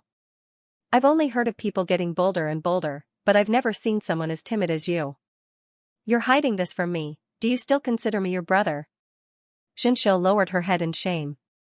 "Brother Yang. Let's not talk about me being a pickpocket anymore. It's been so long." Yangqing was depressed. This wasn't the main point at all. "It's fine if you don't want me to mention it, but you have to tell me the truth. Otherwise, I will tell your Aunt Gua and Sister Ruashi that you used to be a pickpocket on the bus and a delinquent girl with the biker gang. You know their temper, you will suffer." Xianxia's pretty face turned pale as she pouted in grievance. "How can you coerce others like this? You're the one who bullied me. Are you going to tell me or not?" Yang Cheng's patience was almost at its end. This girl could make people anxious to death. Xianxia finally gave in and told him what happened in a low voice.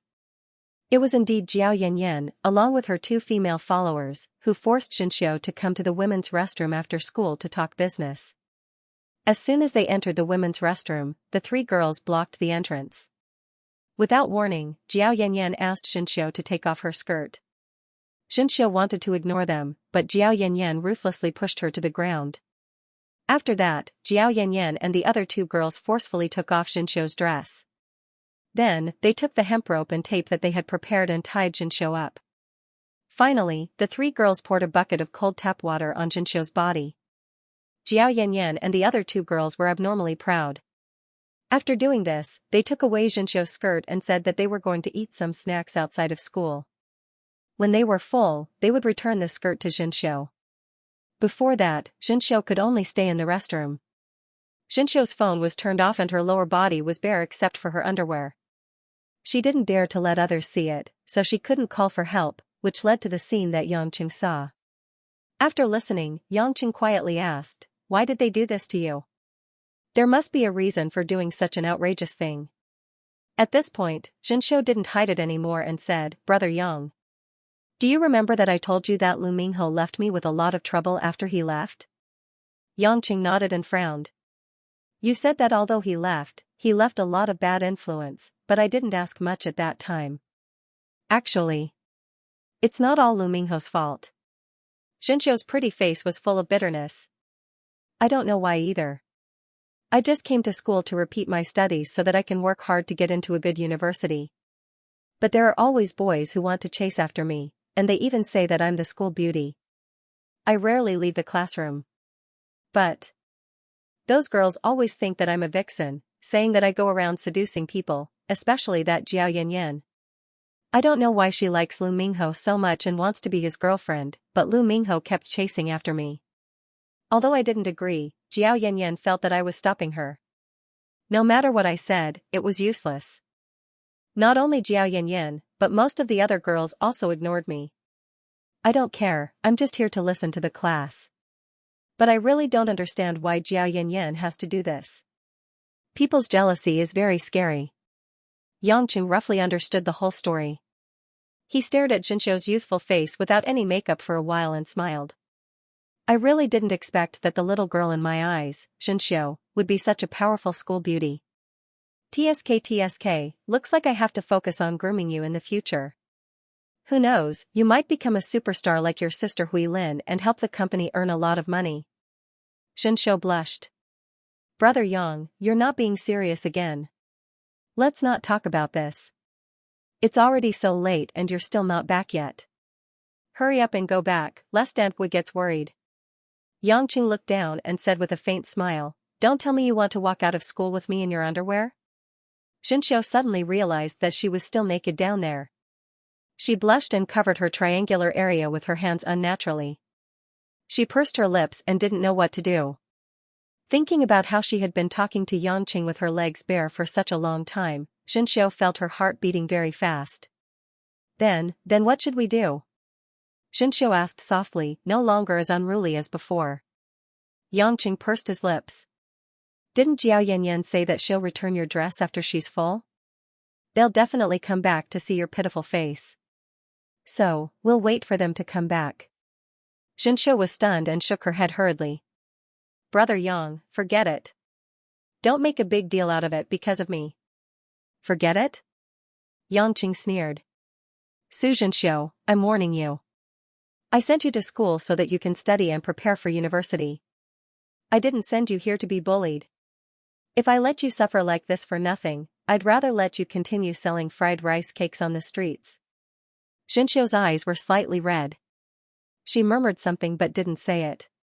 At this moment, Yangqing keenly sensed that there were 3 brisk footsteps approaching. The corners of his mouth twitched. He pulled Xianxiu up and said, "They're back. Let's welcome them." As he spoke, Yangqing picked up a big red plastic bucket from the corner and started to fill it with water from the tap. When the blonde Jiao Yanyan and the 2 delinquents walked to the toilet door, they realized that the object blocking their way had been moved away. Immediately, Jiao Yanyan cursed, "That son of a b*tch, don't tell me he let that fox spirit Su Zhenxiu go. I don't think so. If Su Zhenxiu goes out like that, wouldn't she be laughed at to death?" "That's true. Let's go in and take a look." Jiao Yanyan chewed on her gum and walked into the toilet with her 2 followers. Suddenly, a splash sound was heard. A bucket full of tap water splashed onto the 3 girls' bodies like a silver waterfall. Jiao Yanyan and the other 2 felt a chill run down their spines. They opened their eyes in a daze and saw an unfamiliar man standing in front of them with an empty red bucket in his hand. It was obvious that all of this was his doing. "Damn it, stinky man. Are you courting death?" Jiao Yanyan spat her chewing gum onto the ground. Glaring at Yang Chen, she said, "Who are you? Why did you splash water on us? Do you know who I am?" Yangqing yawned and waved at the stunned Xianxiu, saying, "Little girl, go up and beat them up." Xianxiu was startled, her face full of disbelief. "Me?" Yang Chen frowned. "Of course it's you. Since you've been bullied by them, of course you'll have to use your own hands to seek justice. These 3 brats definitely aren't your match. I'm well aware of that." Xianxiu was a famous delinquent girl in the flying car party. Although she no longer had the ability to fight, her foundation was still there. Yangqing was full of confidence in her. "Great. I remember now. You're the old man who sent this fox spirit to school." Jiao Yanyan finally recognized Yangqing and sneered. "Don't think that just because you drive a BMW, you're amazing. My dad can just call a few hundred people and chop you to death. You better kneel down and lick my toes right now. Call me little grandaunt and admit your wrongs. Otherwise..."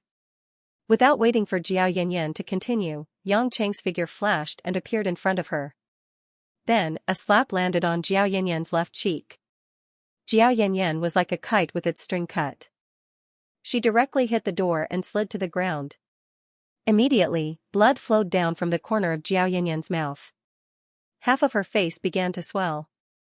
Jiao Yanyan's 2 lackeys were scared silly. They quickly retreated to the corner, but they didn't dare to rush out of the door. Jiao Yanyan felt like she was seeing stars. She shook her head fiercely and stood up with difficulty. She pointed at Yangqing and hissed with tears in her eyes, "You bastard. Are you a man or not? You entered the women's restroom. You even hit women." Yangqing laughed out loud, "My sister has been tied up and poured cold water on me.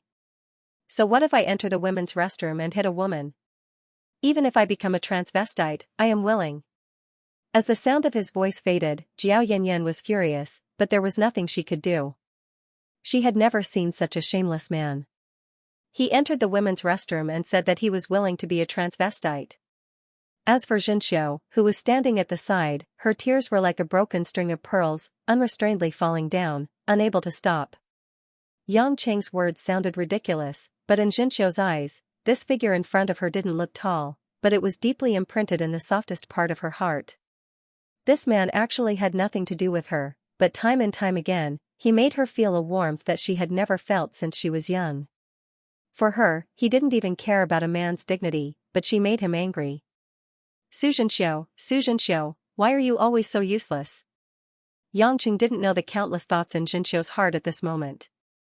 Seeing Zhenxiu's tears, he only thought that Zhenxiu felt pity for him. He sighed and said, "Girl, what are you crying for?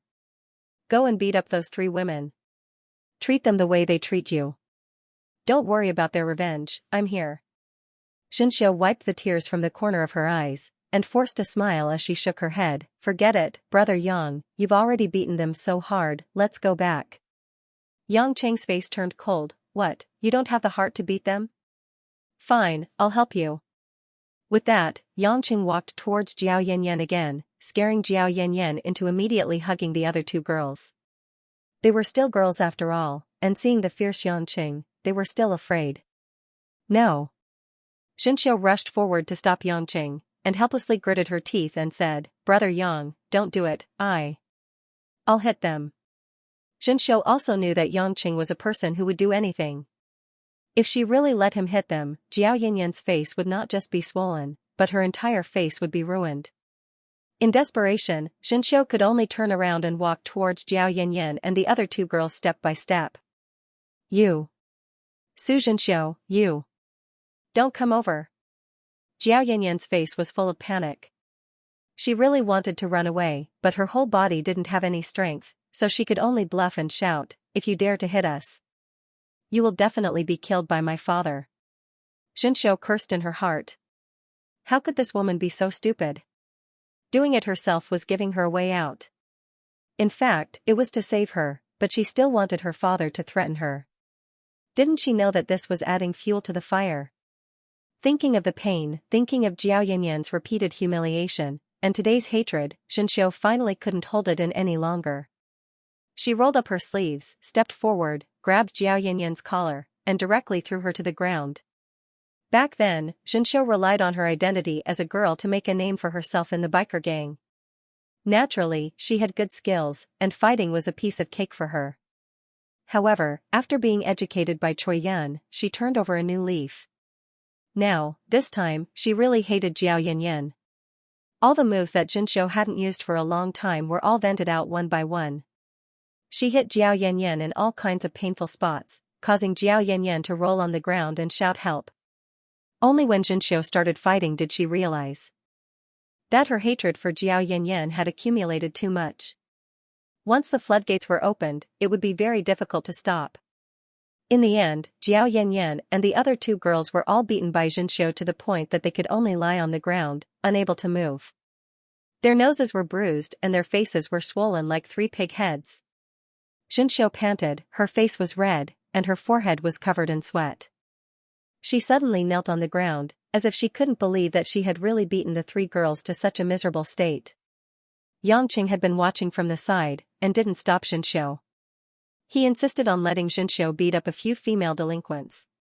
He just wanted to let Zhenxiu vent out all her negative emotions. These girls who had walked the path of evil should also be taught a lesson. As long as no one died, Yang Qing wouldn't stop Zhenxiu. What Yang Qing was most worried about was that if Zhenxiu continued to suppress herself, her heart would be greatly damaged in the end. Therefore, the result of Zhenxiu relaxing was what he wanted to see the most. There's still one last step left.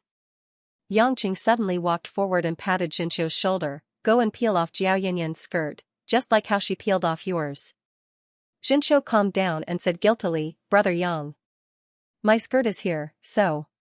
You've already done this step, there's still one last step left." "Why, do you still need me to help you peel off their skirts?" Yang Qing laughed evilly. Zhenxiu gritted her teeth and had no choice but to go forward. Ignoring Jiao Yanyan and the other 2's limp bodies, she peeled off their skirts, put on her own skirt, and tidied it up. Yang Qing took the skirt from Zhenxiu's hands and threw it into a toilet bowl without hesitation. Then, he said to Xianxia, let's go home. Xianxia nodded and looked at the half-dead Jiao Yanyan and the other two girls without any pity. Instead, she left with Yangqing in a relaxed manner. After Xianxia finished tidying up her school bag and other tools, the two of them left the school and got into the car. Yangqing wasn't in a hurry to drive. Instead, he made a phone call and told Guo Shuihua at home that Xianxia had accidentally fallen asleep on the table because she was too tired. That was why she forgot to call home. Guo Shuihua felt distressed on the phone, but she didn't suspect much. She just asked the two of them to go back early, and the food was hot. After that, Yangqing made a phone call to Changwei. Since Jiao Yanyan had always said that her father was very fierce, Yangqing had to be on guard. He asked Changwei to investigate Jiao Yanyan's background, and then send people to protect Xianxia. This kind of small matter was not difficult for Changwei to do. Xianxia watched Yangqing deal with all the things and said, Brother Yang. I'm sorry. Yangqing just started the car and heard these three words. He asked in confusion, why are you sorry? Xianxia said with a gloomy face, since the first time we met. I have been giving you trouble. I can't help you with anything, but I always make you worry about me. You, Sister Ruashi, Aunt Gua, and Mother Wang are all like family to me. Sometimes I really feel that I am so shameless. How can I be so thick-skinned to accept everything you have given me? I am just a girl from an orphanage. I even did so many bad things in the past and was in the police station. But you have been helping me hide these things. You even sent me to school and gave me such good conditions to enter a university. But I still caused so much trouble in school. Xianxia was a little choked up as she said this. Her pair of white hands tightly grasped the hem of her skirt. I really want to study hard and enter a good university in the future. I can earn a lot of money and then I can repay you. But it seems that I only know how to cause trouble and make you worry. I really feel that I am very useless. I'm sorry. Yang Cheng's expression was a little obscure. It seemed like he was listening, but it also seemed like he didn't feel anything. Su Zhenxiu, Yang Cheng suddenly said, let me ask you. You want Jiao Yanyan's matter to be left unsettled. Do you also think that you can't cause trouble for me? Zhenxiu nodded and said softly, Brother Yang, I have already let you down. I really don't want you to waste too much effort on me. I know that you are actually very tired. Although you seem to be laughing and joking, I know that there must be a lot of pressure in your heart that needs to be resolved. Yangqing was indifferent. So you want to hide everything from me? Yes. Zhenxiu's eyes were sparkling. Sometimes I wonder why I have such a life. All of this actually doesn't belong to me. Am I too lucky? Why would I meet people like Brother Yang who help me? I even thought that if I hadn't been adopted by an orphanage when I was young, if I had starved to death. If, when I was a biker gang member, I had been injured and died in a gang fight. Would I not have so much guilt? Would I not be like this now, bringing so much burden to all of you? I was originally a little girl that no one cared about, but I made all of you sacrifice so much for me. I don't think I can take it anymore. Suddenly, the BMW screeched to a halt. Zhenxiu leaned forward and looked at Yangqing in astonishment. She didn't understand why the car had stopped by the side of the road. Yangqing turned his head expressionlessly and said to Zhenxiu, since you said so, then I'll take you to a place. Facing Yangqing's expressionless face, Zhenxiu's heart was a little flustered, but she didn't dare to oppose Yangqing's decision. After Yangqing finished speaking, he directly found a gap to turn the car around and drove in another direction. He stepped on the gas pedal very deeply, and the car directly sped over the speed limit. Because it was already late at night, and the road they took was relatively remote, so they wouldn't be caught by the police. Zhenxiu used to be a biker, so she wasn't too afraid of driving at night. However, Yangqing's silent appearance made Zhenxiu's heart not dare to relax in the slightest. From time to time, Zhenxiu turned her head to look at Yangqing, opening her mouth to say something, but stopped. She realized that even if she asked something, Yangqing wouldn't answer. In less than 10 minutes, the car passed through a short tunnel and directly arrived at a coastal area of islands. There were several small islands in the northeast sea area of Zhonghai City. Most of these islands were used to build some leisure and entertainment resorts, and also some marine monitoring research institutes. The islands were all connected by cross-sea cable-stayed bridges. It couldn't be said to be particularly long, but with more than 10 bridges crowded together, it was quite a spectacular scene. At this moment, the lights on the bridges were shining brilliantly, like a fire dragon lying on the waves. But because it wasn't the tourist season, and it was dinner time, there were only a few cars passing through here. Xianxia drove the car to the central area of a relatively long cable-stayed bridge, and parked the car in the emergency handling zone. "Get out." Xianxia pulled out the car key and said. Xianxia was surprised, and faintly asked, "Here?" "Yes, here." Xianxia finished speaking, opened the door, and walked out. Xianxia hesitated for a moment. Although she didn't know what Xianxia was doing here, she still followed him out of the car. Xianxia's clothes fluttered noisily in her school uniform and short skirt. She felt a little cold. Her hair was flying in the wind, and it was a little difficult for her to keep her eyes open. At some point, Xianxia had already lit a cigarette. The poor quality tobacco burned very quickly in the wind. After a few puffs, half of the cigarette was gone. Walking to the railing of the bridge, Xianxia looked at the dark blue waves with a cigarette in his mouth and let out a long sigh. "Girl, come here." Xianxia shrank back and hugged herself tightly. She walked to Xianxia's side in small steps. Looking out from the bridge, the sea was about 30 to 40 meters high. The endless sea was like a dormant beast in the darkness, constantly letting out low roars. Xianxia panicked, and her voice trembled in the wind. "Brother Yang. Let's go back, it's so gloomy here." On the empty sea, on the lonely bridge, Xianxia was still a girl less than 20 years old. If it wasn't for Xianxia beside her, she would definitely hide in the car and not dare to get out. Xianxia suddenly smiled and turned his head. "Go back?" "Go back where?" Xianxia was stunned. "Of course. Go home." "Go home? Is that your home?" Xianxia asked with an evil smile. Xianxia's pretty face turned pale, and her eyes were filled with a layer of mist. She couldn't speak.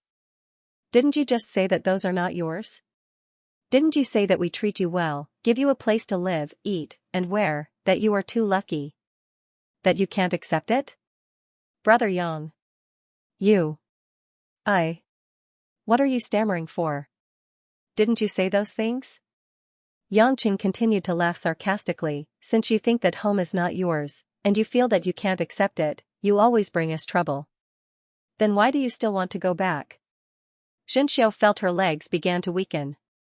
She stood there in a daze, unable to speak. Xianxia sneered. "Su Xianxia, you said earlier that if no one had taken care of you back then, and let you starve to death, or let you be beaten to death when you were in the biker gang, it might have been a form of release for you. Well, I don't think it's too late now. If you want release." Xianxia suddenly raised her head and looked at Xianxia in disbelief. Brother Yang, you want to?" Xianxia spat out the cigarette and turned to look at the turbulent sea. He said, "I've thought about it carefully. If someone falls from this bridge, even if they don't drown, they'll probably be hit by the current. They'll either crash into the pier or the reefs and die instantly. There is also some distance from here to the shore. When the body is found, it is estimated that it will be rotten and eaten by the fish." Xianxia's face turned pale. She looked at Xianxia in disbelief and staggered back a few steps. "Xianxia, you're right. Living is really a burden. You're really tired of living. Your big brother Yang feels sorry for you.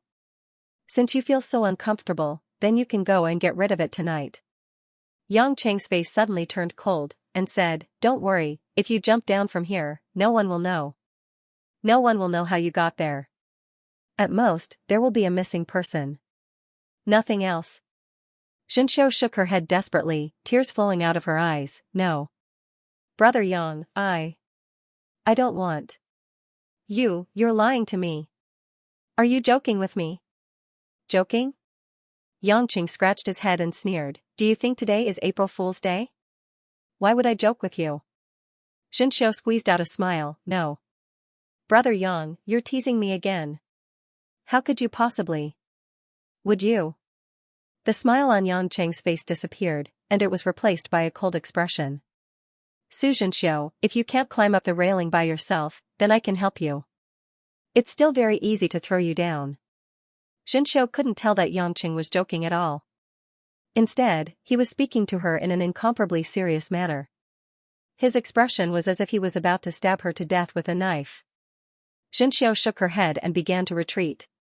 She muttered something, but her legs didn't have any strength to escape. Yangqing didn't say anything else. He directly took a step forward and grabbed Xianxia's waist with both hands, directly lifting Xianxia's light body above his head. Xianxia wasn't paying attention for a moment, and realized that her body had already been lifted into the air by Yangqing. No matter how she struggled and shouted, Yangqing had no intention of letting her go. Stop messing around. With your little strength, you won't be able to break free. Yangqing said silently as he walked step by step to the railing. Xianxia watched helplessly as Yangqing stretched his body out of the range of the railing. Beneath him was the churning sea. The pitch-black seawater was like a demon that wanted to devour him, roaring non-stop. Brother Yang. I don't want to die. I don't want to die. Xianxia cried hysterically. Yangqing snorted lightly, without any intention of redeeming himself. He let go of his hands. Xianxia only felt her body lighten, and then, a force that could not be resisted dragged her body down, and she began to fall faster and faster. Xianxia's eyes widened as if she had forgotten to breathe. In her mind, the blurry faces of her parents when she was young appeared, and the yellowish scene of her frolicking with a group of children in the orphanage. When Grandma Cha hugged her and teased her, learning the simplest alphabet with a group of children, and when Lin Ruashi and the old CEO came to visit her. Spring, summer, autumn, and winter, fragments of memories that he had almost forgotten. The scene of her running on the streets after leaving the orphanage with tears streaming down her face, the scene of her hanging out with a group of biker gang delinquents, the scene of her being caught as a pickpocket and thief.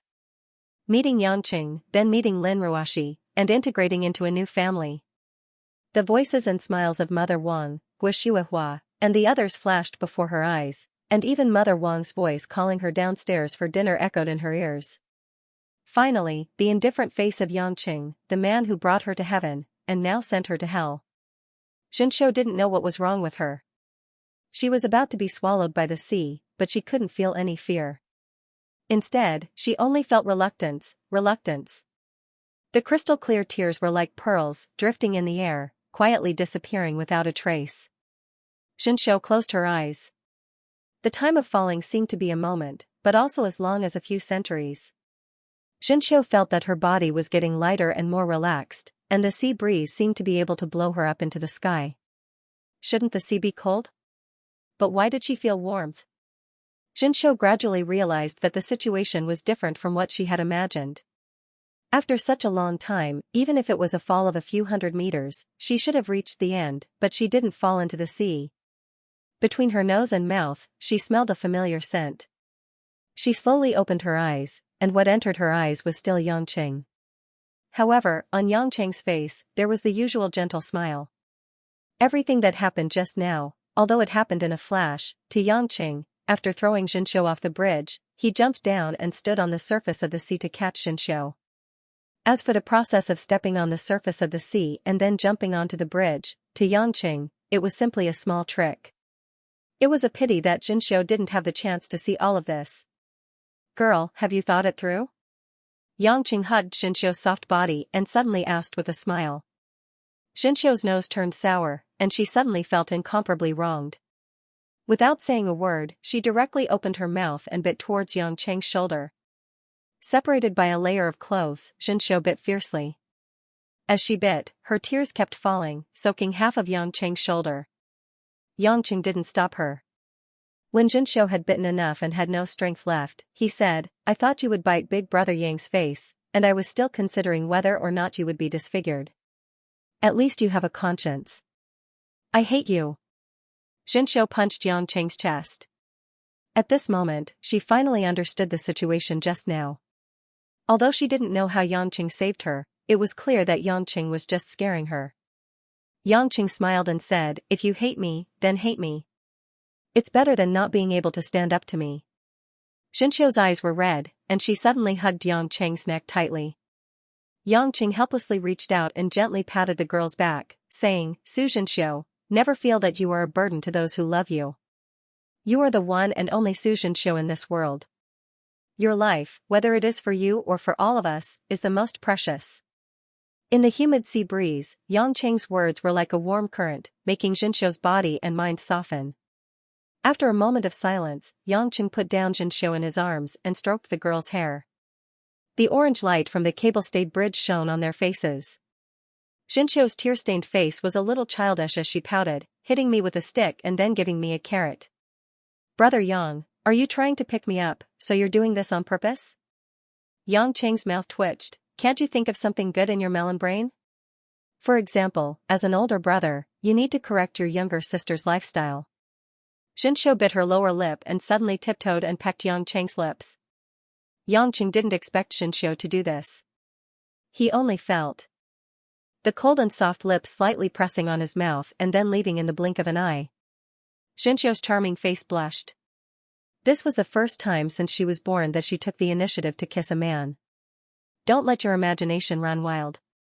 As if to cover up her embarrassment and shyness, Xianxia raised her head and chest and said with a red face, This is a kiss from a younger sister to an older brother. There's no other meaning. Yang Qing sighed silently in his heart. The more this girl said so, how could he not know what she was thinking? However, his side was already chaotic enough. Moreover, he had always treated Xianxia as a younger sister and was like a family member at home. How could he have any excessive thoughts towards her? Moreover, when Xianxia entered the house, Lin Ruoxi had already suspected it. Now if he really did something ridiculous, how would Lin Ruoxi view him? A complete beast who wouldn't let a single one of them go? Moreover, Guo and Mother Wang were also a little unreasonable. Xianxia was a sensible girl. Of course, she knew this. However, sometimes, people couldn't control their feelings. Yang Qing smiled faintly and didn't reply. He acted as if nothing had happened and said, Let's go home and eat dinner. I'm hungry. If we don't go back soon, they might take away the food. Xianxia breathed a sigh of relief in her heart, but she also felt a little disappointed. She nodded and followed Yang Qing back to the car. 20 minutes later, Yang Qing quickly drove home. As soon as he arrived at the door, Yang Qing suddenly slapped his forehead. Aya! Xianxia was shocked. She didn't know what happened to Yang Qing. She asked doubtfully, Brother Yang, did something happen? Yang Qing smiled bitterly. He really made a mistake. Just now, he picked up Xianxia, called Guo and asked Chang Wei to investigate Jiao Yinyan's background. How could he forget to reply to Lin Ruoxi's text? This time, Lin Ruoxi must have thought that he was deliberately angering her and throwing a tantrum with her. People weren't saints, and it was inevitable to make mistakes. But this time, Yang Qing wanted to cry but had no tears. With a sigh, Yang Qing shook his head to indicate that it was fine. Then, he opened the door and walked in. In the house, Guo and Mother Wang were sitting on the sofa. They didn't turn on the TV. Obviously, they were waiting for Yang Qing and Xianxia to come home. Seeing that Xianxia came back safely, Elder Guo and Elder Wang were relieved. They quickly arranged for Yang Qing and Xianxia to have dinner. The food was still hot, which warmed Yang Qing's heart. As for Xianxia, she was asked many questions by Guo. Xianxia's eyes were a little red. Of course, Xianxia wouldn't tell them the truth. That would scare the two elders to death. So, she simply made up a story that she colluded with Yang Qing. As for whether Guo and Elder Wang believed her, it was another matter. After dinner, Xianxia wanted to help wash the dishes, but Mother Wang felt bad for the girl who had been studying for the whole day. So, she only asked Xianxia to go upstairs to rest. Seeing that Xianxia went upstairs, Guo moved closer to Yang Qing and asked, Son, did you bully Xianxia? Yang Qing was stunned. Why would I bully her? After saying that, he felt guilty. It was for her own good that he threw her into the sea. Guo squinted at Yang Qing for a while and said, The Star Moon Group in Korea wants to bring Xianxia back. Although Xianxia doesn't want to leave now, they are her real family. Who knows when Xianxia will go back to Korea? Treat Xianxia well while she is still in our house. If I find out that you bullied Xianxia, I will stand on the same side as Ruashi. Xianxia's scalp went numb. Who would threaten his son like that? He smiled bitterly and said, all right, all right. You make it sound like I'm so evil. Why would I bully that girl for no reason? I can't even take care of my own business.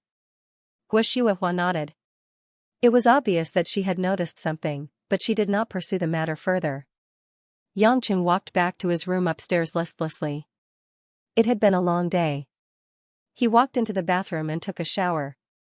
After changing into a clean short-sleeved shirt and shorts, he was about to go to bed early when he heard someone knocking on the door.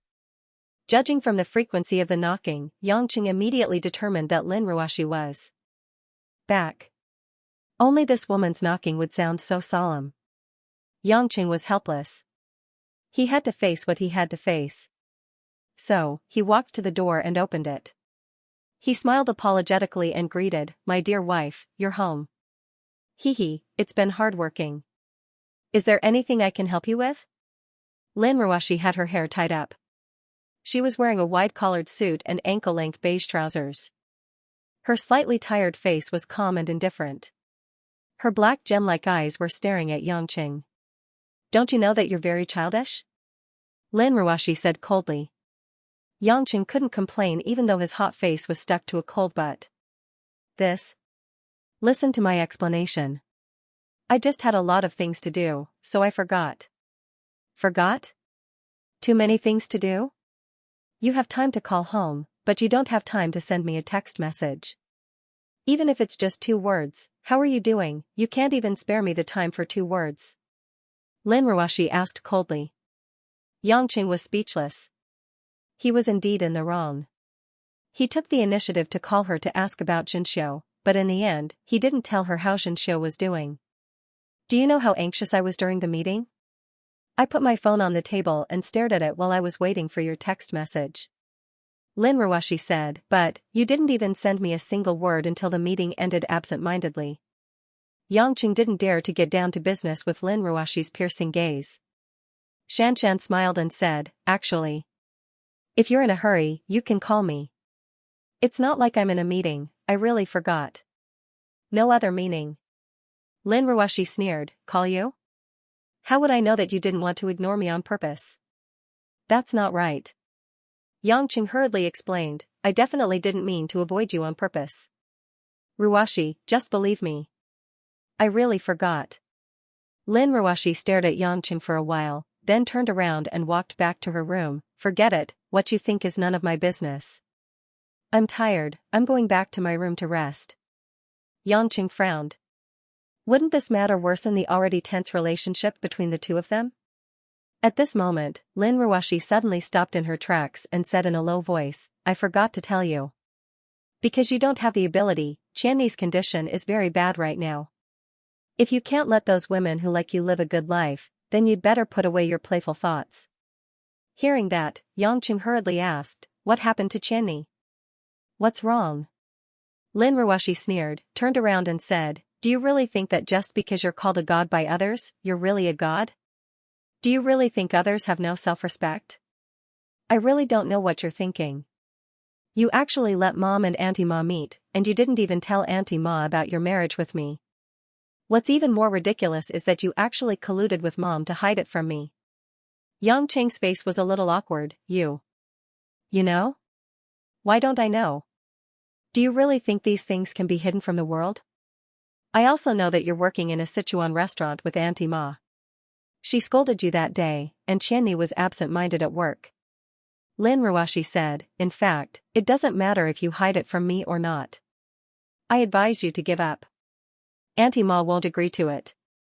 Instead of letting Qianni suffer like this, I think it's better for you to break up. Yangqing frowned. He suddenly thought of a question and said, how do you know that I took Mom to see the mother and daughter that day? Did Mom tell you? Lin Ruashi snorted, Mom has always been helping her son. Why would she tell me these things? Did Qianni tell you?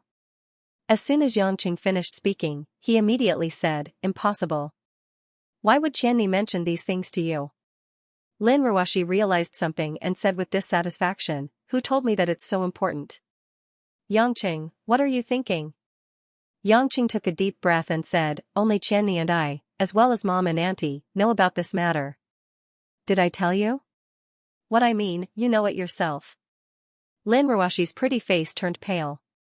She was so angry that her body trembled. You mean I'm spying on you?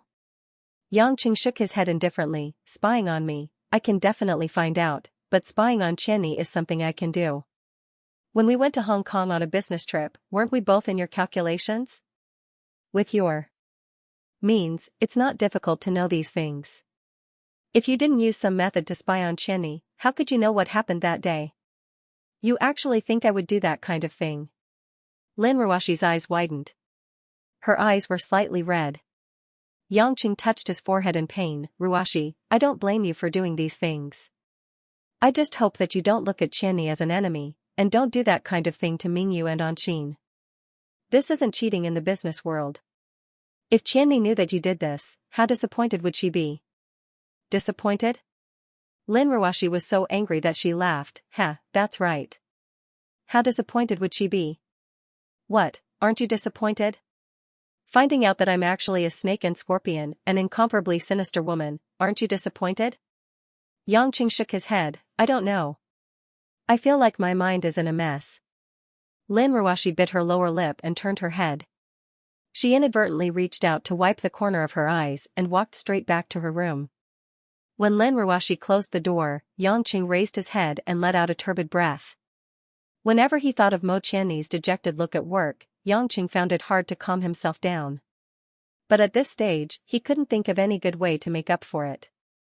Lin Ruoxi's words and actions made him feel helpless. He didn't know how to reconcile the contradictions and misunderstandings between them.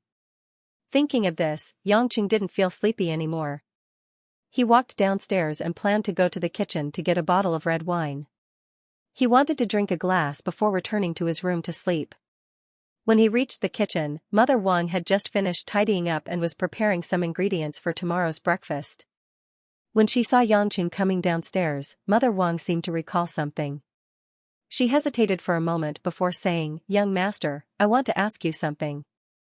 Yangqing nodded. What is it? Mother Wang, why are you being so courteous with me? Mother Wang smiled and said, Young master, I can't help it. I want to ask, do you and Miss Mo have anything to do with each other? Yangqing was stunned. This Miss Mo, of course, was referring to Mo Qianni. But how did Mother Wang know about it? Mother Wang, why would you ask this? Yangqing frowned. Mother Wang seemed to have confirmed something. She sighed and said, this matter has blown up. I didn't know about it at first.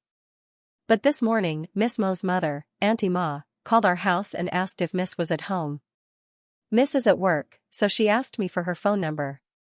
I was just curious and wanted to ask why Auntie Ma rarely called. When the old CEO was still alive, she would call to ask about Miss Mo's situation. We haven't contacted each other in recent years. Who knew that Auntie Ma would only say something like, I'm sorry to General Lin and I'm sorry to the old CEO, so I thought of something. Yangqing was completely stunned. His heart felt like it had been pierced by a needle. He murmured to confirm, Mother Wang. You mean? Auntie Ma called Ruoxi? Mother Wang nodded. She probably did. She even asked me for her phone number.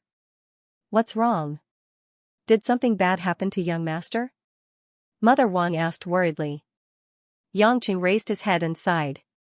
He finally understood why Lin Ruoxi knew what had happened that day, why Lin Ruoxi knew that Ma Guifeng had rejected him, and why Lin Ruoxi had looked so angry and cold when he said that she was being monitored. He could only smile bitterly. He couldn't say a word. Since he had misunderstood her, Yangqing did not intend to be a coward. Although he knew that if he apologized now, Lin Ruoxi would be angry, he still had to show his attitude. Therefore, Yangqing did not bother to take the red wine and directly rushed to the second floor, arriving at the door of Lin Ruoxi's room.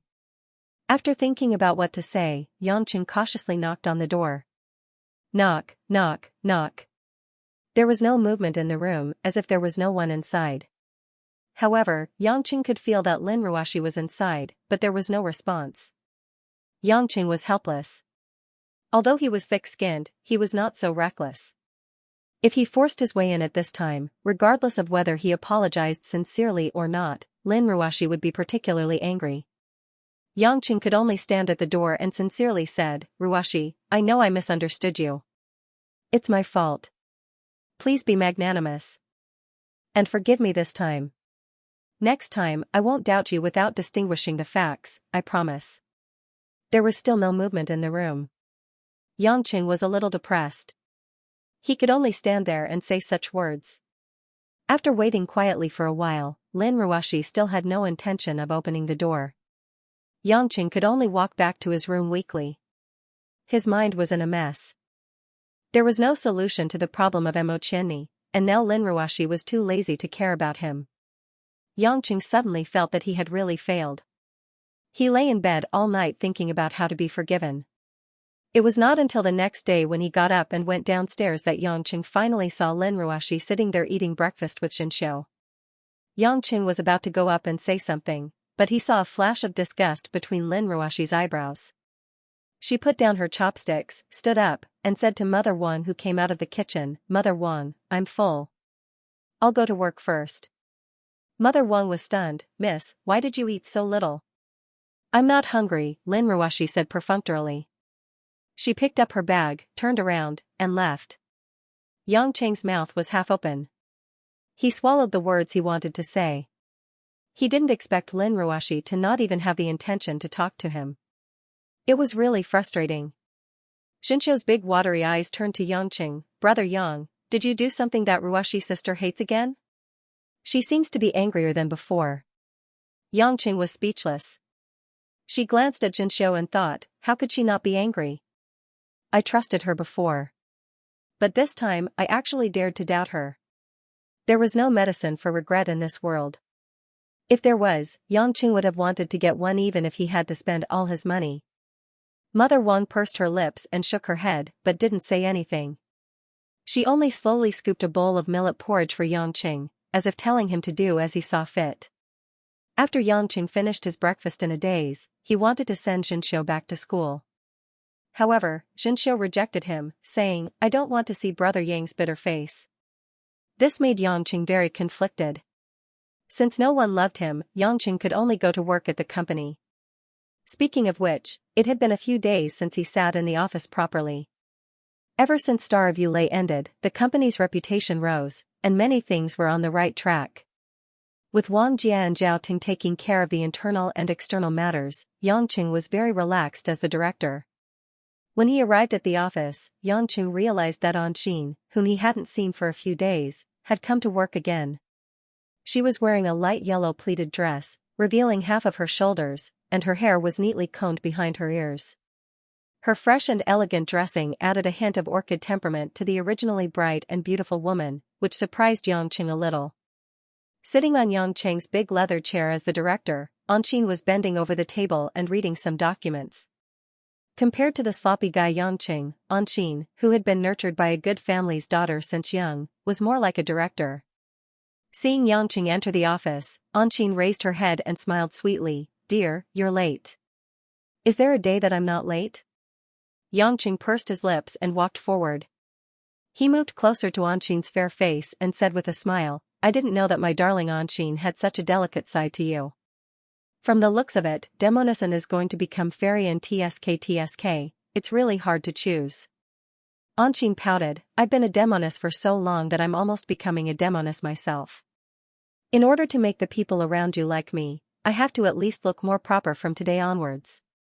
Although her words sounded a little childish, Yangqing was quite touched when he heard it.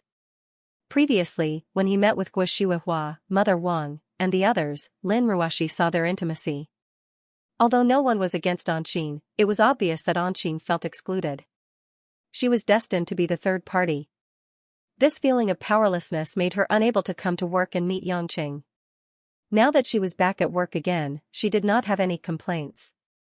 She only changed her makeup, hoping that her elegant appearance would be more acceptable. Yangqing reached out and pinched Anqin's tender face. "Whether you're a demoness or a fairy, I like you both." Anqin smiled sweetly, then pointed to the document in her hand and said, "Before you came, I was looking at the publicity plan.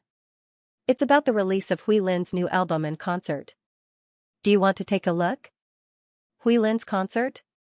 Yangqing did not expect Hui Lin to hold a concert so soon. This girl was too efficient. Anqing nodded. Although Hui Lin's popularity is not as high as some of the older celebrities, she has the advantage of being recognized by the public. Not only that, she has the support of a super queen like Kristen.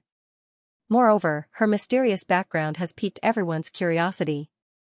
Therefore, her popularity is enough for her to hold a concert. Moreover, Hui Lin is from Beijing. Therefore, holding a concert in Beijing will definitely be a success. Yangqing smiled. According to what Anqing said, Hui Lin's mysterious background must be related to Abba Xianmiao. Although the Lin family was not as rich as the big four families, they still had an official background.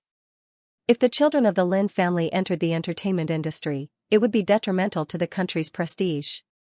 Therefore, even if the media and paparazzi found out about Hui Lin's real background, they wouldn't dare to publish it. They were afraid of getting into trouble. If there were a few hotheads, they would probably be eliminated at the source. This was also one of the main reasons why Abba Xianmiao didn't approve of her granddaughter becoming a singer. However, Abba Xianmiao had a soft heart when it came to Hui Lin. When that girl really started to sing, Abba Xianmiao could only help her granddaughter clear the obstacles. However, Yangqing wasn't in the mood to read the proposal. He lazily walked to the sofa at the side and lied down. He said, "If it's feasible, help me stamp it. I don't know much about operations." Anqing could hear something strange in Yangqing's tone. She asked hesitantly, "Hubby, is there something on your mind?" Yangqing smiled bitterly. "I can't believe you can tell. This is the first time I've seen you so listless," Anqing said worriedly. Yangqing felt that there was nothing to hide. He might even be able to get some advice from Anqing. Therefore, he briefly told her about Mo Qianni and Lin Ruoxi. In the end, he asked in distress, "Babe Anqing, you're a woman. Tell me, how should I get my mother-in-law to agree to my relationship with Qianni and make Ruoxi forgive me?" Anqing looked at Yangqing blankly. She didn't expect to know that Yangqing had so many things on his mind. "Hearing you say that, I feel that my matters are nothing," Anqing said softly. "Although I'm a woman, I'm not a mother yet. So, I can't completely understand what that auntie is thinking. I think that as a mother, there must be some emotions that others can't feel." Yangqing was silent. This was also one of the main reasons why he couldn't find a solution. He had no position to convince Ma Guifeng. However, Anqing pursed her lips and said, "General Lin is angry at you, but it's not difficult to solve. At the very least, I don't think that General Lin is that kind of woman who is too petty." Previously, the only one who had interacted with Lin Ruoxi a lot was Anqing. Therefore, when Anqing suddenly said this, Yangqing immediately became spirited. Anqing thought for a moment and said, "I feel that if you want Sister Lin to forgive you, the best way is to let her see your sincerity. I'm just short of kneeling in front of her room. How am I going to show her my sincerity? Do I have to stab myself with a knife?" Yangqing smiled bitterly. Anqing rolled her eyes at him and said, "No wonder Sister Lin is always angry at you. Do you only know these hard methods? You have to think about what she likes and what she wants. Don't you understand Sister Lin at all?" Yangqing's mind suddenly came to a realization. That's right. How could he have forgotten? Back then, didn't Tang Wan tell him to properly understand Lin Ruoxi's past? He had a lot of things to do and didn't think about it. When Anqing mentioned it, Yangqing finally found the crux of the matter. Immediately sitting up from the sofa, Yangqing took out his phone and dialed his home number. The one who picked up the phone was Mother Wang. Yangqing hurriedly asked, "Mother Wang, do you still remember the names of Ruoxi's kindergarten, primary school, middle school, and high school?" Mother Wang was full of doubts on the other end. She said, "Of course I remember. When Miss went to school when she was young, I often accompanied her." "Why are you suddenly asking about this?" Yangqing chuckled and said, "It's nothing. I just want to know more." "Mother Wang, just tell me." An Xian who was listening to Yangqing excitedly making a phone call at the side had a trace of a smile in her eyes. She also felt a little envious. Will there come a day when this man will also ask me where I went to school when I was young? Beijing, Li family, Li Moshen study. On the chair, Li Moshen wore a suit jacket and looked at the middle-aged man in military uniform sitting in front of him with a smile. It's so early in the morning. Why does General Kai have time to come here? Are you here for morning tea? Li Moshen looked kind as if he was looking at his own nephew. He didn't look like the iron-fisted ruler of the security bureau at all. It was Kai Yunqing's first time coming to the Li family's headquarters.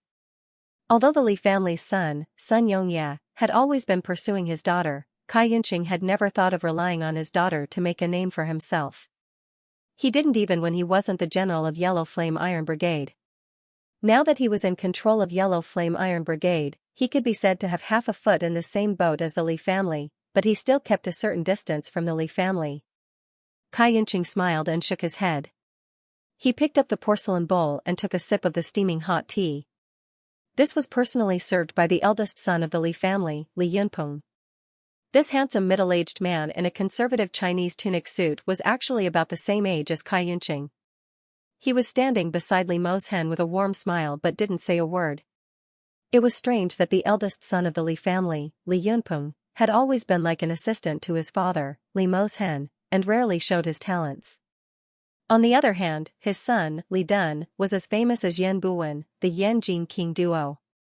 He was the leader of the younger generation in Yanjin. It was as if the Li family had directly transitioned from Li Moshen to Li Dun, and Li Yunpeng was just a bridge to give birth to a son. However, anyone with a brain would not underestimate the low-key Li Yunpeng, because a middle-aged man who was able to accompany his father to do odd jobs in such a family, no matter what the reason was, had an absolutely strong heart. "Chief, if it wasn't for something urgent, I wouldn't dare to disturb your leisure time," Kai Yunqing said straightforwardly. Li Moshen narrowed his eyes. Although Yellow Flame Iron Brigade is a subordinate department of the Security Bureau, it has always been free to do whatever it wants. That's how it was in the past. Now that General Kai has taken office, there won't be any changes. If there's anything you need me to do, feel free to tell me. Kai Yunqing thought for a while and subconsciously knocked on the armrest of his chair. Something happened in Zhonghai. Li Moshen's expression didn't change, but he asked directly, "Is it about that kid from the Yang family?" "That's right." Kai Yunqing smiled faintly. Sky Dragon and DZ, who are in charge of watching over him, reported to me last night that Yang Chen had a conflict with the White Wolf Society and the Zhu clan of Su Province. I have sent the specific information to the archives. Chief, you can take a look at it. Li Moshen nodded and turned to his son, Li Yunpeng. Li Yunpeng understood and took out a laptop from a cabinet. He opened it for his father and connected it to the Security Bureau's archives. Li Moshen clicked on the details of the incident and some background information. After a brief look, his face darkened. The White Wolf Gang is deeply rooted in the Su Province. They have been in contact with the Zhu family for a long time. If we make a move against them, it will definitely hurt them.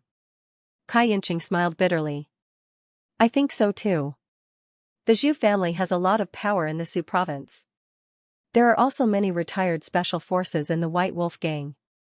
With them in the Su Province's underworld will be stable. Originally, we kept them because we needed each other. But now, Yangqing is serious about making a move against them. Once he has made up his mind, he won't change it. Li Moshen frowned. Why? Doesn't he care about what happened to Hongmeng? Kai Yunqing said, Sky Dragon told me that Yangqing doesn't care if Hongmeng is involved or not. He wants the White Wolf Gang dead. Also, if we don't make a move, he will use his overseas forces to do it himself. Ha ha ha ha. Li Moshen suddenly laughed out loud, his spirits lifted. He's indeed Yang Goming's grandson. I thought he would keep hiding, but when it comes to it, he really dares to do anything. Fine. White Wolf Gang will be in trouble. Let's do it. Kai Yunqing frowned when he saw Li Moshen had made up his mind so quickly. Chief, if the White Wolf Gang makes a move, the underworld in the Su Province will be in chaos. If we make a move against the White Wolf Gang, the Zhu family will be killed. That means the higher-ups in the Su Province will have to reshuffle the cards. The National People's Congress has just ended. Then what should we do? Li Mozhen pointed to the south. That brat from the Yang family in Zhonghai doesn't care about anything anymore. If Hongming doesn't make a move, the Security Bureau and the Yellow Flame Iron Brigade may not be as strong as his two mercenary corps even if we combine our forces. Even if there are only a few assassins from zero, we won't be able to defend against them. This is something we can't stop. Instead of letting the brat from the Yang family cause chaos, we might as well kill them ourselves. That way, we won't be able to rest easy. Kai Yunqing looked as if he had just woken up from a dream. His eyes were filled with admiration. He finally realized that he had been worrying about nothing. Yellow Flame Iron Brigade's surveillance of Yangqing did not have any substantial effect. Since Yangqing was so straightforward about destroying the White Wolf Gang and the Zhu family, if Hongming did not appear, what was the point of struggling? Elderly is wise. Kai Yunqing did not call him director this time. He stood up and bowed. If that's the case, the Yellow Flame Iron Brigade will be in charge of this operation. We are better at doing things in the dark. Li Mozhen did not have any objections. He smiled and said, General Kai, why don't you come visit us more often in the future? My nephew's son, Yongyi, is going to marry your daughter, Flower Rain. In the future, the Kai family and the Li family will be in-laws. We should interact more. When Kai Yunqing heard this, he felt a little emotional. Now that things had come to this, he felt sorry for his eldest daughter, Kai Ning. However, he knew that the only ones who could save Kai Ning were the Li family, so he smiled and nodded before leaving. After Kai Yunqing left, Li Yunpeng asked, Father, are we really going to destroy the White Wolf Gang and the Zhu family? Half of the Su province is going to collapse. Li Mozhen squinted his eyes and said, This is all Yangqing's fault. We were just forced to do it. If something really happens, it's not our fault. But Li Yunpeng had a strange look on his face. I really don't know what Yangqing is thinking. If he does this, there's no guarantee that the Hongming ambassador won't look for him. Li Mozhen smiled and said, Even Yang Gongming is not anxious. Why are you worried about him? Li Yunpeng smiled shyly and said, I'm just lamenting why he always challenges the bottom line of others when he has such generous conditions. Why doesn't he just stay abroad and enjoy his life? Yunpeng. Li Mozhen turned his head and looked at the bright morning light outside the window. He said slowly, That kid from the Yang family. It's already a great miracle that he could live for more than 10 years. You can't use normal logic to think about his decisions. When it comes to an unknown like him, no one can really grasp the absolute advantage. Li Yunpeng was silent, as if he was thinking about the meaning of his father's words. Yang Gongming. Li Mozhen mumbled to himself, Even I am a little impressed by you, hee. Located in the northern suburbs of Zhonghai, along the riverbank, was a relatively old and tidy building. In the midst of the trees and greenery, these houses were quiet and elegant.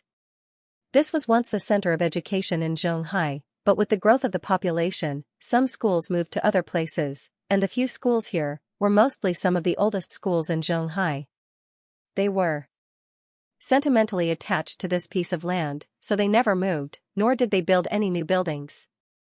At the entrance of one of the high schools called Julei, Boston creeper vines wrapped around the walls on both sides of the door, and a small cement path led to a few 4- or 5-story high school buildings that were yellowed. In this area, it was especially inconspicuous. At this time, the sun was setting in the west, and Yangqing walked along a winding path paved with cobblestones, passing through a grape trellis, and slowly walked out of the school gate. An old security guard at the gate already had white hair on his temples, squinted his eyes and asked with a smile, Young man, did you find the teacher Tong you were looking for? Yangqing smiled and nodded, walked up, took out a cigarette and handed it to the old security guard, and the old security guard did not hesitate to take it. Yangqing took out a lighter, lit it for the old man, and then lit one for himself, then said, Teacher Tong just finished class, I went to the office that brother mentioned, she is currently grading homework. That's good, so you didn't come here for nothing. The old security guard was usually bored to death, and it was rare for someone to come to school to chat with him and politely hand him a cigarette, so naturally he was very enthusiastic. I still have to thank brother for your help, otherwise I would have to look for a lot of people, and I might not be able to find her immediately. Yangqing said with gratitude. The old security guard said with a hint of pride, not to mention other things, I have worked in this school for almost 30 years, there is nothing I don't know, hee hee. Asking me about things that happened more than 10 years ago, of course there is no problem. Then, Yangqing and the old security guard talked about some of the past events in the school, and some anecdotes. The old security guard talked until his saliva flew everywhere, but Yangqing listened with great interest, word for word, because this was the high school that Lin Ruoxi used to study in.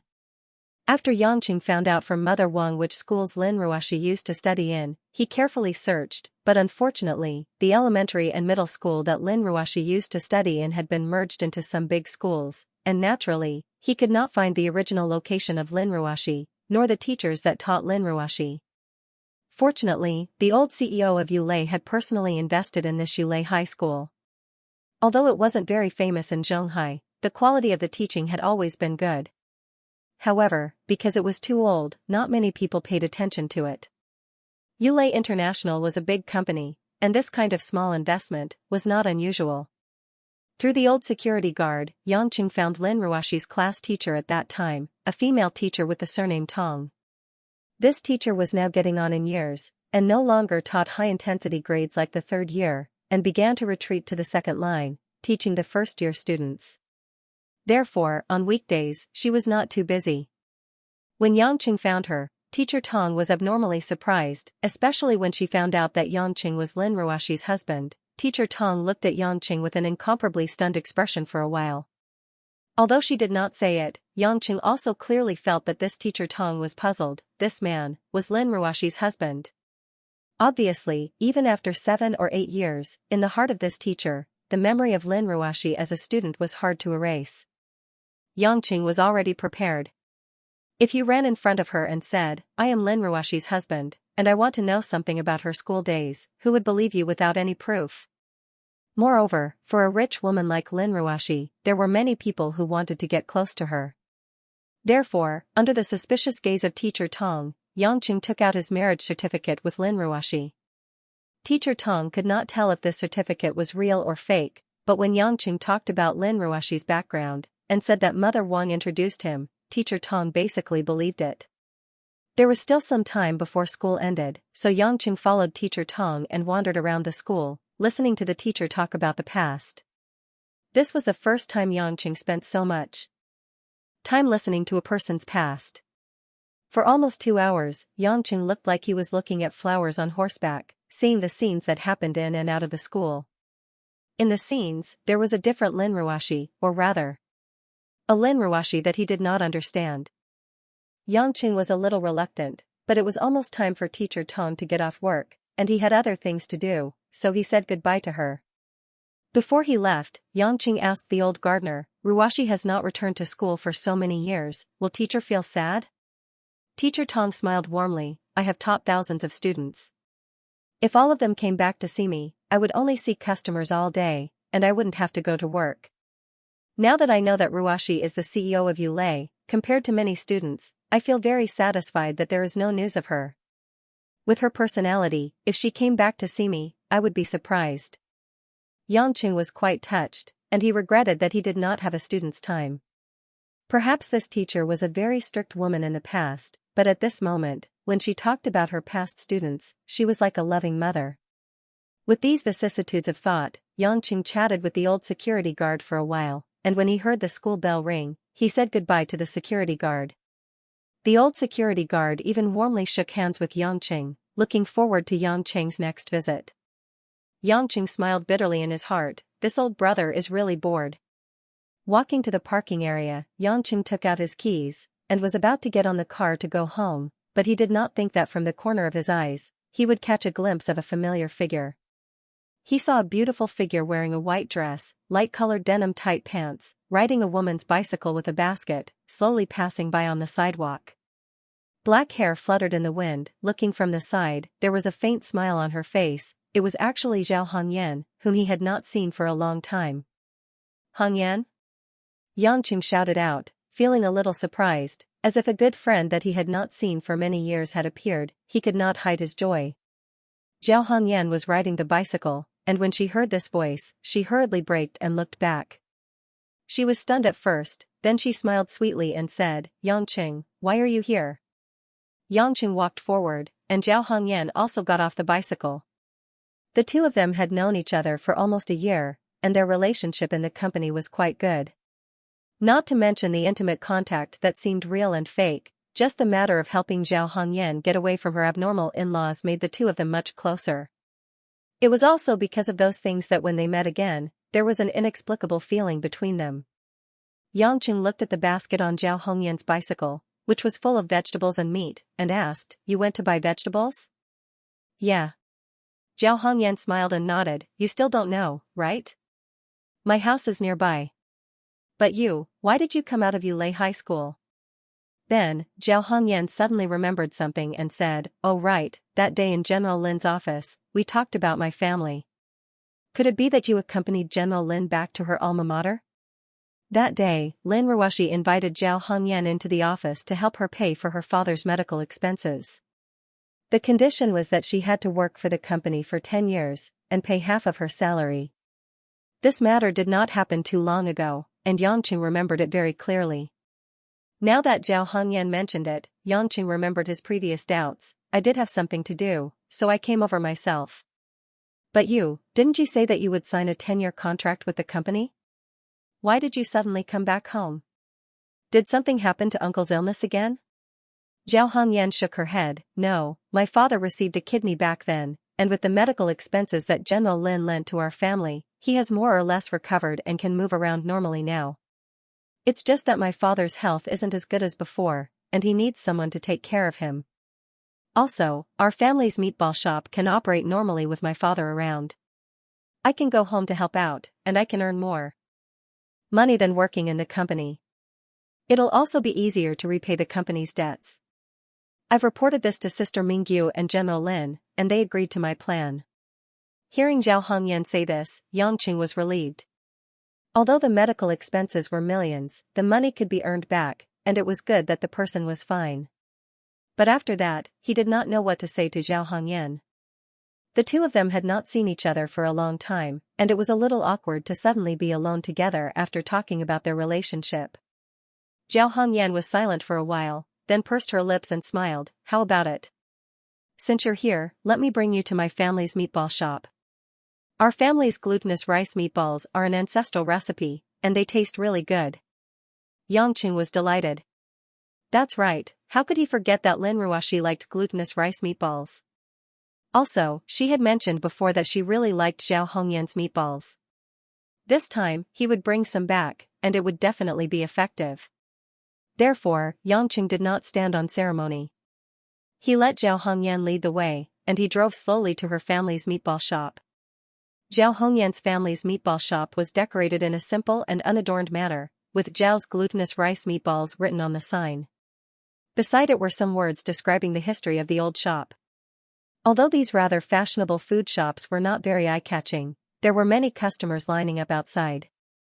Business was surprisingly good. We have to line up to buy glutinous rice meatballs? This was the first time Yangqing saw such a situation. He had not seen such a scene when he went to the place where Lin Ruoshi bought glutinous rice meatballs. Zhao Hongyan said proudly, Nowadays, the children haven't finished school. When they finish school, they can line up across the road. Our family always runs out of ingredients in the end. Yangqing was secretly speechless.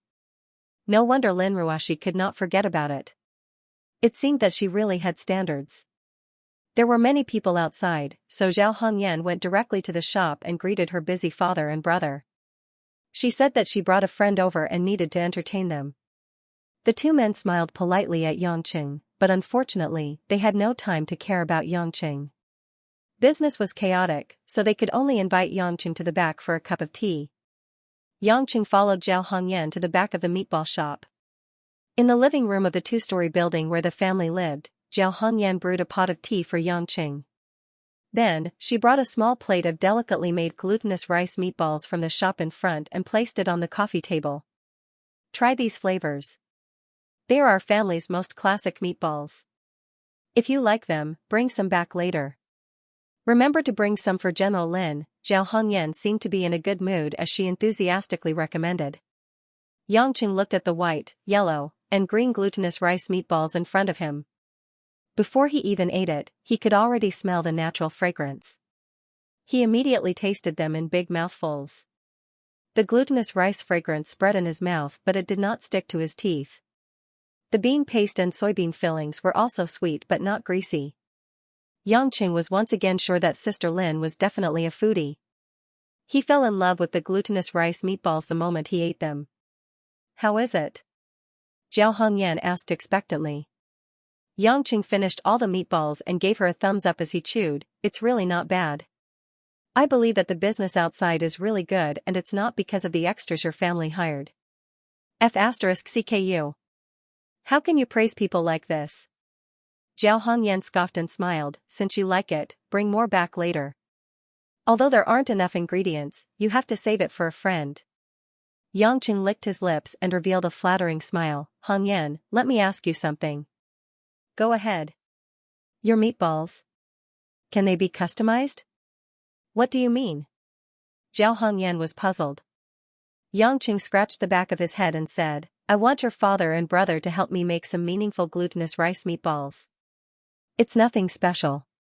I just want to make some small changes to your family's glutinous rice meatballs. It's useful to me." Zhao Hongyan was puzzled but still nodded. "That's not difficult. It's just some decorative meatballs. My father's cooking is definitely not a problem. But why do you have to play tricks when eating meatballs?" Sigh. Xianxia sighed. Although Zhao Hongyan was not his woman, she could be considered half a confidant. "I want to use the meatballs to redeem myself with my wife. Of course, I have to make it special." "Your wife?" Zhao Hongyan frowned. Although she knew that Xianxia had a wife, that was all she knew. At this moment, a trace of shock flashed in her eyes and she hesitantly asked, "You can't be saying that your wife is actually..." "So you don't know?" Xianxia thought about it carefully. Zhao Hongyan really did not know that he and Lin Ruoxi were husband and wife. In the entire company, probably only Mo Qianni and Lu Mingyu knew about it. He said in relief, "You're right. In fact, Ruoxi and I have been married for a long time. It's just that we haven't made it public." Zhao Hongyan stared blankly for a long time before she rolled her eyes at Xianxia. Many things that she did not understand in the past now made sense. "Fortunately, I did not let General Lin down," Zhao Hongyan subconsciously murmured. Xianxia listened carefully and asked with a smile, "What are you fortunately about? How did you let him down?" Zhao Hongyan's pretty face blushed. She gritted her teeth and glared at Xianxia. When she said that there were no feelings between men and women between her and Xianxia, it would be a lie. Now that she thought about it, if she really had a relationship with Xianxia, wouldn't she be ungrateful to Lin Ruoxi, her great benefactor? "Since you married such a good woman like General Lin, you should be satisfied. In the past, in the company, you still hung out with women like us. It's really hateful," Zhao Hongyan said angrily, but her heart was a little sour. If she knew that this man was not ordinary, she would be very curious about what kind of woman he would marry. If she knew that it was Lin Ruoxi, she might not even have the slightest bit of hope. In fact, Xianxia was only trying to ease the awkwardness between them. When he first came into contact with Zhao Hongyan, he was still in a contractual relationship with Lin Ruoxi. Therefore, being close to a beauty became a kind of pleasure. He and Zhao Hongyan had touched and kissed. In fact, something should have happened a long time ago. It was just that after he went to Yulei Entertainment and Zhao Hongyan resigned and left, it became like this today. Xianxia didn't dare to say that he didn't have any feelings for Zhao Hongyan, but he definitely wouldn't fall in love with this woman. In addition, his emotional lines were already a mess, so it was better to maintain a safe distance. Because the shop was in a busy period, Xianxia wanted to order some balls, but he could only wait until the peak period was over. In this way, it was impossible to end before dinner time, so Zhao Hongyan asked Xianxia to stay at home for dinner. Xianxia didn't stand on ceremony and readily agreed. He also called home and told Mother Wang that he was visiting an old friend and wouldn't be home for dinner. It wasn't until more than an hour later when the crowd of students receded that Zhao Hongyan's father, Elder Zhao, had the time to make a few special balls for the guest, Xianxia. When Xianxia said his request, Elder Zhao obviously couldn't react. He was stunned on the spot, thinking that he had heard wrong. Zhao Hongyan, on the other hand, didn't look like a lady at all. She seemed to think that Yang Cheng's idea was too strange. Yang Cheng's face was serious as he held Elder Zhao's wrinkled hands tightly and said sincerely, "Uncle Zhao, you have to save this junior's life. My family's happiness in the future depends on your balls." Although it sounded weird, Elder Zhao still agreed. When Elder Zhao went to make the balls, Yang Cheng felt his phone vibrate. He took it out and saw that it was Cheng Wei. He remembered that he asked Cheng Wei to take care of Xianxia and investigate Jiao Yinyan's background. There should be a situation, so he quickly picked up the phone. Who would have thought that just as he picked up the phone, before Yang Cheng could ask anything, Cheng Wei would excitedly say, "Hubby, I love you to death. How did you do it? So the army and special forces are willing to listen to you. This is going to be a good show to watch." Yang Cheng pulled out his phone. Cheng Wei had always been quiet. For her to be so excited, it was probably because something had happened in the underworld. "You're already so old, don't exaggerate so much. If others hear you, they won't be so reserved. Speak slowly, what happened?" Yang Cheng frowned and smiled helplessly. Cheng Wei snorted a few times, then asked doubtfully, "Why don't you know, hubby? Didn't you do the White Wolf Gang?" "White Wolf Gang?" Yang Cheng thought for a moment and roughly understood the situation. He chuckled, "What, something happened to the White Wolf Gang?" Cheng Wei only thought that Yang Cheng really didn't know, so she roughly explained the situation of the White Wolf Gang. It turned out that in the morning, the headquarters of the White Wolf Gang in the Su province had been surrounded and annihilated by the military. Moreover, they had even sent out special forces stationed in the Su province to carry out an armed siege. The backbone of the White Wolf Gang had no idea why the country would suddenly swing a thunderous butcher's knife.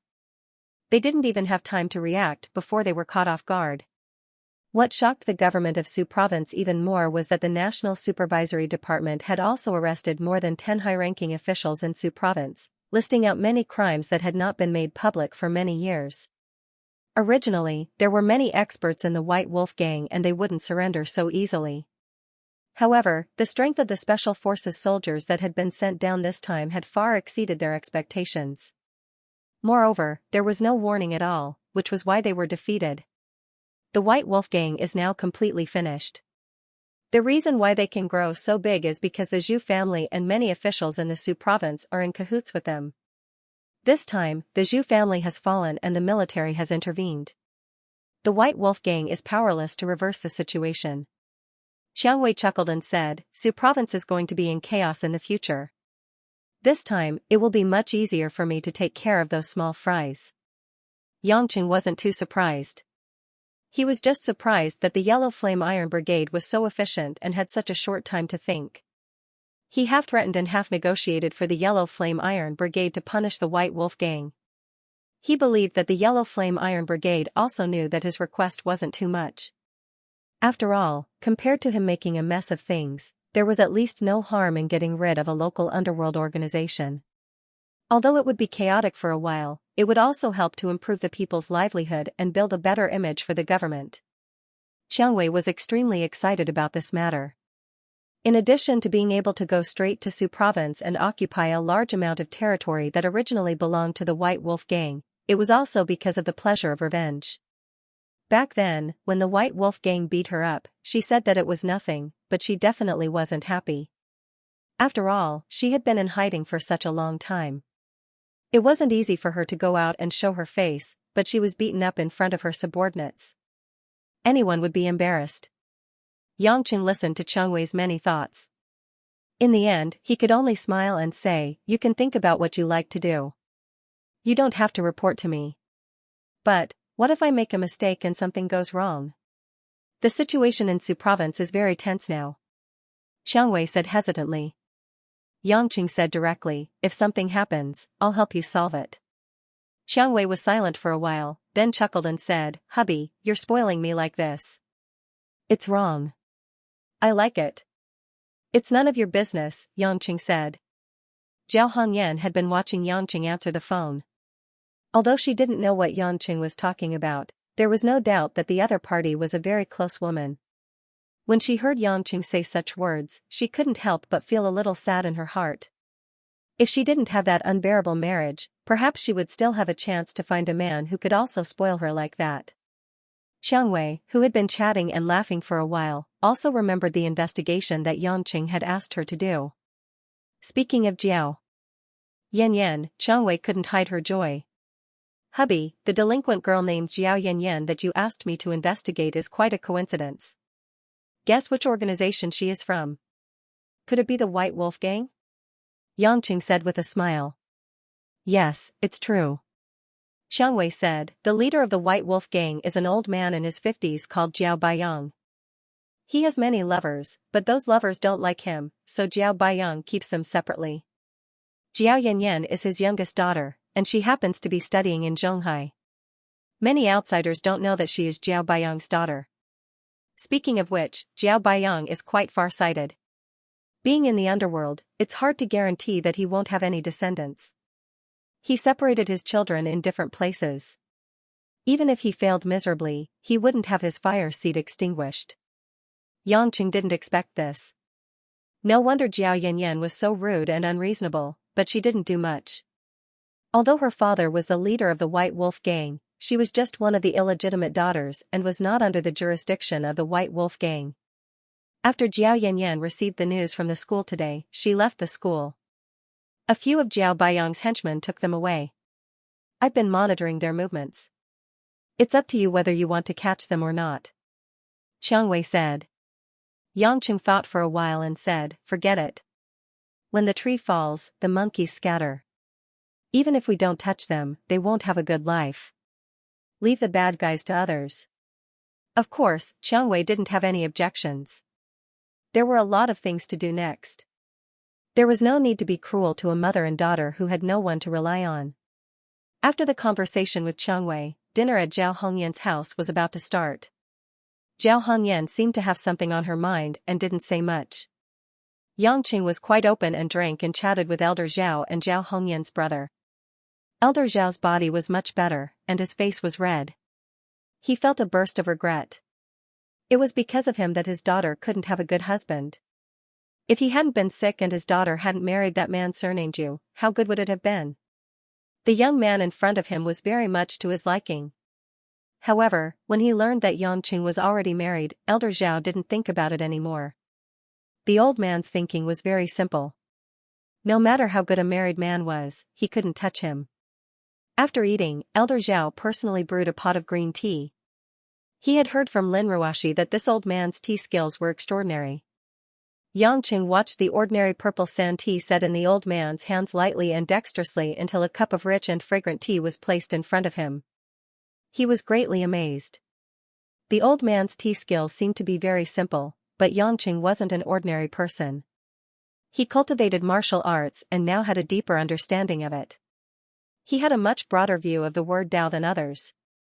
Although the tea ceremony and martial arts seemed to have nothing to do with each other, Yangqing could clearly sense that the old man was immersed in a certain field while making tea. In ancient times, there was an old oil seller who said, "Practice makes perfect." Everything that reached a profound level couldn't be separated from a deep state. There are 3,000 great Taoists, but they all lead to the same destination. Zhao Hongyan heard Yangqing muttering something while looking at the teacup. She frowned and asked, "Why aren't you drinking?" "My father rarely makes tea for people." Yangqing came back to his senses. He smiled and slowly sipped the tea in the cup. The sweet taste made him exclaim in admiration. "Elder Zhao, your glutinous rice balls and tea are so magical. It's a waste of your talent to just open a small shop here. Why don't you think of a plan to make it big?" Yangqing suddenly thought of something and suggested. Elder Zhao sighed and said, "Yangqing, I've thought about what you said, but our family's glutinous rice balls are an ancestral skill and recipe. If we sell it, it'll be disrespectful to our ancestors. But if we want to make it big, we'll need a lot of money to open a shop, not to mention hiring people. Our family doesn't have that much money to make capital." Zhao Hongyan said with slight sadness, "Previously when my father was in good health, there were also companies that wanted to buy our family's glutinous rice ball recipe and pay to help us open a shop. But our family's unique skill can't be sold, and they don't want to just invest in dividends, so the matter has been delayed. Yangqing touched his nose and thought to himself. Ordinary people wouldn't want to open a glutinous rice ball shop without asking for the core skill of making glutinous rice balls. But some people might not. For example, Sister Lin, who loves glutinous rice balls as much as her life. Yangqing didn't say it out loud. He chatted with the Zhao family for a while and said goodbye to them. Of course, he didn't forget to ask for Elder Zhao's weird rice balls before he left. It was almost 10 p.m. When Yangqing reached home, he was thinking about how to use the glutinous rice balls to please Lin Ruoxi and apologize to her. At the same time, he was thinking about how to help Zhao Hongyan's family expand the shop. When he entered the living room, he saw Guo Shuihua and Mother Wang watching the new Korean drama, but he didn't see Lin Ruoxi. He asked, puzzled, Mom, why isn't Ruoxi watching with you? Guo Shuihua didn't have time to turn her head and said directly, You're still thinking about your wife. Ruoxi didn't go home for dinner. She's still working overtime at the company. Yangqing was stunned and sighed. It seemed that Lin Ruoxi didn't want to go home to see him. But in fact, he didn't go home for dinner. Why did she bother? Yangqing decided to go to the company to deliver the glutinous rice balls in person. That might be more sincere. However, after running around for a day, Yang Chen's face was covered in dirt. He hurriedly ran back upstairs, intending to take a shower and change his clothes. He wanted to look clean and fragrant before meeting Sister Lin. When he walked past Xianxia's room, he saw that the light was still on. The girl should still be studying, so Yangqing didn't ask about the school. When he came to the room, he took off his clothes and opened the huge wardrobe. When he opened it, he was dumbfounded. He saw that all the clothes in his wardrobe were gone, and not a single one was left. The clothes in the wardrobe were all brand new. There were all kinds of clothes, short sleeves, long sleeves, pure cotton, mercerized cotton, linen, and even silk pajamas. They were all neatly arranged. Just like before, all the clothes were world-class famous brands. This wardrobe would cost at least 2 to 3 million yuan. Since he did not take the clothes from the wardrobe when he took a shower last night, he took the ready-made ones by the bedside. Yangqing did not know when these clothes were put in the wardrobe. Yangqing scratched his head in confusion. He walked out of the door and went to the staircase. He asked Mother Wang, who was sitting on the sofa, Mother Wang, why did I change all my clothes? Mother Wang looked up with a puzzled expression. They were changed the day before yesterday. Why did you only see them now? Indeed, they were changed long ago. Yangqing smiled bitterly. Why did you change your clothes all of a sudden? Miss asked someone to send them over the day before yesterday. Since you weren't home that day, Miss said that it was summer, so she changed your clothes into something cooler. I even helped Miss hang them up. It took a lot of effort, Mother Wang said with a smile. Yangqing was stunned at the staircase, speechless. Did Lin Ruoxi buy the clothes for me, or did she help me hang them up? She even thought of changing clothes for me when the season changed? And the day before yesterday, when she helped me hang up my clothes, I was at Lu Mingyu's place and did not return for the whole night. And yesterday, I misunderstood that she sent someone to follow Mo Qianni. Yangqing's heart was filled with a warm current and an extremely bitter coldness. He found it difficult to breathe. When a person's emotions reached the extreme, no matter how high their cultivation was, it was difficult to calm down. Whenever he thought of how Lin Ruoxi helped him hang up his clothes one by one, Yangqing's eyes would feel hot and his heart would feel like it was being pricked by needles. Silly woman, what did you turn me into? Yangqing sighed bitterly in his heart and returned to his room. After a quick shower, Yangqing changed into a new set of clothes and left the house with the meatballs. Guo Shuihua and Mother Wang did not ask much, they just looked at each other and smiled. At the top of the Yulei International Building, the CEO's office was brightly lit, as if there was no night here.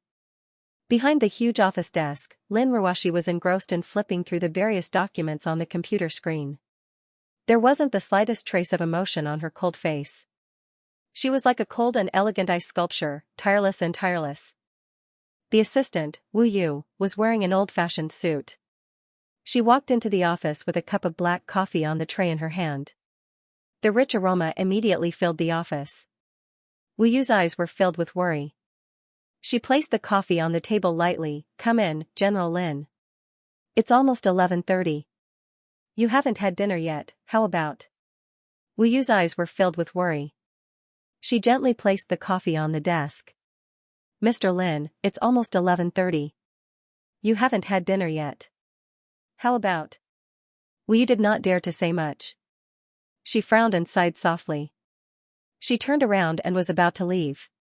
After a few steps, Lin Ruoshi said softly from behind, "Go home, you don't need to be on duty anymore." Wu Yu paused, a rare smile appeared on her face.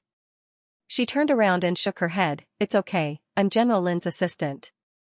If General Lin doesn't get off work, of course I have to stay outside." Wu Yu paused, a rare smile appeared on her face. She turned around and shook her head. "It's okay, I'm General Lin's assistant. If General Lin doesn't get off work, of course I have to stay outside. If I ask you to get off work, then get off work. Do you think you've been in this job for too long and want to transfer?" This time, Lin Ruoshi's tone was a little more serious. Wu Yu was not angry at all. She looked at Lin Ruoshi helplessly. "I'll be leaving then. General Lin, you should go home and rest early too. Go ahead." Wu Yu did not stay any longer. After a whole day of work, it would be a lie to say that she was not tired. She, an assistant, was already so tired. It was hard for her to imagine how the woman in the office, who was also her senior in university, could last until so late. She did not seem to have the slightest intention of relaxing. Back when she was in university, she met Lin Ruoshi for the first time on the path of the campus. She was carrying a book to class. Under the shade of the trees, the woman in a white dress with black hair was as beautiful as a fairy under the warm sunlight. Wu Yu would never forget this woman. Like many men and women in university, it was hard for her to believe that there was a woman in this world who could make others not feel the slightest bit of comparison purely based on appearance. After a long time, many students also talked about Lin Ruoshi, and only then did they know about Lin Ruoshi's background. From then on, although she was 1 year lower than Lin Ruoshi, Wu Yu had always been paying attention to the most dazzling girl in the university. When Lin Ruoshi dropped out of her master's degree and came to Yulei to take over as the CEO, Wu Yu was still worried about her in school. In the end, Wu Yu gave up her master's degree and came to Yulei to apply for a job as Lin Ruoshi's assistant. Wu Yu had always been confused. Why did Lin Ruoshi not choose so many masters, doctoral, and even talented people who could directly become executives in other companies? Instead, she, a fresh graduate from university, had chosen her. Even though her grades were excellent, it was not enough for her to directly be the CEO's assistant of a multinational corporation. Before that, Wu Yu had never spoken to Lin Ruoshi. She clearly remembered that the first time she had a formal conversation with Lin Ruoshi, she had asked Lin Ruoshi why she had chosen her as her assistant. "I've seen you in school. You ran for the president of the student council. That speech was not bad."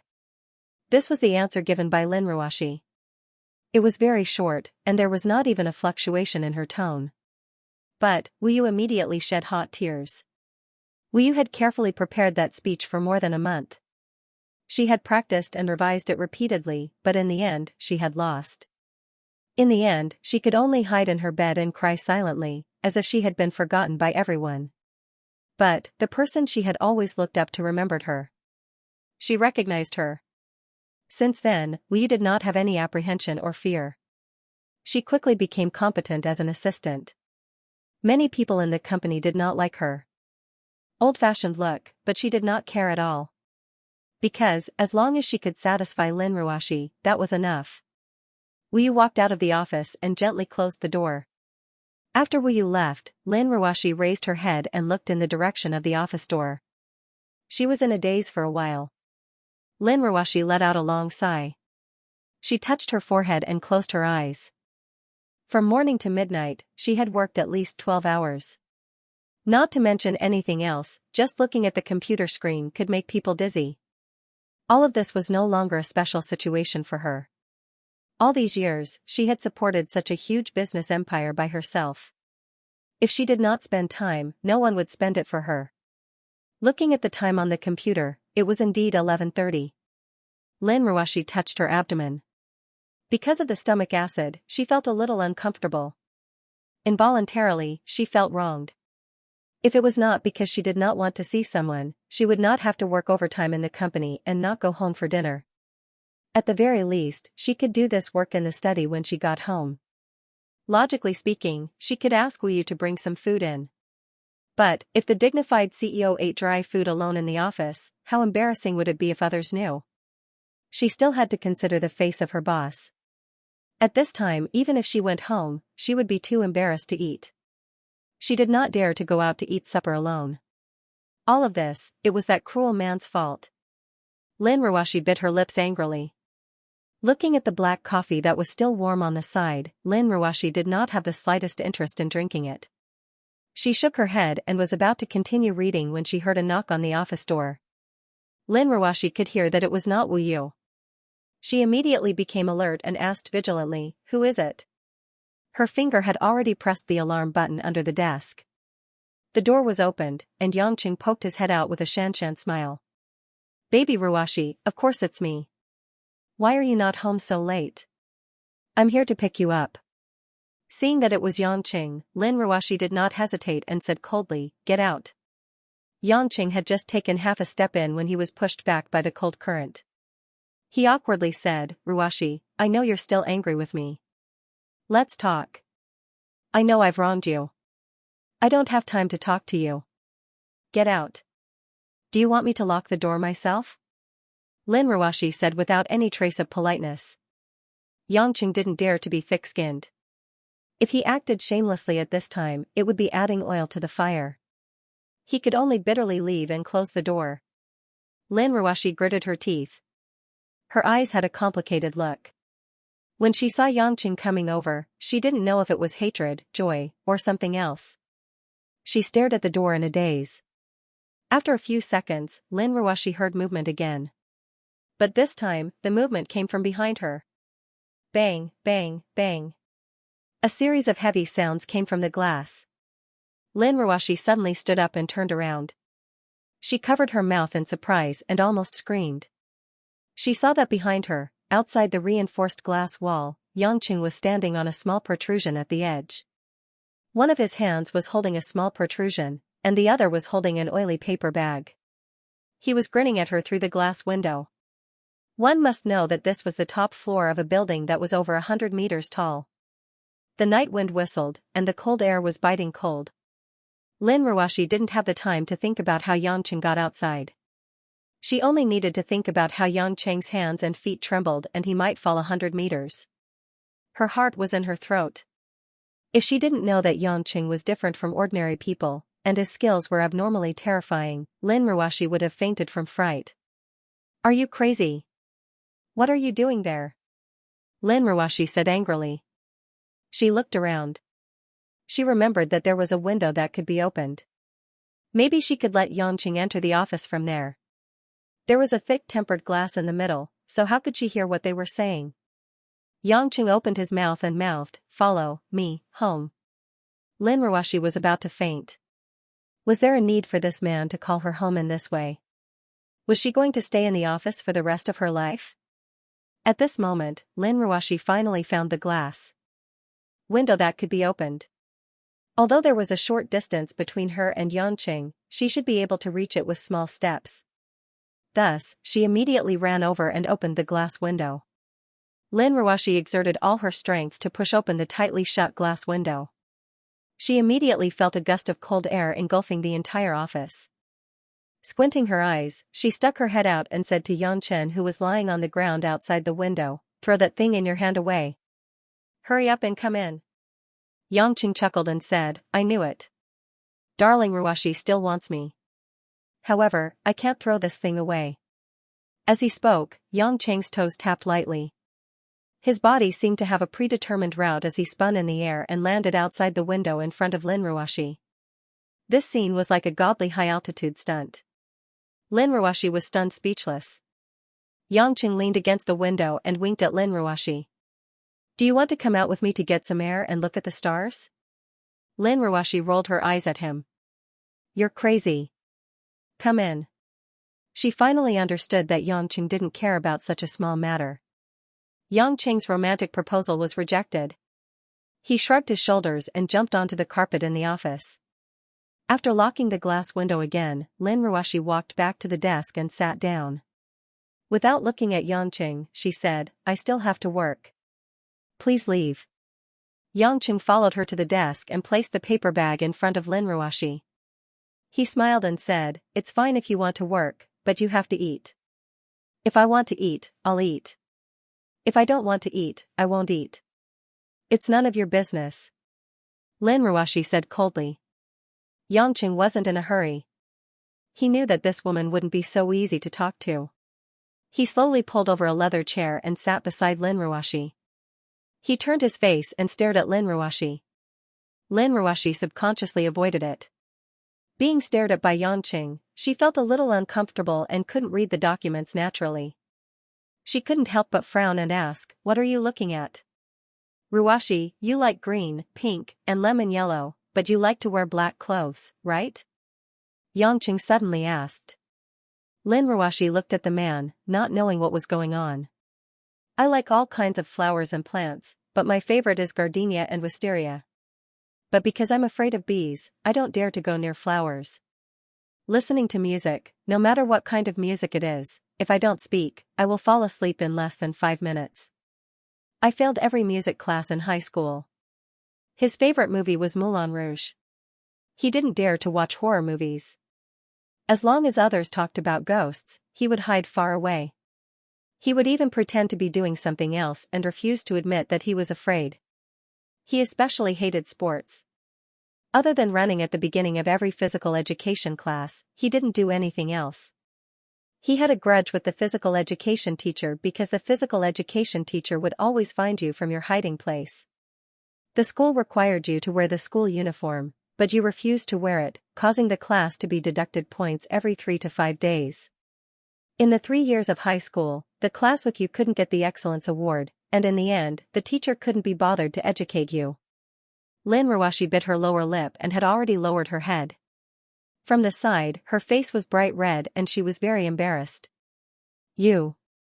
Don't say any more." Lin Ruoshi said softly, "How did you know?" Yangqing smiled easily, "There's nothing to be shy about.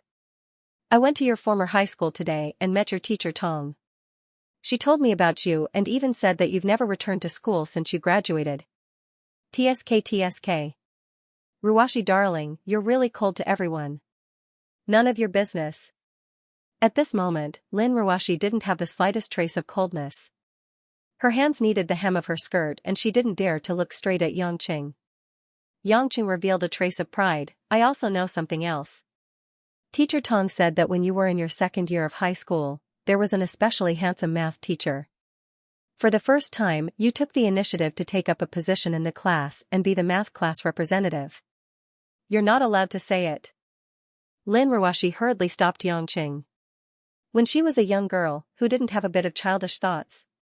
Even she was no exception. But in the current situation, Lin Ruoshi felt her cheeks burning. This teacher Tong was really something. Why did she even mention the matter of the math teacher from back then? Wasn't it just that he was muddle-headed at that time? Now, who would fall for a man who pretended to be handsome?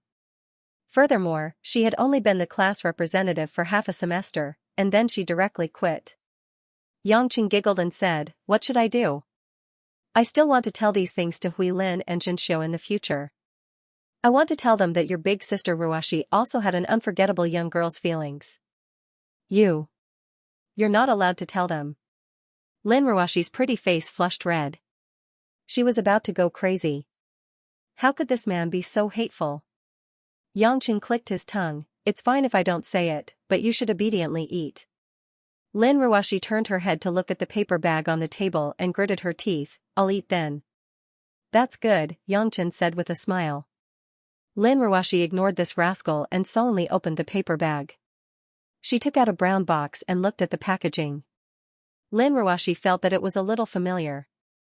After thinking about it carefully, she suddenly realized that this was the meatball shop that she often ate in high school. It was the shop that Zhao Hongyan's family owned. That's right, this bad guy went to my high school today.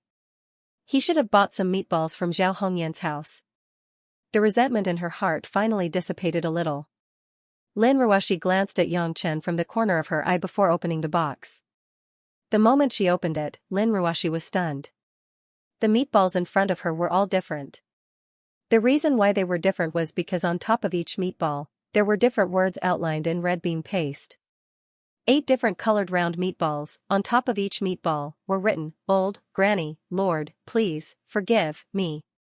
Lin Ruoshi stared at them for a while before she turned her head and looked at Yang Qing. Yang Qing smiled embarrassedly. "For these meatballs, Zhao Hongyan's family laughed at me for being a henpecked husband. But you also know that I'm thick-skinned, so I shamelessly asked old Zhao to make these meatballs for me. The taste is different, but I haven't tried it before. I think you'll like it. Old Zhao said that you bought at most 20 on Fridays so that you could eat on Saturdays and Sundays. I think you can eat 8 of them without a problem." Seeing that Lin Ruoshi was still staring at him without saying a word, Yang Chen didn't know what went wrong. He turned around and smacked his forehead.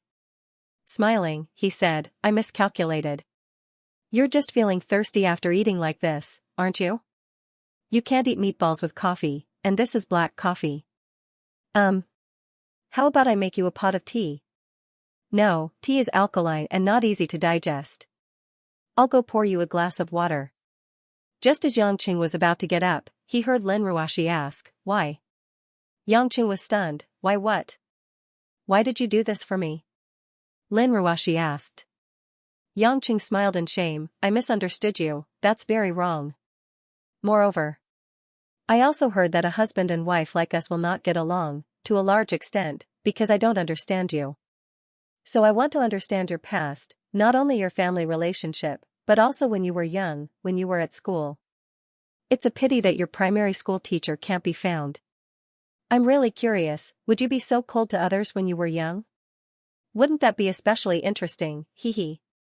Lin Ruoshi was silent, as if she was thinking about something. Yang Qing thought of something and smiled. "Oh right, I still have to thank you. Remember to help me buy clothes for the season. However, I'm a bit of a cheap person. Actually, there's no need for me to wear too good clothes. Just give me some cheap clothes. With such a wardrobe of famous brands, I don't look like a celebrity when I'm dressed, so don't spend so much money. I know our family doesn't lack money, but you can use it to do other things. Didn't you want to buy a large number of entertainment industries?" Having said that, Yang Chen walked to the water dispenser and poured himself a cup of warm water. He sat on the chair and passed it to Lin Ruoshi with a smile. "All right, you must be hungry. Hurry up and eat a meatball. I made it today and it's very fresh." Lin Ruoshi nodded calmly. She picked up a meatball and habitually pinched it with both hands. She brought it to her mouth and took a small bite. Chewing on the familiar taste, Lin Ruoshi was absent-minded. From time to time, she would glance at the man beside her. After eating the first meatball, her stomach was no longer uncomfortable. Lin Ruoshi took the cup of water from Yang Qing and took a sip. "Continue eating. Even if you really want to work overtime, I won't stop you. But you have to eat your fill," Yang Qing said. Lin Ruoshi didn't continue to take the meatball. Instead, she looked at Yang Qing with a complicated expression and asked, "Yang Qing, do you really like me?" Yang Qing froze for a moment, then asked with a smile, "Why did you suddenly ask?" "Actually, the night before yesterday, after you suspected me of sending someone to follow Qianni, although I was very angry, I would also think. Why would you suspect me so much?" Lin Ruoshi said in a clear voice, "If we are really husband and wife, then does it mean that I am not that important in your heart when you suspect me of doing that kind of thing for another woman? Or you like others more than you like me?" Yang Qing smiled bitterly. "Are you still unhappy about that matter?" "It's just that things were too chaotic and I didn't think too much about it at the time, so I misunderstood you. This is completely different from whether I like you or not." Lin Ruoshi shook her head, her eyes revealing sadness. "It's not just because of this time, it's because there are too many conflicts between us. I really don't have much confidence anymore." Yang Qing restrained his expression and said seriously, "Since you said that, then I'll tell you frankly." "I don't like you," Yang Qing said in a serious tone. Lin Ruoshi's eyes revealed a hint of sadness, and she was stunned speechless. But in the next second, Yangqing revealed a smile and said, "But I love you." This time, Lin Ruoshi didn't even have time to react. Her eyes met with Yangqing's, and she was completely lost in thought.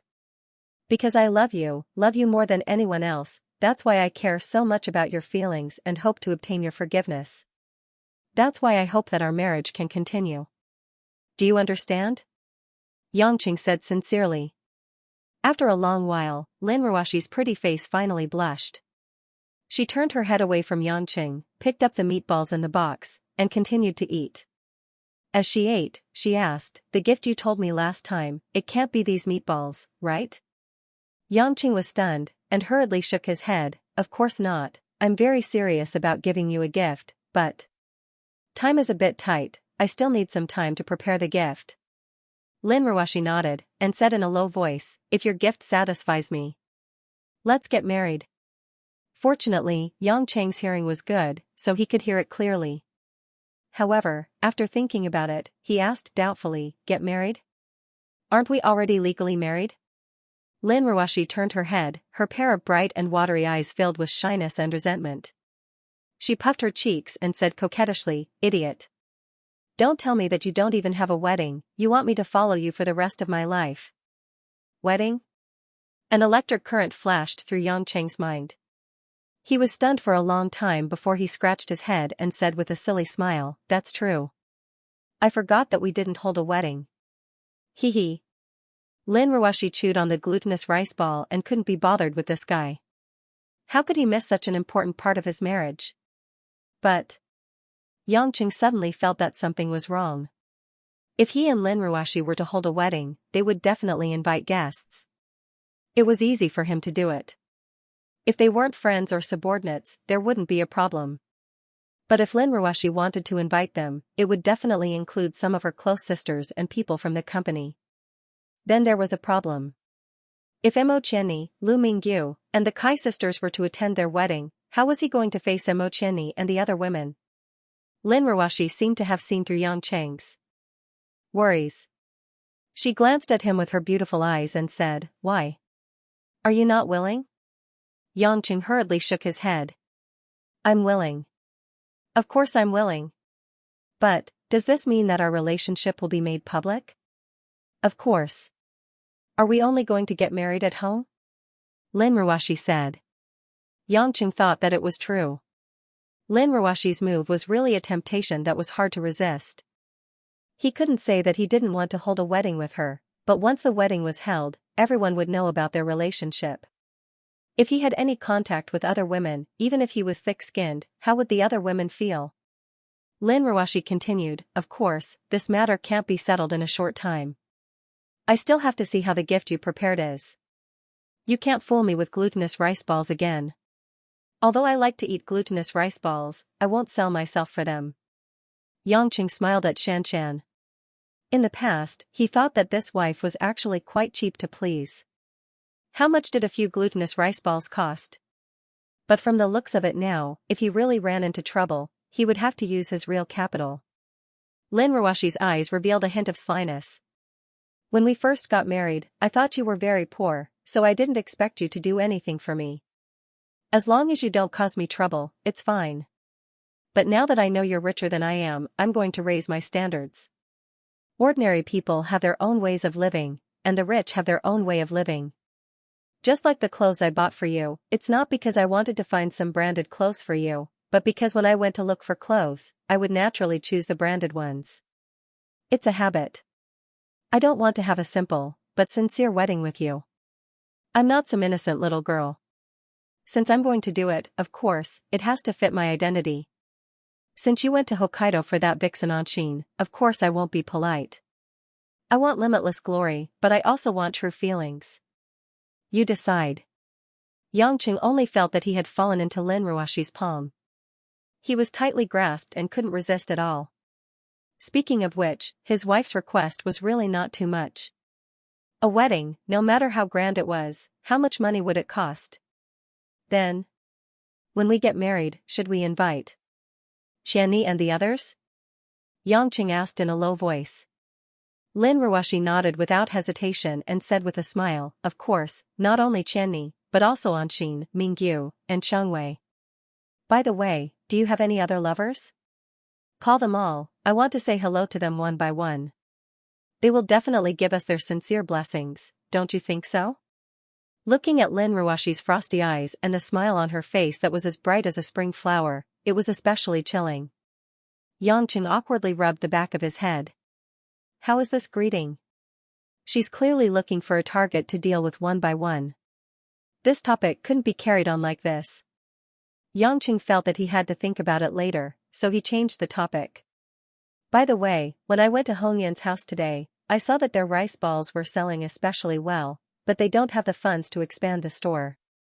So, I discussed with them whether we could invest in their meatballs and help them open a chain store. It would all be considered as shares.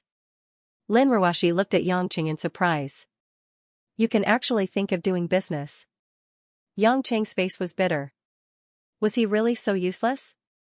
He said, I saw that it's hard for Hongyan to pay the medical fees, so I want to help them. At worst, we won't buy out their family's ancestral recipe. We'll help them invest in the store and then take the dividends from it. Don't you want to invest in a lot of entertainment and leisure industries? Those resorts, amusement parks, and there must be some snacks. Isn't glutinous rice balls one of the more popular snacks? Lin Ruashi nodded.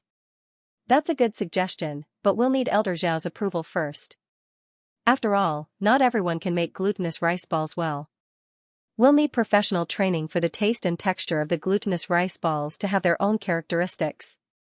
Old Zhao has always been unwilling to cooperate with others because he doesn't trust those people.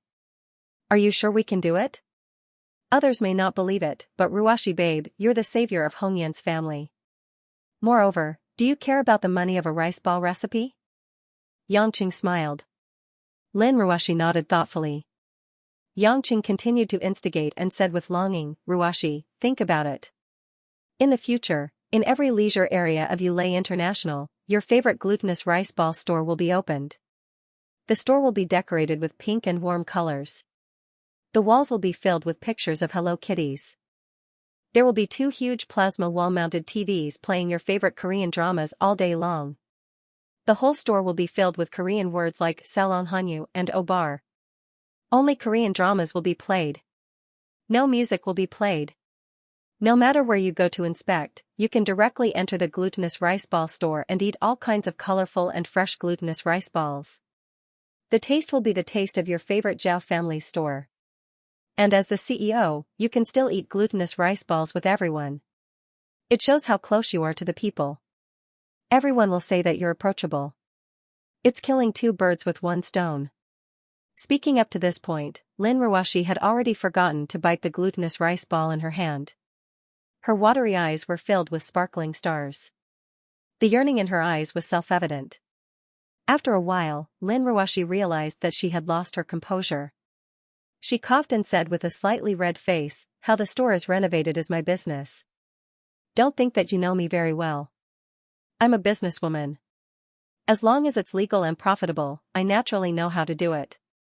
It's none of your business. Yangqing knew that Lin Ruashi had already been moved. So, he nodded and said, of course, I'm just giving my opinion.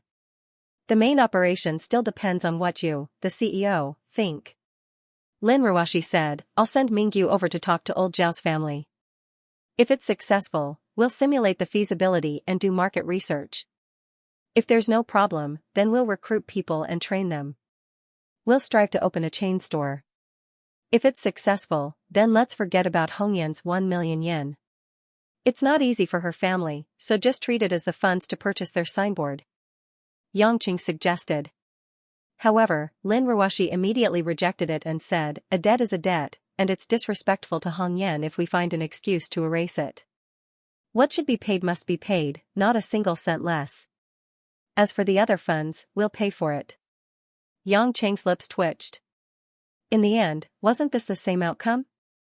It's just that Lin Ruashi was a principled person, and she wouldn't acknowledge her family. This series of conversations finally erased the barrier between the two of them once again. Yangchen also let out a sigh of relief. Counting the days, it was almost time to go to Beijing as promised. So he mentioned, Ruashi, I might have to make a trip to Beijing in 2 days. There's something I need to do, so I'm letting you know in advance. Beijing? Lin Ruoxi asked. Beijing? You're going home? Yang Qing was stunned. Lin Ruoxi was naturally referring to the Yang family. He frowned. No, I have something else to do. Oh, Lin Ruoxi replied and continued eating her meatballs. Don't you want to know who I'm going to Beijing with? Yang Qing asked curiously. Lin Ruoxi shook her head. I'll be upset if I know. It's better not to know. Anyway, you won't listen to me even if I tell you not to go. Yang Qing smiled. Why are you so generous all of a sudden? Lin Ruoxi glanced at the man. I'll let you live comfortably for a few days. After the 1-year deadline, you'll know how generous I am. Yang Qing felt a chill down his spine. It turned out that the clause they had agreed upon had saved him. It was already early in the morning, and Lin Ruoxi still had no intention of resting. Yang Qing did not dare to interrupt the girl's work. He was about to find a sofa to lie down when he found his phone vibrating. Yang Qing was puzzled. Who would call him so late at night? Could it be from abroad? But Yang Qing was surprised when he picked it up. It was Tong Tong's number. Didn't that girl go back to the Tang family with her mother, Tang Wan? Girl, what's wrong with you so late at night? Yang Qing asked. On the other end of the phone, Tong Tong's voice was very soft and sounded like she was crying. Uncle. Mom. Mom. She's poisoned. Tang Wan was poisoned? Yang Chang's mind seemed to have been struck by lightning. His face darkened. What's the situation? Make it clear. Lin Ruoxi looked over in confusion. She saw that Yang Cheng's face had suddenly become extremely serious and showed a trace of worry. It all started when Tang Wan brought Tang Tang back to Beijing. According to Old Master Tang Zhichen's request, dozens of important figures of the Tang family gathered together and held an internal meeting. The main purpose of the meeting was to sort out the conflicts among the members of the Tang family. Old Master Tang took charge of the meeting and cleaned up the messy internal structure of the Tang family. Tang Wan and Tang Huang, as the main candidates for the future successor, were of course especially mentioned. At the end of the meeting, Tang Zhichen said that he didn't have many years left to manage such a large family with a clear mind. Therefore, he decided to use the next year to test Tang Wan and Tang Huang, his grandchildren. Tang Huang's main business was the family business in the north, while Tang Wan's main business was the Jiangnan area. Finally, the successor of the Tang family would be decided based on the increase in their net profits. The moment this decision was made, it naturally caused the situation, which was already surging in the dark, to become extremely tense. The two people involved didn't express any opinions. They only agreed to follow Old Master Tang's decision. They planned to return to their respective positions after the family meeting. However, on the night before Tang Wan returned to Zhonghai, she suddenly fainted at the banquet. The two factions in the Tang family were in a mess. After inviting doctors to treat Tang Wan, the few experienced doctors were confused. They only knew that there was an unknown virus in Tang Wan's body. This virus wouldn't kill the human body in a short period of time, but it would cause all the organs to become extremely weak. The body's immune system would also become extremely weak. This virus was somewhat similar to AIDS. It would reduce the human body's immune system and cause people to die from minor injuries. Everyone in the Tang family realized that the situation was serious when a virus suddenly appeared in the Tang family. First, if someone had poisoned Tang Wan, it could only be someone from the Tang family. In terms of the motive, it was most likely to be Tang Huang's men. However, it was precisely because of this reason that if it was done by Tang Huang, it would be too hasty and the plan would be clumsy. The second question was, if Tang Wan was infected with the virus, would the virus be contagious? Is this virus a type of HIV? Even these medical experts could not identify the virus, so naturally, the Tang family kept quiet out of fear. Each of them had a heavy heart, fearing that they had been infected. As a result, Tang Wan, the poisoned candidate for the head of the family, became the pathogen that was quarantined. Even though Tang Wan's body was extremely weak, the family did not dare to approach her and take care of her. They only sent Tang Wan to the isolation room of the hospital and let the doctors and nurses in isolation suits look after her. Because it happened in the Tang family felt that it was definitely a scandal, so they didn't dare to make it public. They tried their best to suppress the news. On the other hand, they took Tang Wan's blood sample to the Academy of Science for testing, hoping to find a cure. After hearing what had happened, Yangqing heaved a sigh of relief. At the very least, Tang Wan's life wasn't in danger. Hearing Tong Tong's sobbing voice, he gently said, "Lass, crying is useless. But why did you take so long to call me when something so important happened?"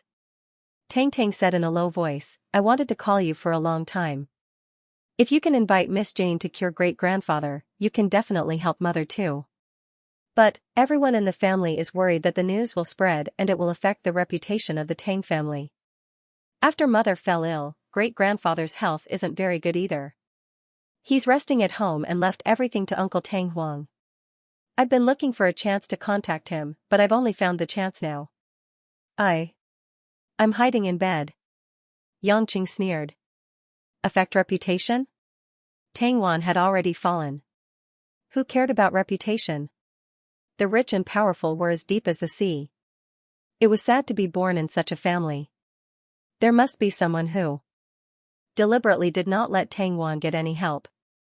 They even hoped that Tang Wan would die of illness. Things couldn't be dragged on for too long. Yangqing was very clear that this time was different from grandfather Tang's madness. No one knew how long Tang Wan could hold on. He didn't have time to invite Jane over from England. He had to go to Yanjing to solve the matter himself. Fortunately, his cultivation had broken through to a new height during this period. Although he hadn't tried it, Yangqing was vaguely convinced that he could help Tang Wan out of danger. Although Tang Wan wasn't his woman yet, their relationship was still on the edge. Coupled with the friendship between Tang Tang, Yuan Yi, and the others, he had to try his best to help her. However, it happened so suddenly. He had to cancel his agreement with Choi Yun. He had to go to Yanjing in advance, so he could only wait for Choi Yun to return to Yanjing before meeting up with her. After telling Tang Tang to rest assured and wait for him, Yangqing hung up the phone and noticed that Lin Ruashi was looking at him with a complicated expression. He smiled. "It looks like my trip to Yanjing will have to be brought forward." Lin Ruashi roughly understood what he was talking about and nodded her head. "Let people off when possible. After all, we're not in Zhonghai, and we're not familiar with the place and people. It will be troublesome if something happens." Yangqing never expected that Lin Ruashi would remind him about this matter. He smiled. "I thought that you would be angry that I went to the Tang family to look for Tang Wan." Lin Ruashi rolled her eyes. "There are priorities, and I'm not an unreasonable shrew." Yangqing's heart instantly calmed down. "Then, tell Mom and Mother Wan that I'm leaving for Yanjing." "Now?" Lin Ruashi was puzzled. Yangqing nodded his head. "There's nothing else that I need to prepare, so it's better to go as soon as possible." In fact, the most ideal method was to break the seal and tear space to reach Yanjing. Although Yangqing did have such a method, it was too shocking. Furthermore, Yangqing felt that there was no need to rush. Yang Chen was very curious about what kind of transportation method Ling Shuzi and Yen Sanyang, the two experts who had surpassed Xiantian full cycle, used. Although he wasn't sure if he had reached their level, he could feel that it wasn't something too profound. It was just that he hadn't understood the trick yet. Fortunately, since the other party's poison was to weaken Tang Wan's body, they definitely didn't want Tang Wan to die immediately. Therefore, Tang Wan would be fine for the time being. Yang Cheng's method was to book a plane ticket to Yanjing that took off as soon as possible. As for going home to get some clothes and documents, it wasn't a big deal at all. It only saved him the time to say goodbye to his family. Although Mo Qianni's matter in Zhonghai hadn't been settled yet, Yang Cheng could only wait until he rescued Tang Wan before going to talk to Ma Guifeng. Before boarding the plane, Yang Cheng called Choi Yun. Choi Yun, who was sleeping, was woken up and scolded. However, when she heard that Yang Cheng was going to Yanjing all of a sudden, she was stunned. Fortunately, Choi Yun wasn't a child. She didn't ask much and straightforwardly agreed to meet up in Yanjing a few days later. Following that, Yang Cheng sent a message to Anxin, Lu Mingyu, Qiang Wei, and the other girls. He didn't have to deal with these trivial details in the past. Now that there was really someone holding him back, it would be hard to explain in the future if he didn't tell them where he was going. The most important thing was to send a message to Xianxia, telling her to calm down. When he came back from Yanjing, they would naturally deal with each other's matters. Unexpectedly, before he left, Lu Mingyu called and asked, "Hubby, my dad just happened to bring someone back to Yanjing. If you don't have anyone to pick up in Yanjing, you can ask my dad to pick you up." Lu Qingshan was quite pissed off by Yangqing in Zhonghai, so it wasn't surprising that he went back to Yanjing. Yangqing rejected, "Forget it. Your dad won't be happy to see me. I have a plan. Baby Mingyu, don't worry." Okay. Lu Mingyu was a little disappointed, but she also knew that Yangqing wasn't in the mood to reconcile with Lu Qingshan. After a while, it was time for Yangqing to board the plane. He bought business class so that he could have a good night's sleep. Moreover, he didn't care about money. After sitting on the leather chair, Yang Chen's lips curled into a smile. That was because a man and a woman came up from his left and quietly sat beside him. They were Sky Dragon and DZ. "I knew you guys would definitely follow me to Beijing. Hee, when I get there, I'm not familiar with the people and the place. Remember to arrange good food and a place to stay for me. Oh yeah, the car that picks me up has to be comfortable. I like a spacious one. The best would be a business car," Yangchen mumbled. Sky Dragon and DZ looked at each other and smiled bitterly. Yangqing was purely ordering the people of Yellow Flame Iron Brigade around like nannies. However, the two of them couldn't reject such a simple request. Speaking of which, as long as Yangqing's whereabouts were within their surveillance range, they would follow Yangqing's wishes. "Actually, after we reported to the headquarters, the general asked us to follow you on this trip to Yanjing. So, Yangqing, don't worry. Even if it's for our own sake, we'll treat you well," Sky Dragon said, trying to regain some face. However, Yangqing didn't care at all. He raised his head, closed his eyes and dozed off. Sky Dragon couldn't help but stare at him. 10 minutes later, the early morning flight took off on time. The body of the plane soared into the sky. Early in the morning, Yanjing City was still like a sleeping lion. Under the dusky sky, the street lights flickered with a bit of brilliance. The row upon row of skyscrapers formed a distinct and unique contrast with the simple and unadorned ancient city buildings that had experienced the vicissitudes of life. On the top floor of a 4- and 5-star hotel in Yanjing City, in the presidential suite, the lights were dim, but there was no rest for the whole night. The delicate moans of a woman were mixed with a sharp cry of pain from time to time. But more than that, it was a weak moan of exhaustion, as if she was about to faint. The whole room was filled with the scent of hormones and the fragrance of the rose perfume on the woman's body. Suddenly, the woman let out a sharp scream, and then, as if she was sobbing, her voice gradually calmed down. On the spacious soft bed, the white sheets were stained with all sorts of liquid stains. A beautiful female body was completely exposed to the air, leaning against the chest of a slender and muscular man. The man's face looked devilishly handsome, and he was also completely naked. With one hand, he grabbed the woman like a doll, and with the other, he casually grabbed a cup of pungent wine from the pear-wood bedside table. The strong smell of alcohol made the woman, who was originally exhausted, frown again, but she didn't dare to show any resentment. "How is it?" The man drank a mouthful of spicy wine and asked expressionlessly. The woman, who was a little drowsy, raised her head. After being tormented for the whole night, she was extremely tired, but when she heard the man's question, she immediately perked up. A delicate oval face faced the man. It was the daughter of the third son of the Tang family, Tang Wan's cousin, Tang Xian. After Tang Wan was poisoned, she has been quarantined in the hospital. Grandpa is recuperating at home. He seems to have suffered a blow and entrusted everything to Tang Huang. The family is in a mess, Tang Xian said with a charming smile. The man sneered, "Now, who are they suspecting?" Tang Xian said slyly, "That bunch of idiots. They thought it was Tang Huang who poisoned her. However, those who support Tang Huang won't say anything. As for those who support Tang Wan, they won't dare to show their faces now that Tang Wan is in such a state. If this continues, it won't be long before the Tang family falls apart." "Humph," the man snorted coldly. A trace of hesitation flashed across Tang Xian's eyes, But she still asked, if you don't ask, will you kill everyone from the Tang family when the matter is resolved? This man was Yan Buwen of the Yan clan. Kill? Why kill? Yan Buwen asked. Tang Xian shook her head. I'm just asking. I'll support you no matter what you want. As she spoke, Tang Xian's eyes were filled with passion and infatuation. It was as if the man in front of her was her only hope. Yan Buwen ignored the passionate gaze of the woman in his arms. He tossed the wine glass on the carpet and spanked Tang Xian's plump but with a loud paw. Don't sleep anymore.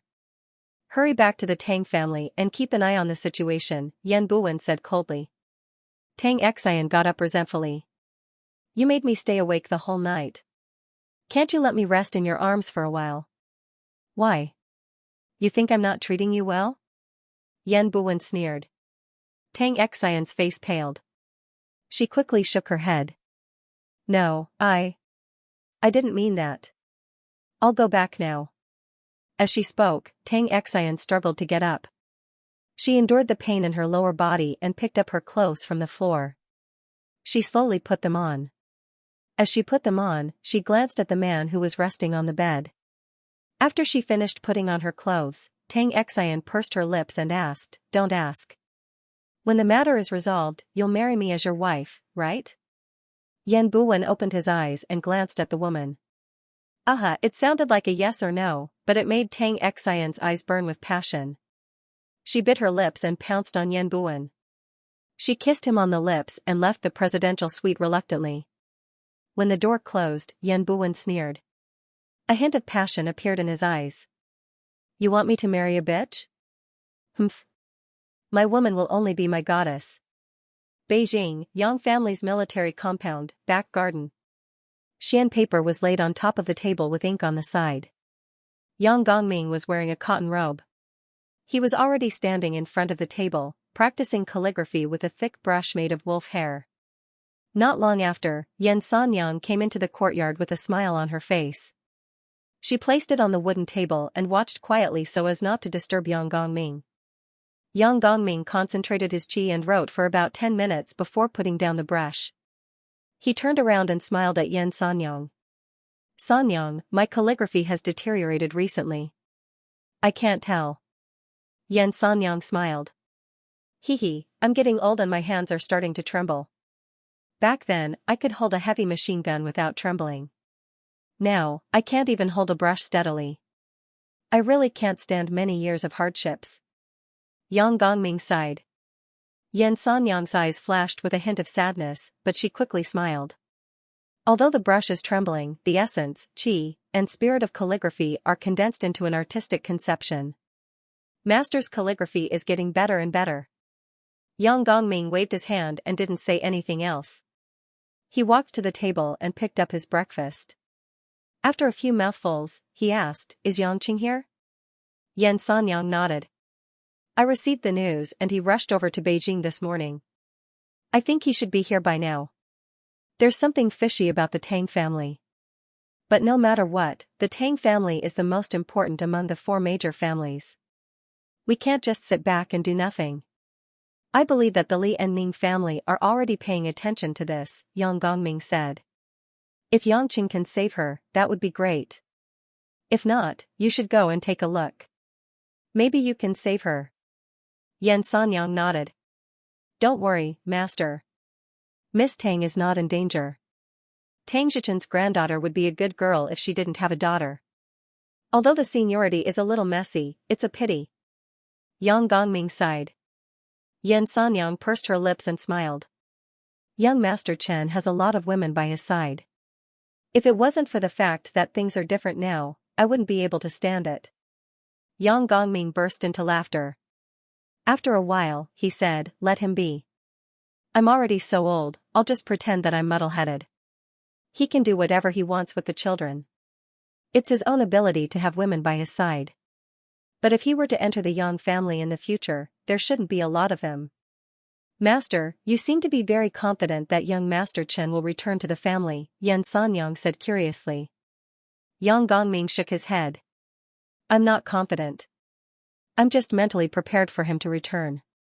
As he spoke, Yang Gongming pointed at the calligraphy that he had written and said, Sanyang, please take care of Yang Cheng's activities in Beijing. There will be many people who know that he is coming to Beijing. If anything happens, let me know immediately. Pass the calligraphy to him when there's a chance. Yan Sanyang looked at the words that had just dried and nodded her head in understanding. At the same time, at the Beijing International Airport, Yang Cheng, who had just walked out of the arrival terminal with Sky Dragon and Yizi, felt an itch in his nose and almost sneezed. Damn it, it seems like a lot of people are talking about me, Yang Cheng mumbled to himself. He looked around and asked Sky Dragon, Hey, Sky Dragon, where are the people who are picking us up? My time is precious. Sky Dragon sighed and pointed at an Infiniti QX56 black SUV that was parked not far away. He said, It's over there. How would we dare to neglect a living Buddha like you? Yang Cheng nodded in satisfaction and patted Sky Dragon's shoulder. Good service. I'll talk to General Kai and give you a raise. Yizi pouted. Brother Yang, we don't get paid. What? Yang Cheng was shocked. Yellow Flame Iron Brigade is so pitiful. You don't even get paid for your work? TSK, forget it. Find a chance to quit Yellow Flame Iron Brigade and join me. My entertainment company is still lacking security guards and receptionists. It's good that you're here. As he finished speaking, Yang Cheng ran to the SUV with a smile, ignoring Sky Dragon and Yizi's pale and green faces. He opened the door and got in. Tangwan was in Beijing's #1 military hospital. Under normal circumstances, this hospital was only open to the most important people. Naturally, the medical standards and facilities were quite advanced. Yang Cheng had no idea about the geography of Beijing. In his brain, there were maps of almost every country in the world, including maps of major cities. However, he had no sense of direction when it came to his birthplace, Huaxia. Therefore, Yang Cheng simply let Sky Dragon and Yizi bring him there. He sat in the car and didn't think about anything else. After all, the two of them had no reason not to help him. Indeed, to the Yellow Flame Iron Brigade, it was most important for Yang Cheng to finish his business and return to Zhonghai as soon as possible. If Yang Cheng wanted to save someone, it wouldn't be a problem for them. They would try their best to help him. The traffic in Beijing was a little congested. The car drove for nearly 2 hours before arriving at the military hospital. After getting out of the car, Yang Cheng let Sky Dragon and Yizi lead the way. They walked into the hospital and arrived at the special care ward.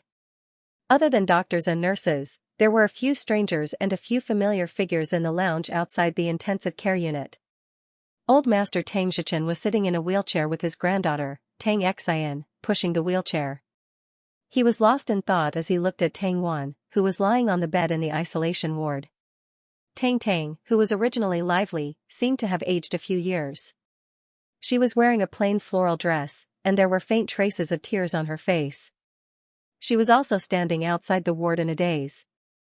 As for the other men and women in suits and leather shoes, they stood beside Old Master Tang with sad expressions, as if they were consoling him. When Yang Cheng and the others entered, these people were the first to react. When they saw Yang Cheng and the others, they didn't recognize them at all. Most of them frowned and ignored them. However, Tang Xian turned around with a look of surprise. Mr. Yang. You're here. Tang Xichen and Tang turned around as well. Tang's eyes reddened when she saw Yang Chen. She ran into Yang Chen's arms and started sobbing as if she had been holding it in for a long time. Yang Cheng sighed and patted Tang's shoulder, which seemed to have lost some weight. Look at you. You have to wait for me to come before you cry. Don't you know that you should dry your tears first and wait for me to come? Tang raised her head and said tearfully, Uncle, don't you have any shame? I'm dying of anxiety. Alright, don't let others misunderstand. You are my sister-in-law, Yang Cheng said with a smile. Only then did Tang realize that they were in front of everyone. She quickly stood up and stuck out her tongue. Who's your sister-in-law? I haven't decided to marry that blockhead yet. Yang Cheng observed a moment of silence for Yuan Yi. He turned around and nodded at Tang Xichen. Grandpa Tang, I'll go in and have a look. You don't mind, right? Tang Xichen nodded with a hopeful look on his face. Yangqing, I'm really sorry. I didn't want to trouble you anymore, so I didn't make up my mind to call you. I didn't expect you to come. It was Tang Tang who called you, right? Yangqing clicked his tongue. Grandpa, can you not be so hypocritical? If you really didn't want to trouble me, would you have given Tang Tang the chance to call me? Tang Zhichen didn't deny it and grinned. To be honest, he did want to ask Yangqing for help. However, everyone in the family was against it. They said that family scandals should not be aired in public. Moreover, Tang Wan was single. How could she get involved with a strange young man? Although Tang Zhichen was the head of the family, he couldn't abandon the family's reputation and Tang Wan's in front of so many people. Therefore, he could only use Tang Tang to pass the message to Yangqing. The strangers whispered among themselves. They didn't know where Yangqing came from and why he was so familiar with Grandpa Tang. However, since Tang Zhichen didn't introduce him to them, they didn't dare to ask. Teacher, take care of yourself. We'll be leaving now. A stranger bowed to Grandpa Tang. Tang Zhichen nodded. You guys can go back now. I understand your good intentions.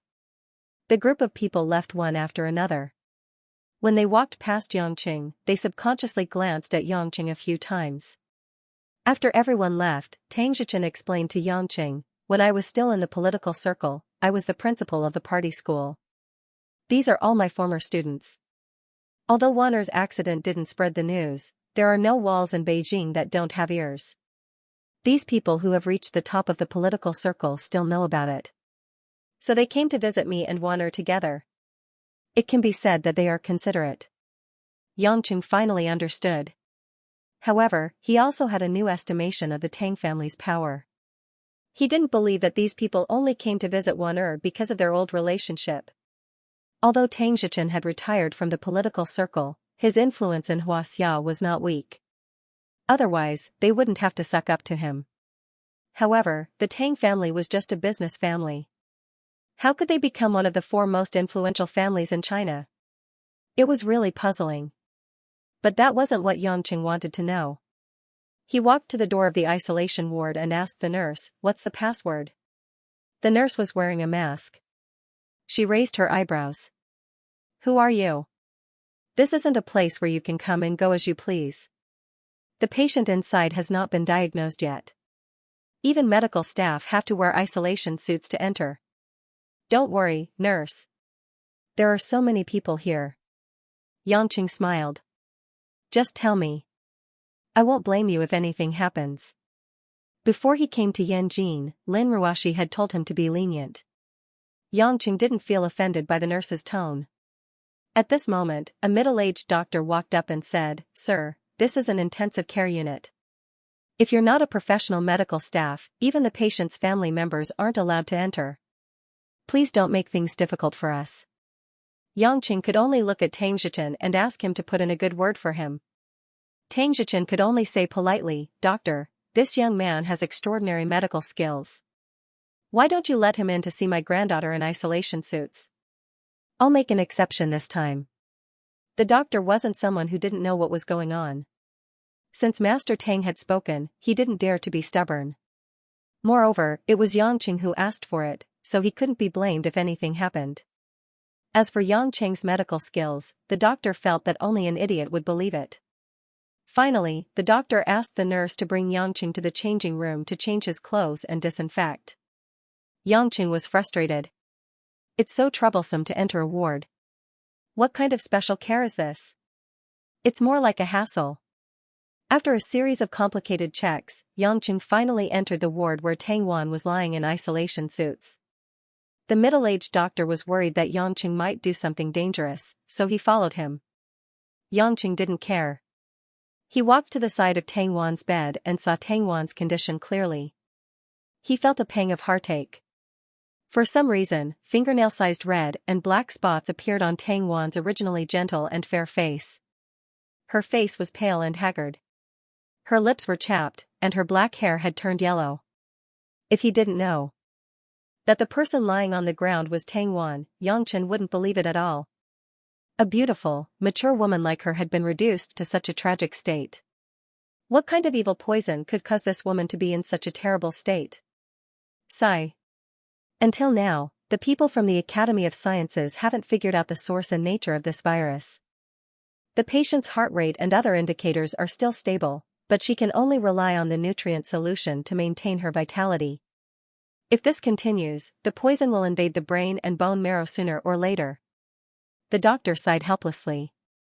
Tang Wan seemed to have sensed someone approaching and opened her eyes with difficulty. A woman who had removed her makeup, if not for the spots on her face, would still be a rare and elegant beauty. But now, she was like a pearl covered in dust, without any luster.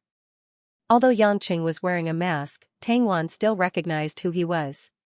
Her pair of dim eyes were overflowing with a glimmer of light. Am I very ugly? Tang Wan's cracked lips revealed a bitter self-mockery. Yanqing didn't say anything. Instead, he suddenly took off the leather protective glove on his right hand and took off his mask. When the doctor saw this, he was shocked. What are you doing? Put it on. This virus might infect you. Yanqing didn't care at all. His hand naturally reached out to the side of Tang Wan's cheek and gently stroked Tang Wan's face that had been destroyed by the spots. The originally delicate skin was now rough and wrinkled. Yanqing raised his eyebrows and smiled. If I say that you look good now, will you think that I'm very hypocritical? Tang Wan smiled sadly, nodding slightly. The doctor next to him couldn't do anything to Yanqing. He said angrily, "Are you listening to me or not?" Yanqing ignored him. His fingers pressed on Tang Wan's wrist, as if he was feeling her pulse, but also as if he was just lightly touching her wrist to feel something. After a while, Yanqing turned around and made a few hand gestures to Sky Dragon and Yizi who were outside the isolation window. Tang Zhichen, Tang Xian, and the nurses were confused by this gesture. They couldn't understand it at all. However, Sky Dragon and Yizi looked at each other and nodded at Yanqing, as if agreeing to something. Tang Xian's eyes flashed with a trace of doubt. She asked Yizi, "Sister, what does Mr. Yang mean?"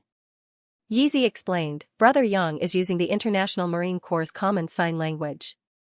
He wants everyone here to leave. He wants to treat Tang Wan alone." Treat? Does that mean that Yanqing has a way to treat Wan Er? Tang Zhichen asked immediately. Tang Tang was also full of excitement. She was so excited that she couldn't say a word. Before anyone could react, they saw that Yanqing had already grabbed the doctor, opened the door, and sent him out. The doctor was furious. He was confused as to how the other party had turned the tables on him. However, before he could open his mouth to curse, he saw a somewhat familiar document land in front of him. Sky Dragon took out his security bureau ID and began to help Yanqing clean up the people outside. This was a military hospital. Naturally, the doctors and nurses had undergone special training. They were quite familiar with the ID of various national departments. When the doctor realized that they were from the security bureau, he immediately calmed down. They were not ordinary policemen or criminal police. They were the guards of the central government. He didn't dare to offend them. Moreover, Master Tang didn't say anything, so what could a doctor like him do? Soon, a group of medical staff, including Master Tang, Tang Xian, and Tang Tang, left the intensive care unit. Sky Dragon and Yizi closed the door and went to stand guard outside. When no one was outside, Yanqing looked around and found a surveillance camera in the corner. He flicked his finger and a gust of chi flew out, shattering the camera into pieces. Tang Wan was very weak. She watched Yanqing do all this. Although she was curious, she didn't waste any energy to ask. Her eyes were full of trust. "Okay, I'm going to treat you. If it's successful, you should get better soon. But you have to cooperate." Yanqing smiled. Tang Wan nodded and said softly, "I believe you." "How, to cooperate?" Yanqing didn't say anything. He stretched out his left index finger and made a cut on it with the tip of his right hand. A red light appeared on the index finger. It was the blood that oozed out after Yanqing cut the skin of his finger. Yanqing brought the bleeding index finger to Tang Wan's dry lips. Ignoring Tang Wan's shocked gaze, he smiled evilly, "You have to cooperate with me. Suck my finger with all your strength." As time went by, the nurses and doctors had already left the ICU. Only Tang Xichen, Tang Xian, and Tang Tang were left behind.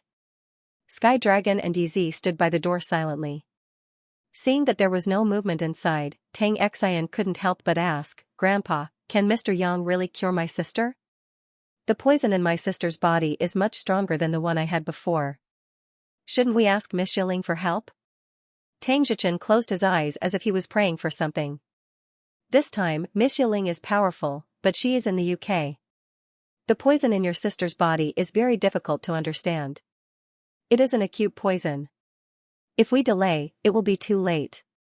Moreover, Miss Yiling is using a scientific method. It will take a lot of time to collect materials and prove it.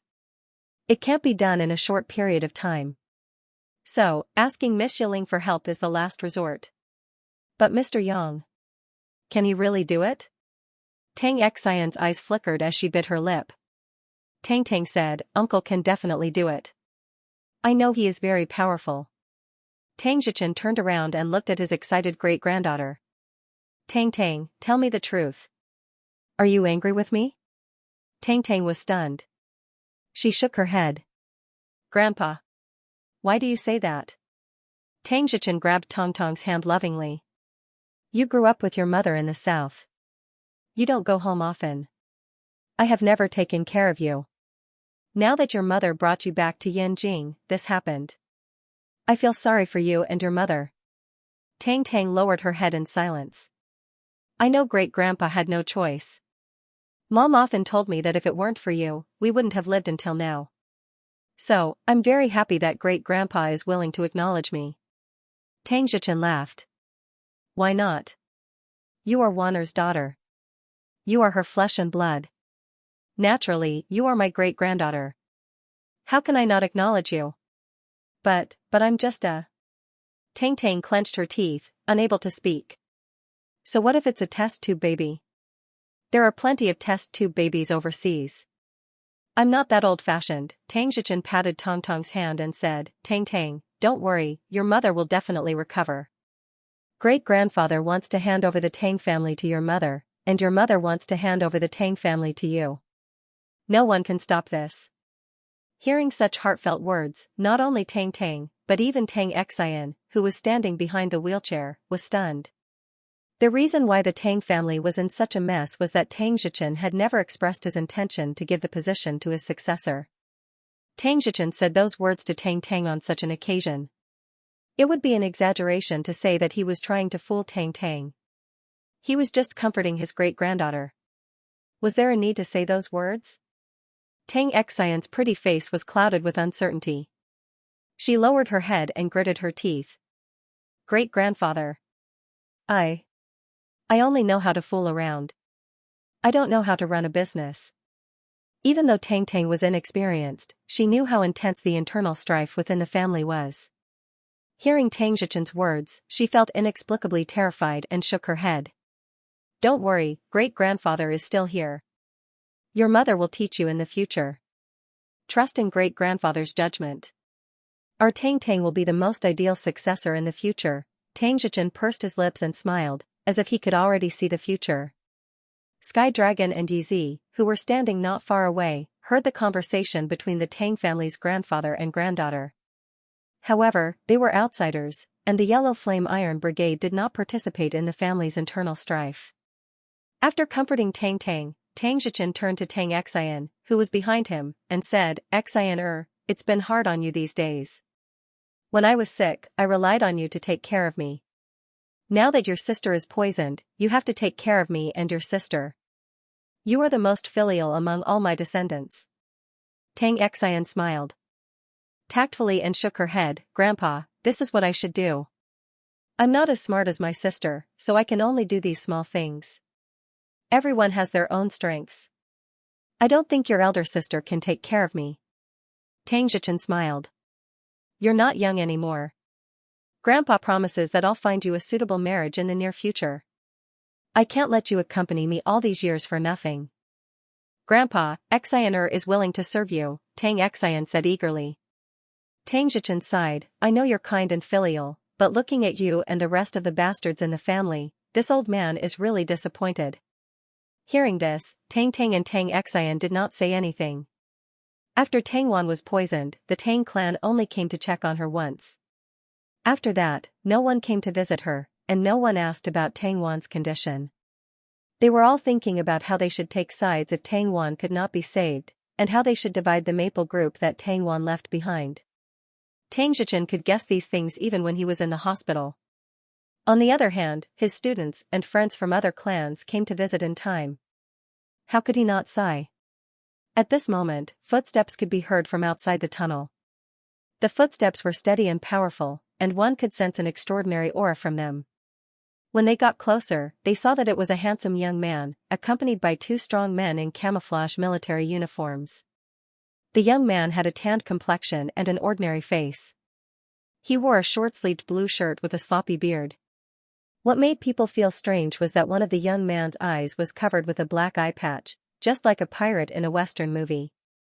Coupled with the young man's high-spirited aura, he exuded a murderous aura. It was also because of this unique temperament that even though he wasn't particularly majestic, he didn't seem to be inferior to the two burly men even though he was standing in front of them. Tang Zhichen was puzzled when he saw the unfamiliar young man. His students were all middle-aged and elderly, so it was natural that he would not be this young. Tang Xian and Tang Tang had never seen this man before, so they looked at him curiously. On the other hand, Sky Dragon and Yi could see the surprise in each other's eyes. Apparently, they knew who this young man was. The youth walked up to Patriarch Tang and revealed a forthright smile. His voice also contained a bit of the Savannah's accent. This should be the Tang family's Patriarch Tang. This junior is called Li Dun. As soon as I returned to Yanjing, I heard that the Tang family's sister Tang Wan was gravely ill. It just so happens that my grandfather and father weren't able to make it in time, so I came to visit her. Li Dun? Tang Zhichen immediately understood when he heard the name. Of course he knew this young man. He was one of the Yanjing King duo along with Yan Buwen from the Yan clan. The difference between Li Dun and Yan Buwen was that Li Dun was outstanding because of his strength and his outstanding achievements on the battlefield. Because Li Dun had been on missions at the border and abroad for many years, not many people knew about him even though he was famous in Yanjing. Even the science geek Yan Buwen, a young man who rarely appeared in public, looked more familiar than Li Dun. Tang Zhichen was a shrewd man, so he quickly noticed Li Dun's uniqueness. Tong Tong's eyes lit up when she heard of Li Dun, but Tang Xian's eyes flashed with disdain. But it was this moment of disdain that made Li Dun's attention turn to Tang Xian. Pretty lady, did I offend you in any way? Li Dun grinned at Tang Xian. Tang Xian didn't expect Li Dun to notice that. She was a little embarrassed, but she suppressed her anger and forced a smile.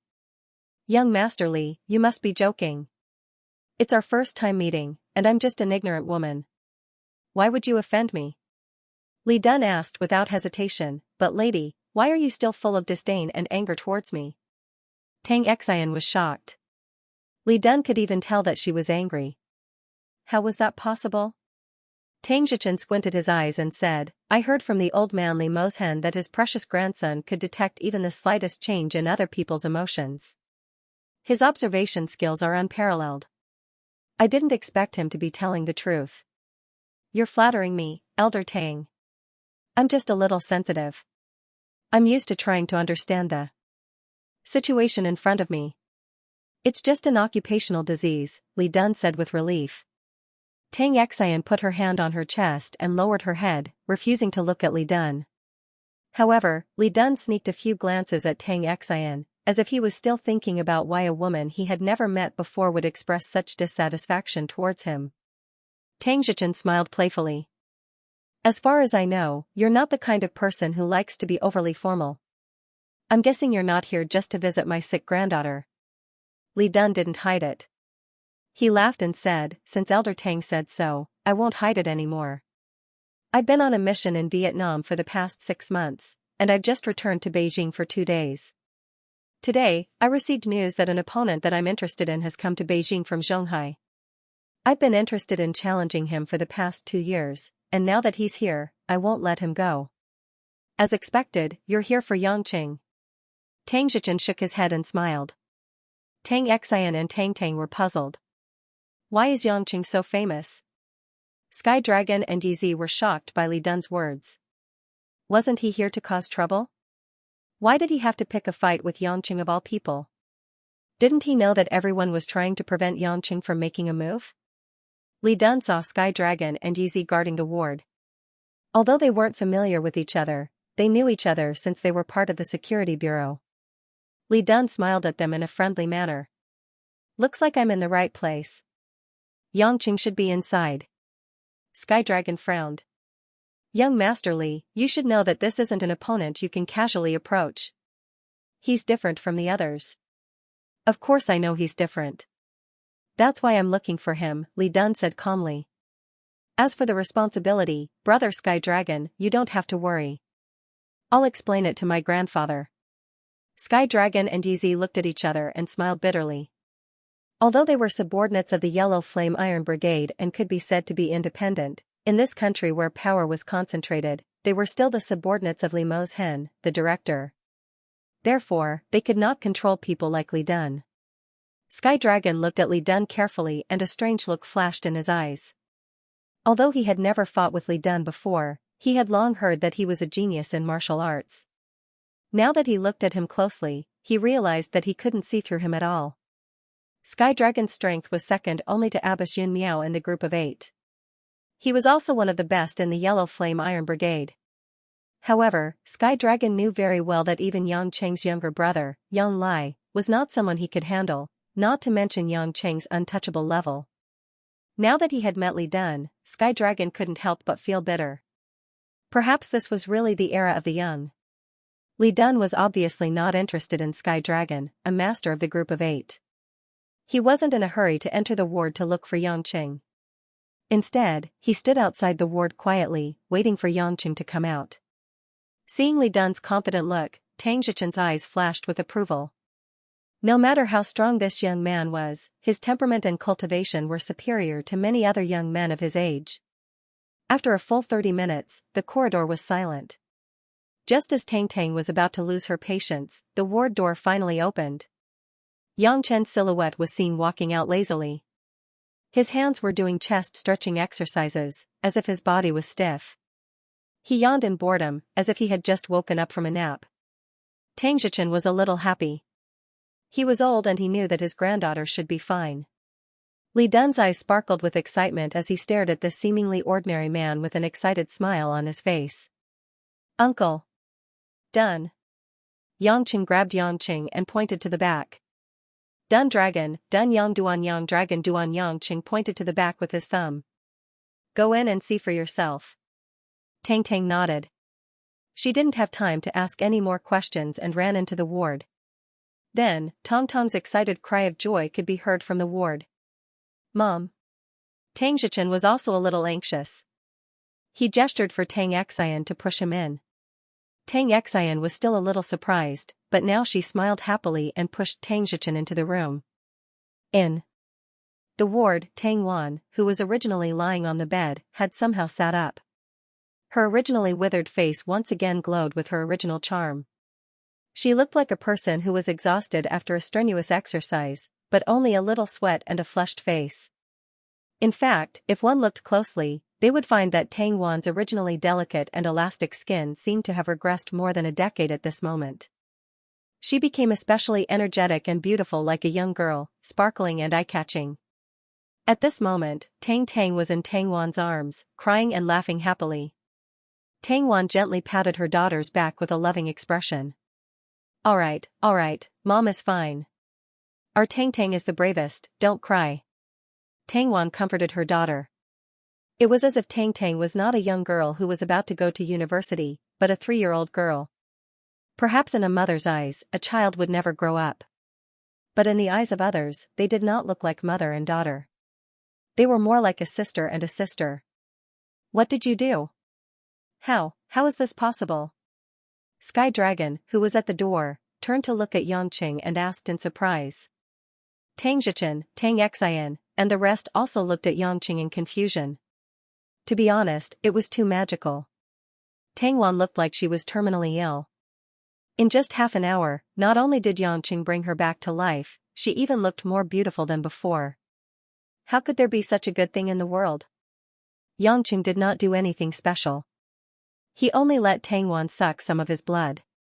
With the help of his true yuan from the Endless Resolve Restoration scripture, he used his blood's resistance to any toxins to clear Tang Wan's meridians. As Yangqing did not know much about medicine, he washed all the meridians that he could clear. Coincidentally, the nature of the Endless Resolve Restoration scripture was to continuously destroy and rebuild. While removing the toxins in Tang Wan's body, it also healed the damage it caused. This healing process also transformed Tang Wan's body from the inside out. Such an action was no different from the ancient people's washing of the meridians and remolding the body. An ordinary expert would not even dare to think about it. This was the same as helping a person clear all the meridians in the body. Yangqing did not know what realm he had reached.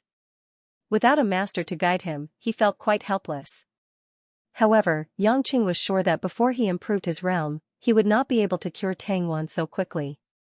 In fact, if the current Tang Wan was willing to practice internal movement, she would definitely improve at an extraordinary speed. This was because the biggest shackle in ordinary people's cultivation, the obstruction of meridians, was something that Tang Wan would not encounter.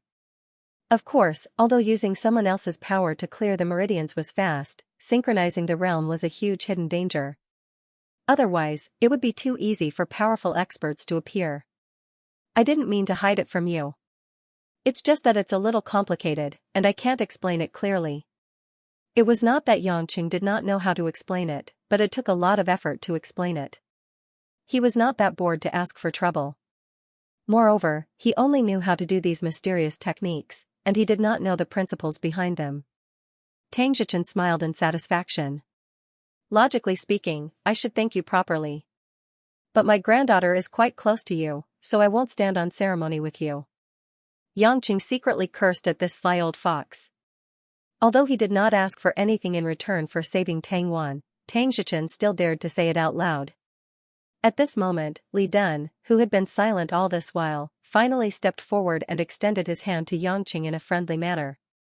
Nice to meet you, I'm Li Dun. Yangqing was slightly stunned when he heard the name. Then, he recalled that the person who was known as the Beijing King Duo along with Yan Buwen was Li Dun, the eldest grandson of the Li family. You're Li Dun from the Li family? Yangqing had an idea. He smiled and shook Li Dun's hand. Of course, Li Dun smiled brightly. It seems that Mr. Yang knows me too. Yangqing thought to himself. Just when he was worrying about how to help Kai Ning solve her problem, the Li family actually came knocking on his door. I've heard about you from that stupid Tang Ju. Yang Qing said. Then, he suddenly thought of something. Why hadn't he seen Tang Ju, who called him brother-in-law, for a long time? Tang Wan's younger brother. Her sister was already so sick. Where did Tang Ju go? Yangqing turned around and asked Tang Xichen, Old Master Tang, where's your grandson, Tang Ju? Tang Wan is already in this state. Don't tell me he's still wandering around outside? Tang Wan, who was in the ward, replied, he was sent to Russia to take care of business. Grandpa wanted to train him. This time, he didn't know that Anqing was there. Even when she was bedridden, Tang Wan did not forget to take care of her only younger brother. Yangqing sighed at Tang Ju's luck. Tang Wan was the one who suffered and Tang Wan solved the problem. He just had to walk on his own. However, it was useless to let Tang Ju know that Tang Wan was sick. It would only cause trouble. Li Dun was not in the mood to care about the Tang family. He said excitedly, Mr. Yang, I'm here to look for you. Yangqing nodded. Great, I'm looking for your family too. Shall we go out and talk? This ward smells terrible. Li Dun immediately gestured for them to go out. Seeing Yangqing leave with the three of them, Tang Tang pouted. Uncle, you're so inconsiderate. Mommy just got sick and you don't care anymore. Tang Wan scratched her daughter's nose. There were still people around. How could she talk about her relationship with Yangqing so casually? Tang Xichen chuckled. Wan Er, if you think you're fine, I'll get the doctor to do a blood test for you. If you're fine, you can leave the hospital. Grandpa will get someone to make some bird's nest for you to replenish your energy. Mei Chem Tang Wan nodded as if she had been reborn and couldn't wait to leave the hospital. On the other hand, Yangqing and Li Dun walked out of the hospital and stopped near the parking lot. Li Dun said, "Mr. Yang, I'm a soldier. I don't like to beat around the bush. I'm here to learn from you." Yang Chen had more or less guessed why Li Dun was looking for him, and it was as he had expected. Come to think of it, a man with the aura of a fierce soldier like him wouldn't be interested in anything else other than a proper fight. "Do you think I'll agree?" Yang Qing asked with a smile. Li Dun's eyes were burning with passion. "You'll agree, why else would you ask me to come out?" Yang Qing shook his head. "If I fight just because you say so, wouldn't that be embarrassing for me?" "Then tell me, what do you want to spar with me?" Li Dun was reasonable. He did not start a fight recklessly. Besides, this was a hospital, he had a sense of propriety. Yang Qing said, "It's a spar, sure, but it's like a bet, there needs to be some sort of reward. If I fight with you, of course there needs to be some sort of reward and punishment. It all depends on whether or not you dare to bet with me." Although Li Dun was straightforward, he was not an idiot. Otherwise, he would have died on the battlefield hundreds of times. The leader of the special forces was definitely not an idiot. "Mr. Yang, it seems like you have a problem that you need my help with," Li Dun said bluntly with a smile. Yang Qing clapped his hands. "It's so easy to talk to smart people. Actually, I want to return a favor." Then, Yang Qing briefly explained about Kai Ning and Yong Yi. Yong Yi and his parents were relatives of the Li family, but he was definitely not as well established as Li Dun, so his status in the family was naturally incomparable. So, Yang Qing's condition was very simple. If Li Dun lost, Li Dun had to break off Kai Ning's shameful engagement. That way, Yang Qing would not have to come out and cause trouble, and Kai Ning would not have to lose her innocence because of Yang Qing. After listening, Li Dun frowned and thought for a while. "Mr. Yang, Yong Yi is my cousin, but we don't have much interaction. If I really want to help you, there needs to be a legitimate reason, and not just because of a bet with you. Perhaps in Mr. Yang's opinion, it's unreasonable for my cousin, Yong Yi, to marry Flower Rain. But no matter what, it's my cousin's marriage, and he should be in control of it. I can only give my blessings and not make trouble." Yang Qing felt a headache and said, "If you want a reason, there's one. Just say that Kai Ning doesn't like him. Don't make a marriage that ends on bad terms." Li Dun smiled. "That's not a reason at all. We're not the people involved. How would we know if they're willing or not? Besides, if they can live happily ever after marriage, wouldn't I be committing a sin?" Yang Qing was taken aback. He did not expect the straightforward Li Dun to be so thoughtful. He did not let his confidence get the better of him. Li Dun said with some regret, "I'm sorry, I can't agree to this condition. If it was money or some other items, I could consider it, but this concerns my cousin's lifelong happiness. No matter how much I want to fight with Mr. Yang, I can't do that. You can't just think about yourself." "You're right." Yang Chen smiled awkwardly. He did it on a whim and got a little anxious. Thinking about it, if Li Dun agreed, wouldn't he be the one who ruined his family's marriage for his sake? That would be too pathetic. Li Dun thought for a while and said, "However, if my cousin is really using our Li family's power to take advantage of the opportunity to get Flower Rain, then it really isn't something honorable. It won't end well for either of them. As long as it's proven that Flower Rain really doesn't want to marry my cousin, I can still say a few words for her." Yang Qing looked at Li Dun carefully for the first time. He suddenly liked this guy. Of course, this like didn't have any special meaning. It was just that he admired Li Dun's character.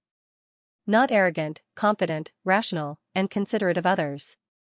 It was rare for a disciple of a big family to have this kind of character. Apart from Yuan Yi, who he met back then, it was Yang Chen's first time meeting a male friend in China who was willing to make friends with him. Of course, Yang Chen was too busy with the women around him to care about him, so he didn't have the time to care about men. "You're a good person.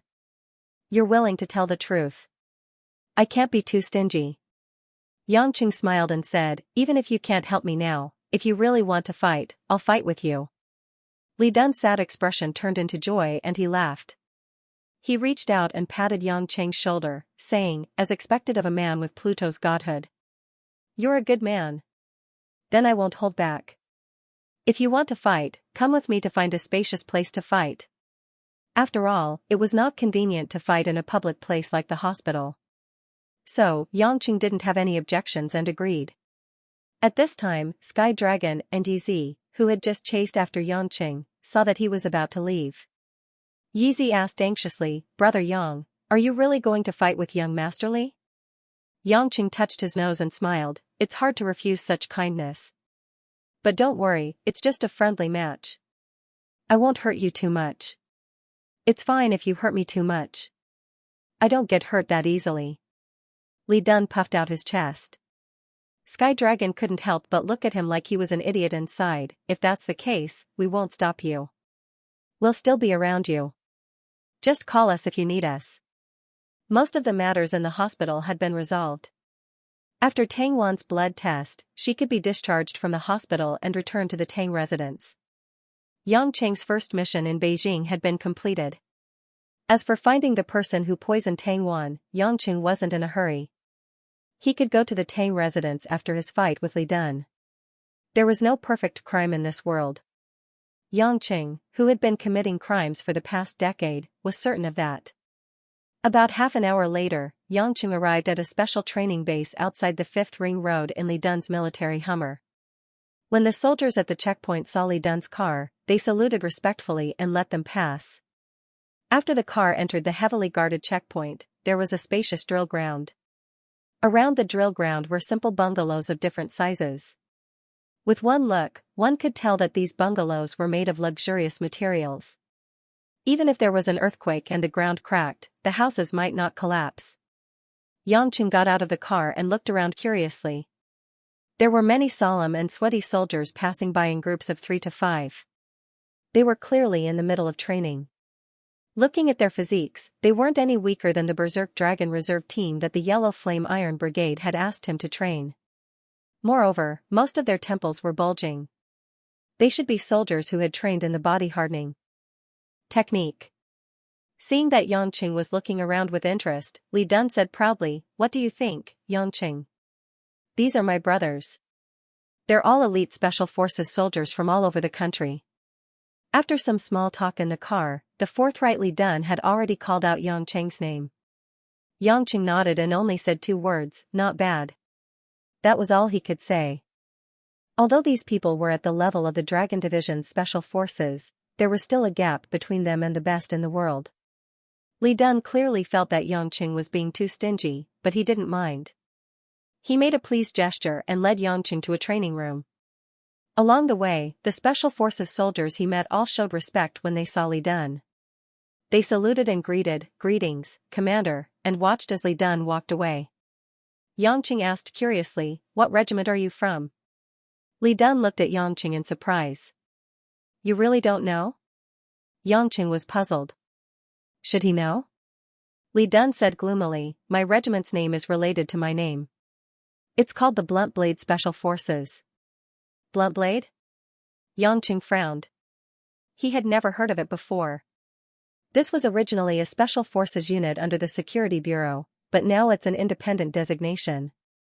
I'm sure you know that other than being in charge of the Security Bureau, the Li family also controls the designations of most of the Huaxia special forces. This Blunt Blade is a collection of the nation's elites. Every year, there will be people who are kicked out, and those who are selected are the best of the best, Li Dun said. Yang Cheng was interested in the name. Who named it Blunt Blade? Li Dun shook his head. It was named by an expert during the founding of the nation. There's no way to verify it. I've thought about it before, but no matter how hard I tried to explain it, it just didn't make sense. I guess it was just a whim of that senior and I've been using it ever since. Yang Cheng smiled and didn't say anything else. Finally, they arrived at an empty training room. It was unknown who leaked the news, but many of the Blunt Blade soldiers in the training base knew that their commander was going to spar with the legendary Netherworld King who had just returned from overseas. The crowd quickly gathered in the training room. Fortunately, the room was big enough that it wasn't too crowded with dozens of soldiers standing around the ring. Li Dun was still very cautious. He walked up to the ring, took off his jacket, and stretched his muscles before facing Yang Cheng with a serious expression. Yang Cheng was actually very casual, but in order not to let Li Dun feel that he was looking down on him, he also pretended to turn his waist and yawn secretly. Li Dun got into a fighting stance, and the moment he was about to make a move, his entire aura changed dramatically. It was as if a sleeping lion had suddenly awakened, and a domineering aura surged from his body. Xianxia frowned slightly. This guy must have killed a lot of people on the battlefield, and his murderous aura had changed qualitatively, turning into a murderous aura. Li Dun was obviously a master of inner force, or else he wouldn't have been able to become one of the 2 kings of Yanjing at such a young age if he only practiced body-hardening techniques. Although he didn't know which sect Li Dun practiced inner force, Xianxia could feel that it was an extremely unyielding technique. Because at that moment, when Li Dun used his inner force, the air seemed to become violent. Seeing that Xianxia didn't move, Li Dun's eyes flashed coldly. "I won't hold back." In the blink of an eye, Li Dun's body disappeared. His speed reminded Xianxia of the general of Takamagara, the guy called Nurari Hyan, whom he had met on the cruise. The soldiers around them cheered loudly. Although they had heard of Yang Chen's reputation, they had never interacted with him before. They always felt that his reputation was undeserved. If they were to really compare him to their commander, he was on a completely different level. Li Dun's explosive power drew cheers from the crowd. Xianxia quietly shifted his feet. It was a seemingly unintentional movement, but the moment he steadied himself, Li Dun's fist had already swept across his chest, hitting nothing but air. Li Dun did not think that he would be able to hit Xianxia. His arm, which was about a meter in front of Xianxia, suddenly exploded with energy. The muffled sound of the air was deafening. Xianxia couldn't help but be a little surprised. It was actually releasing true qi. He hadn't carefully checked Li Dun's cultivation before, but now it seemed that he had stepped into the Xiantian realm. It was just the tip of the iceberg, but with this realm alone, he was not inferior to Abbess Yun Miao, Yang Lai, and the others. In terms of combat flexibility and attainment, he was even higher. No wonder they were called the 2 kings of Yanjing. Yellow Flame Iron Brigade didn't have a true Xiantian realm master. Li Dun might have only broken through recently, or else he wouldn't have heard Abbess Yun Miao say that Xiantian realm masters were almost extinct. Thinking about it was one thing, but since Li Dun was putting in so much effort, Xianxia had to respect his efforts. Feeling the hot true qi approaching, Xianxia knew that he would be fine even if he was hit directly, but he still waved his hand and deflected the true qi. Li Dun didn't expect Xianxia to easily deflect his sudden attack. His fighting spirit rose, and he once again threw a series of invisible punches at Xianxia's face. Xianxia's 2 hands were already in front of him. Every time his fists landed, the air was filled with the sound of popping beans, as if it was prearranged. What shocked the soldiers was that from afar, Li Dun was jumping up and down to attack Xianxia from left to right. Xianxia, on the other hand, was standing at the same spot from the beginning. All he did was change his direction to block the attacks. To Xianxia, the purpose of this battle was to make a friend with Li Dun, nothing else mattered. If Li Dun was at his current level when he had just returned to the country, he might have been able to fight with him while he was not unsealed. But now, even unsealed was no longer a very high level for him. The ones that Xianxia was interested in were Yan Sanyang and Ling Shuzi from Hongmeng. He didn't even need to move his eyelids to deal with Li Dun. However, Xianxia couldn't defeat Li Dun too easily. After all, there were so many people watching, and they were all his subordinates. If Li Dun was killed instantly, it would be a huge blow to Li Dun's reputation. Therefore, Xianxia let Li Dun attack for as long as possible, and at the same time, let Li Dun unleash his full strength. Gradually, Li Dun's Xiantian true qi was unleashed to the extreme. From afar, it looked like a ball of fire had engulfed Xianxia, and the temperature in the training room had risen. But the more it was like this, the more the soldiers felt that the engulfed Xianxia was a little scary. From the beginning to the end, Xianxia did not move an inch. No matter what Li Dun did, Xianxia would still take it on. Finally, Li Dun leaped away and landed about 10 meters away from Xianxia. He was panting heavily, and sweat was dripping down his face, but he had a satisfied smile on his face. "I knew you were strong, but I didn't expect you to be this strong." Li Dun wiped the sweat off his face and said, "I haven't taken it off for a long time, but today, I can take it off without any hesitation." "Take it off? Take what off?" Xianxia was confused by Li Dun's random words. The soldiers around them gasped in surprise. They clearly knew what Li Dun meant by take it off. Li Dun was going to take off his blindfold. This young man always wore an eye patch on his right eye, looking a little like a pirate. Xianxia had always thought that he was blinded because he was injured on the battlefield, but it turned out that he was purposely wearing an eye patch to hide something. Something happened to my right eye when I was 5 years old, and I lost my sight. I couldn't find the cause, and neither medicine nor surgery could do anything about it. In the end, under the guidance of an expert, my grandfather sent me to an old living Buddha in the Tibetan Tantric sect for treatment. That living Buddha became my Sifu, and all my skills were taught by him. As Li Dun spoke, he had already taken off his eye patch and tossed it aside. That closed right eye finally began to slowly open. Black. It was completely black. Xianxia realized that Li Dun's right eye had no eyeball, it was just a black hole, and he had no idea what was inside. My right eye couldn't be cured in the end, but after Sifu gave me some tantric medicine, it suddenly changed. My right eye regained its sight, and I can see things. But, it also brought something else. As soon as Li Dun's voice trailed off, Xianxia felt something approaching his waist. Xianxia instinctively dodged to the side, but it was too late. A fist brushed past his waist, and the true qi tore a small hole in his shirt. For the first time, Xianxia was hit, even if it was his shirt. At the same time, Li Dun, who was originally 10 meters away, disappeared. This time, Xianxia was really shocked. The one who spoke just now was Li Dun's afterimage? Be it Li Dun's speed or strength, after he revealed that strange right eye, he actually improved by leaps and bounds. As someone who could create afterimages, Xianxia knew very well that being fast didn't mean that you could use afterimages in battle. Even afterimages had different levels. Li Dun's afterimage almost fooled him. It required an extremely strong body to do that, because the atmospheric pressure that the body had to withstand while moving was not something that could be withstood by normal sturdy. If the one-eyed Li Dun was an early-stage innate stage master, then the transformed Li Dun could definitely be a mid-stage innate stage master. But at the end of the day, the main reason why he could meet Xianxia was because Xianxia was unprepared. Li Dun let go of his hand and smiled, because my right eye is too special, I don't use it unless it's a life-and-death situation. That would hinder my real progress.